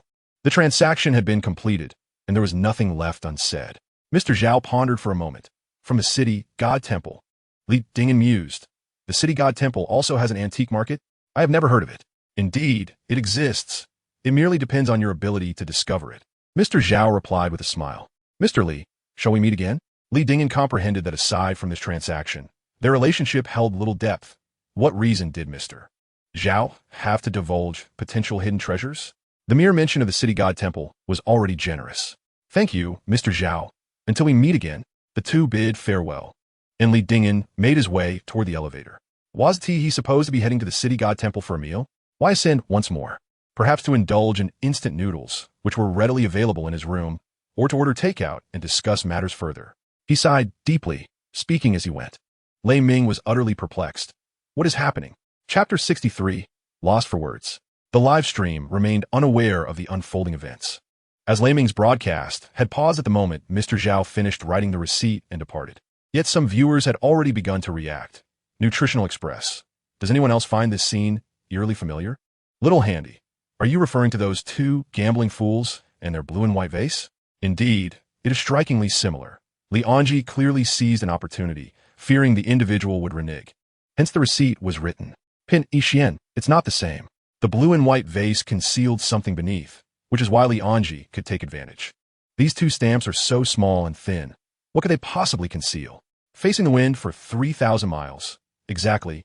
And that portly fellow is clearly more knowledgeable than the vendors in Panjiayuan.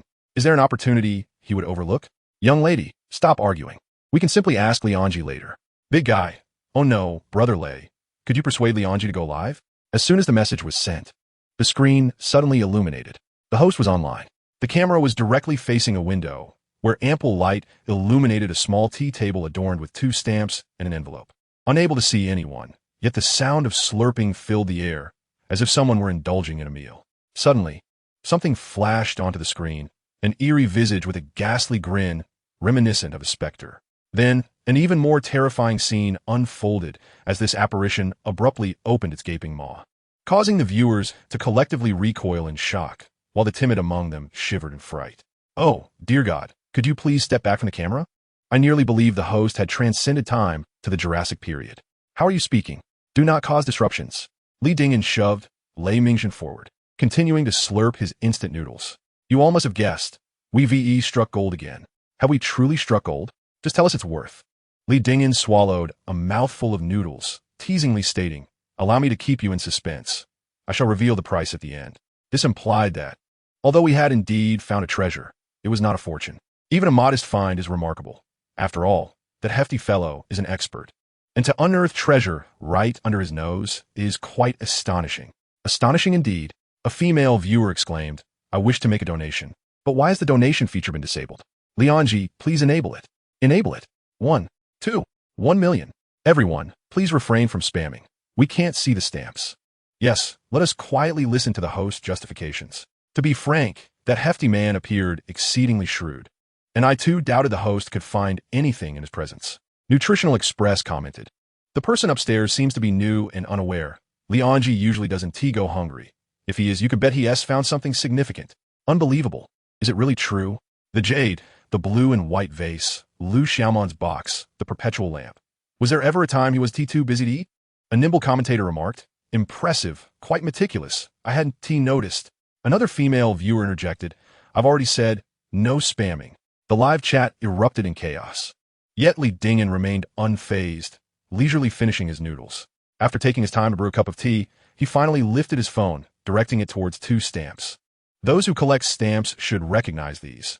They're the tilted head provincial new, one of the 4 treasures of the Republic.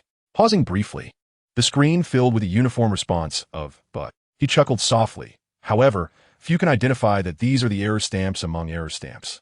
The variant among variants. What on earth? I was utterly confounded by the host's perplexing words. I understood now. This meant these 2 stamps contained 3 errors. One was the tilted head, One was the provincial new, but what was the third? Wait a moment. Li Dingyan paused again, directing the camera toward Lei Mingjin. You take a look. Search for images of the tilted head provincial new and compare closely. If you can discern the differences, I will share a bit of the profit with you. It's only worth 300,000. You think I want to share? Lei Mingjin scolded. Yet he still searched for the image, scrutinizing it intently. The live chat was stunned. Is the big guy also into antiques? Li Dingyan clarified, no. His family is engaged in the ceramic export business, mainly dealing in tableware and sanitary ware. They do quite well, almost as if they have a mine at home. Goodness. Is it the top donor, a little fairy? No, we're just classmates. Before Li Dingyan could finish his sentence, a new account popped up in the chat. Not me. The little fairy has unexpectedly changed her name to Ho Hai. The conspicuous #1 emblem serves as proof of this. Is the top rank in the capital now associated with Ho Hai? The Ho Hai avatar has turned gray and vanished again. In the brief span of a few sentences, Lei Mingjin has indeed raised his head. One cannot discern it. This rascal has not paid proper attention. With just a modicum of effort, one could observe that the of is conspicuously absent. Thus, it stands to reason that fortune alone is insufficient. Alongside luck, one must possess skill and, moreover, patience. It is likely that the rotund fellow lacks patience, which has led him to overlook this detail. Li Dingyan sighed and patted a Zhen's shoulder. Let me reintroduce. This is Lei Mingjin, a top graduate from the Capital Normal University, specializing in Chinese language and literature secretarial studies. Haha, a secretarial major? Donotist. The host has omitted 4 words.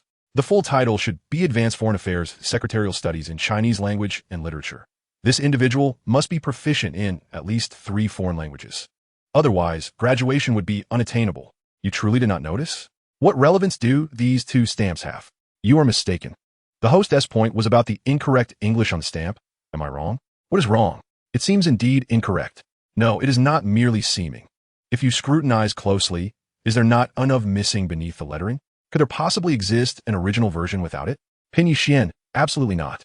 This holds true not only for the Republic era, but even now. If a stamp bears English printing, it must either read Republic of China post or Republic of China, and in either case, the of is invariably present. The absence of these 2 letters alters its meaning entirely. Oh my goodness, what are you exclaiming about? Pinyi Xian, if this item is genuine, it would undoubtedly be a unique specimen. Nutritional Express. What does unique mean? Little expert. It signifies one of a kind, the only one in existence. As per usual, how much is it worth? Pinyi Xian inhaled sharply. Just one piece would fetch at least 2 to 3 million. Fans, suddenly, it seems they are at a loss for words. Chapter 64. The Unpredictability of Life. There's no way to verify. There's no related information online. If verification were possible, the host would not have it. It would have been purchased by the rotund fellow long ago, let alone the rotund fellow. Boss Xiao would never sell it. Could it be that time has worn it down, or that a forgery has led to this error? No, if you look closely, the watermark still reflects light, indicating the stamp is in excellent condition. As for forgery, while that is possible for other items, how could one counterfeit a Republic-era postmark? Li Dingyan. Rest assured, carbon dating can be conducted. Upon hearing carbon dating, the fans realized the host possesses absolute confidence. While the online audience remained in shock, Li Dingyan retrieved the envelope and letterhead. Now that we have discussed the stamp, let us turn our attention to this letter. What? Fans were once again bewildered. Does this mean it is not over yet? Lin Ji, what about the letter? Li Dingyan exhaled. In truth, this transaction's focal point is not the stamp, but rather this letter. Has the host misspoken? Do not rush. Listen to his explanation as he presents the letterhead. The envelope is rather unremarkable, made of craft paper, and the letterhead is equally ordinary, showcasing a typical vertical writing style from the Republic of China era. Yet, the calligraphy is exquisite, executed in a neatly arranged small script with a slight delicacy, unmistakably penned by a woman. Dear Mr. Jishu, it has been a long time. Upon receiving your letter, both Sanyang and I have arrived in Shaanxi, where we have visited the wooden pagoda in Yingzhan and the Fuguang Temple on Wutai Mountain, both of which were profoundly enlightening. The letter concludes with a signature. Your humble servant, Liang Shangjuan. The date reads November 1930. Who is Jishu? I have never heard of him. And someone still goes by Liang Shangjuan? And who is Sanyang? Host, do not keep us in suspense. Rest assured, I won't keep you guessing. Truth be told, I did not recognize it myself at first. Even when the seller mentioned that this could possibly be a letter from a renowned figure, I paid little heed. Thus, this truly is a delightful surprise. and I never anticipated such an opportunity. Li Ding sighed and then chuckled, revealing that this correspondence was dictated by Liang Xiqing and transcribed by Lin Huiying, addressed to Hu Shi, who was then the Dean of the College of Arts at Peking University. Therefore, I must sincerely thank Mr. Chu today. Whose letter is this? Did I mishear, or was the host mistaken? Liang Xiqing, Lin Huiying, Hu Shi. My goodness, such illustrious names are entirely overwhelming. As per tradition, let us discuss the monetary value. Penny Xuan. A couple of years ago, Lin Huiying's 2 pages of manuscript, totaling around 400 to 500 characters, fetched 2.05 million. These 2 pages are nearly 1,000 characters long. Could they not be worth 4 to 5 million? Not to mention, those 2 pages were written in pen and were casual notes to her niece with mediocre handwriting. However, these 2 pages are in small script and involve Liang Xiqing and Hu Shi. Thus, if they are indeed authentic, one should not even entertain thoughts of anything below 10 million. Goodness gracious! The shock was so profound that the atmosphere in the live stream shifted dramatically. It felt as though one could not fully express their feelings without uttering those 2 words. Simultaneously, the number of fans entering the live stream surged. Initially, there were merely a few thousand viewers, but now it has soared to 50,000, with more joining rapidly. Those 2 stamps were astonishing enough. But who would have thought there could be even greater surprises? Penny Xuan. It is not that one cannot imagine, but rather that it is entirely unrecognizable. I consider myself well-read, yet I remain baffled as to how Hu Shi became Mr. Jishu, Lin Huiying became San Yang, and Liang Xiqing became Liang Shangjuan. I delve into the alleyways of knowledge. Let us adhere to tradition. Li Anji, please enlighten us. Certainly. Li Ding nodded and began to elucidate on Mr. Jishu, providing a rough explanation for everyone to grasp. Hu Shi's original name was Hu Siheo, courtesy name Shijiang, scholarly name Hong Xing, which he later changed to Hu Shi, with the courtesy name Shiji. This information is readily accessible. Since he was known for a relatively brief period, not many are aware of this. It later circulated only among close acquaintances. Liang Xiqing referred to him as Mr. Jishu, likely as a more affectionate moniker. I understand now. C signifies continuation, while how is synonymous with millet. But what of San Yang and Liang Shangjuan? Lin Huiying is indeed the eldest daughter, Li Ding replied. She is indeed the eldest daughter. But during the Republic era, the term eldest among peers does not solely refer to biological siblings. It encompasses the entire family lineage. Mr. Lin Juemin had brothers, one of whom, Lin Yimin, was also among the 72 martyrs of Huangwagang, while another, Lin Chongmin, was a renowned politician and educator of the late Qing dynasty, who met his demise on the battlefield due to a stray bullet. Including the children of these 2, Lin Huiying fits perfectly as the 3rd generation. It is no wonder that whenever Lin Huiying is mentioned, it is said that the Lin family is filled with loyalty and valor. Such is the reason behind it. Shouldn't we admire the host even more? He does not bear the surname Li, but rather Lin, having memorized the Lin clan genealogy. What is this? He could recite the entire history of the Qing without a single error. Can you believe it? Let's not digress about Lianji. The moniker gentleman on the beam originally belonged to him, whereas Lin Huiying was affectionately referred to as Beauty of the Lin. Their childhood friendship blossomed into a relationship based on mutual affection and freedom of love. Thus, these 2 epithets hold profound significance, symbolizing their years of silent adoration for each other before ultimately uniting. However, few are aware of these names, limited to close friends like Hu Shi and Sujima. Miss, how utterly romantic. Why does it make me want to cry? Do not be too quick to react. Merely the host's words may not suffice to convince. If even postage stamps can undergo carbon dating, how challenging could it be to authenticate manuscripts?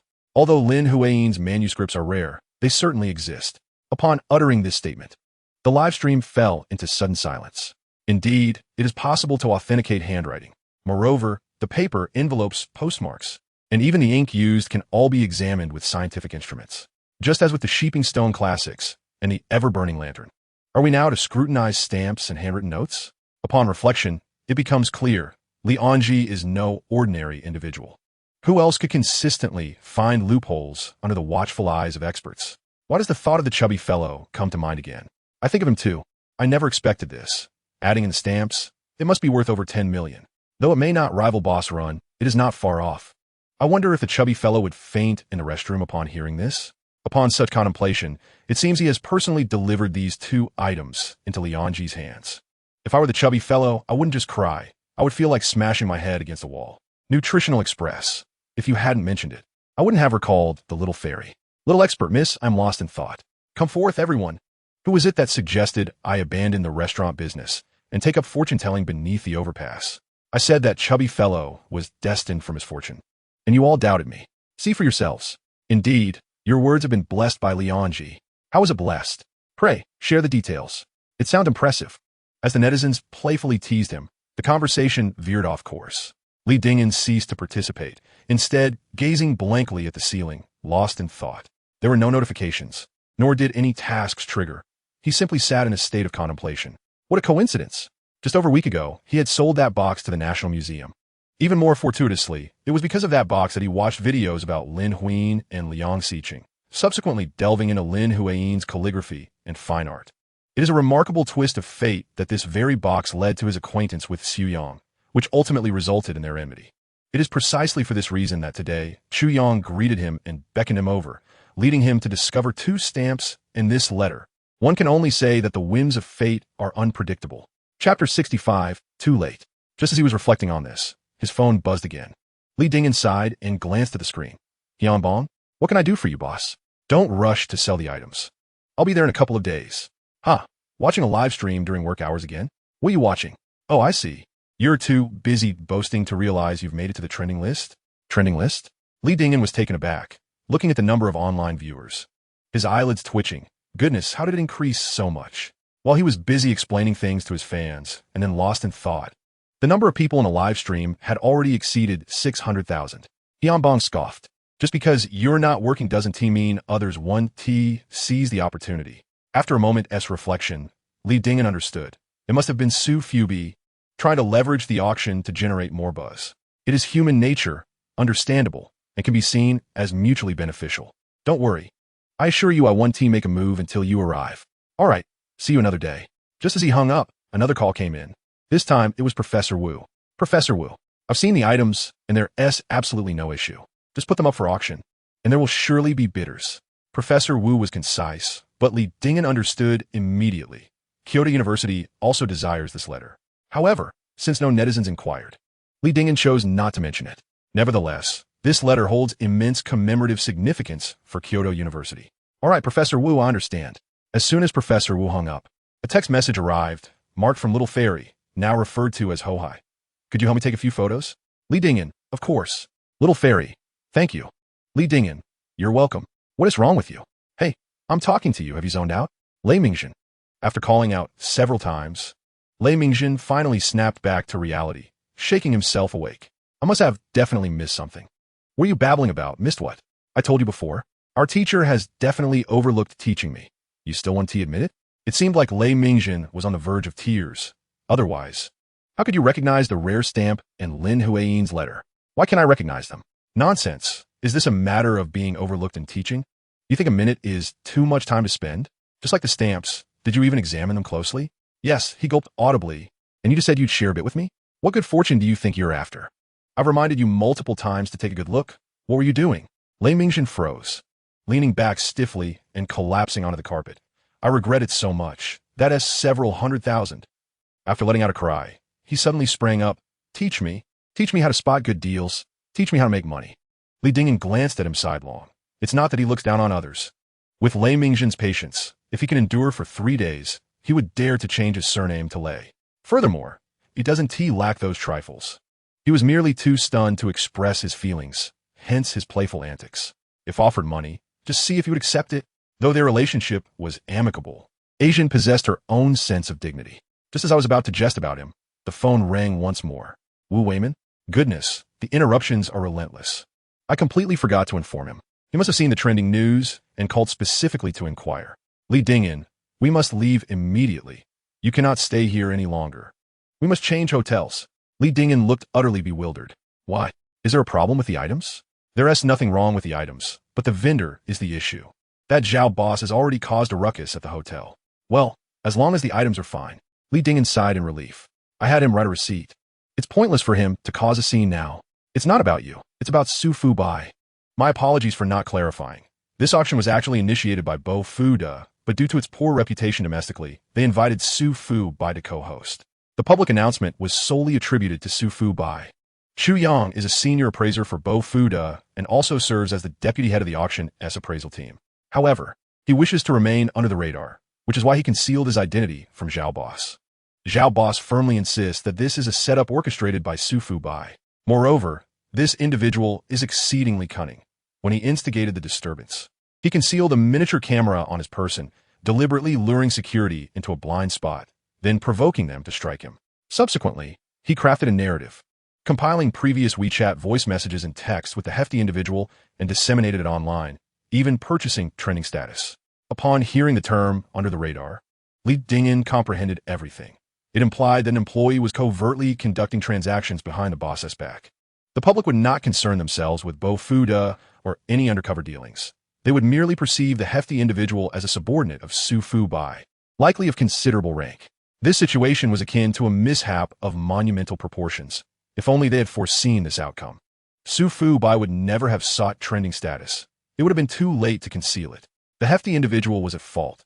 Not only was he greedy, but he also had the audacity to engage in clandestine transactions at the auction. However, in retrospect, who could have anticipated that an item valued at 200,000 to 300,000 would unexpectedly escalate to tens of millions, causing such a significant uproar? The more he pondered, the more unsettled Li Dingyan became, suddenly jolted by a realization. This transaction might very well collapse. Given that it had incited public sentiment, relevant authorities would undoubtedly take notice, leading to inquiries with the associated companies. Furthermore, with it trending and in such a dire context, it was highly probable that investigations, announcements, and even rectifications would ensue. No wonder Wu Weimin urged him to change locations. One must not underestimate the shamelessness and audacity of capital. It's not that they would take drastic actions against him, but the mere thought of impending troubles made his head spin. "Thank you, Teacher Wu." He ended the call, kicked Lei Mingjin lightly, and decided to gather his belongings. Abandoning his clothes. Where to? Li Dingyan carefully stored away the stamps and notes into his satchel, then opened his suitcase, retrieving a baseball cap. "There is no time to explain. I'll tell you on the way." Before he could finish his sentence, he was already at the door, leaving Lei Mingjin flustered and perplexed. "What on earth are you doing?" Descending the stairs, Li Dingyan was once again taken aback, outside the parking lot. A crowd of at least 100 people had gathered, some merely spectators, while others sought to bask in the ensuing spectacle. Some brandished selfie sticks, others held professional cameras, and a few even operated high-end video equipment. To his surprise, he spotted police officers among the throng.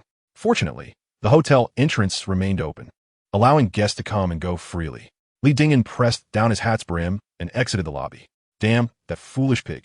In the presidential office on the top floor of the Burford Hotel, a man with blonde hair and dark eyes, a quintessential mixed-race visage, was venting his fury in a hysterical manner. Documents, a pen holder, a mouse, and a keyboard, all objects within reach, were hurled about in a frenzy. Chu Yang stood across from him, beads of cold sweat dotting his forehead, his body trembling slightly. His glasses were long gone, a bump had risen on his forehead, and his lips were swollen, with traces of blood visible between his teeth. Despite his dire situation, he remained motionless. Even flinching was beyond his courage. "President, I implore you for another chance. I will explain to the public. I will seek out that boss Zhao." "It's too late." The president slammed his phone onto the desk, shattering the screen into countless fragments. The Cultural Bureau had issued a notification, canceling the auction. The Tourism Bureau and the Industrial and Commercial Bureau had also released announcements, ordering the hotel to cease operations for rectification. After a brief pause, a sinister smile crept across the president's face. "Mr. Chu, prepare to lose everything, or perhaps even face imprisonment." Chu Yang's legs buckled beneath him, and he collapsed to the floor with a thud. Chapter 66. The streamer is toxic. At the airport in Shanghai, 2 baskets of soup dumplings lay on the table, with Yu Huin and Lan Huaji each clutching one, having taken a bite. The dumplings, filled with meat, showed signs of grease congealing, indicating they had been held for quite some time. Yet the two remained utterly still, their eyes fixated on their phone screens. A streamer was broadcasting live from the hotel entrance, where the doors of the Burford Hotel were firmly shut, the sign above proclaiming, "Closed for business." On the other side of the frame were several announcements pieced together: a notice from the Cultural Bureau canceling the auction, an apology letter from Su Fubi, the cooperative agreement signed with Burford, Chu Yang's work ID, and the Tourism Bureau's notice of penalties and orders for the hotel to undergo corrective measures. The barrage of comments flooded the screen, but the focus was not on the hotel or Burford. Rather, it was on Li Dingyan.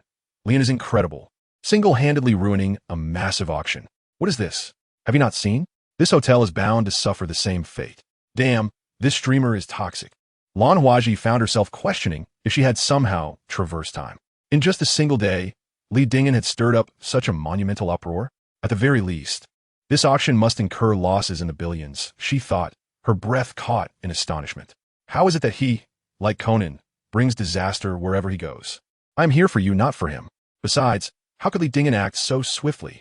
Lan Huaji pondered for a moment, scrolled through her classmates' group chat, sent 2 messages, and soon found Lei Mingzhen's phone number.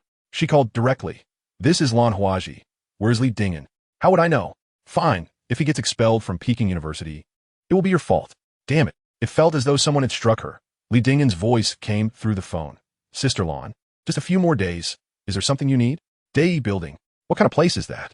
As she contemplated, a woman's operatic voice resonated from her phone. Do not speak of debts or hatred. Love exists, and the heavens bear witness. With a standard Shanghai accent. She understood only half of it. Yu Huin sighed and mouthed to her. Tea house, Shanghai opera. Lan Huaji was momentarily stunned. Amidst the chaos outside, he was enjoying tea and listening to opera. The call abruptly ended with a couple of beeps. Li Dingyan was equally bewildered. It took him an entire afternoon to grasp what the antique market mentioned by Ba Xiao was. A tea house? He never imagined that by merely asking a casual question, he would encounter something so remarkable, a renowned author's handwritten letter. It was still in an envelope, with several sheets of stationery that appeared quite new, unlike an old artifact. Upon checking the date, it was indeed from 1979. There was another reason. The boss had preserved it well, just like Lin Huiyin's letter from 1930, which had also retained its color. However, this letter was in English, not Chinese. A careful reading of the information on the envelope revealed that it had been sent from the United States, addressed to Tiffin Song on Hong Kong Island. The handwriting was elegant yet somewhat small, suggesting that the writer was most likely a lady. At the other end of the table, Lei Mingzhen was biting the pen while translating word by word. Li Dingyan was responsible for summarizing, organizing the translated Chinese vocabulary into coherent sentences. As the pen glided, robust characters appeared on the paper. The mahjong table was illuminated by bright lights even during the day, with the diamonds sparkling as they shuffled the tiles. The corners of the white tablecloth were tied to the table legs, stretched taut, creating an even more dazzling expanse of white. She has changed her fate. She has the sun hanging upside down. Today, by chance, we meet again, encountering a living rival against a dead foe. After a rendition of Autumn Begonia, the stage shifted to Double Pearl Phoenix. This well-known risque tune from the late Qing to the Republic era was performed with such vividness that every expression and gesture conveyed an indescribable charm, capturing Lei Mingzhen's heart. Could this work not also be by Lin Huiyin and from 1979? Could it not be from another renowned master? Even if it were penned by the First Lady of the United States, what value would it hold? I might as well listen to the opera and storytelling. You can translate at your own pace. He slapped his thighs and swayed out, leaving Li Dingyan bemused. Could Lei Mingzhen truly be so oblivious? He was studying in the Faculty of Arts, and although he specialized in foreign languages, the literary knowledge he accumulated through immersion was considerable. Thus, it was evident that this was Eileen Chang's lust, caution. While he did not dare to assume it was an original manuscript penned by Chang herself, he at least surmised that its origins were not trivial. However, he pondered whether he should offer him assistance, and if he did, would he accept payment? After all, he was not in want of money. With a sigh and a shake of his head, Li Dingyan resumed his translation work. Time passed, and nearly an hour later, he finally lifted his gaze and exhaled slowly. It was done. He stood up and glanced around. The performance of Shuang Zhu Feng had long concluded, replaced by the melodious strains of Jingyun Daegu performing the Battle of Changsha. The same actress was on stage, having removed most of her makeup, retaining only a hint of theatrical embellishment. Her singing remained enchanting, with a bright and somewhat crisp voice. Lei Mingzhen sat in the front row, positioned closest to the stage. Whether it was fatigue or something else, he rested his elbow on his knee, cradling his chin in his hands, utterly still. Upon closer inspection, he noticed that the actress wore a chi pao, the slit nearly reaching her thigh. It was hopeless. He decided not to call him. Instead, he picked up his phone and directly dialed Professor Wu. Professor Wu, I have stumbled upon another manuscript by Eileen Chang, and it is entirely in English. Where did you find it? At the City God Temple in Shanghai, on the Nine Bin Bridge, in an old tea house. Are you certain? I have compared the handwriting, the envelope, the postmark, the date, and the content of the manuscript, and everything seems to align. Ah, splendid. Although your class has yet to commence, materials for your thesis seem to be flowing in abundantly. Be sure to take plenty of photographs.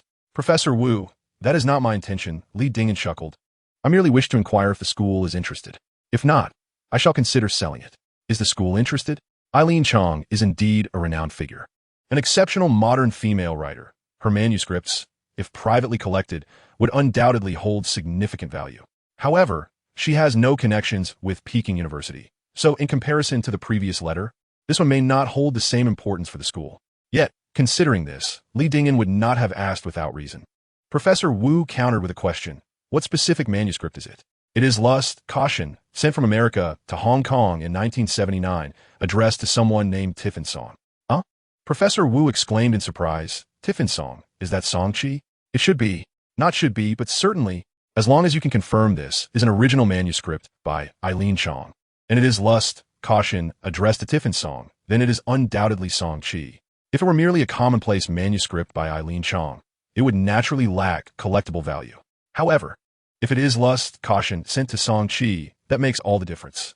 Song Chi is also a prominent figure of modern times and an alumnus of Peking University. More importantly, Lust, Caution narrates the story of Peking University students during the Republican era resisting Japanese aggression, seeking justice, risking their lives, and ultimately failing in their noble cause. Originally a tragic ending, it has been altered into a direction that strays far from its intended path. Nevertheless, in terms of the impact and significance that the work itself conveys, it remains highly collectible, a thoughtful endeavor. It is best to proceed through proper channels. However, since the auction has been canceled, Professor Wu pondered for a moment, suggesting, in that case, you should directly call him Bang. He will know how to handle it. Understood. Thank you, Professor Wu. It is I who should be grateful to you. After hanging up the phone, he contemplated his words before calling Hyun Bong. Leader, I've come across something intriguing. Could you advise on how to proceed? Weren't you off to enjoy performance? How did you manage to find something? That is not the point. What kind of item requires my deliberation? It is a manuscript by Zhang Ailing, Lust Caution. Professor Wu asked me to get in touch with you. Hyun Bong was momentarily speechless, taken aback for quite some time. How could you stumble upon such a treasure? Li Dingen, have you taken to sourcing renowned manuscripts in Shanghai? It's merely a stroke of luck. Just luck, you say? Setting this particular piece aside, consider the previous one. As a senior appraiser at Bofida, Chu Yong certainly qualifies as an expert. How could he have overlooked it? Understood. Let's discuss how to proceed when we meet. I know, if it had been in the past, Li Dingen would have struggled to navigate the complexities of the situation.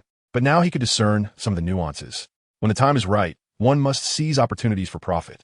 If you refrain from clinging to principles, it may not necessarily yield favorable outcomes. Chapter 67, Believe It or Not.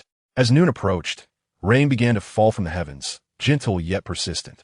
Delicate strands of rain wove a curtain of beads, cascading into the lake and stirring countless ripples. Before long, the rain subsided, only to give way to a thick fog. The distant skyscrapers appeared hazy, emerging and vanishing intermittently. Willow branches swayed gently, creating ripples across the water's surface, enveloped in a thin veil of mist, ethereal and dreamlike. Two young women, sheltered under oiled paper umbrellas, strolled leisurely across the winding bridge, graceful and poised.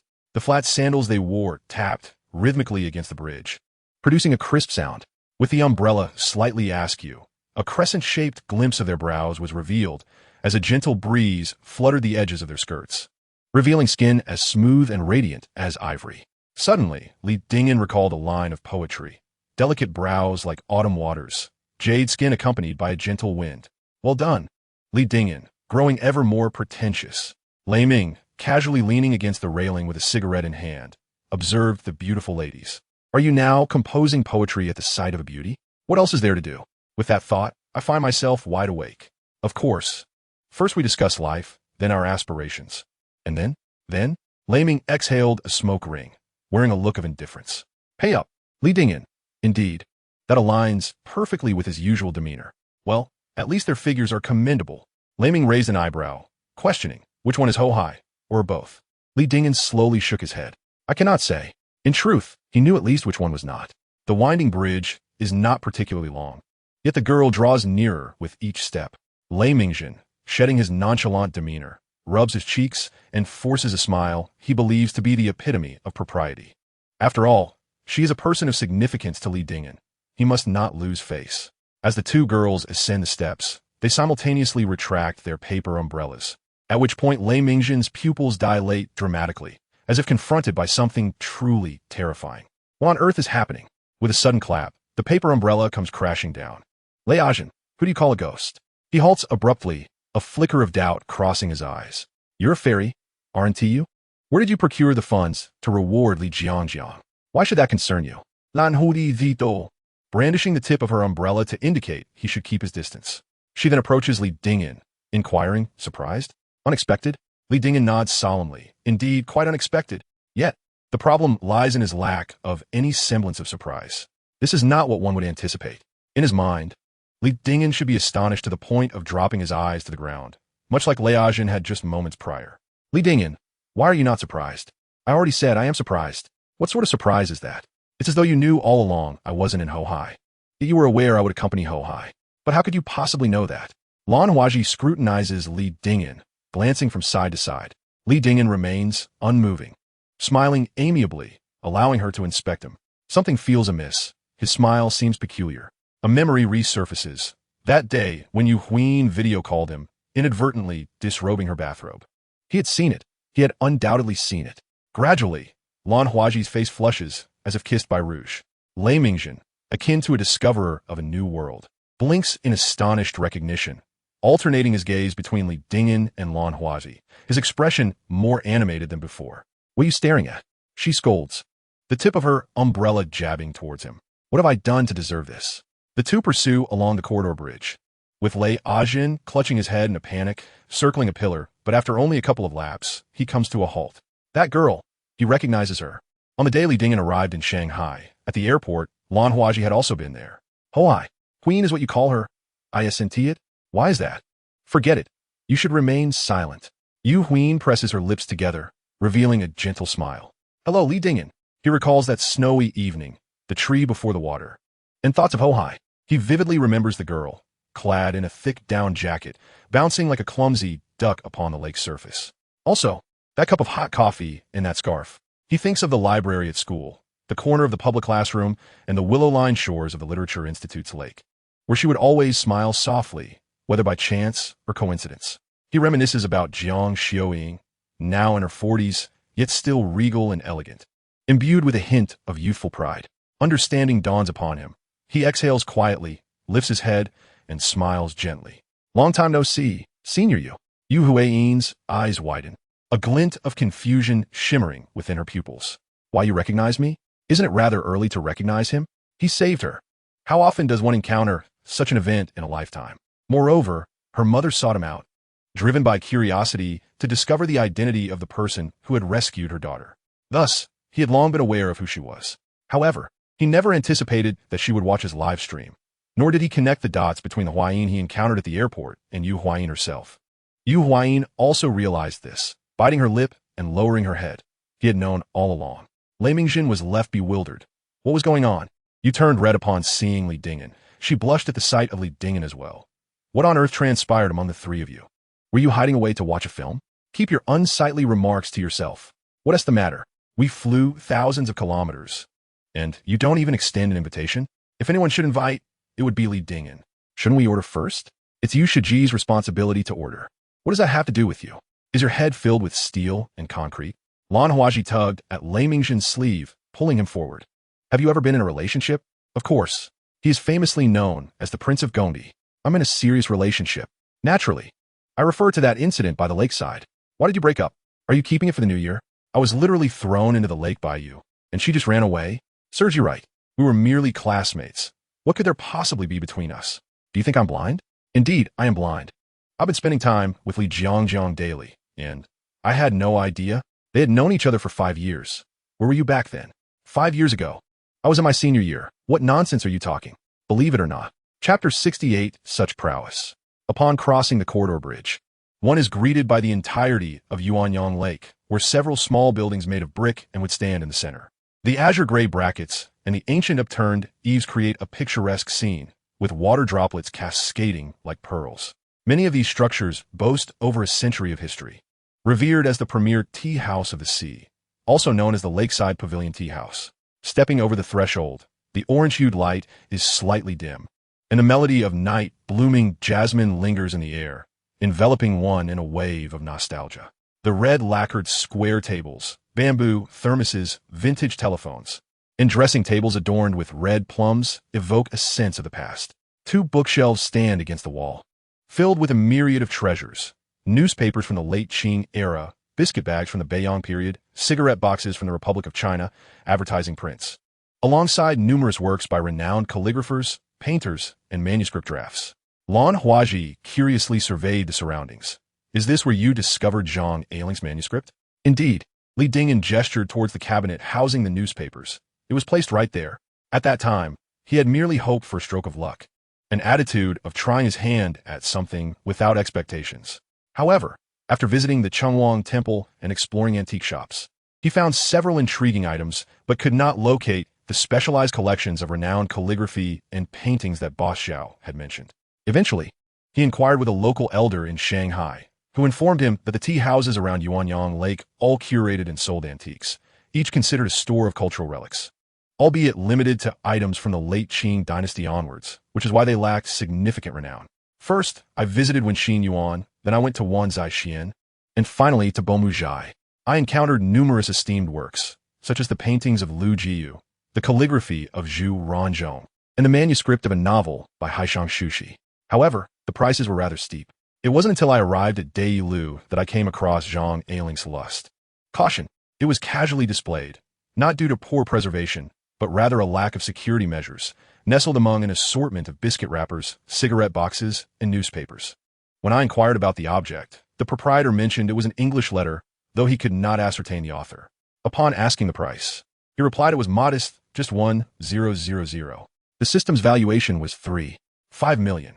Yet he Onbong noted that although Zhang Ailing's manuscripts are numerous, most are in Chinese, with very few in English. Thus, if it were to be auctioned, it could fetch upwards of 5 million. Regrettably, what should have been a splendid auction was rendered lackluster.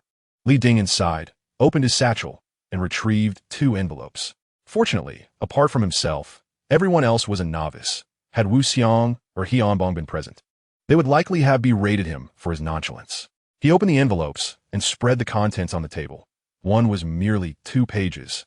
The other comprised over 10 sheets, the former written in small script, the latter in English.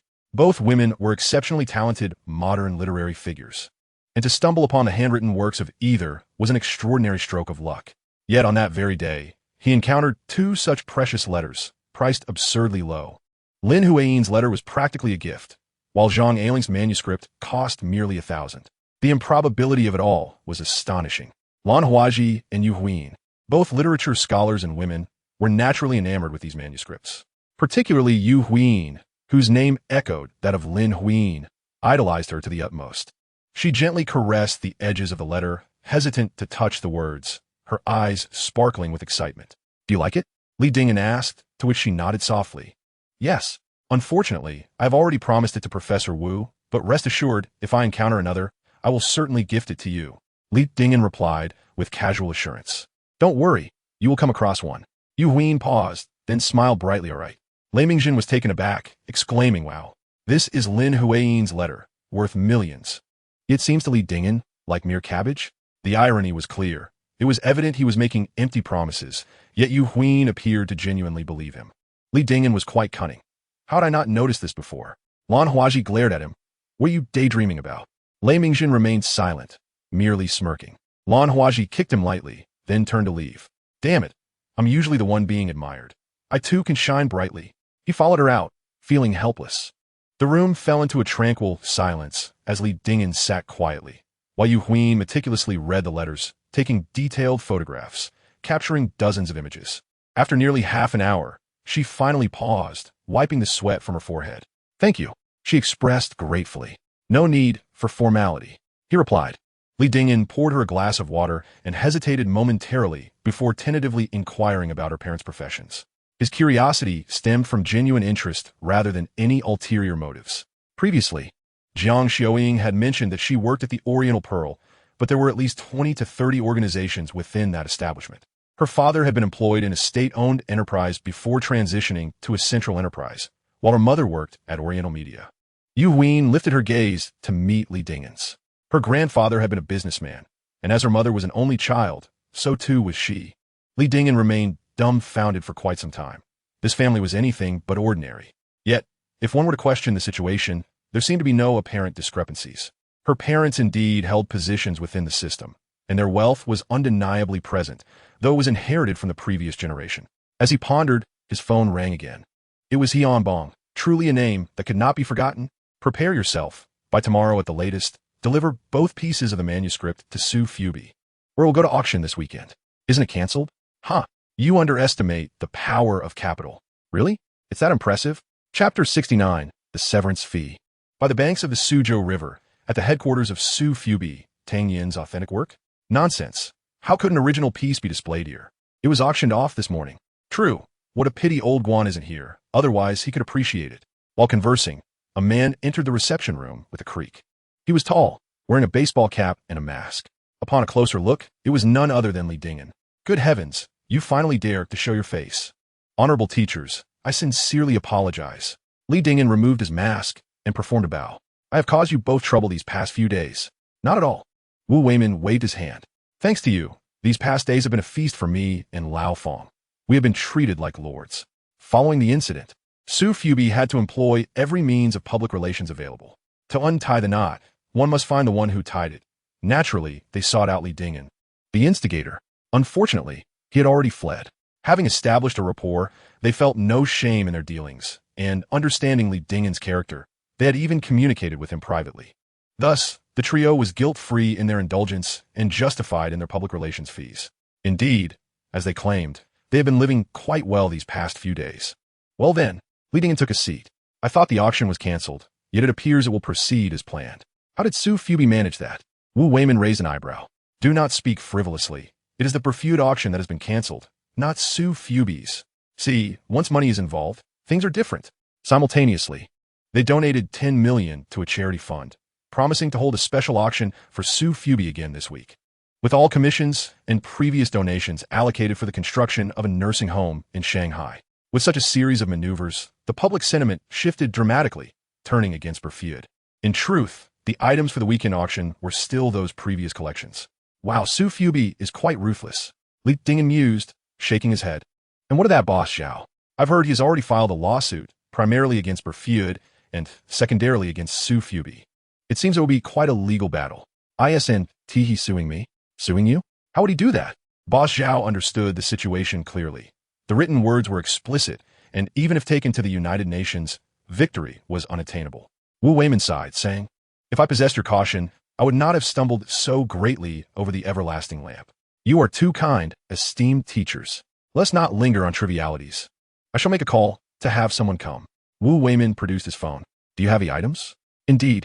Li Dingen opened his satchel and retrieved 2 manuscripts. The 2 men were awestruck. You brought them just like this? What a waste of a treasure.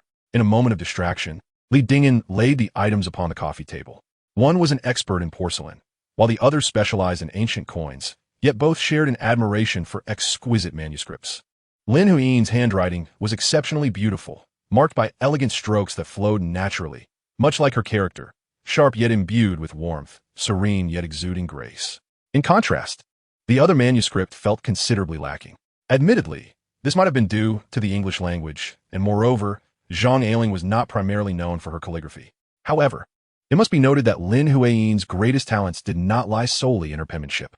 Such remarkable artifacts are indeed rare and precious. The 2 men found their hearts uplifted and silently reveled in a visual feast. As they were engrossed in their admiration, the door to the reception room opened once more, revealing 2 newcomers. One was a woman in her 30s, clad in a tailored uniform, accompanied by a gentleman in his 60s, his hair tinged with gray. Wu Weimin introduced them. This is Director Bien from the Sue Fuby Collection Department, and this is Chief Appraiser, Mr. Zhou. This is Li Dingen, Mr. Li. Both were momentarily taken aback, having heard of this young expert, yet he appeared even younger than anticipated. Though dressed modestly, he possessed a strikingly handsome demeanor, exuding a fresh and clean aura reminiscent of a diligent university student. Greetings to you both. This was no mere formality. Just the day before, He had viewed a video of Li Dingyan discovering a rare find and recognized him as a master among experts. Furthermore, having recently witnessed Li's success at the previous auction, he held a certain reverence for him, which kept Zhou Shiming humble despite his age. "Mr. Li, please take a seat. Mr. Zhou, you are too courteous." After exchanging pleasantries, they settled down to commence the appraisal. Zhou Shiming donned his glasses and meticulously examined both manuscripts, leaving no detail overlooked. He scrutinized the paper, the envelopes, and even the postmarks, ensuring not to miss the two stamps. The reception room was enveloped in silence, undisturbed by any interruptions. Nearly 20 minutes passed before he finally lifted his gaze, exhaling deeply. These are indeed remarkable items, all treasures. From this point onward, the matter was no longer of concern to them, including Zhou Shiguang. The three moved to converse on the other side, while Li Dingyan signed the auction contract with Director Bian. "Mr. Li, how do you intend to price these three collectibles? The stamp at 2 million, Lin Huiying's note at 10 million, and Zhang Ailing's manuscript at 3.5 million. Isn't that rather high?" According to auction conventions, the starting bid is typically kept modest to avoid any unsold items, usually around 70% of the appraised value. Should the seller find a price too low, they may request to raise it. Of course, if the item remains unsold, they must simply accept their misfortune. However, it seems that Boss Li has fixed his price at a full 10%. Yet, Li Dingyan remained composed, assuring, "Rest assured, it will certainly not go unsold." With numerous experiences under his belt, Li Dingyan had gained insight, given the system's notorious tendency to undervalue. Any appraisal would inevitably fall below the market price by at least 10%. Instead of simply adding an extra 20%, he chose to price according to the system's valuation, which was already remarkably generous. Director Bian merely suggested, observing his firm resolve, chose not to press further. After signing the contract, she presented him with a bidding certificate, expressing gratitude for Mr. Li's trust in Su Fubi. As a gesture of goodwill, should the auction be successful, they would waive Mr. Li's commission. Li Dingyan was taken aback, as this detail seemed absent from the contract. Due to Mr. Li's hurried arrival, there had been no time to draft a new agreement, but he was assured that verbal agreements held validity as well. Li Dingyan did not doubt this, particularly in light of the recent news that had stirred societal turbulence. Su Fubi was undoubtedly on edge. What surprised him was Su Fubi's unexpected generosity. The higher the bids, the greater the commission, and with a figure exceeding 10 million, that translated to a 5% commission, resulting in a savings of 1 million. It dawned on him, a hush money. Thank you. Chapter 70, A Facade. In the blink of an eye, Friday arrived. Strictly speaking, the auction commenced today. However, the first day served merely as a warm-up, with few guests present in the venue. Su Fubi had entirely reserved a floor at the Shangri-La for the exhibition, filling 3 conference rooms with display cabinets brimming with collectibles. Among these, nearly half bore the Su Fubi insignia, essentially stock held by the auction company, while the remainder comprised items from other art firms, auction houses, and collectors submitting for auction. The collection encompassed hundreds of artifacts, akin to stepping into a vast museum, leaving Li Dingyan dazzled. One small hall showcased foreign relics. Aside from the more common oil paintings and sculptures, it also featured an array of peculiar items. Manual calculators, typewriters with separate keys, clocks, globes, and mechanical parts were on display. Notably, Li Dingyan spotted a wooden triangular ruler and compass, purportedly utilized by the renowned German mathematician Gauss. Upon viewing the starting bid, set at 2,200,000, Li Dingyan felt it implausible. In the scientific community, Gauss is revered alongside figures like Newton and Archimedes. If indeed he had used such items, the starting price would likely soar 3 or 4 times higher, attracting fierce competition. Unfortunately, all display cabinets were sealed, including during the auction. One could only gaze, not touch. This effectively rendered 90% of Li Dingyan's expertise futile. Of course, the system remained operational. He could still estimate values from behind the glass. However, therein lay the dilemma. He could only appraise. The least of the individually arrayed collectibles had starting bids exceeding 3 million. Lacking the means to purchase, what use was an appraisal? The items within his budget were all displayed in parallel, with even the lesser cabinets containing a dozen or so pieces. Even if he could ascertain a value, who could say which piece it pertained to? Thus, he was cautious in his bidding, only willing to act if he could discern a reliable 5 or 6 points of assurance by sight alone. After surveying the foreign artifacts, he proceeded to another small hall. This place is filled with religious artifacts, including Taoist scriptures, Buddhist texts, various versions of the Bible from the 3 Western faiths, as well as cassocks, Taoist robes, clerical garments, wooden fish, prayer wheels, and dusters. Li Dingyan found his horizons broadened. To be candid, he had never encountered 90% of the items in these two halls. However, his interest was rather tepid. The value of these items was secondary. Primarily, he felt little affinity for faith or religion. After a cursory glance, he moved to the largest exhibition hall, where he finally perceived a more familiar atmosphere. The calligraphy, paintings, porcelain, ancient jade, and coins, each antique represented a distinct cultural epoch. Local customs, craftsmanship, technological advancements, and even the social landscape of its time. As he gazed at the countless exhibits, Li Dingyan felt as though he were beholding an expansive, ethereal scroll, experiencing the brilliance and depth of millennia of civilization. Just as he stood at the entrance, lost in contemplative reverie, a mocking voice interrupted from behind. "Does Su Fubi still dare to let you in?" Turning around, he saw He Onbong grinning at the doorway, accompanied by a man in his 30s. The connection through the stamps and two manuscripts was orchestrated by He Onbong, making this a mere jest. Li Dingyan chuckled and approached. "You've arrived early, leader. Tomorrow is the exhibition, and the auction starts the day after. Is this truly early?" He Onbong introduced. "This is General Yang, and this is Li Dingyan. Greetings, General Yang." "Hello." The two exchanged a light handshake, and Li Dingyan distinctly sensed a hint of arrogance from General Yang. Some individuals possess such dispositions. For instance, the last encounter with General Chun was even more haughty. After the introductions, He Onbong inquired, "What do you think of the exhibits?" "Not much." Li Dingyan shook his head. He had barely scratched the surface, merely taking a fleeting glance. "I almost forgot. You have the habit of needing to handle things up close. That is typical for large auctions, but rest assured, all items available for bidding have been authenticated by esteemed experts." He Onbong pointed to a sign at the entrance of the exhibition hall. "Did you notice? There is a 3-day money-back guarantee."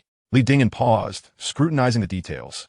It stated, after the transaction, if the buyer has concerns, they may request an appraisal by authoritative experts. If more than 3 experts recognized by the auction house deem the item problematic, a full refund would be issued. He had indeed overlooked this upon entering, and the supervising director hadn't mentioned it during the contract signing yesterday. Such after-sale guarantees are rare in the antiques trade, indicating that Su Fubi had invested significantly in this auction. He Onbong waved his hand. "Come, let me show you some exceptional items." As he followed He Onbong outside, Li Dingyan instinctively asked, "There are only 3 halls. Where else can we go?" He Onbong smiled mysteriously. "We don't understand, do you? Do you know what VIP means?" Instantly intrigued, Li Dingyan followed He Onbong into the elevator. The 3 ascended to the 12th floor, where the room was small, but security personnel stood both inside and outside. As they approached, Li Dingyan realized that these were not display cases but rather safes. Each was modest in size, about a meter in diameter, likely connected to an alarm system beneath. The front was glass, illuminated by spotlights, allowing for clear visibility. "Do you see?" He Onbong pointed to one of the cabinets, exclaiming, "The golden treasure of Empress Dowager Xiahe and Gongxi." Li Dingyan pondered for a long while before recalling who Empress Dowager Xiahe was, a favored concubine of Jiaqing and the stepmother of Daoguang. Upon further inspection, he noticed a high golden seal, approximately 7 to 8 centimeters tall and around 10 centimeters square, resting within the safe. The knob was fashioned in the shape of a proud golden dragon, and the seal's face was turned downward, obscuring the engraving. He glanced at the price, 3 million. Li Dingyan was momentarily taken aback. How could it be so inexpensive? Although the subsequent seals were not as prestigious as imperial seals, their value certainly should not be underestimated. Numerous imperial seals have been auctioned, especially those from the Qing dynasty, with a plethora of examples available. Yet only one subsequent seal existed, the green jade seal of Empress Dowager Cixi. A decade ago, it had fetched nearly 5 million. And if it were to be auctioned again now, the final price would undoubtedly include an extra 0. This was the second subsequent seal to emerge. Even if Gongxi was not as renowned as Cixi, it could not be thought to be worth less than 30 to 40 million. The 3 million was merely the starting bid. He Onbong remained unconvinced. The starting bid for Cixi's green jade seal had only been 200,000, yet it had ultimately multiplied by more than 20 times. Indeed, He Onbong continued forward, concealing the nameplate at the bottom of the cabinet, testing Li Dingyan's discerning eye. "Can you discern the artist of this piece?" It was a painting, and judging by its dimensions, it appeared to be a vertical scroll measuring 4 feet. Due to the limited space within the safe, only a small portion was unfurled. Li Dingyan scrutinized it closely and recognized it as a depiction of 100 birds paying homage to the phoenix. Upon closer inspection, he noticed one of the seals was inscribed with treasure of the 8 treasures. Goodness, was it truly a work by Qianlong? Over a decade ago, a painting by Qianlong titled Pines and Cypresses of Sonyang had stirred considerable excitement and remained unforgotten, not only for the expert's entrapment scheme involved, but also for its final sale price. Over 87 million. How much could this fetch now? He could not ascertain the exact figure, but it would undoubtedly be no less than 100 million. Was it indeed an authentic piece by Qianlong? Your vision is commendable. Tianbong released his grip, revealing the inscription, Qianlong's Imperial Brush, with a starting bid of 50 million. Whether it was an authentic masterpiece would require examination by the museum's researchers, but the likelihood of it being a forgery seemed slim. Moreover, Tianbong approached the third cabinet, again concealing the nameplate, and asked, "Can you guess what this is?" Li Dingyan's eyelids fluttered. Was it not clear? A blue and white porcelain jar adorned with the design of 9 dragons amidst waves? He was certain 100% that it was identical to one previously seen, 11 years prior, at the spring auction held by CITIC in Macau. Such a jar had sold for 900 million. Thus, the jar that fetched 2 billion at the auction paled in comparison. No wonder this auction was hailed as a grand event. To be honest, merely witnessing this piece in person made the trip worthwhile. In an instant, Li Dingyan's gaze was captivated. The glaze was vibrant, the blue and white design lively, the body robust, and the foot well-formed. At first glance, every aspect conformed to the characteristics of Ming Dynasty official kiln blue and white large wares. Yet for some reason, Li Dingyan couldn't shake off the feeling that this object bore a hint of novelty. It is not that I doubt the authenticity, rather, I instinctively feel that this jar appears as though it has just been unearthed from the earth. Could it be an issue of perspective? Perhaps the spotlight is too intense? It is also possible that the reflective material of the safe's interior is causing some distortion. Should I employ the system for verification? A fee of 100,000 seems rather extravagant.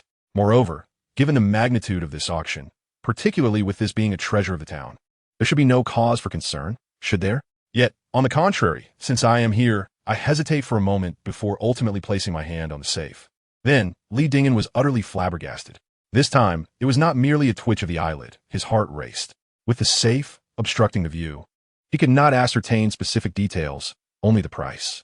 Yet, that was entirely sufficient. The estimated value, 8,000 yuan. Is it counterfeit? Chapter 71 is also a forgery? How can 8,000 be taken seriously? However, upon closer inspection, it indeed amounts to this, without any error or omission of several zeros. Moreover, it is possible that this figure includes the value of the safe itself. That shouldn't be the case, should it? Looking at the label beside it, there was no mistake. It was indeed the blue and white seawater jar with a dragon pattern, starting bid set at 500 million, consigned by Mr. He from Macau. Which Mr.? He is the curator? How many Mr. He's could there possibly be in Macau? This presents quite an awkward situation. The atmosphere grew somewhat silent, and Tianbong, noticing his silence, burst into laughter. Given Li Dingyan's discerning eye, the likelihood of him failing to recognize this item is negligible. His silence likely stemmed from being astounded. Is it not astonishing? Astonishing? Li Dingyan pondered momentarily before nodding earnestly. Indeed, it is quite remarkable. Is this piece also intended for bidding by the National Museum? What thought? This is the piece de resistance of the auction. Countless eyes are fixated on it. Just imagine how high the final sale price will soar. Tianbong sighed, expressing that if he could secure either the third-place item, the golden treasure of Gongxi, or the second-place item, the 100 birds paying homage to the phoenix, he would be thoroughly content. That as well, Li Dingyan exhaled a sigh of relief. Given his friendship with Tianbong, there is no way he could overlook any discrepancies. Yet he feigns ignorance, watching as Tianbong stumbles. However, since he cannot physically examine it, when asked to explain what is amiss, Li Dingyan would be at a loss for words. This works out nicely, sparing him the trouble of articulating his confusion. I find this quite intriguing. Yang Guangxin pointed at the safe, declaring that as long as it does not exceed 2 billion, he would make a purchase. 2 billion? You are impressive. As they were mere acquaintances, Li Dingyan naturally refrained from questioning whether he was genuinely interested or capable of producing 2 billion. Just as he was about to continue observing, another individual approached Tianbong, and the three turned to see Guandihai and Chen Jingshu entering this exhibition hall as well, still resembling their first encounter.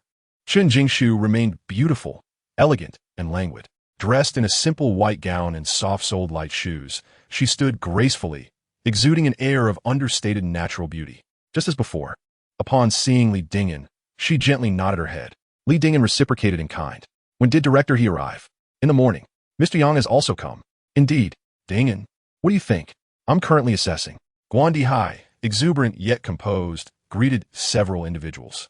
Yang Guangxin responded perfunctorily, his eyes fixated on Chen Jingzhu, a smile gracing his face. Miss Chun, it's been a while. However, the smile gradually faded. Miss Chun, your elegance remains as exquisite as ever. You flatter me. It was evident that the two were quite familiar, as he Anbang jested. Last time, when I inquired about your interests, I bid on a piece, and you went into a frenzy with your offers. This was indeed truthful. Any item auctioned by the National Museum was unquestionably authentic, attracting considerable attention and bidders alike. Ms. Chen, which piece captures your interest? My preliminary inclination is towards the 100 birds paying homage to the Phoenix painting, while my choices for others will depend on the circumstances. What a coincidence! Among Hianbong's must-have items, the first was the golden treasures of Empress Dowager Cixi, followed by the Qianlong imperial calligraphy, namely the 100 birds paying homage to the Phoenix. However, he prudently kept that information to himself. Simultaneously, Yang Guangxin's eyes sparkled, casting a knowing smile at Chen Jingzhu. The implication clear. Your interest aligns with mine. After exchanging pleasantries, Hianbong mentioned he needed to confer with the organizers, departing alongside Yang Guangxin. Chen Jingzhu also expressed her desire to explore the other two exhibition halls, while Guan Dihai lingered slightly, indicating he wished to speak with Li Dingyan. She nonchalantly nodded and proceeded towards the International Exhibition Hall. It was entirely normal for them not to shake hands. They only knew each other's surnames, which was tantamount to being strangers.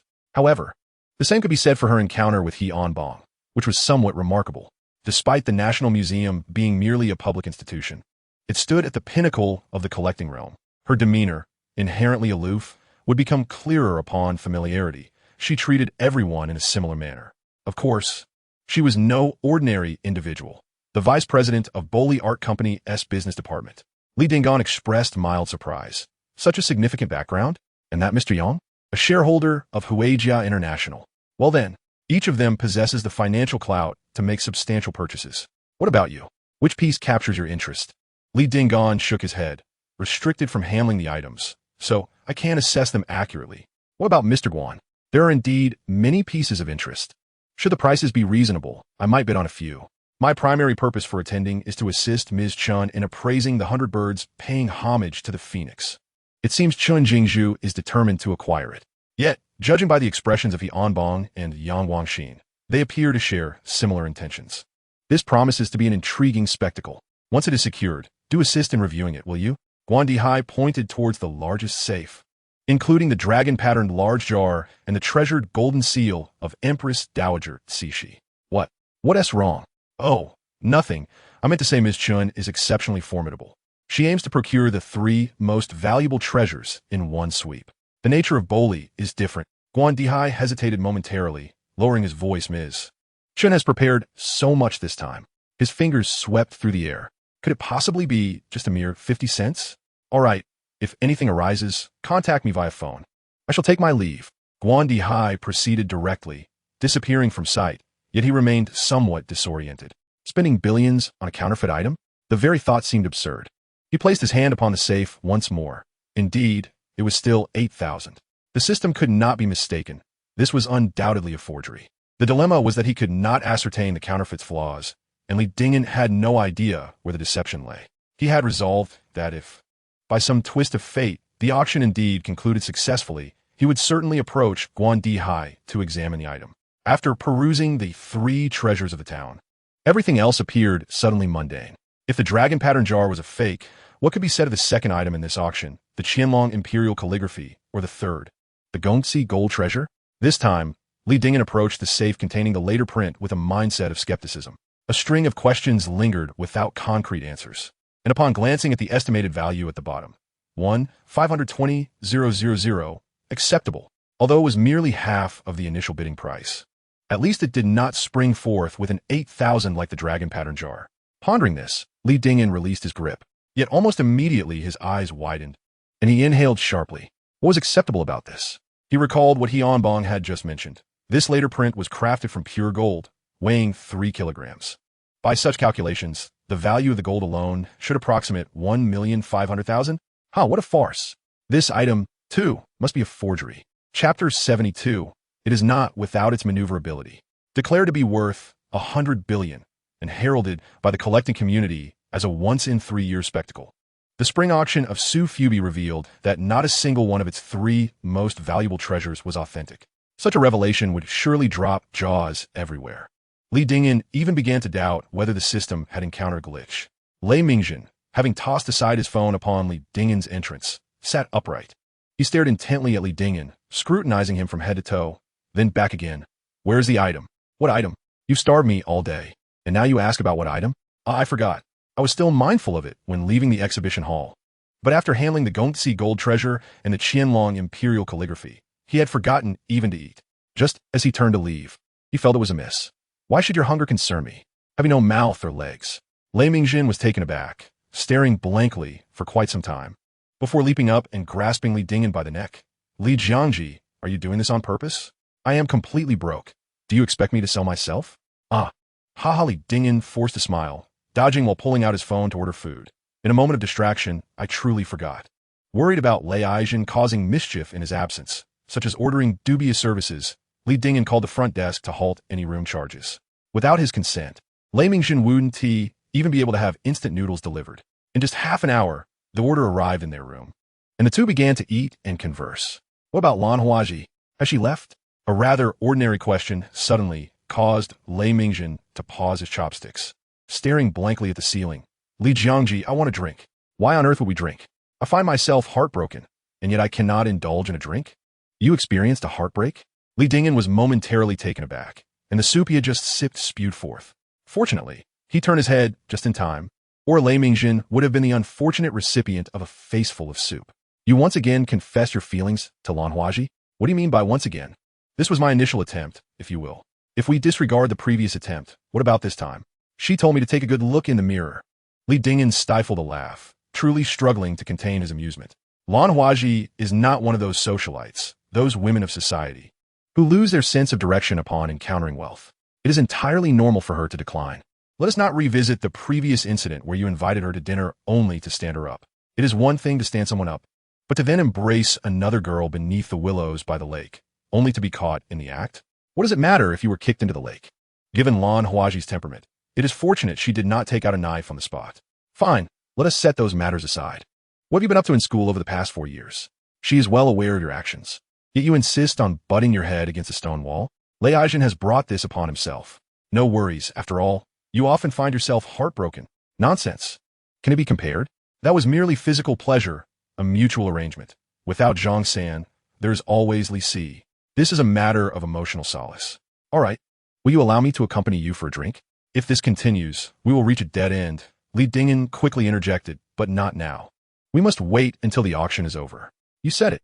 Lei Mingjin let him off the hook, picking up his chopsticks to eat once more. How did the auction go? Alas, it is a long story. What do you mean? I cannot divulge it just yet. So mysterious. Tomorrow, I shall accompany you. Not going tomorrow. Li Dingyan shook his head.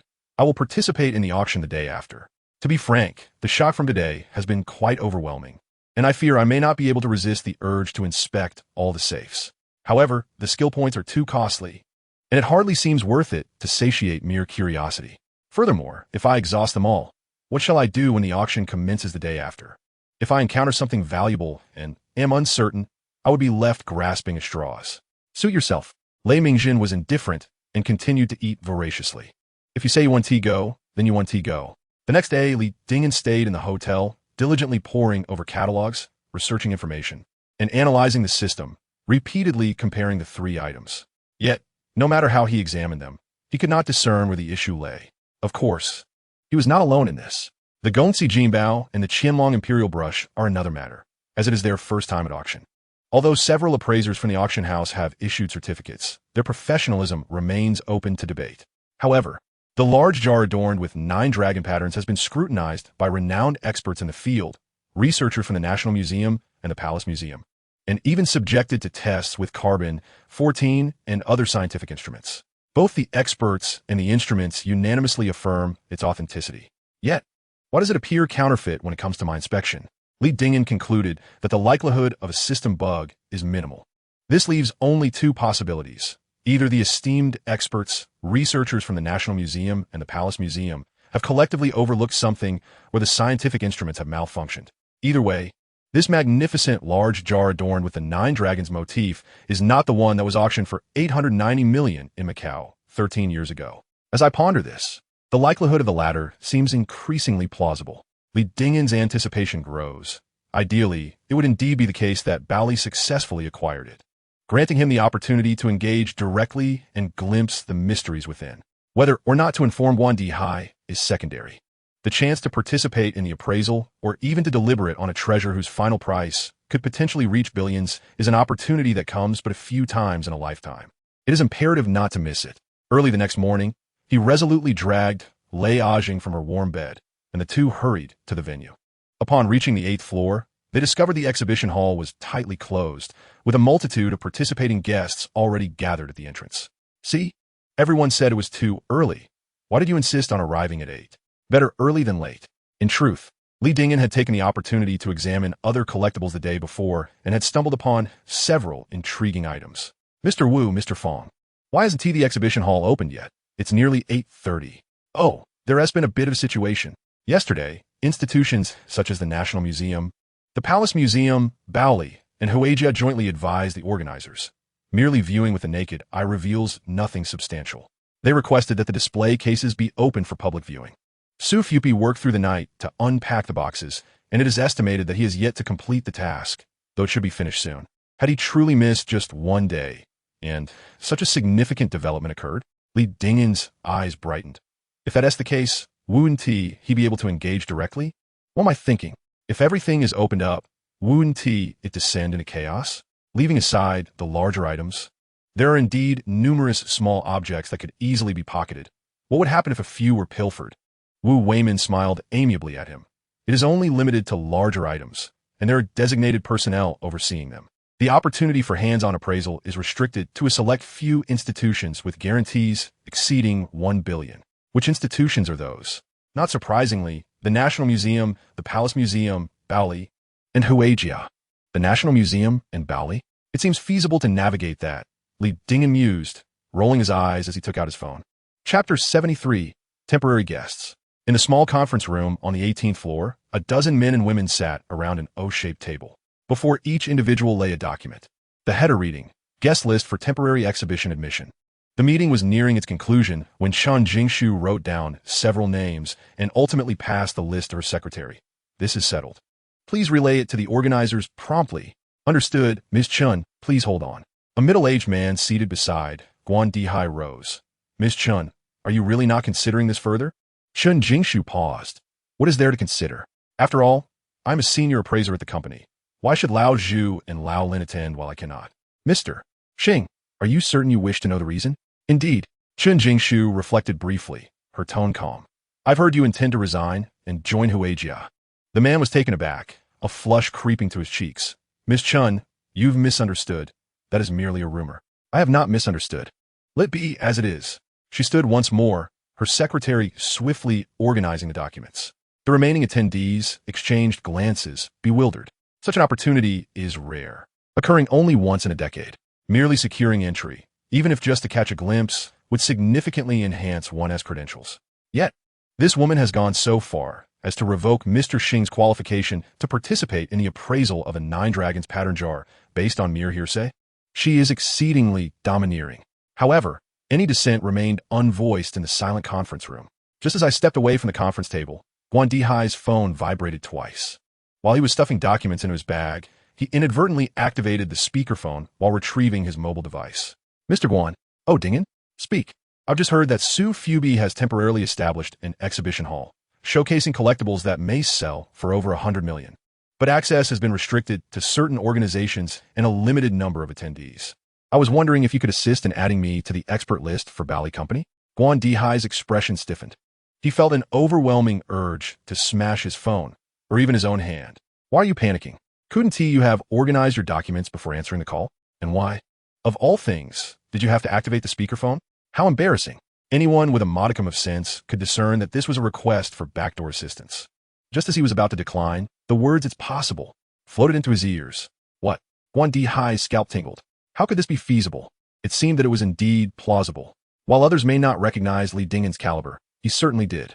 Yet the issue was that Mr. Chen couldn't have delayed his response just a tad longer.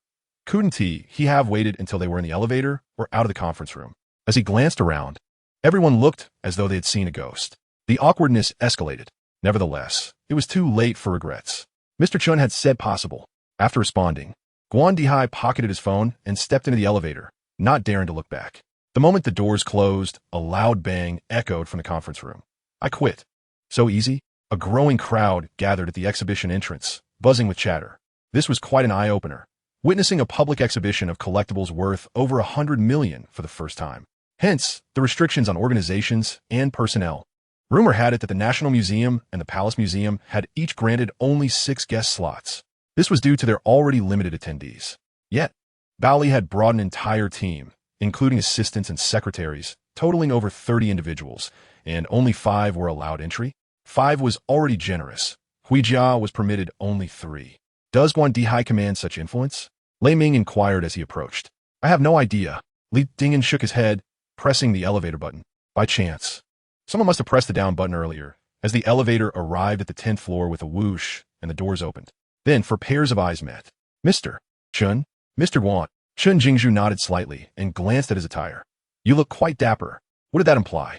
Yet, Li Dingen quickly realized that Chun Jingzhu, Guan Dihai, and even the secretary were all dressed in matching colors and styles of suits. Was this formality truly necessary? He was just about to inquire where to procure a suit when Guan Dihai halted him at the elevator, saying, Mr. Chun, perhaps you should step down first. As the elevator doors closed, Guan Dihai's expression soured, contorting into a grimace. You've truly put me in a bind. He recounted the events plainly. Yet Li Dingen sensed something amiss. Huijia, that auction held by Mr. Yang, is it merely a game of deception? What do you think? The antique trade is fraught with treachery. Guan Dihai sighed, patting his shoulder. Plans rarely survive contact with reality. I must prepare further. The temporary exhibition hall opens at 10:30 on the 12th floor, but you must first order a suit. Bai Jian, pure black. Do not make a mistake. What on earth is Bai Jian? A suit costs at least several tens of thousands. Of course, just a passing remark. For others, as long as they can enter the exhibition hall, they would gladly spend hundreds of thousands. Though it was ready to wear, it still required time for delivery. After an hour, the garments finally arrived at the hotel. Lei Mingjin, naturally, could not enter the temporary exhibition hall. Yet he was resolute about acquiring a suit while taking advantage of Li Dingen. However, after trying it on, he adamantly refused to wear it. The two stood before the mirror, and the more Li Dingen looked, the more he resembled a star, while Lei Mingjin appeared increasingly like a bodyguard. By the time they tidied up, it was already 11 o'clock. He hurriedly snipped off the tags and ascended to the 12th floor in a flurry. It seemed Chun Jingshu had given prior instructions. As soon as he exited the elevator, he spotted the secretary waiting at the entrance, holding a guest pass emblazoned with his photograph. Unaware of the secretary's surname, he accepted it, saying, Thank you for your trouble. The secretary smiled sweetly, replying, Mr. Li, you are too kind. Well, it seems we are now both teachers. The security measures were extraordinarily stringent, in addition to scanning photographs and real-time images. There was a security checkpoint at the hall's entrance. As Li Dingen pondered what could possibly require such rigorous security, his phone buzzed twice. Upon checking, he saw no signal detected, remarkably stringent, even more so than a government conference. Fortunately, the system was still operational. The exhibition hall was expansive, though due to its temporary setup, it appeared somewhat hasty. The display cases were hastily arranged, scattered haphazardly. Yet, the quantity was considerable. A rough count revealed at least 20 cases. Some contained a single item, others 2 or 3, suggesting a total of approximately 40 to 50 pieces. As he surveyed the area while moving inward, he noticed a crowd gathered around one of the innermost display cases. Upon closer inspection, he discovered a blue and white porcelain jar on the pedestal, identical to the large jar with a 9-dragon motif that had previously been secured in the safe. This time, it was prominently displayed. Chapter 74.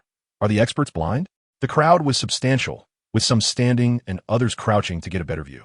As he approached, it became clear that the display was entirely transparent. Bending slightly allowed one to see the base markings of the piece. Chun Jingshu and Guan Dihai were present, accompanied by 2 elderly gentlemen clad in identical suits, while the others were unfamiliar faces.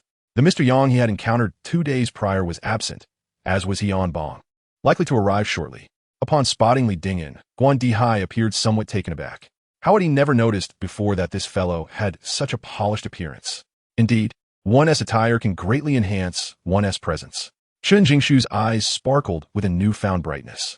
Perhaps it was due to her feeling accepted among them. This time, she not only nodded, but also took the initiative to greet. Come have a look. Li Dingyan was momentarily taken aback, but quickly responded, all right.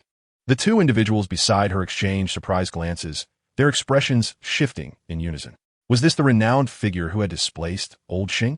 She appeared to be in her early 20s, possessing the delicate features of a refined youth, yet her demeanor revealed no discernible air of sophistication, exuding a natural confidence that belied any hint of nervousness. The seemingly casual item before them was likely worth several hundred million, or even more. An ordinary young person, despite feigning composure, would undoubtedly struggle to suppress their wandering gaze. Yet this young lady seemed genuinely unconcerned. The two of them simultaneously entertained similar thoughts, a well-connected individual, a wealthy scion. In Li Dingyan's eyes, there was only the grand dragon pattern jar. He neither overlooked it nor cared, even if he had. He exhaled slowly and approached at a measured pace. It was evident that this was the very piece they had observed upon entering.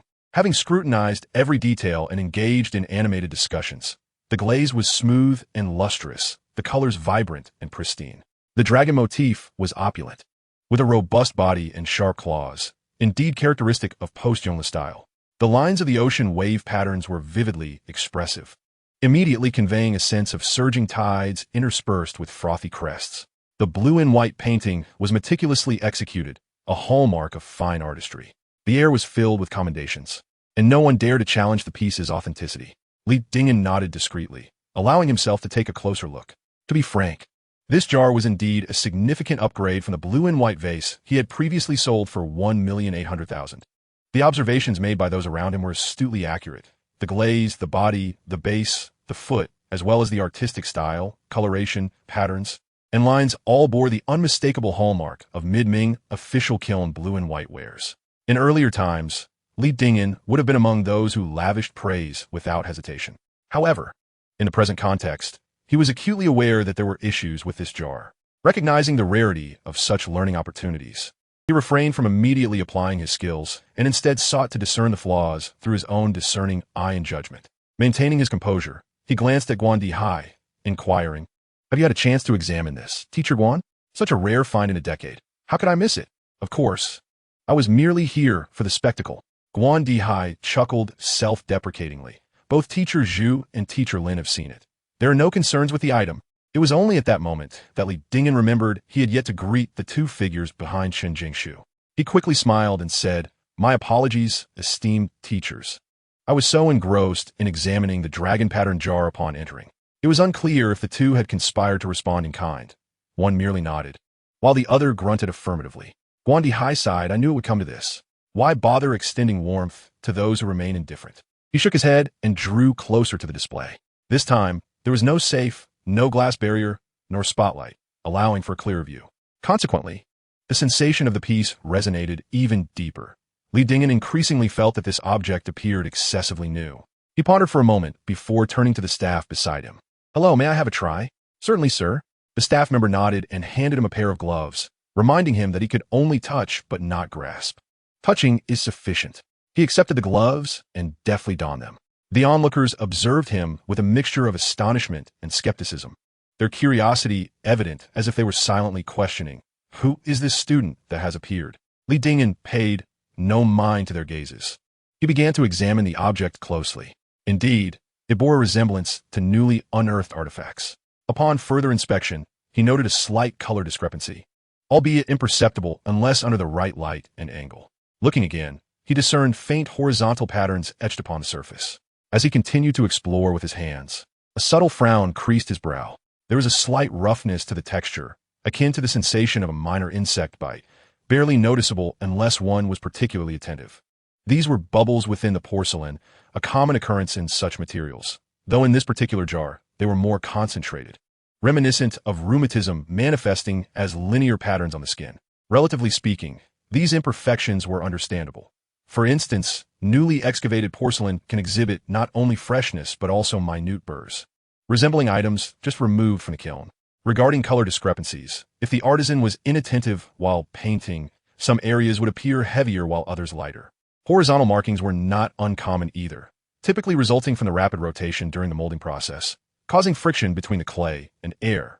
The concentration of bubbles was similarly explicable. Given that it was a traditional kiln, the control of heat was imprecise, leading to fluctuations in intensity during the firing process. However, when such issues coalesce within a single piece of porcelain, it raises a flag. This was a product of an imperial kiln, an object utilized by the emperor. One flaw might be acceptable, two could be justified, but three? If someone were to scrutinize, it could easily result in charges of great disrespect, putting both the inspecting officials and the kiln master at risk of severe repercussions. Sighing, he decided not to dwell on it further and directly utilize the skill points. Indeed, the results were illuminating. Name: blue and white porcelain jar with seawater and 9 dragons pattern.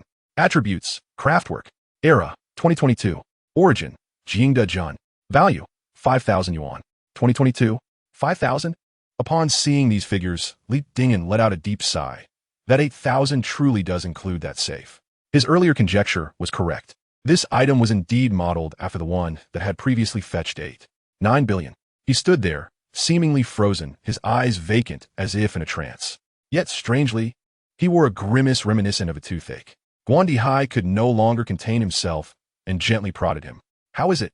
Li Dingen, as if awakening from a dream, exhaled heavily. Incredible. The top-ranking treasure on the auction list. How could it not be impressive? Observing his intense focus, others assumed he might have a differing perspective. A hint of teasing lingered in the air, while Guandi Hai let out a sigh of relief. Whether witnessed firsthand or through video, I have observed Li Dingen appraising cultural artifacts numerous times, yet I have seldom seen him so earnest and meticulous. It is also the first occasion I have witnessed such a complex expression upon his visage while examining an object. Fortunately, the item in question proved authentic. As I pondered this, Li Dingen gently beckoned him closer, contemplated for a moment, and then discreetly gestured to Chen Jingzhu. Ms. Chen, Mr. Guan, could you please come over here? Guandi Hai's heart sank. What had he just said? It was indeed not a matter of triviality. Chen Jingzhu was momentarily taken aback, her expression shifting slightly. At this juncture, with Li Dingen summoning them to the side, what could it possibly concern? Was there an issue with the jar? At over 60 years of age, Guandi Hai remained utterly astonished, his mouth agape for an extended moment, yet he could utter not a single word. Chen Jingzhu, regaining her composure, called out softly to Zhu Fengxian and Lin Junbo. Could you both join us as well? She then turned and made her way towards the vacant lounge area. Zhu Fengxian and Lin Junbo, bewildered yet compliant, followed suit. Li Dingen let out a sigh and tugged at Guandi Hai. The latter gasped in astonishment. What could possibly be amiss? Li Dingen glanced back. Let us proceed. Upon reaching the lounge, they each took a seat. Chen Jingzhu exhaled deeply, her demeanor grave, her voice barely above a whisper. What is the issue? After a brief hesitation, Li Dingen sighed in melancholy. This item is not right. It appears to be new. Zhu Fengxian and Lin Junbo were momentarily taken aback, and it took them some time to comprehend why Chen Jingzhu had summoned them. Could this young man truly be asserting that the jar adorned with the 9 dragons motif was a forgery? What jest was this? Zhu Fengxian abruptly stood, indignant. Do you presume that the eyes of so many experts are blind? He cautioned against his straightforwardness. Guandi Hai, equally incredulous, reflected on the prior discussions. This artifact had undergone carbon 14 dating just last month before the auction. Could that also be false? Guandi Hai found himself believing that Li Dingen had lost his senses. While ordinary experts might err, it was improbable, albeit not impossible, for researchers from the National Museum or the Palace Museum to misjudge. Yet, Li Dingen was suggesting that even advanced scientific instruments had erred. How could one be expected to believe such claims? If he harbored such doubts, what of the other two, who were unfamiliar with Li Dingen and perhaps held biases against him? Zhu Fengxian and Lin Junbo exchanged glances, a torrent of unflattering remarks teetering on their tongues. Yet constrained by the setting, they refrained from voicing them. Thus, they chose silence, looking towards Chen Jingzhu, implying that since she had invited him, she should handle the situation. Chen Jingzhu, in turn, regarded Li Dingen, her expression an amalgamation of shock, skepticism, hesitation, and turmoil. In stark contrast, Li Dingen remained composed, exuding an air of tranquility. Setting aside whether his assertion was accurate, his poise alone was worthy of admiration. After a considerable pause, Chun Jingzhu nodded slightly. Mr. Guan, Mr. Zhu, Mr. Lin, please take a moment to rest. It was clear she intended to inquire further into Li Dingen's perspective. The three nodded and gradually rose, relocating to a more distant area. Once they departed, Chun Jingzhu leaned back, pinching the bridge of her nose. What could possibly be amiss? I cannot articulate it. What? Her brows furrowed in disbelief. You assert with utmost certainty that the item is counterfeit. Yet when I inquire, you reply, it's hard to explain? Li Dingen appeared somewhat helpless. It's not that I cannot explain, but rather that it is rather complex to elucidate. For instance, if Chun Jingzhu were to press him further, inquiring how he discerned this, he could hardly say, I possess a remarkable treasure, superior to even the most advanced scientific instruments. Ah, Chun Jingzhu seemed to grasp something. A unique expertise? Quite close. Understood, but what is your level of confidence? 90%. Li Dingen pondered. Perhaps even more. Chun Jingzhu was at a loss for words. In the realm of antiques, it is rare for appraisers to be unequivocal. If it is genuine, they might say it is indeed a fine item. If it is false, they would express uncertainty, remarking that something seems amiss. Yet, when it came to Li Dingen, he was decisive. She felt that perhaps Li Dingen was a touch overconfident, and thus, truthfully, Chun Jingzhu was not only incredulous but also somewhat hesitant. For this spring auction, the auction house had meticulously prepared for 3 months, expending immense effort and mobilizing astronomical sums, with the primary focus being this magnificent blue and white porcelain jar adorned with a dragon motif. However, just one step from success, she was to abandon it due to Li Dingen's vague assertion. Frankly, no one would accept such a fate. Li Dingen considered, of course, if you genuinely wish to bid, it is not impossible. At worst, you could always return it. Yet, Chun Jingzhu discerned a different implication. You can authenticate its genuineness, correct? Do you possess evidence to persuade the experts? Certainly. To claim the forgery's craftsmanship is exceedingly sophisticated is because one has never witnessed others employ such techniques. The average person would not even contemplate this method. However, should the secret be revealed, it would essentially be worthless. It is not that I cannot speak at all. Primarily, if one does not employ specialized methods for detection, no matter how much I elaborate, you would remain skeptical, as would others. Li Dingen paused. This matter is not merely a replica fashioned from a piece that sold for 8-9 billion, but rather a reconstruction formed from a multitude of shattered porcelain shards. Chun Jingzhu's eyes widened in astonishment. What? Is even your astonished expression so captivating? Li Dingen muttered under his breath and continued. To be precise, this is an artifact restored using high-tech methods. Every component of the jar is authentic, yet when assembled, it becomes counterfeit. It employs a method akin to 3D replication. To put it more simply, one could liken it to techniques such as electric welding, although the craftsmanship is exquisite, leaving no visible trace. Once assembled, it is then fired in a kiln, with the process being remarkably brief, preserving the original glaze, color, and hue.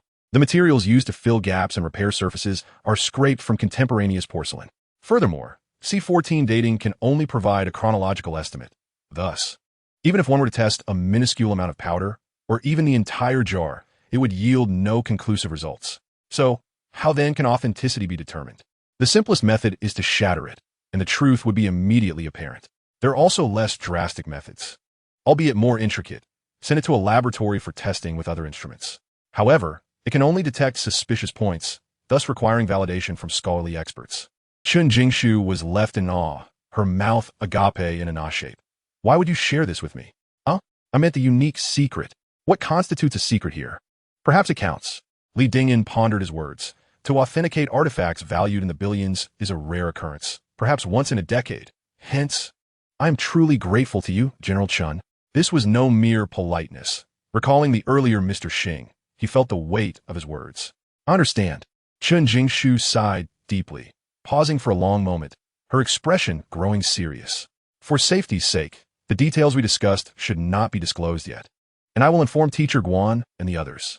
This was, in fact, a protective measure for Li Dingen. Thank you, General Chun, I appreciate it. He hesitated briefly.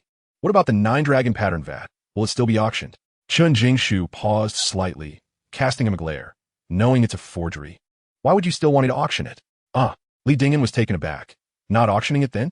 Chun Jingzhu was surprisingly easy to persuade.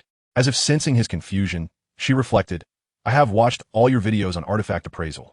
A seasoned scholar in the field remarked that your capabilities are on par with Teacher Guan. In truth, her statement was understated. The original words were that he was several levels above Guan Di Hai. Is that so? Being acknowledged by a scholarly expert undoubtedly pleased Li Dingyan, and he jokingly remarked, "Aren't you worried I might be colluding with the consignor?" Chen Jingshu shot him another glare. "You're feigning ignorance." The nine-dragon vat could indeed be sent for auction. Even if Su Fubi did not directly partake in the forgery, his involvement could not be deemed insignificant. Moreover, Li Dingyan had previously thwarted Su Fubi's auction. Their relationship was far from amicable. Thus, such a possibility was non-existent. Chen Jingshu's eyes sparkled slightly, resembling a serene autumn lake. "So, it's I who should be thanking you. You're being overly polite." Li Dingyan waved dismissively. "What if I were to stumble?" "Huh." True enough, Chen Jingshu smiled gently, her demeanor radiating an indescribable warmth. In that instant, Li Dingyan was momentarily taken aback. It was not that her smile was particularly enchanting, but rather, it carried an inexplicable familiarity. Had he not seen her smile before? "All right." Li Dingyan nodded and stood up. They both rose simultaneously, turning in unison, only to discover a large crowd standing not far away, observing them as if they were a pair of gorillas. Chapter 76. Follow me. Chen Jingshu, surprisingly smiling. They had crossed paths countless times, yet Hianbong had never witnessed such a sight. Glancing at the man beside her, he mused, why does he resemble Li Dingyan so much? No, it was more than a resemblance. It was indeed this fellow, dressed impeccably and styled to perfection. What was he doing here to flirt? Just as he mocked inwardly, witnessing the two rise and turn simultaneously, standing shoulder to shoulder, Hianbong found himself momentarily dazed. Unbidden, two phrases echoed in his mind, the young man and the maiden, adorned like jade and pearls. In a daze, his steps naturally halted, and, as he stopped, so did the others around him. Following his gaze, an extraordinary scene unfolded, reminiscent of a visit to a zoo. What on earth is happening? Li Dingyan was momentarily taken aback and quickly greeted Director Professor L.V. General Yang. A throng of 15 or 16 individuals surrounded him, yet he recognized only these three. Chen Jingshu also concealed her smile, maintaining an air of tranquility as she gently nodded. How impolite. You should address him as Director L.V. You didn't mention that last time. Did you inquire? Hianbong pointedly adjusted his suit, confessing, when did you betray us? I would have sought refuge with you. But alas, I was unable to. Traitor. Had he contacted him first, arrangements could have been made seamlessly, given the stature of the National Museum. Securing a slot from Su Fubi would not be overly challenging. Li Dingyan shook hands with Professor LV again, saying, Director LV, and don't listen to his nonsense. It wasn't the case when we last met. Professor LV chuckled. Come, let me introduce you to a few esteemed teachers. One could easily discern they were researchers from the National Museum and the Forbidden City. While not all were titans in the field of appraisal, they were undoubtedly respected seniors. Li Dingyan, feeling honored, promptly bowed. Greetings to all esteemed teachers. Coincidentally, Guan Di Hai, LV Feng Xian, and Lin Bojun approached. Upon noticing Li Dingyan's familiarity with Hianbong, the latter two were taken aback. Isn't he just a wealthy heir? If he were merely a well-connected individual, Hianbong might afford him some courtesy. But not so with someone of Professor LV's caliber. Furthermore, even the richest tycoon would be unlikely to receive a smile from him. Surely, he could not be an expert on par with Professor LV. Their astonishment was palpable, and upon hearing Li Dingyan conversing with Professor LV, they exhaled in relief. So that's it? Just 2 days ago over tea, Professor Wu had lamented to me, saying he had never encountered a student like you. The course has been ongoing for nearly 2 months, and you haven't even set foot in the classroom. Meeting you is more difficult than encountering the president of Peking University. Li Dingyan was at a loss for how to respond, offering only an awkward smile. Upon hearing this, Zhu Fengxian and Lin Bojun felt somewhat reassured. So he is a student of a certain scholar? Although they still misjudged him. Realizing he was not merely well-connected made it easier to accept. Professor LV did not know Chen Jingshu. Even if he did, they lacked common ground. So he did not extend a greeting. Hianbong, although familiar with Zhu Fengxian and Lin Bojun, had only a casual acquaintance with them, exchanging no more than a handshake. Thus, for a moment, Li Dingyan seemed to be the center of attention, while individuals like General Yang, who were largely unknown, were left on the periphery. He gradually approached, standing beside Chen Jingshu. If I recall correctly, I don't believe I've ever seen you smile. Is that so? Chun Jingshu replied with a subtle nod, perhaps indicating a lack of familiarity. Not familiar? Then how well do you know him? I recall that when we met yesterday, it was merely an introduction. Chun Jingshu remained silent, casting him a curious glance as if to question, what relevance does this hold for you? Then, without further ado, she turned and began conversing with one Dihai and the other two. Being thus ignored felt akin to a slap across the face, leaving Yang Guangxin's nose in a state of indignation. Chun Jingshu, just you wait, and that pretty boy too. After exchanging greetings, a group of people moved towards the exhibition booth. Guan Dihai, Lu Fengxian, and Lin Bojun followed suit. Chun Jingshu solemnly instructed them, knowing they would not speak indiscreetly. However, it was clear that General Chun favored Li Dingen's judgment. Otherwise, he would not have given such specific instructions. This only intensified the discomfort in their hearts, prompting a desire to see how the researchers from the National Museum and the Palace Museum would respond. Chun Jingshu chose not to attend and sat beside Li Dingen. Yanbong also refrained from joining. Although his appraisal skills were commendable, as the team leader, he felt compelled to maintain a certain decorum. He settled into his seat, casually picked up a bottle of water from the coffee table, and gestured towards the exhibition booth. Has the dragon-patterned jar been handled? Li Dingen nodded earnestly. Yes, it has. What do you think? He expected a torrent of praise and adulation, but after a prolonged silence, Li Dingen remained quiet. Yanbong looked up, noticing the serene expression on Li Dingen's face, and his heart sank. Is there a problem? Speak up. Have you gone mute? I mentioned it. Do you dare to believe me? Is there indeed an issue? You go first. Are we just engaging in idle chatter? Onbong's eyes widened in disbelief, and he stood up abruptly. 10 years ago, so many predecessors examined it, and they all missed it. This isn't that piece. It's a recent imitation. Li Dingen hesitated before adding, at most, no more than 3 years old. Impossible. This piece was sent by Mr. He. Li Dingen raised his eyebrows and glanced at him. Which Mr. He? He. Onbong's voice faltered abruptly. It was merely a name, nothing that could not be uttered. Yet the plaques and catalogs all bore the name of Mr. He. When inquired about which Mr. He, the people from Su Fubi wore an expression of deep secrecy. Thus, Onbong assumed it must be that particular Mr. He. But now, he pondered, who knows which Mr. He? Damn it. Onbong genuinely wished to curse, though he wasn't even certain at whom his ire should be directed. He hesitated, then reached out. Get up. What for? What else? Come with me to observe this time. Keep your eyes wide open and pay close attention. Looking again is futile. You don't expect me to confront them, do you? Li Dingen recoiled in alarm. Do I look like someone who can handle this? You want me to suffer, don't you? Ridiculous. Am I that malicious? Onbong firmly pulled him up, saying with me here, and with Dean Liu and Professor Wu, who would dare to make things difficult for you? Li Dingen was at a loss, following along helplessly. Chapter 77. What are you doing now? After the researchers from the National Museum and the Palace Museum arrived, the onlookers instinctively parted ways. Once they entered, the crowd quickly closed in again. This circle was larger, yet the number of spectators had increased. Upon noticing that Onbong had also arrived, the people once again made way for him. Onbong forced a faint smile and nodded repeatedly, as if escorting a prisoner, pushing Li Dingen into the circle. Why did it feel like a public execution? He rolled his eyes, secretly calculating.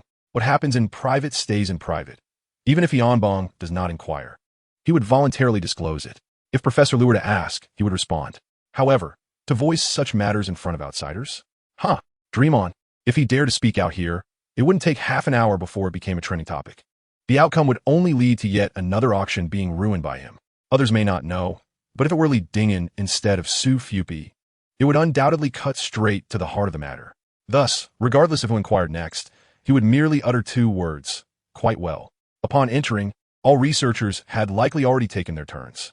Professor Liu was engaged in discussion with 2 researchers, presumably experts in ceramics. The glaze was correct. The blue and white patterns were accurate. The body was right. The painting technique was sound, and the coloring was appropriate. Yet for some reason, it still felt a tad lacking.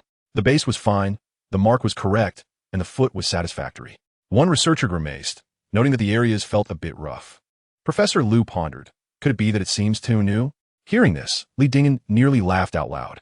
As expected, it was entirely normal for ordinary experts not to discern the subtle discrepancies. It was implausible for even the National Museum or the Palace Museum specialists to overlook any issues. And here they were spotting it. After all, it was a composite. No matter how meticulously assembled, it was impossible to achieve a flawless glaze and blue and white finish without any seams. Therefore, it could only be supplemented later, which accounted for the slight sense of incompleteness. Li Dingyan had initially perceived a color difference for this very reason. The roughness was due to the hasty firing, with bubbles accumulating in the seams, giving it a rather dampened feel. As for its newness, it had only been produced last year. How could it not be new? Amused internally, he turned his head and found He Onbong looking rather dazed. No wonder. Li Dingyan had just mentioned that the time taken to piece this together was certainly no longer than 3 years. Wasn't that quite new? He seemed incredulous, seriously observing Professor Liu and the 2 curators. Teachers, please examine it closely. Professor Liu, unaware of the underlying implications, merely nodded. Rest assured. One onlooker, possibly familiar with him, casually remarked. He curator, do not worry. This item is indeed very new, but there's a reason. He only spoke halfway, but the implication was clear. This item was unearthed relatively recently, no more than 20 years ago at most. However, due to its overseas origin and lack of definitive proof, compounded by Macau's peculiar circumstances, the relevant authorities could not pursue the matter, allowing it to be auctioned off openly. This was a well-known secret, and He Onbong was certainly aware, while Professor Liu and the 2 curators understood even better. Thus, their reference to its newness was not meant in the same sense. He Onbong found it difficult to articulate, simply nodding in acknowledgement, gritting his teeth, and waiting patiently. This wait stretched into over 10 minutes, with Professor Liu and the researchers repeatedly discussing the 3 issues raised earlier. Yet, in the end, no conclusions were reached, nor was there any mention of whether the item had issues. In this manner, the onlookers felt a sense of reassurance. After all, both the researchers from the National Museum and the Palace Museum had declared that there were no issues. Yet, He Onbong understood that his dream of possessing a national treasure had shattered. The National Museum and the Palace Museum were not art dealers, nor were they players in the market. Anything they acquired was never meant for transaction. Even if they did not possess absolute certainty, they would only act with a confidence of 99%. Otherwise, any misstep could lead to an international scandal of monumental proportions. Thus, the discovery of a problem was inconsequential. What mattered was the inability to precisely categorize the issue. This also implied a temporary suspension. To put it bluntly, whoever desires it may take it. For the National Museum and the Palace Museum had no interest. He Onbong felt a profound emptiness within. The National Museum and the Palace Museum had invested countless resources into this artifact. The mere fact that a dozen curators had spent over a month poring over the catalog and materials was testament to their dedication. Yet in the end, it turned out to be a forgery? Even more astonishing was the fact that, having frequently interacted with Professor Liu, He Onbong was well acquainted with his methods and mannerisms. Thus, he was acutely aware that neither Professor Liu nor the curators had definitively labeled the item as problematic, let alone declared it a counterfeit. However, Li Dingyan spoke with unwavering certainty, detailing the process of its forgery as if he were its creator. It was utterly bewildering. As he spoke, the crowd dispersed, only to gather again as He Onbong and a group of researchers approached the exhibition of 100 birds paying homage to the phoenix. This time, He Onbong remained vigilant and nudged Li Dingyan forward. Professor Liu, let's allow this young man to have a closer look. Professor Liu was momentarily taken aback. Indeed, how could I have forgotten? Come here quickly. This was not mere politeness. Someone of Professor Liu's stature would never indulge in such niceties. The impression left by Li Dingyan during the previous appraisal of the everlasting lamp was indelibly etched in his mind, without ever seeing the actual object and relying solely on a photograph. Li Dingyan had been able to ascertain the origins and purpose of a seemingly dubious artifact. Remarkably, the photograph itself was twice as old as Li Dingyan and nearly extinct. After watching the video of him uncovering treasures and hearing Professor Wu mention him with a hint of pride, Professor Liu realized that old Wu had indeed struck gold. Regrettably, he had learned of this too late. Otherwise, he would have acted. Previously, he had only touched the item through a safety deposit box, and Li Dingyan, curious about what secrets the genuine Qianlong piece might hold, approached without hesitation, sighing as he did so. What transpired next was rather comical. Amidst a group of 56-year-olds, some with graying hair, appeared a countenance reminiscent of a small child. Whose child was this? Uncertain, from the earlier greetings, it seemed to be a student of Professor Wu from Peking University. Wu Xiang. Wu Xiang was indeed remarkable, but was it appropriate for a student to be in such a setting? What harm could it do for a senior to guide a junior for some experience? With this thought, silence enveloped the crowd. This time, the 2 researchers quickly conducted their observations, donned gloves, and straightened up. Unlike before, this time there was no dialogue. Only a shared glance exchanged between Professor Liu and Hyunbong. The onlookers were oblivious, believing that everything was in order.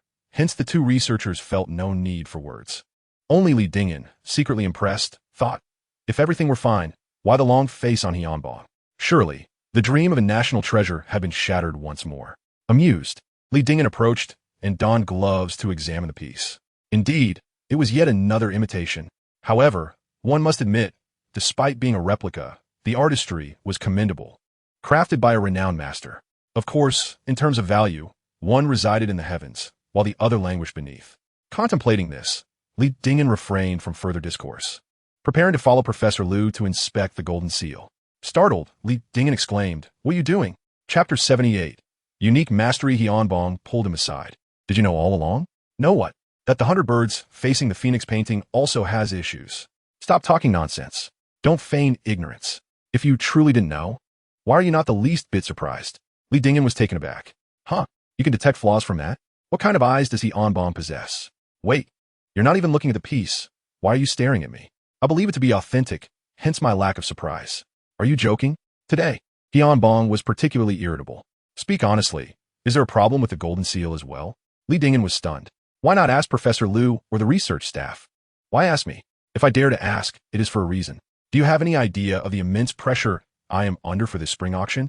Hyunbong's tone was tinged with desolation. "So if you truly know something, please give me a sense of security, lest I take a great fall." Li Dingyan was momentarily speechless. If Baoli could mobilize 50 billion in funds, what about the National Museum? Surely not that much, but certainly over 100 million. Hyunbong was undoubtedly eager, brimming with confidence to embark on a grand endeavor. Yet he did not anticipate being doused with cold water right at the start. One can only imagine his dismay. He sighed heavily. Rest assured, among the hundreds of auction items, apart from these three, could there truly be no other authentic pieces? "My goodness!" Hyunbong exclaimed, cursing as his eyes bulged, nearly popping from their sockets. Was there indeed a problem with the golden seal? Li Dingyan's scalp tingled, nearly cursing in return. How could you be so deceitful? This meant there was indeed an issue. Hyunbong felt the urge to curse as well. He could see that Li Dingyan was far too composed, clearly having witnessed the exchange of glances between Professor Liu and himself, indicating that the painting was a forgery. Yet Li Dingyan showed no surprise whatsoever. When it came to inspecting the golden seal, his expression remained unchanged, identical to when he viewed the dragon pattern vat in the Qianlong imperial script. Thus, Hyunbong thought to test him. Who could have imagined that he truly knew, and that it was indeed a fake? After a lengthy pause, Hyunbong suddenly snorted, a cold smirk gracing his face. "If I'm not playing tricks, can you speak honestly? How did you discern the truth?" Li Dingyan was utterly speechless, shaking his head vigorously. "Dream on. Is President Chen frightened?" Hyunbong chuckled. "No worries. You will become accustomed to it in due time. Just one more time is sufficient." Li Dingyan shook his head, exclaiming, "You are too cunning. I cannot bear your company." With a sigh, he turned back towards the crowd. He must have studied liberal arts at university, having just graduated last year, right? "Indeed, I am even more curious than you. Since I have known him, he has never faltered nor missed a beat." Hyunbong sighed. "Thus, I resolve to ensure he is brought into the National Museum." "Is that so?" Chun Jingshu contemplated for a moment and gently nodded. Although aware that the gold seal is counterfeit, he remains intrigued as to the method of its forgery. Professor Liu and the specialized researchers have examined it as well. But this time, there is a distinction from the previous two instances. One curator stated there were no issues, while another raised doubts. The rationale was rather mundane. The gold seal is remarkably well preserved, showing almost no signs of usage. Yet another researcher argued that this reasoning is untenable. After listening for a while, Li Dingyan discerned the specific reasons. This particular seal is the Chong Lu Shokong gold seal. Crafted specifically after Emperor Daoguang renovated the Shokong Palace and Empress Dowager Chongxi moved back in. Thus, it holds commemorative significance, with little practical use, resulting in infrequent usage. Naturally, if it is seldom used, it will remain in good condition. Li Dingyan listened intently and placed his hand upon it, then gently furrowed his brow. How should one articulate this? It is not that the technique of forgery is exceptionally advanced, but rather that it lacks any technical complexity. It was merely a straightforward melting of gold, casually cast into a seal. The crux lies in the fact that gold possesses an exceedingly stable nature. Left for 200 years, it undergoes no change, rendering authentication challenging. It embodies a certain elegance in simplicity, a return to the essence. To claim it cannot be authenticated? That is not entirely accurate. The system has already provided several methods. As the onlookers realized there was no spectacle to behold, they gradually dispersed, planning to return in the afternoon. Coincidentally, Tianbong also wished to convene a meeting for further examination, but as he was about to leave, he caught hold of Li Dingen once more. What are you up to now? Need I say? Of course, it's for a meeting. What does the National Museum's meeting with the Forbidden City have to do with me? Li Dingen pointed to his suit and guest badge, clarifying, I am now a person of standing. Oh, really? Tianbong chuckled, gesturing towards Professor Liu and the group of researchers, then back to himself. Just tell me, do you wish to make a name for yourself in the capital? Isn't it obvious? I wish to avoid it, hence my reluctance to go. Come on, you're still quite young. Why all the convolutions? Rest assured, it will just be between me and Professor Liu. Li Dingen was well aware of Tianbong's intentions. He merely sought to reconfirm the findings until they were indisputable. However, where there are people, there exists a certain social dynamics, and what thrives in such a milieu? Human relationships. If he were to attend, would not all those curators and researchers be left in a quandary? Thus, he felt hesitant to go and turned to Chen Jingshu, silently urging her to decline on his behalf. Chen Jingshu remained silent, merely smiling. Quite a rarity, this marks her second smile, but even more astonishing. Director, may I join? Tianbong did not hesitate for a moment. Welcome, General Chun. Li Dingen cast a sidelong glance. Leader, the National Museum is a state-run institution. Might you exhibit a touch of restraint? What do you understand? Of course, it was merely jest. Li Dingen possessed a modicum of understanding. Since its inception, Polyauction and Polyart have maintained a close relationship with the National Museum and the Palace Museum, with many of their collections originating from Poly, and at no cost whatsoever. Thus, in a certain sense, it would not be inaccurate to say that these three entities are akin to family. Consequently, it is evident that Chen Jingshu's desire to attend the meetings at the National Museum and the Palace Museum was not an insurmountable challenge. Given the circumstances, Li Dingen had no choice but to acquiesce. Tianbong invited him to dine together, but he declined, citing the presence of a companion. Lunchtime was spent casually with Lei Mingjin at a buffet, followed by a brief respite. At 2 o'clock, Li Dingen arrived punctually at the 18th floor. Upon opening the conference room door, he found only Tianbong, Liu Benzhen, and Chen Jingshu, 3 individuals. With his arrival, that made 4. As he observed Professor Liu, it was evident that since he had opened the door, his gaze had not strayed from Li Dingen's face, his astonishment almost spilling over. Li Dingen surmised that prior to his arrival, these 3 had already exchanged insights. He nonchalantly took a seat, stating, let it be known. Do not inquire how I discern this. To ask is to invite a wild guess. You know, it is a unique skill. Chapter 79, Illusion. At that moment, I pondered. While I could not discern any emotional context, how could none of the 4 experts in porcelain detect that the large jar adorned with the 9 dragons motif was a composite? Even now, I still could not perceive it, only sensing that the piece appeared too new. Little Li. He hesitated slightly. I hope you don't mind my calling you that. Li Dingen quickly waved his hand. Professor Liu, you are too kind. You may call me Little Li, Xiao Ding, or Xiaoan, whatever suits you. Good.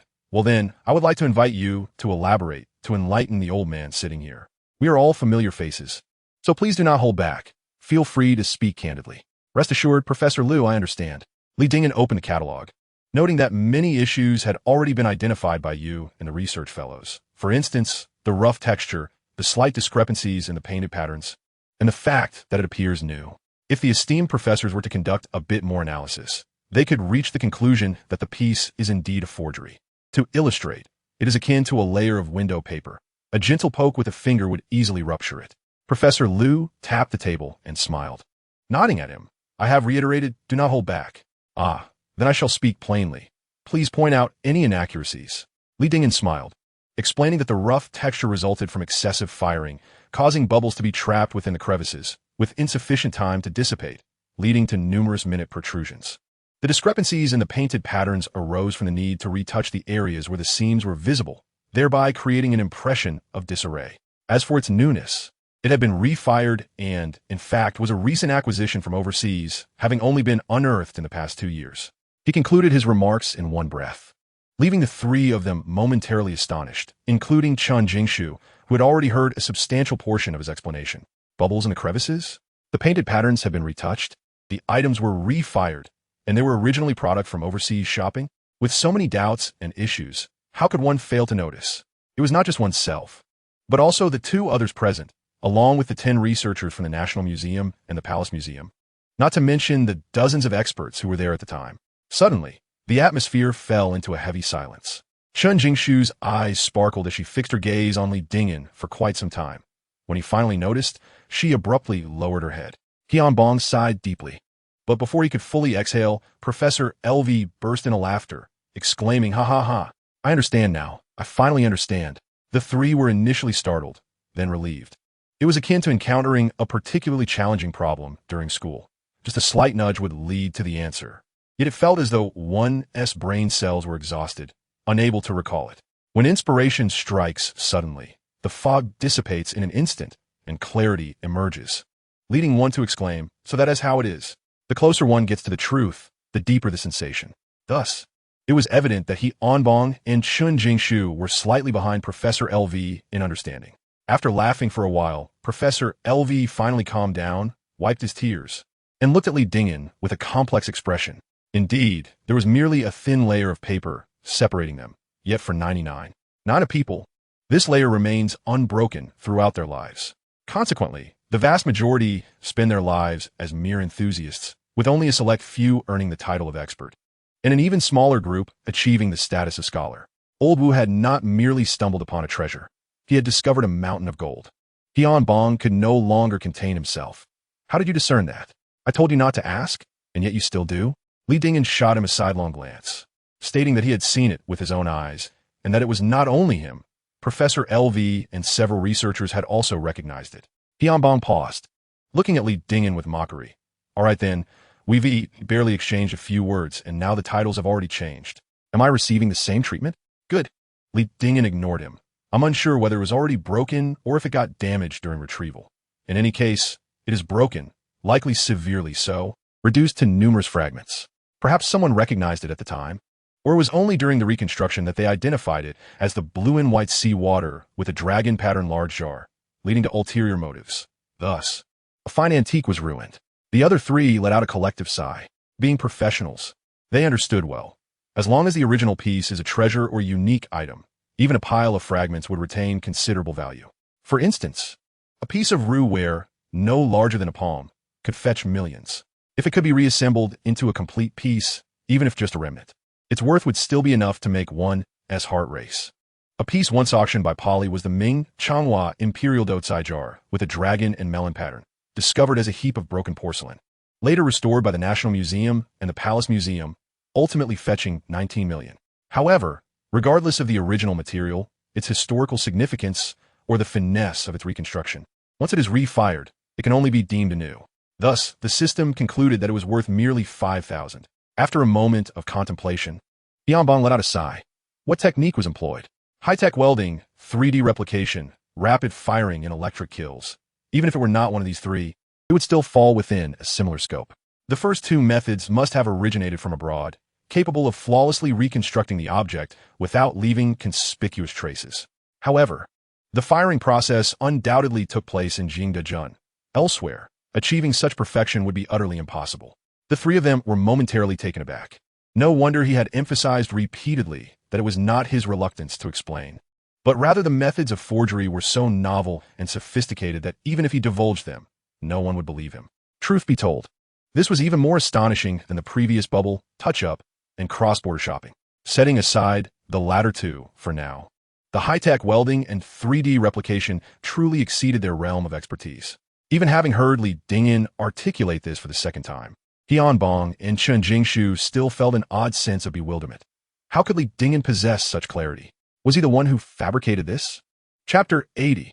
Has he also become a teacher? After a prolonged moment of silence, just as Tianbong was about to speak, Li Dingyan interjected. "Don't ask me how I know. It's just a hunch." Tianbong felt a mix of annoyance and amusement. Who suggested they inquire about that? Come on, who doesn't know each other? He shot a glare at him, falling silent for a moment before pondering. But how do we validate it? The best method would be to smash it open. I can guarantee that once it's broken, everything will be evident. Even a novice in antiques could discern its counterfeit nature. Of course, the organizers and the consignor would never agree. Li Dingyan pondered for a moment, adding, "If that's not feasible, we could only send it to the laboratory." The former option was impractical, and the latter too cumbersome. Tianbong grinned. "Think of something simpler." Li Dingyan sincerely began to contemplate. A simpler method does exist, perhaps acquiring an X-ray machine, but it needs to be high-powered. That part is not too difficult. Tianbong nodded. And what about verifying the 100 birds paying homage to the phoenix painting? Li Dingyan shook his head vigorously without hesitation. This is truly not my forte. You must consult Professor LV. Nonsense. Tianbong glared at him. You're quite clever for your age. Li Dingyan was clearly determined to remain modest when he could and to avoid the spotlight when possible. He was well aware of how to authenticate it. But aside from himself, Professor LV and a few curators had also noticed the discrepancies in the painting and knew the methods to discern authenticity. Thus, he chose to evade the issue, allowing Professor LV and the researchers some leeway. Professor LV smiled, sharing a thought similar to Tianbong's. Such youth, yet so astute. Tianbong waved his hand dismissively. All right, enough about the painting. Let us discuss the gold seal. Certainly. Li Dingyan nodded, this time genuinely modest. As the curators had already identified the issue, it was newly cast and had never been used. Tianbong felt a surge of frustration. You weren't modest at all. Before the meeting, he had gathered 10 researchers to inquire, and even the one who had previously voiced doubts only suggested it might have been used too infrequently, resulting in its excellent preservation. I had never contemplated this newly minted aspect at all. Just tell me, how can we verify its authenticity? Li Dingyan pondered for a moment. Similarly, it can be discerned using an X-ray machine. Are you certain? Why would I deceive you? Very well then. Tianbong exhaled forcefully. Glancing at Chun Jingzhu, Ms. Chun, I appreciate your assistance. Not a bother at all. Li Dingyan initially appeared taken aback. Then his eyes widened in surprise. What are you all doing? What do you think? We are, of course, borrowing the X-ray machine. A faint smirk appeared on Tianbong's face. Do you have any idea the amount of time, manpower, resources, and energy expended for this spring auction? For the Grand Jiulong Wen Dagang, the imperial calligraphy of Qianlong, and the exquisite Jinbak, the National Museum, the Forbidden City, and Baoli have invested countless efforts. Not to mention the numerous seminars, over 20 held by the National Museum alone, and the 30 to 40 reports submitted to the department, filling an entire filing cabinet. In the end, all we receive is an insipid apology, a mere oversight in an attempt to sweep this matter under the rug. What do they think will come of that? Professor Liu sighed. Dingyan, you must not think we're making a mountain out of molehill. If we handle this lightly, such occurrences will only escalate, potentially becoming endless. Therefore, we must treat this matter with utmost seriousness, presenting a clear stance to the public. The professionalism of the National Museum, the Forbidden City, and Baoli is beyond question. Such matters should never again be used to deceive the public. Understood. To put it plainly, this serves as a warning to those auction houses and counterfeit syndicates that consider the National Museum, the Forbidden City, and Baoli as mere tools or cash cows, or even wish to trample over them. Keep your distance. It's akin to how one remains resolute when encountering traps or scams in Panjiayuan. If you don't learn a lesson, you might think I'm easily manipulated. Understood. Li Dingyan nodded. What more can I do then? You have already contributed immensely. Tianbong chuckled and shook his head. Truth be told, had it not been for you, I would have truly faltered this time. Li Dingyan scoffed. Impossible. Quite possible. Professor Liu sighed. In truth, I had already intended to auction that Gongsu Jinbao. It ultimately boils down to whether I or Anbong bear the responsibility. What?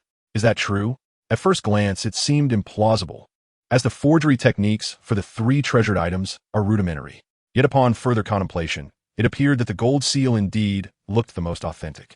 Chun Jingzhu remained silent, merely observing him without flinching this time.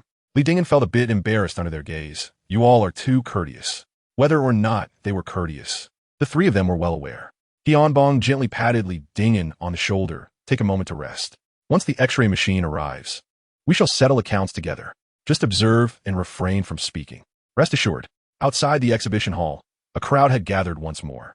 This time, it was not on the 10th floor, but at the temporary exhibition hall on the 12th floor. Dozens of individuals stood at the entrance, gazing at a newly posted notice.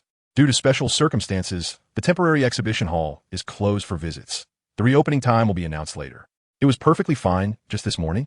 Who would dare to suggest otherwise? The researchers from the National Museum and the Palace Museum have examined the artifacts and asserted that everything is in order. Just as the filming was set to commence, an abrupt halt was imposed. Could it be that an accident occurred? Perhaps someone inadvertently bumped into something? This seems implausible. Since the arrival of the researchers from the National Museum and the Palace Museum, no one but them has laid hands on the items.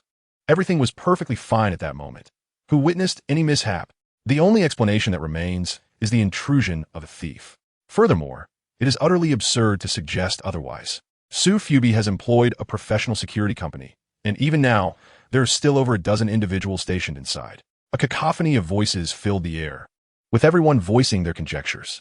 Meanwhile, those standing at the outermost perimeter, Guan Dihai, Zhu Fengxian, and Lin Bojun, were left utterly dumbfounded, their brows slick with cold sweat. They possessed far greater knowledge than those engaged in idle speculation. There was no need for wild guesses. The sole reason was that there was an issue with the items within, leading to the ceiling of the exhibition hall. Their thoughts naturally drifted to the moment when He Onbong had his arm around Li Dingen's neck, with Lu Bunji and Chun Jingshu closely following, almost reminiscent of a kidnapping.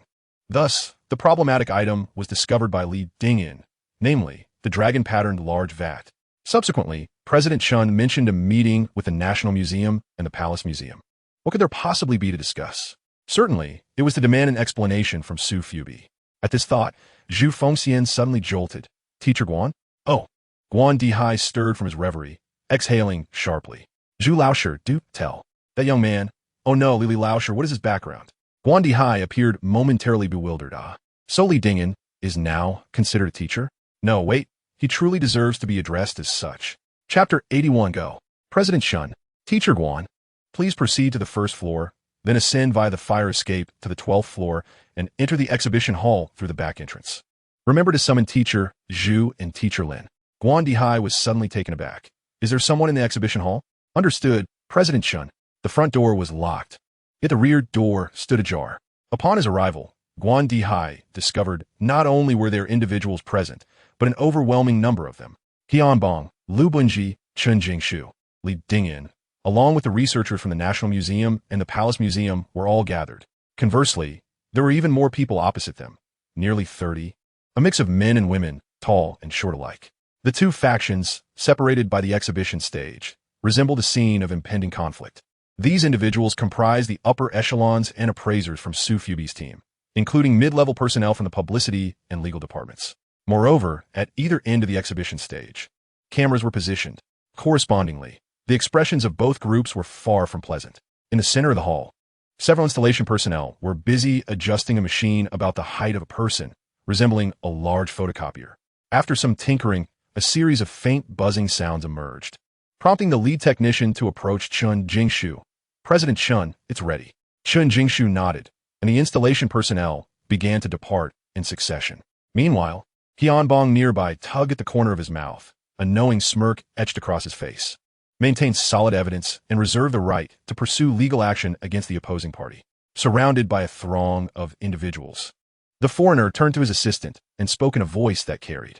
Qianbong furrowed his brow, pondering the foreigner's words. What evidence does he speak of? Be mindful of the implications. The cameras are rolling.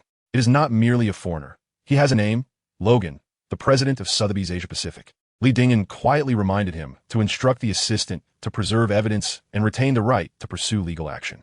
Sue whom? Us? Qianbong chuckled dryly. How fortuitous. The foreigner turned again, uttering something else, which Li Dingen translated synchronously. Logan requested the consignor of the Longwen vase, a piece inscribed by the Qianlong Emperor, along with the golden treasures of the Empress Dowager, to come forth for the sake of witnessing the proceedings. Qianbong was momentarily taken aback, struggling to comprehend his confidence. Li Dingen sighed, uncertain. In truth, he had an inkling. Prior to entering the exhibition hall, Chun Jingshu had informed him that the general manager of Sotheby's China had recently been dismissed for unilaterally issuing announcements and publicly disclosing the contract with Sotheby's. The individual who had just spoken was a native Briton, having only recently assumed the role of president for the Asia-Pacific region, residing in Hong Kong. Due to the abrupt nature of the incident, a new general manager for the China region had yet to be appointed, hence his temporary presence in Shanghai to oversee the auction-related affairs. Considering that all three treasures were forgeries yet still eligible for auction, it became evident that there were insiders within Sotheby's, suggesting that the foreigner had been misled by his subordinates. After a quarter of an hour, 5 or 6 more individuals entered, both men and women, initially unaware of Sotheby's intention in summoning them. Their expressions grew increasingly grave after high-ranking officials from Sotheby's elucidated the situation. Whether their anger was genuine or feigned was uncertain, but it was palpable, tinged with indignation. Had they consented? Even more outrageous was the fact that, as the rightful owners of the items, they were the last to be informed. Their grievance was straightforward. Despite their fury, none dared to utter the words, "I do not agree with the appraisal." For anyone bold enough to make such a statement would render the items incontrovertibly counterfeit. If one were to inquire who asserted this, the answer would be the National Museum, the Palace Museum, and the Beijing Poly. And let it be clear, should even one of these institutions publicly declare the items problematic, they would be left to gather dust, never to be sought again. Should all three jointly declare their findings, the outcome would be unequivocal, no matter how far one traverses across China, consulting every expert and scholar. The conclusion remains unchanged: counterfeit. The organizers' agreement to the appraisal stemmed from the same rationale. If the National Museum and the Palace Museum explicitly stated they would no longer participate in any Sotheby's auction, the inevitable fate awaiting Sotheby's would be a complete loss of the Chinese market, such as the power wielded by those at the pinnacle of the industry. With preparations concluded, the researcher responsible for operating the instruments donned protective gear and gloves. The remaining personnel stepped aside, while the cameramen adjusted their lenses, officially commencing the shoot. "Which item shall we begin with, Hianbong?" After a moment's contemplation, he decided, "Let us commence with the simplest, the 100 birds paying homage to the phoenix." The researcher, clad in protective gear, paused momentarily, pondering the necessity of machinery for this task. "When did I ever assert that a machine was essential?" He replied with a hint of disdain. He continued, "You should have clarified that from the outset." Hianbong shot him an indignant glare and nudged Li Dingen forward, urging, "You go and explain it properly." "Me?" Li Dingen was taken aback. Just moments ago in the conference room, he had been instructed, "Don't speak, just observe." Did he truly trust the leader's assurances? A sly smile crept across his face, only to fall as he realized that plans could never keep up with the unexpected. How was he to know that Su Fubi would bring along 2 cameras? It was possible that this entire ordeal could end up on television. Li Dingen's scalp tingled with anxiety. "You knew there was a chance it might be televised, yet you still want me to go? Well, just look around you," came the retort. "Who among Professor Wu's team is articulate? If we let them speak, they'd be as reticent as could be. If something were to exceed 10 words, I might as well change my surname to Gone. That would surely disgrace both the National Museum and the Palace Museum." Li Dingen regarded him with profound skepticism. "Is it really that exaggerated? Why would I deceive you?" Hianbong pushed him again, insisting, "Help me out here, and I assure you, I will remember your kindness." With a resigned sigh, Li Dingen conceded, "Fine, just leave me to my doom." Hianbong blinked in surprise before chuckling. As Li Dingen approached the podium, he muttered under his breath, "Why be so clever?" Beside him, Chun Jingshu's eyes widened in disbelief. "Are you really putting him in such a predicament? How can this be deemed a predicament?" Hianbong contested. "Look at him, devoid of any vigor. Does he appear to be 22? Some might even believe he is 62. If this continues, he'll soon be in league with Professor Liu." Lu Bunji chimed in with a laugh. "The youth is far too composed. Such steadiness can be detrimental. There are times for growth and times to step forward." Hianbong scoffed lightly. What he possesses is not composure. It is mere survival. Chapter 82. Ascending with Tumultuous Spirals. Standing at the podium, Li Dingen wore a gentle smile. He slightly bowed before straightening and began his address, adopting a demeanor reminiscent of a museum curator. "Ladies and gentlemen, at the behest of Director He and Dean Liu, I am here to elucidate the findings of this appraisal session."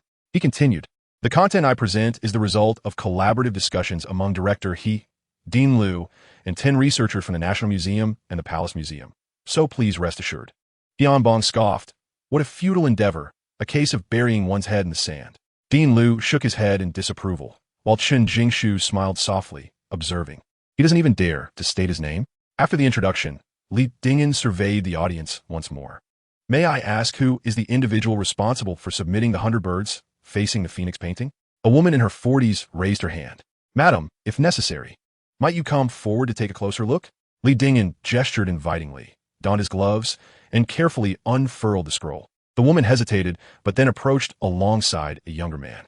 "My dear lady, the outcome may not be favorable. Perhaps you should prepare yourself psychologically." Seeing his sincere smile, the woman's anxiety eased considerably. "Young man, rest assured, I can handle it." Despite the inappropriateness of the occasion, a wave of goodwill laughter rippled through the hall. "Well then, let me proceed with my explanation." Li Dingen first pointed to the edge of the painting scroll, stating, "Firstly, the silk is incorrect. This is the Taoyuan fine silk from the Republic era, which did not exist during the Qianlong period. Secondly, the scroll itself is not authentic. This is a work of the emperor's own hand. Even if it does not utilize sandalwood, it should not be made from pine." Laughter echoed in the exhibition hall. The woman chuckled as well, her demeanor visibly more relaxed. What else is amiss? The inscriptions are also inaccurate. Of the 3 Qianlong seals, only one is genuine. Furthermore, the painting technique and brushwork are flawed. He paused momentarily before continuing. If I am not mistaken, this 100 birds paying homage to the phoenix must be a fabrication. To be blunt, Qianlong never painted such a multitude of birds. There are works with fewer birds, such as the kingfisher painting, but none exhibit such vivid life and spirit. Ah, the woman appeared momentarily taken aback. Is that a compliment? Tianbong chuckled. Did you see that? Earlier in the conference room, this lad claimed to be uninformed about the field. However, no one responded. Turning his head, he noticed Professor Liu frowning, clearly troubled. Old Liu, what's wrong? Professor Liu pondered for a moment. Previously, the curator and I did not scrutinize it closely. We merely deduced that the silk was from the Republic era. The scroll was made of pine, and the painting was a poor imitation. Tianbong felt a jolt of unease. Did he speak incorrectly? Not at all. Liu Benzhong shook his head. Indeed, Qianlong never painted so many birds. Upon closer inspection, the brushwork and artistic conception of this piece were indeed superior to Qianlong's. I am contemplating which of the seals he mentioned is genuine. Moreover, this painting style does seem somewhat familiar. Could you please articulate your thoughts in one go? There are numerous similar styles. Most are simply imitations of one another. Tianbong sighed in relief, acknowledging that this young man truly possesses talent. Not merely talent. Professor Liu had made it quite clear. Previously, he and the curator had not identified so many discrepancies. A group of researchers appeared bewildered, huddled together in hushed discussion. Teacher Ding, your discernment is remarkable. You even identified the detailed provenance of the silk? Nonsense. If I had such keen insight, the deputy curator would not have been assigned to Tianbong. I can only discern that the silk is from the Republic era. And the inscriptions? Did Teacher Mon notice anything? Don't mistake me. I only identified one incorrect seal. Was it Director Liu who discerned it? Director Liu merely stated that the painting was an imitation and did not recognize that one seal was genuine, nor did he mention it being a fabrication. Oh, this painting is indeed of superior quality compared to Qianlong's. As the discussion among the curators grew increasingly perplexing, they exchanged bewildered glances. Did no one notice this? Who then recognized it? At this moment, the woman began to grasp the implications. You mentioned that one seal is genuine? Indeed, Li Ding nodded. It is this seal of self-reliance. Historical records indicate that Qianlong carved over 1,000 of these seals, most of which were bestowed upon ministers and their descendants. Thus, while this painting may be a copy, it is not without provenance. If I am not mistaken, this should be the work of Qianlong's 6th grandson, Aizen Joro Pusa. Pusa? The woman furrowed her brow. Trying to recall. A senior member from Su Fu whispered to the appraiser beside him. Who is Pusa? Pukshuazai, a modern painter, can barely be considered a renowned master. How much could his painting fetch? Perhaps a few 100,000 at most. The disparity is rather significant. The woman's eyes briefly sparkled, only to dim shortly after. The difference between hundreds of thousands and billions is not merely a slight gap. Thank you, young man. And my gratitude also extends to the esteemed teachers of the National Museum and the Palace Museum. The woman gave a slight bow to Li Dingyan and He Anbong behind him, then rolled up the painting, stating, I shall not photograph this artwork. Her mindset is commendable, and her demeanor is equally gracious. After a moment of contemplation, Li Dingyan inquired, May I be so bold as to ask how you intend to handle this painting? The woman smiled faintly. What else can I do? I must sell it to mitigate my losses. Well, I suggest you hold off on selling. Why? Li Dingyan chuckled, his lips sealed as tightly as a gourd that had never been unwrapped. Others stood perplexed. What does the commentator mean? Is it possible that Pu Xiuzhai's works will appreciate in value? That seems unlikely. Although few of Pu Xiuzhai's pieces survive, they lack significant popularity. How could they possibly rise in value? Indeed, while the opposing party remained unconvinced, the atmosphere here was markedly different. Tianbong's expression resembled that of a ghost. How does this lad know? Chen Jingshu's eyes sparkled with intrigue. Isn't Pu Xiuzhai among the list of renowned artists restricted from exporting their works post-1911? Correct. Don't look at me. It's certainly not I who mentioned Professor Liu. Is it you, Professor Liu? Ah, old Liu. Suddenly recalling something, he interjected, I didn't ask about that. I was inquiring whether you informed Li Dingyan about the meeting at the ministry? Quit the nonsense. I have only recently ascended to this vice presidency. Do you wish to see me ousted already? Then how does he know? I have no idea. Wait, what? Lu Benji's eyes widened. Is it true that Pu Xiuzhai's painting will appreciate? Tianbong was utterly speechless. Your reflexes are astonishingly slow. It's not just about appreciation. It's likely to soar to unprecedented heights. Chapter 83. Delivering the Buddha to the West. The commentator from Bali remarked, "Is this indeed a piece by Pu Shuizhai? It does bear a resemblance, indeed. Who discerned this?" 10 individuals shook their heads in unison. Why not consult the leadership? Quite right. Then, a swarm of museum staff gathered curiously. What are you doing? The Bali commentator replied, "Is that a painting by Pu Shuizhai?" Tianbong's face darkened. Do not embarrass yourself.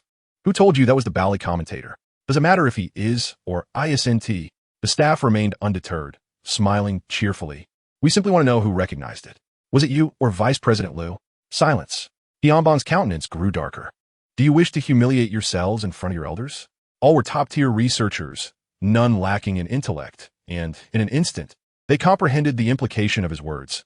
It had nothing to do with the National Museum or the Palace Museum.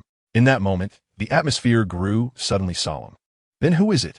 The 10 staff members exchanged glances, then turned as one to look at Guan Dihai, Zhu Fengxian, and Lin Bojun. Yet these three appeared even more bewildered. After a brief pause, Zhu Fengxian timidly raised his hand and pointed toward the stage. As the crowd turned, they collectively leaned back in astonishment. What was amiss with the students? Tianbong unleashed a tirade. Recalling that Wang, she had painted a grand landscape at merely 17 years of age. Everyone nodded in agreement, instinctively acknowledging the sentiment. A researcher then whispered, "Higu, Liu Yuan, shouldn't you take a look in case he misinterprets it?" Professor Liu, without a moment's hesitation, shook his head. No need to inspect. While I cannot guarantee other aspects, the print, along with the style and technique, is undoubtedly impeccable. If the style and technique are beyond reproach, then what of the painting itself? There is no need for further examination.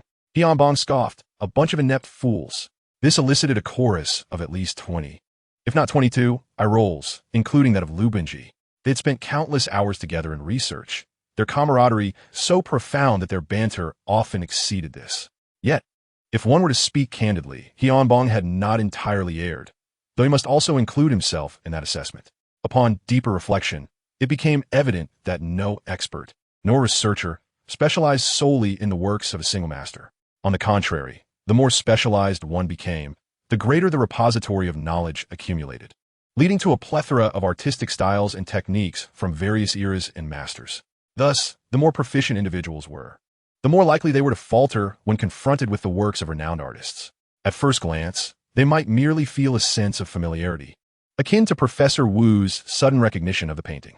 Their extensive viewing had desensitized them. Moreover, at that moment, they had only just established that this painting was not the work of Qianlong, but a counterfeit, leaving everyone in a state of bewilderment, their minds inevitably clouded. Their discernment and experience were naturally compromised, making their inability to identify the painting entirely understandable. As a woman carefully wrapped the painting and stepped away from the display, a staff member from Su Fu halted her. Their intention was not to intercept, but to verify the assertions made by Li Dingen moments prior. After a brief hesitation, the woman unwrapped the painting once more. Instantly, someone exclaimed, "Is that truly the style of Pu Shuizhai? What were you doing before?" Another queried. Everyone insisted this was Qianlong's work. I dare not utter a word. Silence. Li Dingen interjected nonchalantly, moving towards the second display. Next, we shall discuss the gold seal, specifically the esteemed golden treasure. May I inquire who the consignor is? I am. A middle-aged man scoffed. It's from the collection of the Huang Emperor of Jinling, from a highly regarded domestic art company, no less. Li Dingen smiled knowingly. The seal is counterfeit, newly cast. This revelation struck the man like a thunderbolt, his face draining of color as fury simmered beneath the surface. He struggled to contain his outrage. Even the National Museum or the Forbidden City cannot simply take your word for it. Do not be hasty. Allow me to elaborate. Li Dingen replied, grasping the golden seal. As soon as he did, his arm felt the weight, sinking under its heft. Weighing 3 kilograms, grasped with one hand. It was a feat not to drop it on one's foot. After a thorough reassessment, confirming no oversights, Li Dingen set it down again. According to the more detailed specifications, the treasures of the emperor were made of first-class red gold, those of the empress consort second class, and third class for the empress. The imperial concubines utilized a composition of 60% gold, while it should be noted that the Empress Dowager's second-class red gold was, in fact, an alloy containing 80% gold. The seal in question is crafted from pure gold, of a higher grade than that of the imperial treasures. The vast exhibition hall buzzes with an intensity akin to a pot of boiling water. How was this determined? I have not witnessed any instruments being employed. Some seasoned craftsmen who frequently melt gold should be able to discern this. Are the National Museum and the Palace Museum still engaged in such practices? How could I possibly know? The individuals across from me appear equally bewildered. Are they truly melting gold? More importantly, irrespective of the gold content or any other metals mixed in, royal treasures can only exhibit one hue, a resplendent golden yellow. Thus, can the so-called master goldsmiths actually tell? Consequently, only the curator asserts the seal's novelty, while no one questions its purity. Professor Liu nearly overlooked this detail. Gradually, the man's complexion shifted from a pallid hue to a ghastly white. Does it truly suffice to declare a composition based on mere assertion? It is quite simple. Any random instrument could provide a definitive analysis. Is it not plausible that Emperor Daoguang, in an expression of filial piety, utilized pure gold? Li Dingyan was rendered speechless. If you insist on such a claim, then I cannot assist you. A certifier from the Su Fubi organization let out a derisive laugh. Are we jesting about the Qing dynasty's regulations? Moreover, what technology existed in the Qing dynasty to refine gold to such a purity? Having spoken his mind, he finally noticed the peculiar gazes of his colleagues and promptly sealed his lips. What further testing is required? Should another examination occur? Anything below 1,000% would be deemed counterfeit. The consignor clearly possessed some knowledge, casting a fierce glance at Li Dingyan before stepping forward to seize the gold seal. An employee from Su Fubi attempted to intervene, but was unceremoniously brushed aside. I shall neither bid nor authenticate this. Li Dingyan was taken aback. He had initially planned to employ an X-ray machine should the man remain obstinate. This turn of events certainly simplified matters. The next item on display was the Grand 9 Dragon Pattern Vat, the centerpiece of the exhibition. Li Dingyan pondered briefly and glanced back. Hianbong, showing signs of impatience, waved his hand, signaling him to expedite his actions, while Professor Liu offered an encouraging nod. Very well, let us see this through to the end. Delivering the Buddha to the West. Chapter 84. I can guarantee it. Ah, here comes the most thrilling part. Whether from Su Fubi, the National Museum, or the Palace Museum, everyone strained their necks, their eyes fixated. Even the cameramen at both ends were fully alert, their lenses seemingly glued to Li Dingyan's face. He approached the third exhibition platform with a deliberate pace. As he took his stance, before uttering a word, a languorous voice interrupted. Handsome, no need to ask, it's me. Li Dingyan furrowed his brow. For reasons unknown, his heart raced at the sound of Cantonese. The man, in his early 30s, was a quintessentially robust figure, his suit tightly tailored and his shoes gleaming. He lounged lazily against a chair, his demeanor playful and indifferent, exuding an air of unwavering confidence. Li Dingyan's eyelids flickered ever so slightly. Did he not notice the X-ray machine? May I inquire your name, sir? He. So it's Mr. He. The moment these three words were spoken, Hianbong's chest swelled with recognition. So this is the Mr. He in question? In order not to waste Mr. He and everyone else's time, let us commence the examination directly. Wait a moment. Young man, are you looking down on me? Others have spoken at length. Yet when it comes to me, I am silenced. Please continue. The man adjusted his posture slightly, a trace of mockery mingling with his smile. I too am curious. Why is it that, despite both being from the National Museum and the Palace Museum, one was authenticated as genuine a decade ago, yet now has been declared forgery? You are unaware? Li Dingyan raised his head to regard the man. The man remained composed, making it difficult to discern whether he feigned ignorance or was genuinely uninformed. Li Dingyan pondered for a moment, his fingers gliding slowly across the large jar before he flicked it lightly, producing a resonant sound. Because this is not the same piece as 10 years ago. A single stone stirred up 1,000 waves.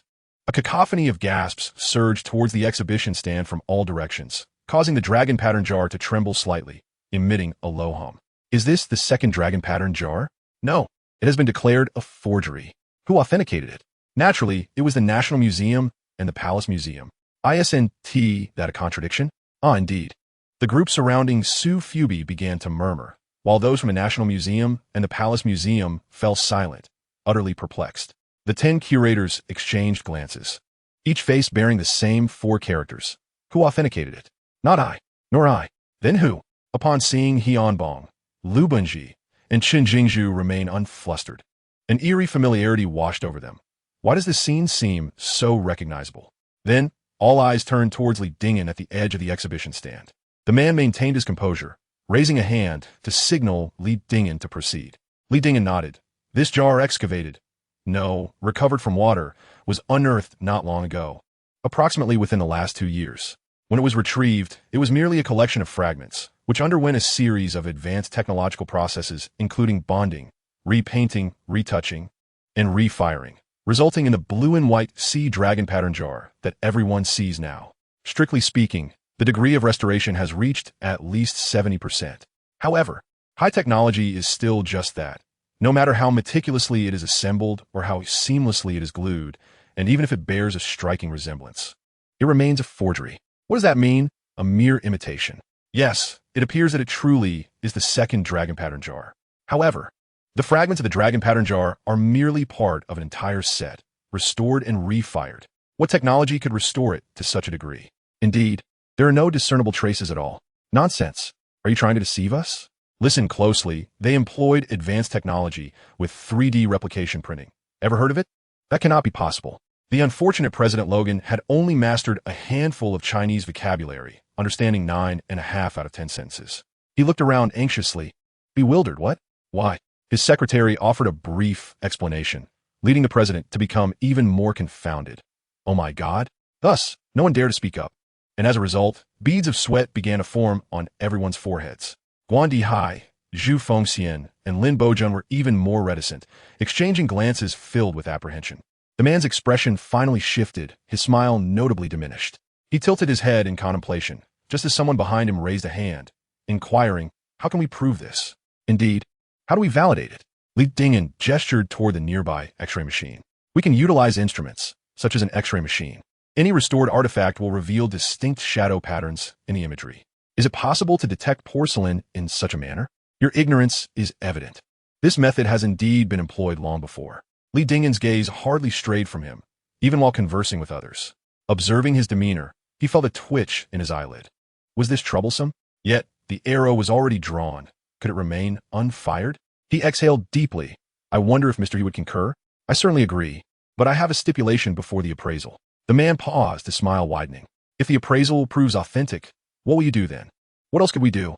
It is perfectly reasonable for a buyer to request an appraisal prior to bidding. Li Dingin pondered. Mr. He, if you have something to say, please speak candidly. The man flashed a toothy grin. My demands are not excessive. If the appraisal is indeed genuine, someone must purchase it on-site today. I understand. You're wary of prolonged uncertainties, aren't you? Li Dingin nodded thoughtfully. How much does Mr. He intend to sell it for? Not much, merely 2 billion. Even if it were 200 billion, I would still dare to agree. He responded without hesitation, no problem. If the appraisal concludes positively, I shall purchase it. Guan Dihai inhaled sharply, but he lacked such funds. It wasn't just him. Even He Anbang's expression shifted. If the item is indeed flawless, 2 billion is hardly exorbitant. Yet that statement seems rather ambitious. Should we not exaggerate? Mr. He chuckled. How much money do you possess? Just as Li Dingin was about to respond, a cool voice interrupted from behind. You need not concern yourself with his finances. Merely know that I can vouch for him. Chun Jingzhu slowly emerged, positioning herself beside Li Dingin. Oh, what a striking couple. The man exaggeratedly laughed, then turned his head away. His assistant promptly leaned in, whispering a few words in his ear. Among the murmurs, one could faintly hear mentions of Bali art and a 50 billion guarantee, should an agreement be signed. The man chuckled again, gesturing toward the cameras at either end. No need. A verbal agreement suffices, and besides, President Chun is renowned and would never renege. The crowd contemplated this, realizing its truth. However, the reputations of the National Museum, the Palace Museum, and Bali were worth far more than 20 billion. Chapter 85. A new presence in his embrace. In mere moments, both parties reached an accord. The researcher operating the X-ray machine lifted the large jar and placed it into the cabinet at the center of the machine. Those on either side drew closer, intently gazing at the computer screen. The researcher manipulated the controls, and with a soft hum, the screen illuminated with a green image. It was remarkably clear. The contours of the jar were discernible. The lines of the blue and white porcelain were visible, and even the thicker areas of the foot revealed deeper shadows. Yet, conspicuously absent were the repair lines that Li Dingin had mentioned. The hum continued. A sudden sound echoed, leaving He Anbang's mind in a blank state. How could it be that the results were inconclusive? Impossible. Had Li Dingin truly misjudged? Was it conceivable that old Lu had erred as well? Lu Benji swayed slightly, and a flurry of golden sparks danced before his eyes. It's over. In that fleeting moment, Chun Jingshu's complexion turned as pale as death. The 10 curators and 3 authentication experts stood like pillars, motionless, even forgetting to breathe. This was a monumental disaster. As if anticipating the outcome, the man smirked before the large jar had even been placed in the cabinet. Upon witnessing the imagery, his smile grew even more radiant. Ha ha, 20 billion. Not too shabby. Li Dingyan let out a quiet sigh. I knew it would come to this. Don't rush. Wait for the instrument to finish scanning. He stepped forward, positioning himself beside the machine. Is the placement correct? The researcher wiped the sweat from his brow and pointed at the image on the screen. Absolutely no issues. Otherwise, it wouldn't have yielded an image. What about the operational procedure? No problems there either. Good, retrieve it. You may turn off the machine. I will take it out. A high-ranking official from Su Fubi jolted upright, his heart suddenly filled with joy, his expression a splendid array of contempt, ridicule, derision, and schadenfreude. Watching him build his high tower, hosting guests, only to see it collapse. The pyramid of industry authority? Ha ha. In the blink of an eye, it became a mere joke. Laughter aside, it remained a silent amusement, unexpressed on their faces, for the cameras were still rolling. Thus, the exhibition hall fell into an eerie silence. Chun Jingshu approached slowly, her face now serene. Do not worry, 20 billion is not exorbitant. Tianbong's heart trembled uncontrollably, his expression on the verge of tears, yet he gritted his teeth. Mistakes happen. Do not lose heart. Yet inwardly, he lamented. The reputation of the National Museum, the honor of the Forbidden City, all is lost. After a brief pause, a glimmer of resolve flickered in his eyes. His voice barely above a whisper. If it comes to it, we shall smash it, but let us not rush. Lu Benji's face remained somewhat pale, yet he was no longer faint, taking deep breaths as he retrieved a magnifying glass. Let me examine it again. No one spoke, but all sensed he was merely flailing in desperation. Li Dingyan paused, placing the large jar on the display stand, scrutinizing it inch by inch for a full 5 or 6 minutes. Lu Benji tilted his head in contemplation, then fixed his gaze intently on Li Dingyan, his voice barely audible. Is there protrusion? Yes, it's a bubble. Not obvious, but there are striations. Correct, it is a fracture. Quite new. Yes, it has been reglazed. Let me think. Lu Benji hesitated slightly. If it truly comes to it, we shall smash it. Don't make me think again. Li Dingyan was both amused and moved. Twice now, Chun Jingshu had shown not a flicker of hesitation. 20 billion, and she would pay without delay? Tianbong and Lu Benji felt the same. At this juncture, there was not a shred of doubt. 20 billion worth, and they would say smash without a second thought? If it turns out to be unidentifiable after the destruction, then whether it be the National Museum, the Palace Museum, or Baoli, the liability would undoubtedly exceed 20 billion. What a staggering level of trust. Thus, one cannot afford to make a mistake. The man, displaying a hint of impatience, demanded, is the appraisal complete? If so, pay up. Li Dingyan, seemingly oblivious, rested his hand on the large urn, his gaze fixed on the ceiling, his pupils devoid of focus, as if lost in thought. It had not occurred to him that a mere X-ray machine could not determine authenticity. Yet, that does not imply there are no alternatives. Should one proceed with the destruction? It seemed unnecessary at this point. Chun Jingshu let out a soft sigh, reflecting, if it is genuine, 20 billion is indeed a modest sum. As she turned away, a warm sensation enveloped her arm. Spending 20 billion on a counterfeit item? Her voice was barely above a whisper, reminiscent of a dream or a soliloquy. Turning back, she found Li Dingyan still in a daze. Was his stupor a result of profound disappointment? Chun Jingshu exhaled slowly, gently pinching his hand with her fingernail. Oh, my apologies. I was lost in thought. Li Dingyan released his grip and grasped the rim of the urn, lifting it once more. Tianbong's eyes widened in disbelief. Surely you aren't truly considering destruction? His heart raced to his throat.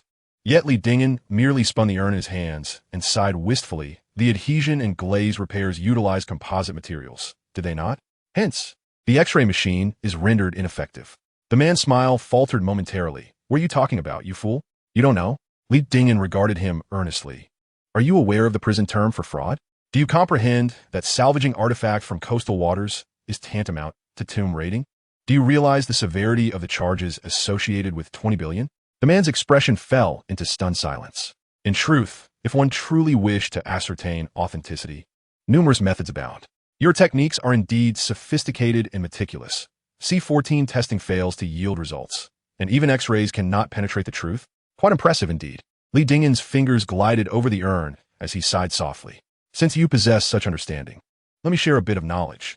Did you know that biological laboratories can detect marine substances, chemical laboratories can identify composite materials, and forensic labs can uncover traces of adhesion? Isn't that equally advanced? The man's demeanor shifted, and he abruptly rose, exclaiming, "You're insane. I'm no longer selling." Li Dingyan chuckled. A verbal agreement is still an agreement. How could one renege? You assured me that as long as these tests are conducted, I would certainly provide payment. You can test your own mother, the man retorted, hastening toward him.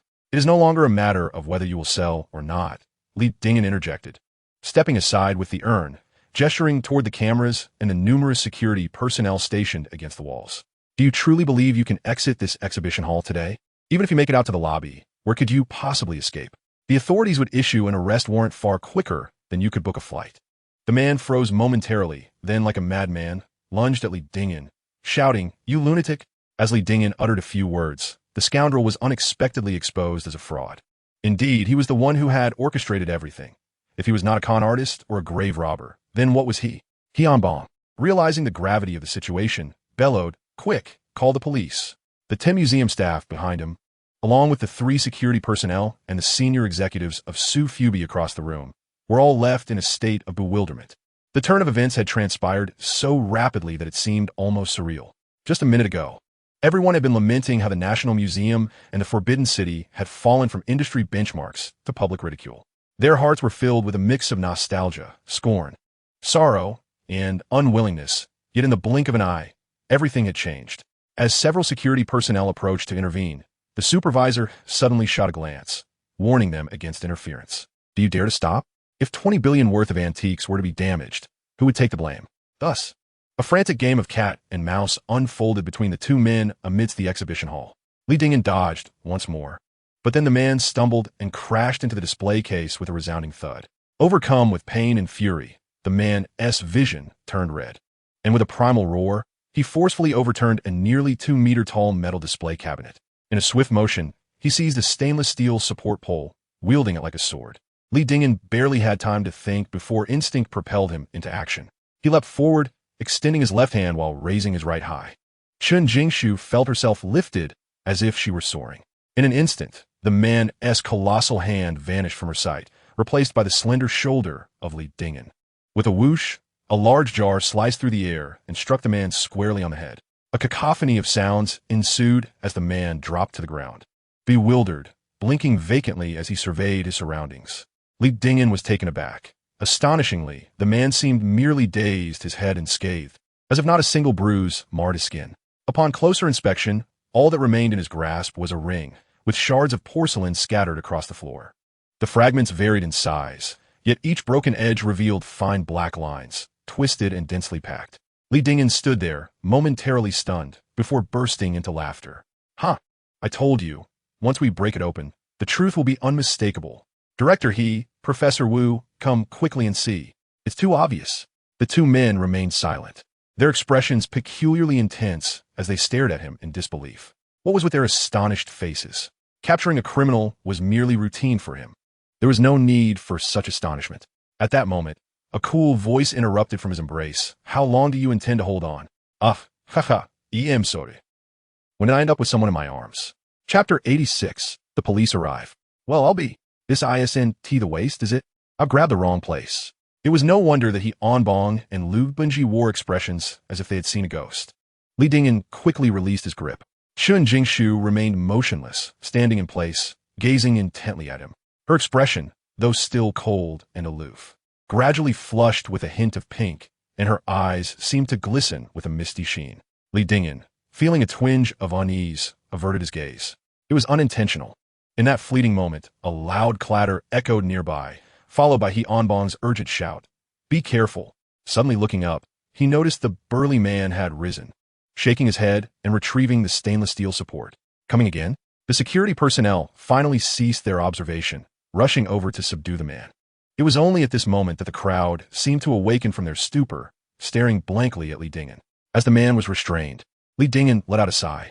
Human greed is insatiable. Had he not been so avaricious, he could have earned millions with far less risk, thus avoiding this predicament. After a moment of lamentation, he shook his head and crouched down. Everyone's gaze followed suit, fixating on the scattered shards of porcelain. Tianbong hurried over, accompanied by Lu Benji, 10 curators, and 3 appraisers from Bali. Soon, representatives from Sufu also gathered, including President Logan. Li Dingyan felt a surge of excitement. At least this confirmed that his judgment was correct. As long as the large jar was shattered, even a novice in antiques could discern the discrepancy. Director He, Professor Liu, take a look. He picked up a piece of porcelain and forcefully snapped it in two. The fractured edge was pitch black, starkly contrasting with the pale ceramic. Tianbong's eyes widened. Is this glue? Indeed, and it is of a special material, which is why the X-ray machine failed to detect it. Li Dingyan pointed to the edge of the break, examined closely. Do you see the tiny gaps? Someone inquired. What is this? Bubbles. Li Dingyan stood upright. Regardless of the type of glue or additional materials used, it must have been in a liquid state. Any liquid subjected to high temperatures will inevitably release gas. However, due to the rapid firing, the gas did not completely dissipate, resulting in bubbles forming in the crevices of the break. This explains why researchers might observe minute protrusions on the jar surface during authentication. Why was it fired so quickly? Because if the firing time is excessively prolonged, the original glaze of the porcelain will oxidize. Li Dingyan raised the porcelain piece slightly. Everyone observed closely. When the light shines on it, doesn't this piece appear somewhat new? This phenomenon is not related to the duration of its excavation, but rather to the slight oxidation of the original glaze, leading to secondary crystallization.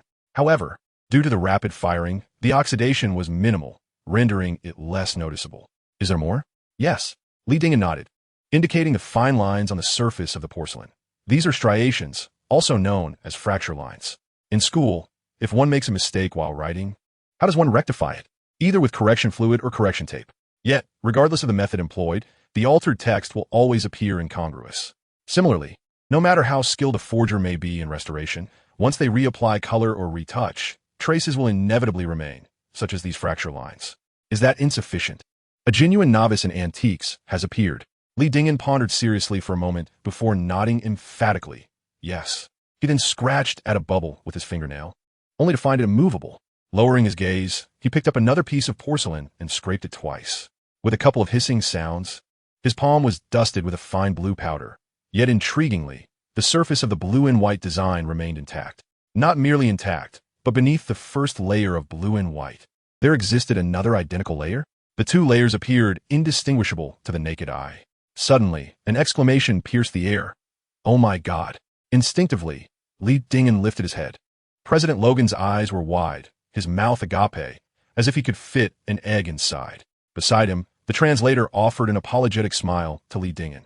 I'm sorry. Some of the terminology is not easily translatable. The earlier inquiries about the artifact and whether more existed were prompted by this voice. It seems someone was so naive as to misunderstand the clarity of the explanation. The issue lay in the translator's proficiency. Had Lei Ajing been present, he would have managed to convey the message through gestures and babble. While musing, a commotion ensued nearby. Turning around, he saw a burly man struggling like a madman, with 2 security guards barely able to restrain him. How do you know so clearly that you are an undercover agent? Yes, it's definitely an undercover operation. Was he dazed from being hit, or had he lost his wits out of anger? What nonsense! If I were an undercover agent, you would have been apprehended long ago. Would we still be in this predicament? He was right. Li Dingyan also wondered how he knew. Who taught you? A bespectacled middle-aged man stood behind Tianbong, the same one who had attempted to rush the stage when Li Dingyan mentioned the paintings of Pu Xuezhai. It was him again. Li Dingyan's eyelids twitched slightly as he regarded Tianbong. Tianbong remained silent, looking despondent, and turned to glance at Lu Benji. Lack of skill is simply a lack of skill. Researchers and curators are human too, and there is no shame in admitting it. Lu Benji adjusted his glasses. The Qianlong Emperor's calligraphy, the golden seal, and even the bubbles on this large jar, the cracks, the new glaze, and so forth. Experienced curators like myself can discern a few issues with careful observation. However, to analyze so thoroughly, to deduce the methods and processes of the forger with such precision, he paused, sighed deeply, and said, to be honest, it seems highly improbable. I certainly cannot achieve that. Li Dingyan was momentarily taken aback, followed by a wry smile. Was this the moment of complete exposure? Professor Liu, I was merely guessing. Lu Benji pointed to the still cursing burly man. If your guesses were incorrect, could he accuse you of being an undercover agent? Li Dingyan was left speechless, gazing at the man. You should have remained bewildered a bit longer. Sensing something amiss, he raised his head again to find that everyone, men and women, Chinese and foreign, was staring at him with wide, gleaming eyes. It was as if the power had been restored to a building that had previously experienced a blackout, suddenly illuminating dozens of lights. Their faces were alight with the dawning of realization. They understood. Everything was becoming clear. The researchers at our institution, the collaborative studies and discussions, are merely excuses, all nonsensical drivel. Every issue was uncovered by this commentator. However, the question arises, from where did this anomaly emerge? Who is he?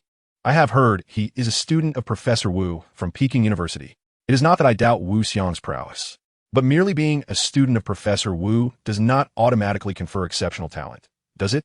Perhaps.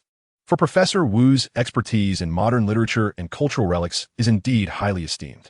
What nonsense! Let's not even mention that painting. While the Gongxi gold seal might have some relevance, this large jar is from the Ming dynasty. How does that pertain to modernity? Silence fell over the room. A soft sigh echoed from behind, and Li Dingyan instinctively turned his head, meeting a pair of intensely staring eyes. Still glaring? What grudge to bear? In truth, Chen Jingzhu was merely lost in thought. Scholars assert that Li Dingyan is several levels above Guandi High. But is it only Guandi High? One need only observe the expressions of those in the gallery to understand. Their faces were alight with a thirst for knowledge, their eyes sparkling with excitement. In this daze, a figure clad in uniform and hat entered through the door, followed by two, then three others. The police had arrived. Chapter 87. Why not thank me? The streets were bustling with people, hurried in their pace. Not far away lay the famous backstreet of Lujiazui, where soothing music wafted from the bars. A faint aroma of alcohol lingering in the air. The blue and white sign quietly stood by the roadside, inconspicuous yet plunging Li Dingyan into profound confusion. How many times had this been? Is it always like this in the capital, and now in Shanghai as well? Must one report to the local public security every time one arrives in a new locale to validate their presence? I can only wonder how the fans will react upon learning that the auction has once again been thwarted by me. A Conan complex? A toxic streamer? The thought left Li Dingyan even more speechless. It felt as though he and Su Fubi were destined to clash. Just as he was silently muttering, the distinctive sound of high heels echoed behind him, prompting him to instinctively turn around. Chen Jingzhu stood by the roadside, her expression still cool, yet her eyes held a faint smile. You're out? Indeed. What took so long? I happened to encounter a familiar leader and engaged in a few more conversations. What director? He and Professor Liu.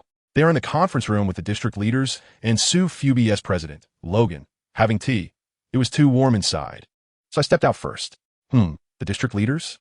Logan is there too. What does that imply, negotiations? Almost. Logan requested if the publicity department could mitigate the impact of this incident. Chen Jingzhu nodded, noting that he also promised necessary reforms and penalties. Furthermore, he would contribute an additional 100 million to the civil affairs and education departments for the repair and renovation of schools and nursing homes, aiming to avoid escalation and public discourse as much as possible. Understood. Su Fubi is indeed seeking to avert disaster with financial reparations, exhibiting a commendable attitude of accountability. Regardless of other matters, it is noteworthy that the illicit acquisition of cultural artifacts can brazenly be put up for auction, with Su Fubi inevitably implicated. Moreover, the previous crisis has only just subsided. Should negative public sentiment resurface, the ramifications would extend beyond the mere viability of the auction itself. The government, motivated by the imperative of maintaining stability, will undoubtedly seek to mitigate the impact. However, this control will be limited to the influence. Su Fubi must close its doors if necessary, rectify its practices, and face penalties without leniency. Those responsible internally will face no mercy, and appropriate actions will be taken without hesitation. The paramount concern remains the appeasement of the victims, as failure to do so would surely lead to further outcry. Who are the victims? Broadly speaking, they encompass all participants in consignors, while specifically they include the National Museum, the Palace Museum, and Baoli. Li Dingyan casually inquired. What was discussed?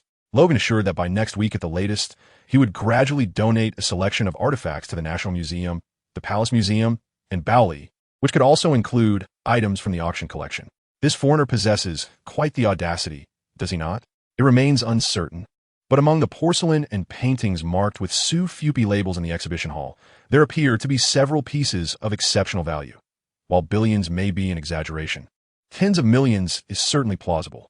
Chen Jingzhu softly suggested, you could select one. Huh? Li Dingin abruptly lifted his head. Rest assured, Logan made a personal commitment. Does Logan truly understand his position? Even now, he likely considers himself a spokesperson for Bowley. Therefore, even if he verbally promised something, it must first be proposed by someone else. Who made the request? You or Director He? It certainly wasn't Professor Liu, as he is wholly absorbed in his scholarly pursuits and does not entertain such thoughts. Chen Jingshu pursed her lips together. Understood, it was certainly her proposal. Tian Bong and Professor Liu would not refuse. Rather, they would wholeheartedly endorse it. What choice does Logan have? Ultimately, it is merely an additional piece, regarded as a form of hush money. Yet, this favor carries significant weight. After a prolonged silence, the words "thank you" remained unspoken. He saved her. Yet she too failed to express gratitude. Instead, she glared intensely, as if to convey her displeasure. It was not intentional. It all balances out. Will the auctioned artifacts be returned? Naturally, that occurs after the auction concludes. Ah, still proceeding with the auction? Li Dingin was momentarily taken aback, questioning how it could continue. How could it possibly be cancelled? Chen Jingshu chuckled softly. It will merely be delayed by 2 days and led by the Cultural Relics Department, with relevant departments assisting. Externally, it will still be proclaimed as being conducted by Su Fupi. Understood, this remains a consideration of stability and managing public sentiment. Otherwise, what the consignors and participants? They cannot simply leave empty-handed, can they? In this manner, it effectively minimizes the losses for all parties involved, resulting in a seemingly harmonious resolution. Of course, this excludes Su Fupi. The financial losses are secondary. It is anticipated that following this incident, they will undoubtedly be placed on the Cultural Department's key oversight list. One can only say this predicament is self-inflicted. As these thoughts lingered, a commotion arose nearby. Looking up, several individuals resembling leaders escorted He Anbong, Lu Benji, and President Logan out the door. As several individuals exchanged farewells with a handshake, President Logan was about to enter his vehicle when he spotted Li Dingin. He paused, smiling and waving at Li Dingin, exclaiming, "Hello, handsome and knowledgeable young man." Just as the assistant was about to translate, Li Dingin waved his hand dismissively, responding, "Thank you for the compliment, Mr. President." To everyone's surprise, Logan understood and chuckled. "Okay, I'll see you another day." The assistant opened the car door, and he settled into the vehicle, which gradually drove away. This foreigner is quite amusing.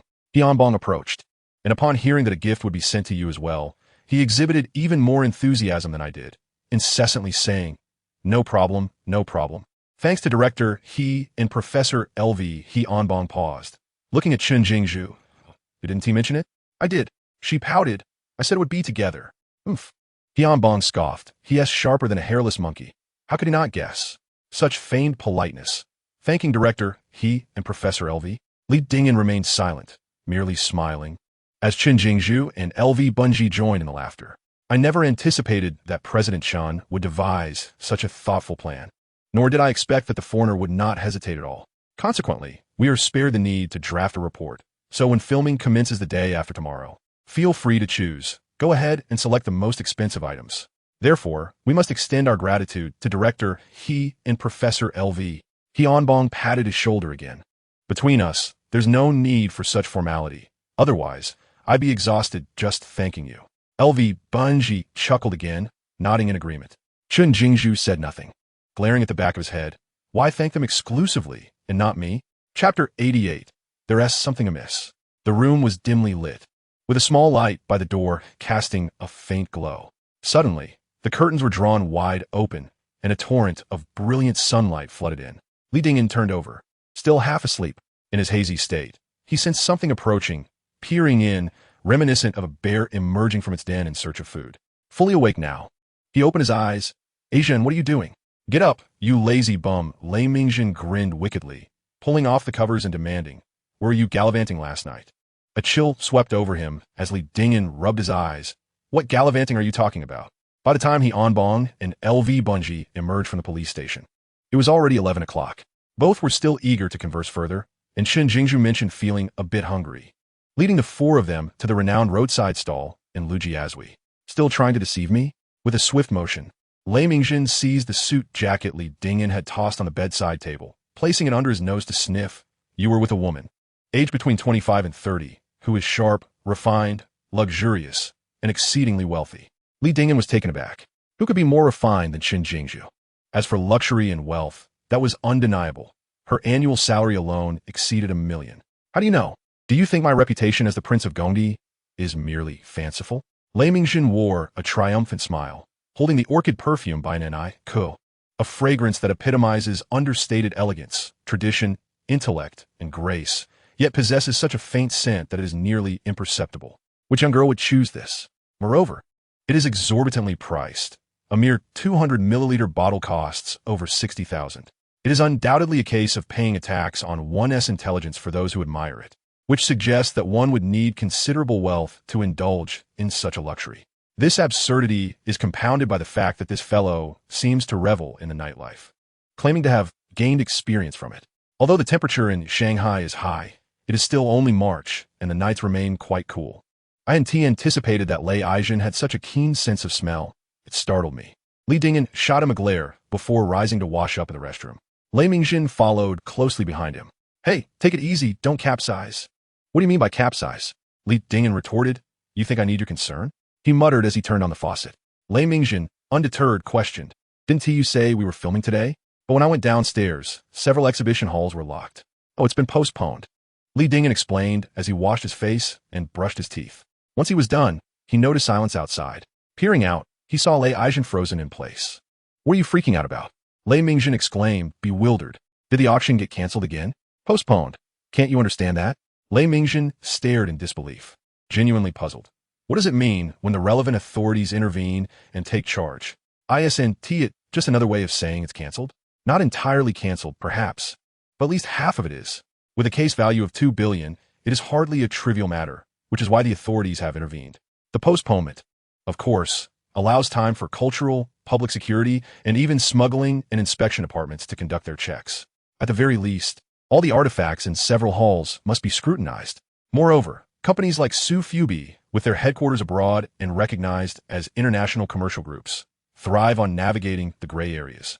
As this yields the highest profits, one can only speculate on the extent of the irregularities involved. Not half, perhaps, but claiming 30% might be exaggerated. However, among the 400 to 500 auction items, it is reasonable to assume that 1 to 2% of the artifacts have unclear provenance. While outright confiscation might not occur, temporary detention is certainly guaranteed, not to mention the number of items belonging to Su Fubi. Even just the pieces submitted by clients would be enough to give him a headache. This realization sent a shiver down Li Dingen's spine. It is remarkable that Logan remains so amicable towards him, even offering a piece from his collection. If it were him, he would be inclined to stab a few times in frustration. Lost in thought, he noticed Lei Aijin stealthily approaching the bedside to retrieve his phone. Li Dingen's heart raced. What are you doing? How can you keep such explosive news under wraps? Lei Mingjin grinned. If you leak it, how many followers will you gain? Are you out of your mind? Li Dingen exclaimed, darting towards him. Their SA contract. The two engaged in a struggle. Despite Lei Aijin's strength, he was no match for Li Dingen, who pinned him down. What on earth? Have you taken some super strength pills? Lei Mingjin gasped, overwhelmed by the unexpected force. Is it a joke to treat a phone as a fine artifact? Li Dingen struck him twice, insisting that it should not be disclosed. For if it were to leak, not only would there be legal repercussions, but the precious item gifted by Logan would certainly be ruined. Who knows? They might just hand you a worthless trinket instead.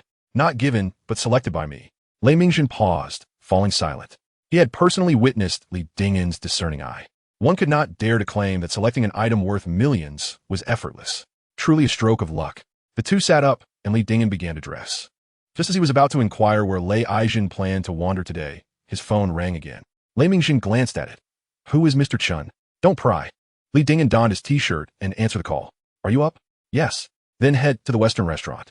It seemed there was something important at hand. Lei Aijin's eyes sparkled. Is the woman from last night? Why are you so curious?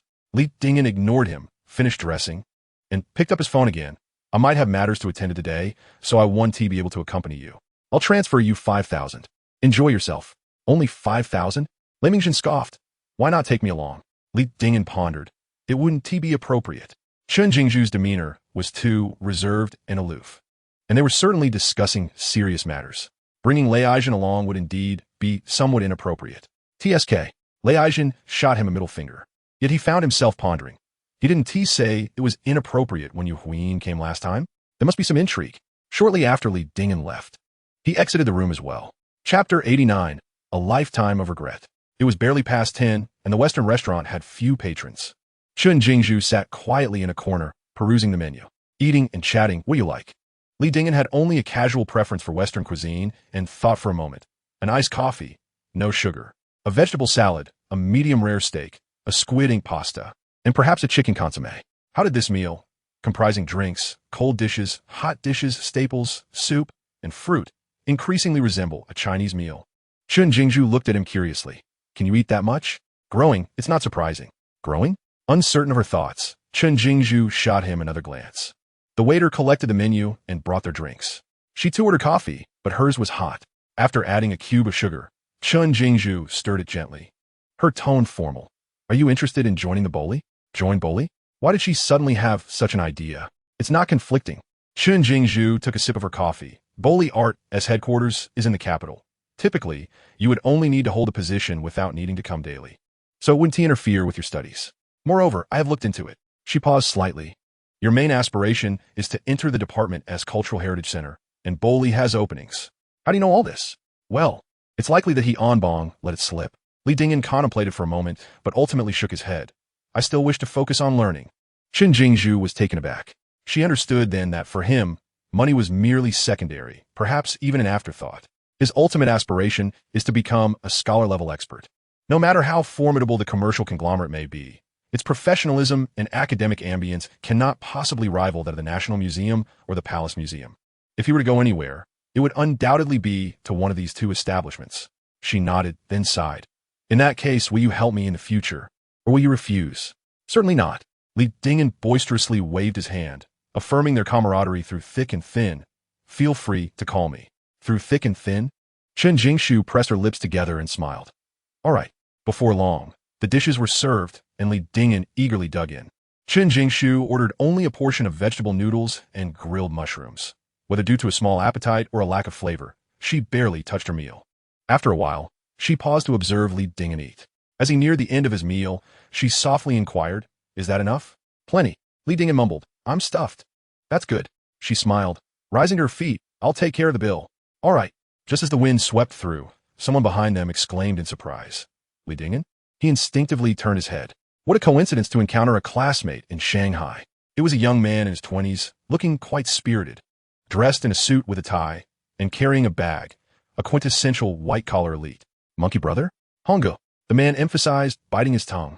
The more he stressed it, the more Li Dingyan felt like laughing. Hongo was indeed a local from Shanghai, having studied at the same university and was also in the School of Literature, but majoring in cultural industry management. During their freshman military training, everyone had to introduce themselves, and when it was his turn, he nervously mispronounced Hongo as Monkey Brother. Since then, that name had stuck. When did you come to Shanghai? Just a few days ago. Here for some urgent matters. Girlfriend? Hongo nodded toward Chun Jingzhu, who was at the bar settling the bill. She's quite beautiful. No, Li Dingyan pondered for a moment. She's my superior. Your superior? What kind of leader actively settles the bill while you sit there indulging? Judging by appearances, it seemed the woman was indeed considerably older than Li Dingyan, yet strikingly beautiful. And not just in an ordinary sense. Didn't he see that coming? This kid seems to be quite fortunate. While lost in these peculiar thoughts, he inadvertently caught sight of the lady's handbag on the chair, and his eyes widened in surprise. Is that bag? My goodness, it must cost over 100,000. Haha, understood. Hongo smiled knowingly. Where are you working now?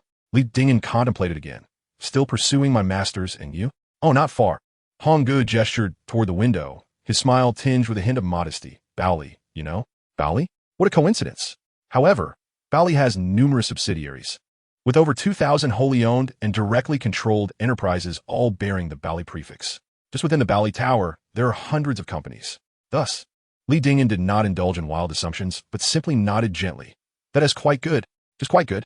It should be exceptionally good. In comparison, companies like Penguin, Ollie, Duo, and Didi all fall to the back. Certainly, it cannot compare to your grand entrance. How unexpected. In the past, Li Dingyan was so proud. Who would have thought he would bow for money? It is hard not to feel astonished and somewhat melancholic. Since we have crossed paths, let us sit down together. Hongo glanced at the few remaining dishes on the table. For Western cuisine, one must visit number 18 on the Bund or Hong Street. Those places offer the authentic taste. When you have time, I shall take you to sample the delights. Number 18 on the Bund? Li Dingyan blinked and looked at him again. Has Hongo changed? The expenses at any of those establishments are not trivial, even for one person. It would cost 3,000 to 4,000. Hong Ji's nature is not inherently bad. His family is quite well off, yet he tends to be overly shrewd and meticulous. To put it bluntly, he enjoys flaunting and showing off, yet lacks magnanimity. He smiled politely. No need, I am quite full. Very well, perhaps next time. Honggu shook Li Dingen's hand again. I shall take my leave now. Li Dingen nodded lightly. All right. As they shook hands in farewell, Chun Jingzhu finished settling the bill and approached them. Classmates? Yes, from the same academy. Oh, Chun Jingzhu pondered. It seems to be a colleague from the company. Li Dingen was momentarily taken aback. Huh? I may not remember the individual, but I cannot mistake the uniform. He doesn't recognize you? Perhaps he is a temporary addition to the team or has only recently joined the company. Otherwise, I would have a clearer impression. Chun Jingzhu gently nodded. Let us go. She had walked several paces when she noticed that no one was beside her. Turning around, she saw Li Dingen gazing towards the entrance. Honggu had long since vanished. What's wrong? Nothing much. Li Dingen shook his head with a wry smile. How awkward it will be when we meet again. Just moments ago, Honggu came perilously close to branding Li Dingen as a gold digger. Chun Jingzhu must have witnessed it. Rest assured, that will not happen. I'm not speaking of you, but of him. Oh, indeed. Upon reaching the elevator, the doors opened to reveal Lei Ajing's face. In an instant, his eyes widened as he glanced behind him, then leaned closer to sniff the air. What are you sniffing for? Are you a dog? It truly is that person from last night. I sent it? Of course, she has left. Lei Ajing's expression fell, disappointment washing over him. It's all Lao Lei's fault. Just as he was about to step out, his father called, and it felt like an interrogation that lasted over half an hour. Li Dingen sighed helplessly. Is it not your idleness? Lei Ming said nothing, merely shot him a glare. Inside, a flurry of chaotic thoughts emerged, straddling two boats, fickle as the seasons, indecisive. After knowing each other for so long, when has he ever savored Li Jixiang's offerings? To abstain would lead to a lifetime of regret. Chapter 90. Teacher. The sky was a brilliant blue, clear and serene. A rare fine day. The auction at Sufu Bai is set to commence once more. The 3 exhibition halls remain the same. Though it has only just opened its doors, many guests are already perusing the exhibits. Due to effective confidentiality measures, most attendees are unaware of the reason behind the auction's 2-day delay. Li Dingen entered at a steady pace. It was indeed a coincidence that upon entering, he encountered Honggu, holding a pen and a notebook. He appeared to be documenting something. Beside him stood a young lady, in her 20s, clad in a suit similar to his, capturing photographs of the exhibits with her camera. Li Dingen. Honggu waved his hand, making introductions. This is my colleague, Feng Hua, and my classmate, Li Dingen. Feng Hua smiled lightly, and Li Dingen nodded in return. I forgot to ask you last time. You're studying archaeology in graduate school, correct? Yes, indeed. I thought so. How is it that you reside in Shangri-La and have come to the exhibition hall? Hong Ji's expression shifted to one of realization, as he recalled something that sparked his curiosity. The leader you were with the other day, was he your advisor? How to explain that? After pondering briefly, he shook his head. No, just a leader, but only temporarily. Is there such a thing as a temporary leader? Just as he was about to inquire further, someone called out to him, Dingen. It's quite a feat that you managed to get in. Li Dingen felt somewhat speechless. It was clear that these two were privy to some information, likely conveyed by Guandi Hai. Otherwise, they would not bear such expressions. Once again, he had been caught off guard at the auction. However, on a positive note, the auction had proven remarkably resilient, surviving 2 near catastrophes, yet managing to endure. It was rather extraordinary. Not bad. Li Dingen smiled. How did you find the exhibits, esteemed teachers? Any items that caught your fancy? After your chaotic interference, I hardly had time to appreciate them properly, Wu Weiman replied, his face laden with jest. I hope there won't be any unforeseen incidents today. Li Dingen shook his head vigorously, like a tambourine. Rest assured, esteemed teachers, it will not happen. Should there be another occurrence like this, he would undoubtedly find himself on Su Fubi's blacklist. It was likely not just Su Fubi. Any major auction house, hearing the wind of such events, would certainly regard him as a significant risk. How would he continue in this profession thereafter? Are these 2 your professors from Shosu? Honggu tilted his head, seemingly unfamiliar. They are not professors. Li Dingen reflected for a moment. They are archaeological practitioners. No wonder. I wondered why your rapport was so amiable and why you spoke so casually, he remarked. How did you become a tour guide? Oh, it's temporary. Merely a means of work study. You're fitting in quite well, and you present yourself admirably. You could indeed be a tour guide. Not bad. Once again, not bad. Just as Honggu was about to say something, he noticed a man standing a short distance away, observing them with a contemplative expression. He was a man in his 40s, impeccably dressed, exuding an air of authority, the type one immediately recognizes as a leader. What was he observing? Hong Ge was perplexed, exchanging glances with Feng Hua, who appeared even more bewildered. Meanwhile, the man deliberately circled around to stand before Li Dingyan. "Ah, I thought I recognized you when I entered. It truly is you." The man promptly extended his hand. "You truly are Professor Li?" Li Dingyan hesitated for a moment before shaking his hand. "Hello." This man seemed somewhat familiar. He recalled that during the appraisal of the dragon pattern jar, he had stood next to Logan, likely as senior management personnel from Su Fubi. To be precise, Li Dingyan had caused Su Fubi's auction to falter twice, and this man had witnessed firsthand Li Dingyan's discernment and capabilities. The title of teacher and the demeanor displayed are indeed not exaggerated. Just yesterday, I pondered whether I might find an opportunity to formally extend an invitation for a meal, and unexpectedly, I encountered you today. The man, after a brief moment of contemplation, did not directly inquire if it was feasible, but instead took out his phone. "Teacher Li, if it's not too much trouble, could you possibly share your contact information?" Li Dingyan nodded, responding affirmatively. Of course, it's convenient. Being kind to others is akin to being kind to oneself. Despite the way he has treated Su Fubi, the other party still exhibits such a strong sense of goodwill, which is commendable.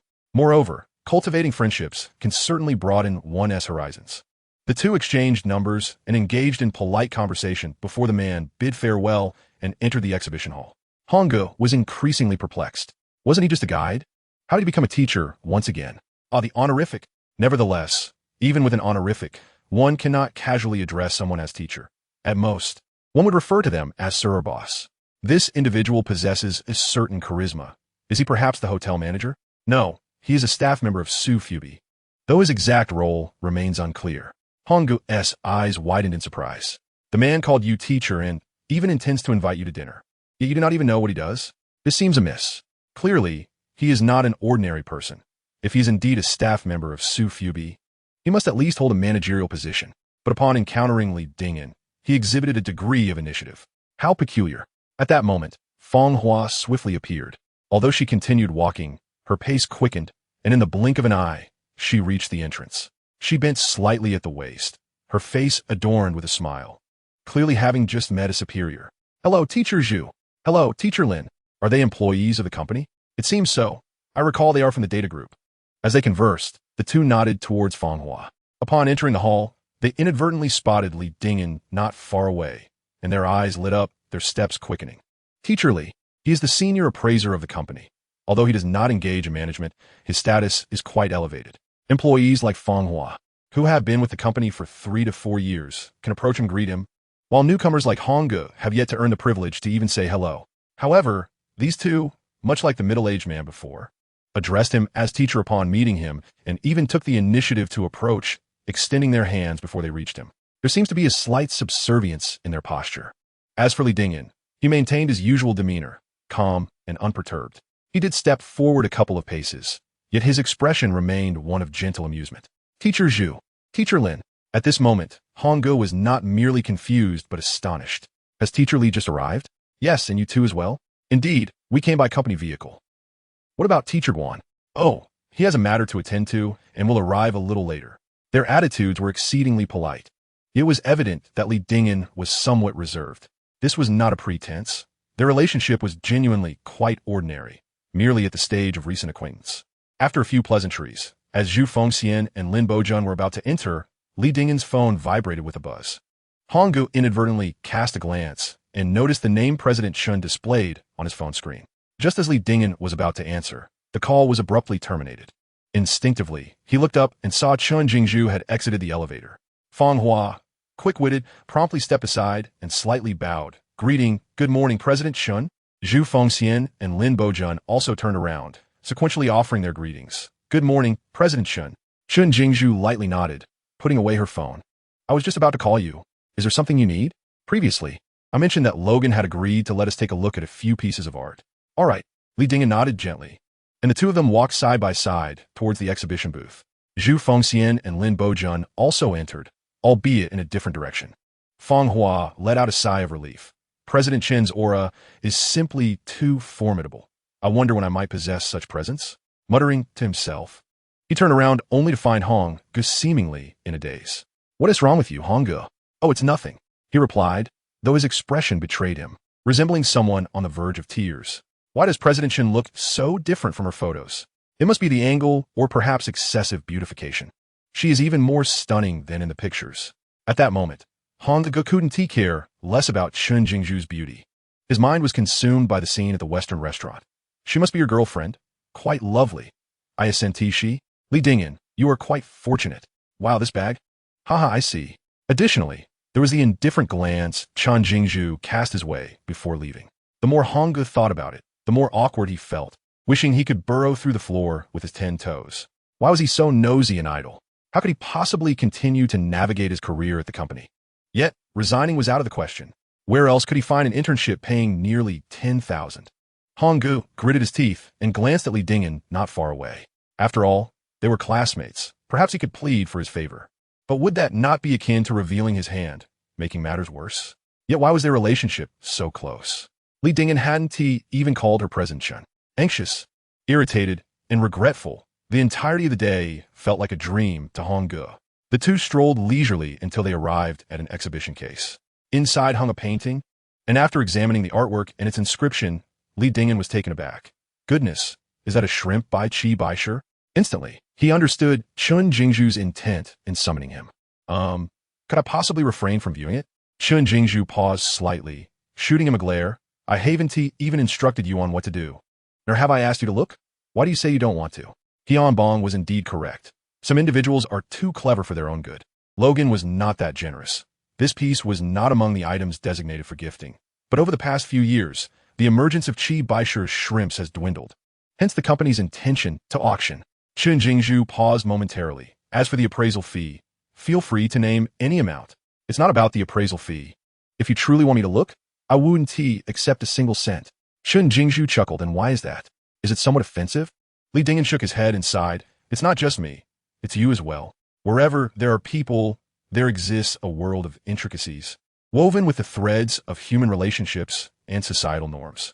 In the realm of art appraisal, while many experts abound, why does Chen Jingzhu insist on seeking her own?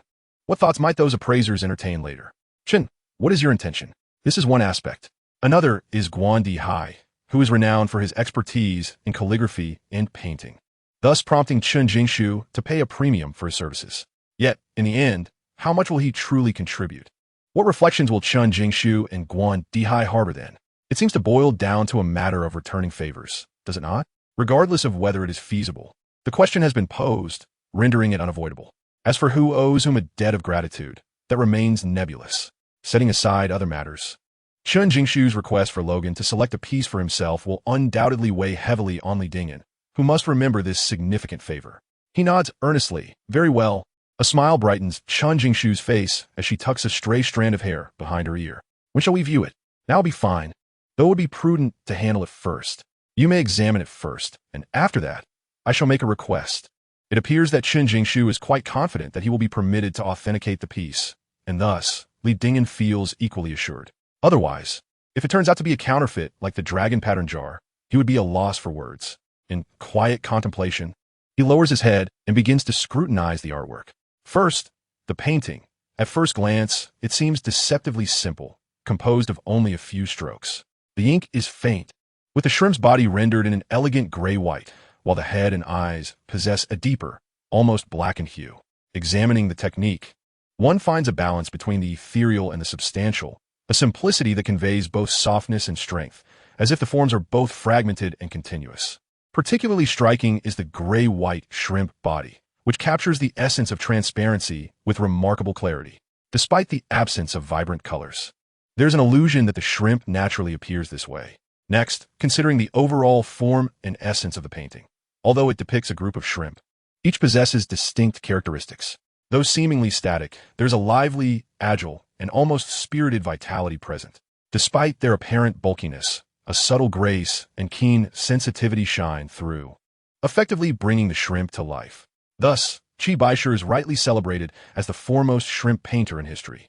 At this juncture, Li Dingyan feels approximately 70% confident that this is indeed an authentic work of Qi Baishe, particularly a rare and mature piece from his later years.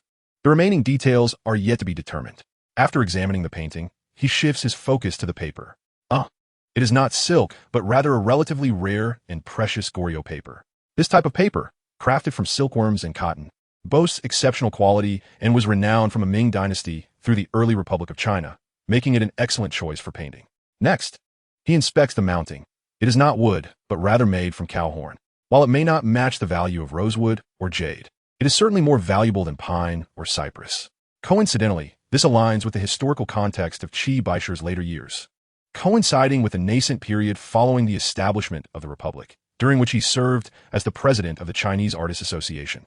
Thus, Li Dingyan is now at least 70 to 80% confident that this is an undoubted, authentic work of Qi Baishi. After a moment's thought, he softly utters, "There should be no issues."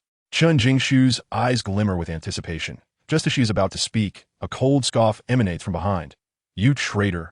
Without needing to turn around, Li Dingyan already knows who it is. Chapter 92, The Silver Ball. It is too late. Tianbong cast another glance into the display case. Qi Baishi's shrimp? What a treasure. Such a pity. Li Dingyan instinctively inquired. What a pity about what? It's a pity that the National Museum and the Palace Museum already possess it. I thought perhaps you had a piece at home as well. The two exchanged playful banter, their laughter resonating loudly and drawing the attention of many onlookers. Director He, what brings such joy? A voice called out, and Li Dingyan looked up to see Yang Guangxin. They had met twice before. He was a shareholder of Huijia International and carried an air of arrogance. Yet, unlike Chen Jingzhu, his demeanor was not inherently haughty, but rather adaptable to his audience. For instance, when he shook hands with Tianbong, he was effusive, his face beaming with a broad smile. However, when it was Li Dingyan's turn, he merely acknowledged him with a glance, stepping forward with a gentle smile and elegant demeanor. Yang inquired, "General Chen, good to see you again?" Chen Jingzhu chose to disregard the hand he extended, offering only a slight nod before turning away. "Let us go." She addressed Li Dingyan, though for some reason, he felt a sudden urge to laugh. He recalled that their previous encounter had unfolded similarly. Li Dingyan indeed chuckled, not out of mockery, but as a courtesy greeting Yang Guangxin. The latter's complexion visibly reddened in response. Too much. Chen Jingzhu is too much, he thought. Was it like this last time as well? As they walked a bit farther, Li Dingyan quietly asked, "Do you have a grudge against him?" "Not all, just disdain." "Oh, I see." Li Dingyan's understanding of Chen Jingzhu deepened. Her aversion was unmistakable and unrestrained, expressed candidly without reservation, just as it had been moments ago. As they ambled further, Chen Jingzhu abruptly halted. Li Dingyan followed her gaze and discovered two manuscripts, one by Lin Huiyin and another by Zhang Ailing. The two pieces were displayed in the same case, showcased separately with detailed introductions outlining the authors and the context of their creations.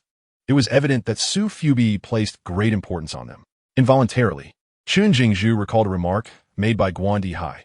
Some individuals are born with an innate gift for brilliance, as if the ancestors themselves are feeding them. Along with the evaluation from an esteemed scholar, this young man's appreciation skills far surpassed those of Guandi Hai. Indeed, the truth resonated with her. She remained silent, gazing intently at Lin Huiyin's manuscript for several minutes before letting out a gentle sigh, her mood seemingly subdued. Li Dingyan glanced at her. Nothing, just feeling a bit sentimental. Sentimental about Lin Huiyin? He pondered. Her life was quite fortunate. A loving marriage, mutual respect, and Liang Xiqing treated her exceptionally well. Only her childhood held some sorrow. As she contemplated, Chen Jingzhu inquired again, "Could you help me look at another piece?" "Another one?" Li Dingyan remained silent, merely casting a sidelong glance and puffing out his cheeks.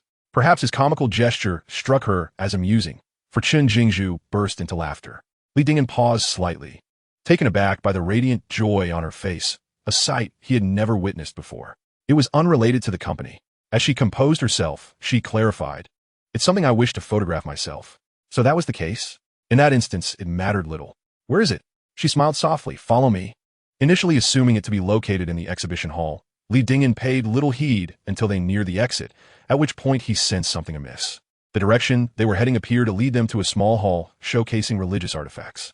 Were they indeed religious artifacts? He surmised with great certainty that they were predominantly Buddhist, a belief rooted in his understanding of Chen Jingzhu's character.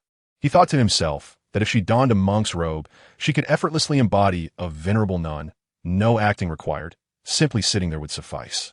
Furthermore, despite her age, she remained single. As peculiar thoughts swirled in his mind, Li Dingyan followed her inside and came to a halt before a display case. Chun Jingshu pointed inside. This one? Please take a look. Li Dingyan glanced at it and furrowed his brow. It was a string of prayer beads made from the relatively precious white jade bodhi seeds. The beads were lustrous and radiant, yet the cord and golden beads bore a subtle patina, indicating they were aged artifacts, long cherished and handled over the years. He pondered for a moment before inquiring, "May I ask, do you have an affinity for Buddhist artifacts? What does it have to do with Buddhism?" Chun Jingshu blinked, then added, "The introduction states that this was used by Liu Biqing." Huh? Li Dingyan felt a tinge of embarrassment. He had just considered that her aloof demeanor might be attributed to her Buddhist faith, which had evidently precluded her from engaging in other pursuits. Upon glancing down again, he noted the label indeed bore the name Liu Biqing, with the title of Master Balian. The description was brief and not overly detailed. Yet as a scholar of modern literature, he possessed some familiarity with her. Not many talented women graced the Republican era, particularly in the cultural realm, possessing genuine skill and wielding considerable influence. Lin Huiying could be counted among them, while Liu Xiaoman fell just short. Yet Liu Biqing truly embodied the essence. She was a contemporary of Liang Qichao and Wang Jingwei, thus regarded as a predecessor to Lin Huiying. By the age of 5, she could compose poetry. By 7, she could draw. And by 10, she was penning lyrics, becoming a renowned female lyricist of her time. At 21, she served as a secretary for the Yuan Shikai government. And at 22, she joined the Shenzhen Daily, advocating for Chinese women's rights, a term here regarded positively. She was a close friend and comrade of Qiu Jin, both leading figures in the women's liberation movement. Subsequently, she established the Beiyang Women's School, the precursor to the Beiyang Women's Normal School, thereby also marking her as a politician and educator. Later, troubled by matters of the heart, she took vows on Hong Kong Island, adopting the monastic name Balian. Without much forethought, Li Dingyan blurted out, "You too are troubled by love. What nonsense are you spouting?" Chun Jingshu shot him a fierce glare. "You are the one who wishes to renounce the world." I apologize, that slipped out." Chun Jingshu shot him another glare. "Help me check if it's genuine." To be frank, Li Dingyan had not extensively studied religious artifacts, neither in reality nor in his coursework.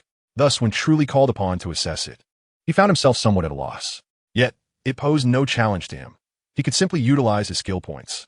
Without hesitation, he placed his hand on the exhibition case. The value, 860,000. Upon glancing at the starting bid, 320,000. It appeared authentic. The item was undoubtedly genuine. Chun Jingshu expressed her surprise. "You assessed it so swiftly?" Li Dingyan chuckled. "Of course. I nearly forgot to feign ignorance." Chun Jingshu did not harbor any doubts. She merely inquired casually. If Li Dingyan claimed it to be true, she would accept it as such. Their primary objective in visiting this exhibition hall was the string of prayer beads, showing little interest in scriptures or ceremonial robes. As they prepared to depart, Li Dingyan hesitated momentarily before pausing. "What is it? I spotted something intriguing. What is this?" "A silver ball. I am well aware that it is a silver ball. The label indicates as much. My question pertains to its purpose." Li Dingyan fell silent. "Do you presume I possess omniscient knowledge?" Observing his reticence, Chun Jingshu pursed her lips. "So, there are indeed things you are unaware of?" Amused, Li Dingyan approached the display. The case was quite expansive, showcasing numerous Islamic religious artifacts, Qurans, prayer mats, 6-pointed caps, and incense, alongside a string of beads that appeared to be made of agate. Adjacent to the beads was the silver ball, approximately the size of a basketball. Oval in shape, rounded on top and flat at the bottom, resembling an egg from a distance.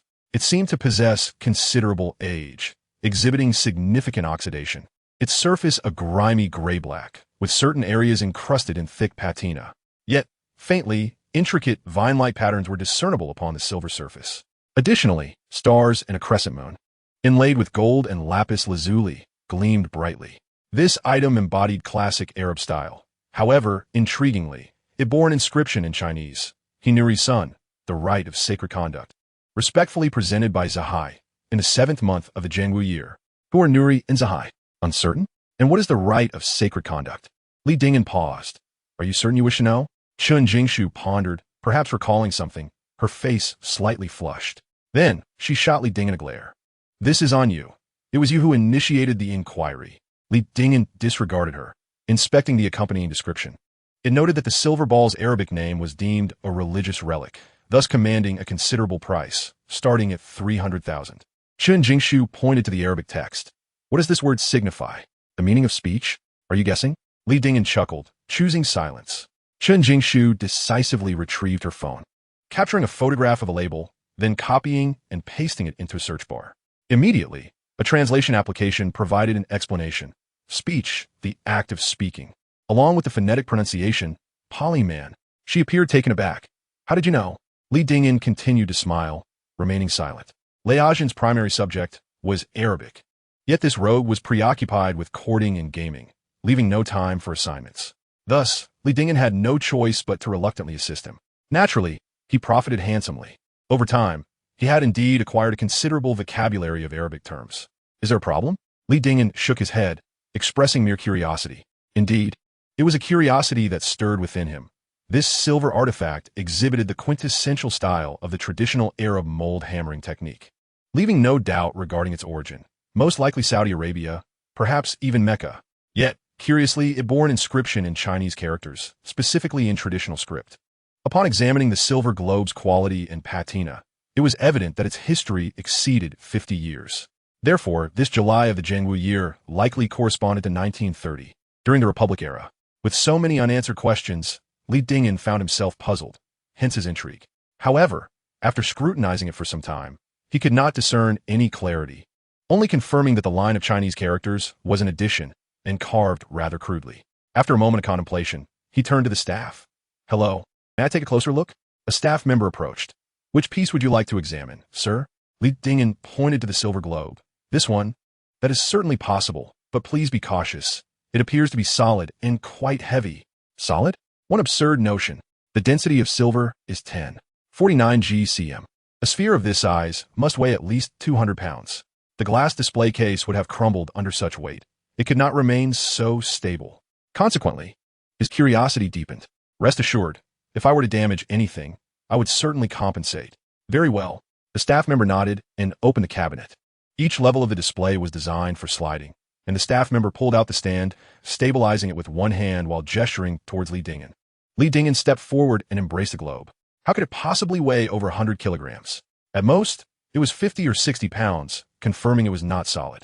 Moreover, it felt unstable in his grasp, tilting awkwardly to one side.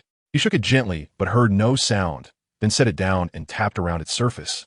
Certain areas produced a dull thud, while others echoed with a sharper sound, and some resonated with a distinct clink. It became clear that something was contained within, causing the imbalance and resulting in varied sounds upon tapping each section. Strangely, it seemed to be firmly bonded with the outer shell, rendering it immovable. What was enclosed inside remained a mystery, as did the method of its insertion. At first glance, there were neither openings nor visible seams. Upon closer inspection, however, he noticed a slight fissure at the top of the egg-shaped object, possibly marred or compressed from impact, obscured by a layer of patina, making it hardly discernible. Gazing at the faint indentation, Li Dingyan's eyes narrowed with suspicion. Could this resemble a piggy bank? A piggy bank? In that instant, a spark of insight illuminated his mind. Is it a porcelain piggy bank? Suddenly, the realization dawned upon him. Instinctively, he activated the system. The name, attributes, origin, all displayed as a series of question marks, indicating the presence of other contents within. Upon checking the price, Li Dingyan's heart skipped a beat. 8,400,000. Counting once more confirmed it. 8,400,000. Could this price be associated with Yuan Shirkai? After a brief reflection, Li Dingyan formed a rough hypothesis and subtly loosened his grip. Let us proceed. Chen Jingzhu nodded gently. Indeed, as the two departed from the exhibition hall, their demeanor remained unchanged, indistinguishable from when they had entered. Upon approaching the exit and noticing the absence of others, Chen Jingzhu suddenly inquired, "What is that?" Her voice was soft, yet her expression radiated curiosity and an insatiable thirst for knowledge. Li Dingyan furrowed his brow, pondering, "Where have I faltered?" "Faltered? I merely found your prolonged gaze intriguing," she responded. "Ah, that's a relief. It is a piggy bank from the Republic of China." "Ah, you read that Arabic word. What relevance does this word have to a piggy bank?" She muttered to herself, but proceeded to articulate it twice. Polyman, polyman. Human? Li Dingyan nodded and gave her a thumbs up. Chapter 94. The Troublemaker Arrives. Why is it labeled as a talking jar when it is clearly a piggy bank? Translators often follow this pattern, first translating the pronunciation, then the meaning, and in the process, it becomes somewhat misleading. If it is indeed a domestic artifact, how did it end up in Mecca? His explanation was somewhat convoluted, yet Chen Jingzhu grasped it with a moment's thought. The path was intricate, revealing that both young Master Nur and Zahai were no ordinary individuals. In 1930, not only was there conflict domestically, but Mecca was also embroiled in strife. To acquire such a gift and ensure its safe return home was indeed remarkable. Can you guess who might have used it? It was a casual question. But to her surprise, Li Dingyan nodded. Chen Jingzhu's eyes widened in astonishment. Let's not forget, my major is modern literature. What connection does this piggy bank hold? Of course, it is relevant. Modern literature encompasses modern history, and 1930 is indeed modern. His confidence was not unfounded, as the clues were abundant. The elaborate effort to present a gift hinted at the significant status of Zahai and young Master Nur. Circumcision typically occurs at the age of 7 or 9, suggesting that Nur was born in either 1921 or 1923. Subsequently, for reasons unknown, the piggy bank found its way to Mecca. Could it be inferred that young Master Nur also ventured to Mecca? Piecing this together illuminated Nur's identity. Chen Jingzhu then realized, was it used by celebrity? Indeed. Who? Li Dingyan mentioned 2 names and sighed softly. Neither are particularly virtuous. How do you know so much? Li Dingyan contemplated for a moment, his expression earnest. To apply what one learns. Chen Jingzhu paused, sensing a hint of humility tempered with self-importance in his tone. Is it very valuable? Approximately, but it is difficult to ascertain for now. In truth, it was challenging to explain. Even if it had been used by Yuan Shikai, it would hardly be worth over 8 million. Thus, the contents of this jar surely held deeper significance. However, the jar was tightly sealed, concealing its mysteries. If Chen Jingzhu pursued the matter further, what could he say? Thus, ambiguity seemed preferable. In contemplation, Chen Jingzhu glanced at her watch and asked, I need to check on the progress of the work group. What about you? Rest assured, the first session is this afternoon. There may be prayer beads and this item. Do not miss it. Worry not, the 2 parted ways, with Chen Jingzhu ascending the stairs while Li Dingyan descended. Upon returning to his room, he found Lei Mingzhen absent, presumably out enjoying himself. However, having only received 5,000 yuan, it was unlikely that Lei could indulge excessively, so Li Dingyan chose not to concern himself with it. Lunch was a buffet, and at 2:30 in the afternoon, he arrived punctually at the auction venue. Today was merely a warm-up, hence there were not many items on offer, nor any rare treasures. The number of participants was relatively sparse. After surveying the room, he noticed neither He Onbong nor Lu Bunji. Perhaps they found nothing of interest. Chen Jingzhu was present, likely having arrived quite early, quietly seated in a corner, perusing an illustrated catalog. To her left sat the secretary he had encountered previously, while the seat to her right was vacant, with a catalog resting upon it, clearly reserved for Li Dingyan. He approached naturally, took the catalog, and settled beside Chen Jingzhu. She lifted her eyelids slightly and greeted him. You're here? Yes. Li Dingyan replied as he flipped through the catalog. Is there anything today that we've seen together? There is. Chen Jingzhu nodded, pointing to a photograph in the catalog. Let's look at this first. What do you think? Is it beautiful? Li Dingyan turned his head to inspect it. It was a silver-white necklace adorned with a heart-shaped pendant set with a pink diamond, estimated to be around 3 carats. The starting bid was quite reasonable. 500,000. Not bad, but I'm not particularly knowledgeable about jewelry. That's all right. You just need to raise your paddle when the time comes. You want me to bid? Li Dingyan hesitated, questioning the appropriateness of it. This inquiry unexpectedly caught Chen Jingzhu off guard.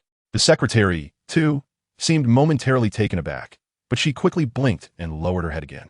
After a few seconds, Chen Jingzhu responded with a hint of exasperation. It's a company project. Li Dingyan smirked slightly. You could have been clearer. When you asked if it looked good, I assumed it was something you liked. It dawned on him that she might be concerned about being recognized, which could lead to a frenzy. Thus, she sought his assistance. For some reason, the atmosphere suddenly turned peculiar. Li Dingyan felt a wave of awkwardness enveloping them. Neither spoke, and, after a few minutes, a sharply dressed man took the stage, marking the official commencement of the auction.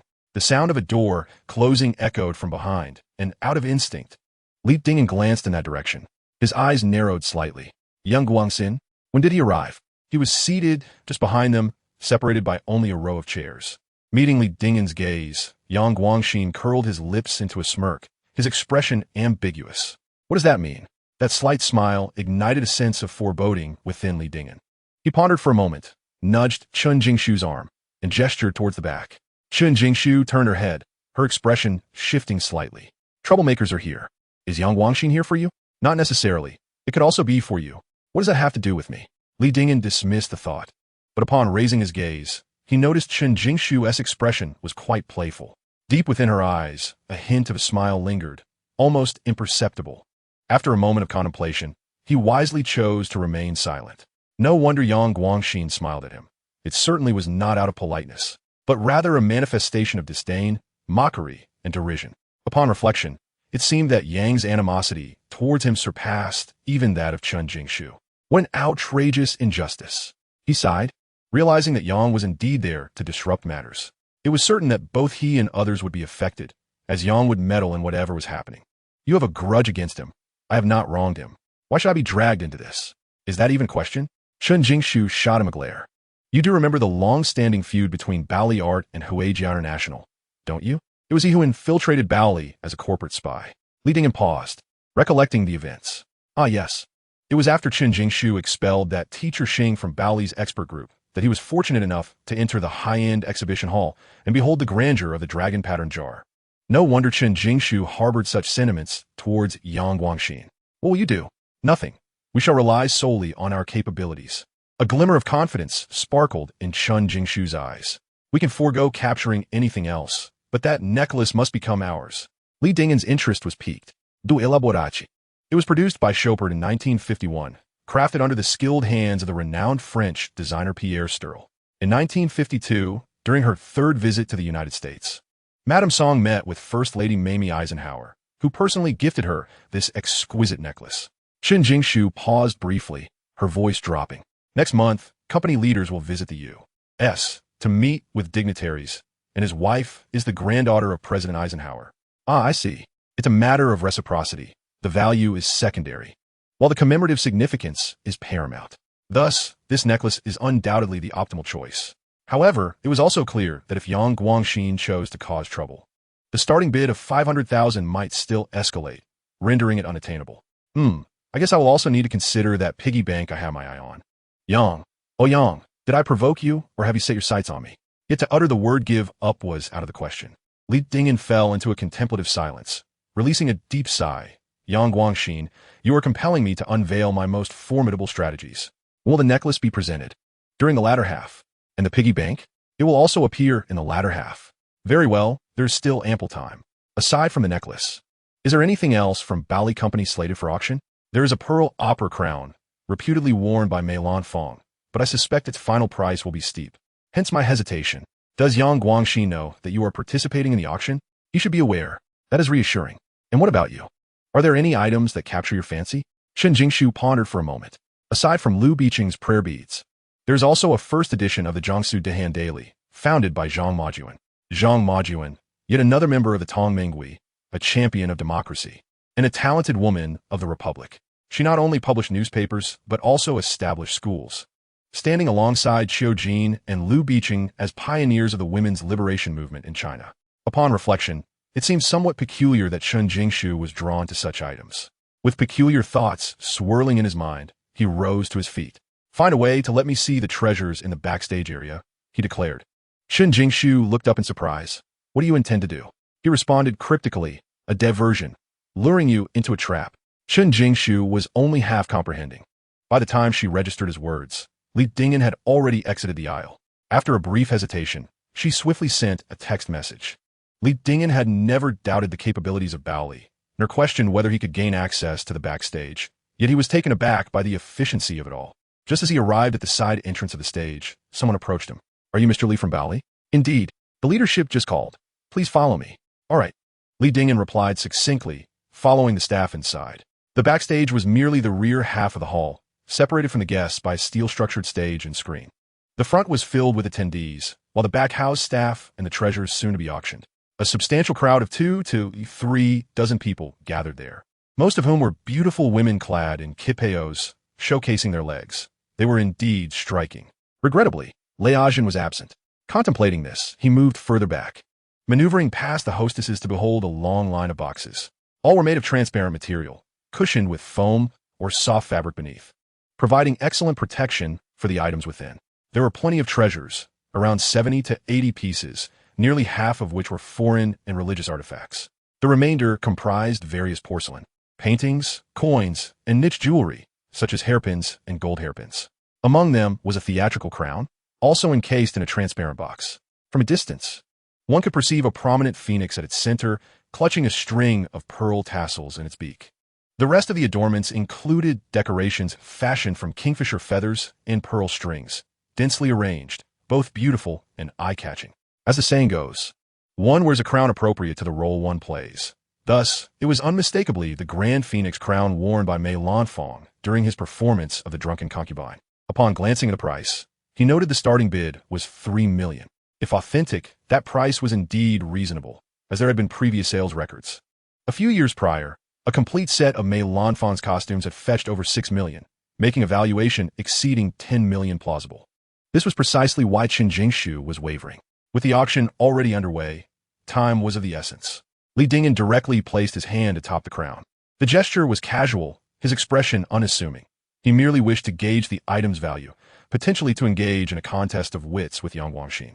Thus, he had never doubted the authenticity of the crown. Rather, he merely sought to assess its worth. However, the moment his fingers made contact with the phoenix crown, his calm demeanor abruptly transformed into one of peculiarity. This piece has issues? Upon further reflection, it was neither entirely counterfeit nor wholly genuine. To put it plainly, it was a blend of truth and deception. Consequently, the price was slashed by more than 3/4, reducing its value to 700,000. Li Dingyan couldn't help but chuckle. Yang Guangxin, let us hope you do not interfere, or you may find yourself in a predicament. After relishing the moment, he straightened up. May I inquire if there is also a copy of the Jiangsu Dehan newspaper? Yes, please follow me, Mr. Li. Not far from the Phoenix Crown, there lay a large 4-page newspaper, densely printed with traditional characters. There was no folding. Instead, a box was created using transparent materials such as acrylic, laid flat upon the table, resulting in an expansive area.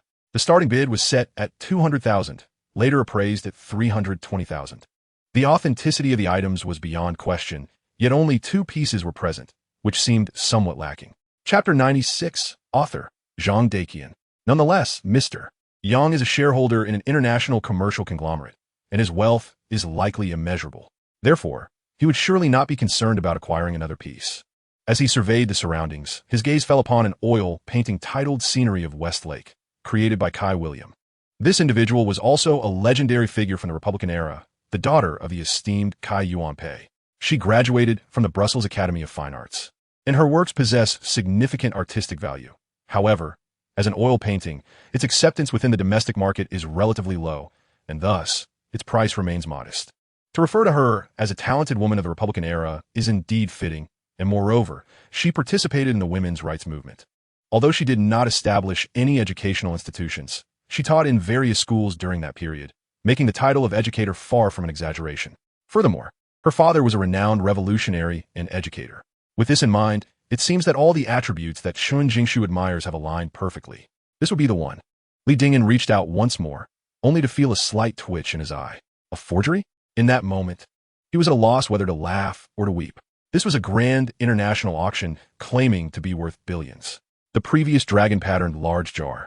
The golden treasures of the Qianlong era need not be mentioned. Their billion-dollar values made it understandable that forgery groups would go to great lengths, even risking decades of sewing machine work to produce fakes. However, this painting, with a starting bid of merely 120,000, was forged with such remarkable precision. Since his arrival, including that Phoenix crown, he had only seen 3 items, and 2 of them had issues. Was this truly an auction? He felt an urge to express his frustration, but found himself at a loss for words. Observing his prolonged silence, a staff member quietly inquired, "What's the matter, Teacher Li?" "Oh, nothing." Li Dingyan sighed. "Thank you for your assistance." "You're welcome." Acknowledging that he had finished viewing, the staff prepared to escort him out. Li Dingyan let out a long sigh, instinctively following behind. They navigated past the display cases of collectibles and a group of elegantly dressed women in kipeos before reaching the exit, where a concierge entered, cradling a painting. The staff halted, and so did Li Dingyan. Was it unsold? Indeed. Let's put it away and await the second auction. Understood, group leader. The staff exchanged queries with the cheap-how-clad beauties, and out of instinct, Li Dingyan glanced over. The beauty was holding a vertical painting measuring 4 feet 3 inches, 68 centimeters x 45 centimeters, framed and glazed. The artwork depicted a beautiful woman just emerging from a bath, draped in a sheer veil that left little to the imagination.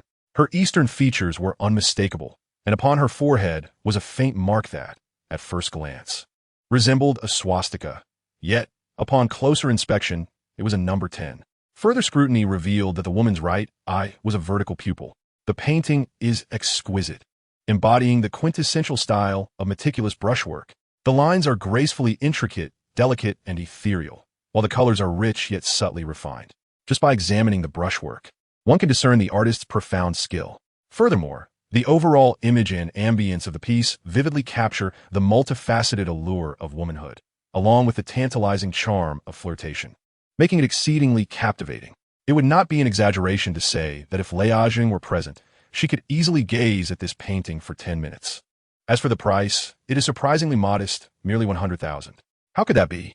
With such exceptional craftsmanship and a high artistic conception, not to mention the lifelike portrayal, how could it be valued at only 100,000? Moreover, it has gone unsold. Li Dingyan scrutinized the tag once more, and it became clear. Just as this fleeting thought crossed his mind, he paused in confusion. Wait, is it possible that Fujiwara Rinshan's painting style is this refined? He was a student of Qi Baishu, having resided directly in Qi's home during his studies. Thus, in a sense, he could be considered a true disciple. However, to describe his style is somewhat complicated. To put it elegantly, it is excessively expressive, bordering on the abstract. To be blunt, it is rather hasty and possesses a pronounced comic style, resembling spontaneous doodles at first glance. Additionally, his output is exceedingly high. He typically produces a painting each day, and when inspiration strikes, he can create 7 or 8 in succession. This results in a plethora of works, thus rendering the price quite average. At times, one can acquire a piece for merely 20 to 30,000, making it quite normal for Fujiwara Rinshan's works to go unsold. However, to assert that this particular piece was also created by Fujiwara Rinshan leaves Li Dingyan skeptical. Out of curiosity, he inquired, "Excuse me, may I take a look?" The staff, without hesitation, nodded in agreement. Since unsold items are available for public viewing, this one was no exception. The attendant placed the painting on a nearby table, and Li Dingyan approached it. Indeed, the more he examined it, the more distinctions he could discern. The painting exemplifies the delicate realism of meticulous brushwork, nearly akin to a colored sketch, starkly contrasting Fujiwara Rinshan's abstract comic style. The depiction of the figures is remarkably lifelike, evoking an immediate sense of emotion and desire, whether viewed briefly or for an extended period. In the lower left corner, 2 seals are present, both inscribed in 4-character seal script. One bears Fujiwara Rinshan's birth name, while the other reads Beid Shanren, likely left by an admirer after appraising the work. Upon inspecting the inscription, gifted by lover Kiko in Showa year 29, it is but a single line, yet possesses a notable character, subtly conveying a sense of strength and balance. Both the initial and concluding strokes are remarkably crisp, devoid of any hesitance, akin to being cleaved by an axe. Thus, the calligraphy is commendable, given that the auction categorized it as a work of Fujiwara Rinshan. It must have undergone appraisal, and, at the very least, this seal should be accurate. Nevertheless, if Li Dingyan were to speak candidly, he would assert that this painting could not have been created by Fujiwara Rinshan. Personal style is one factor. Akin to personality, it cannot simply be altered at will. Furthermore, the painting technique and brush strength appear to be significantly superior. It is possible that this work was created by a renowned artist prior to their rise to fame, relying on Fujiwara Rinshan's name for recognition. This phenomenon is, in fact, quite commonplace. For instance, before achieving fame, both Qi Baishu and Zhang Daqian made their livelihoods by emulating the works of esteemed masters, and it is not unusual for them to have fabricated pieces as well. Should one consider using skill points for an appraisal? It seems rather extravagant. As these thoughts revolved in his mind, his phone buzzed twice. Upon checking, he saw it was from Chun Jingshu. "Why has it taken so long? I'm almost there. What is the matter?" "Curator, he and Professor Liu have also arrived." "Ah, understood. I'll head out immediately." After ending the call, he glanced once more at the painting. Well, since it has come to this, perhaps an appraisal would be worthwhile. It might even allow him to set a trap for Yang Guangxin.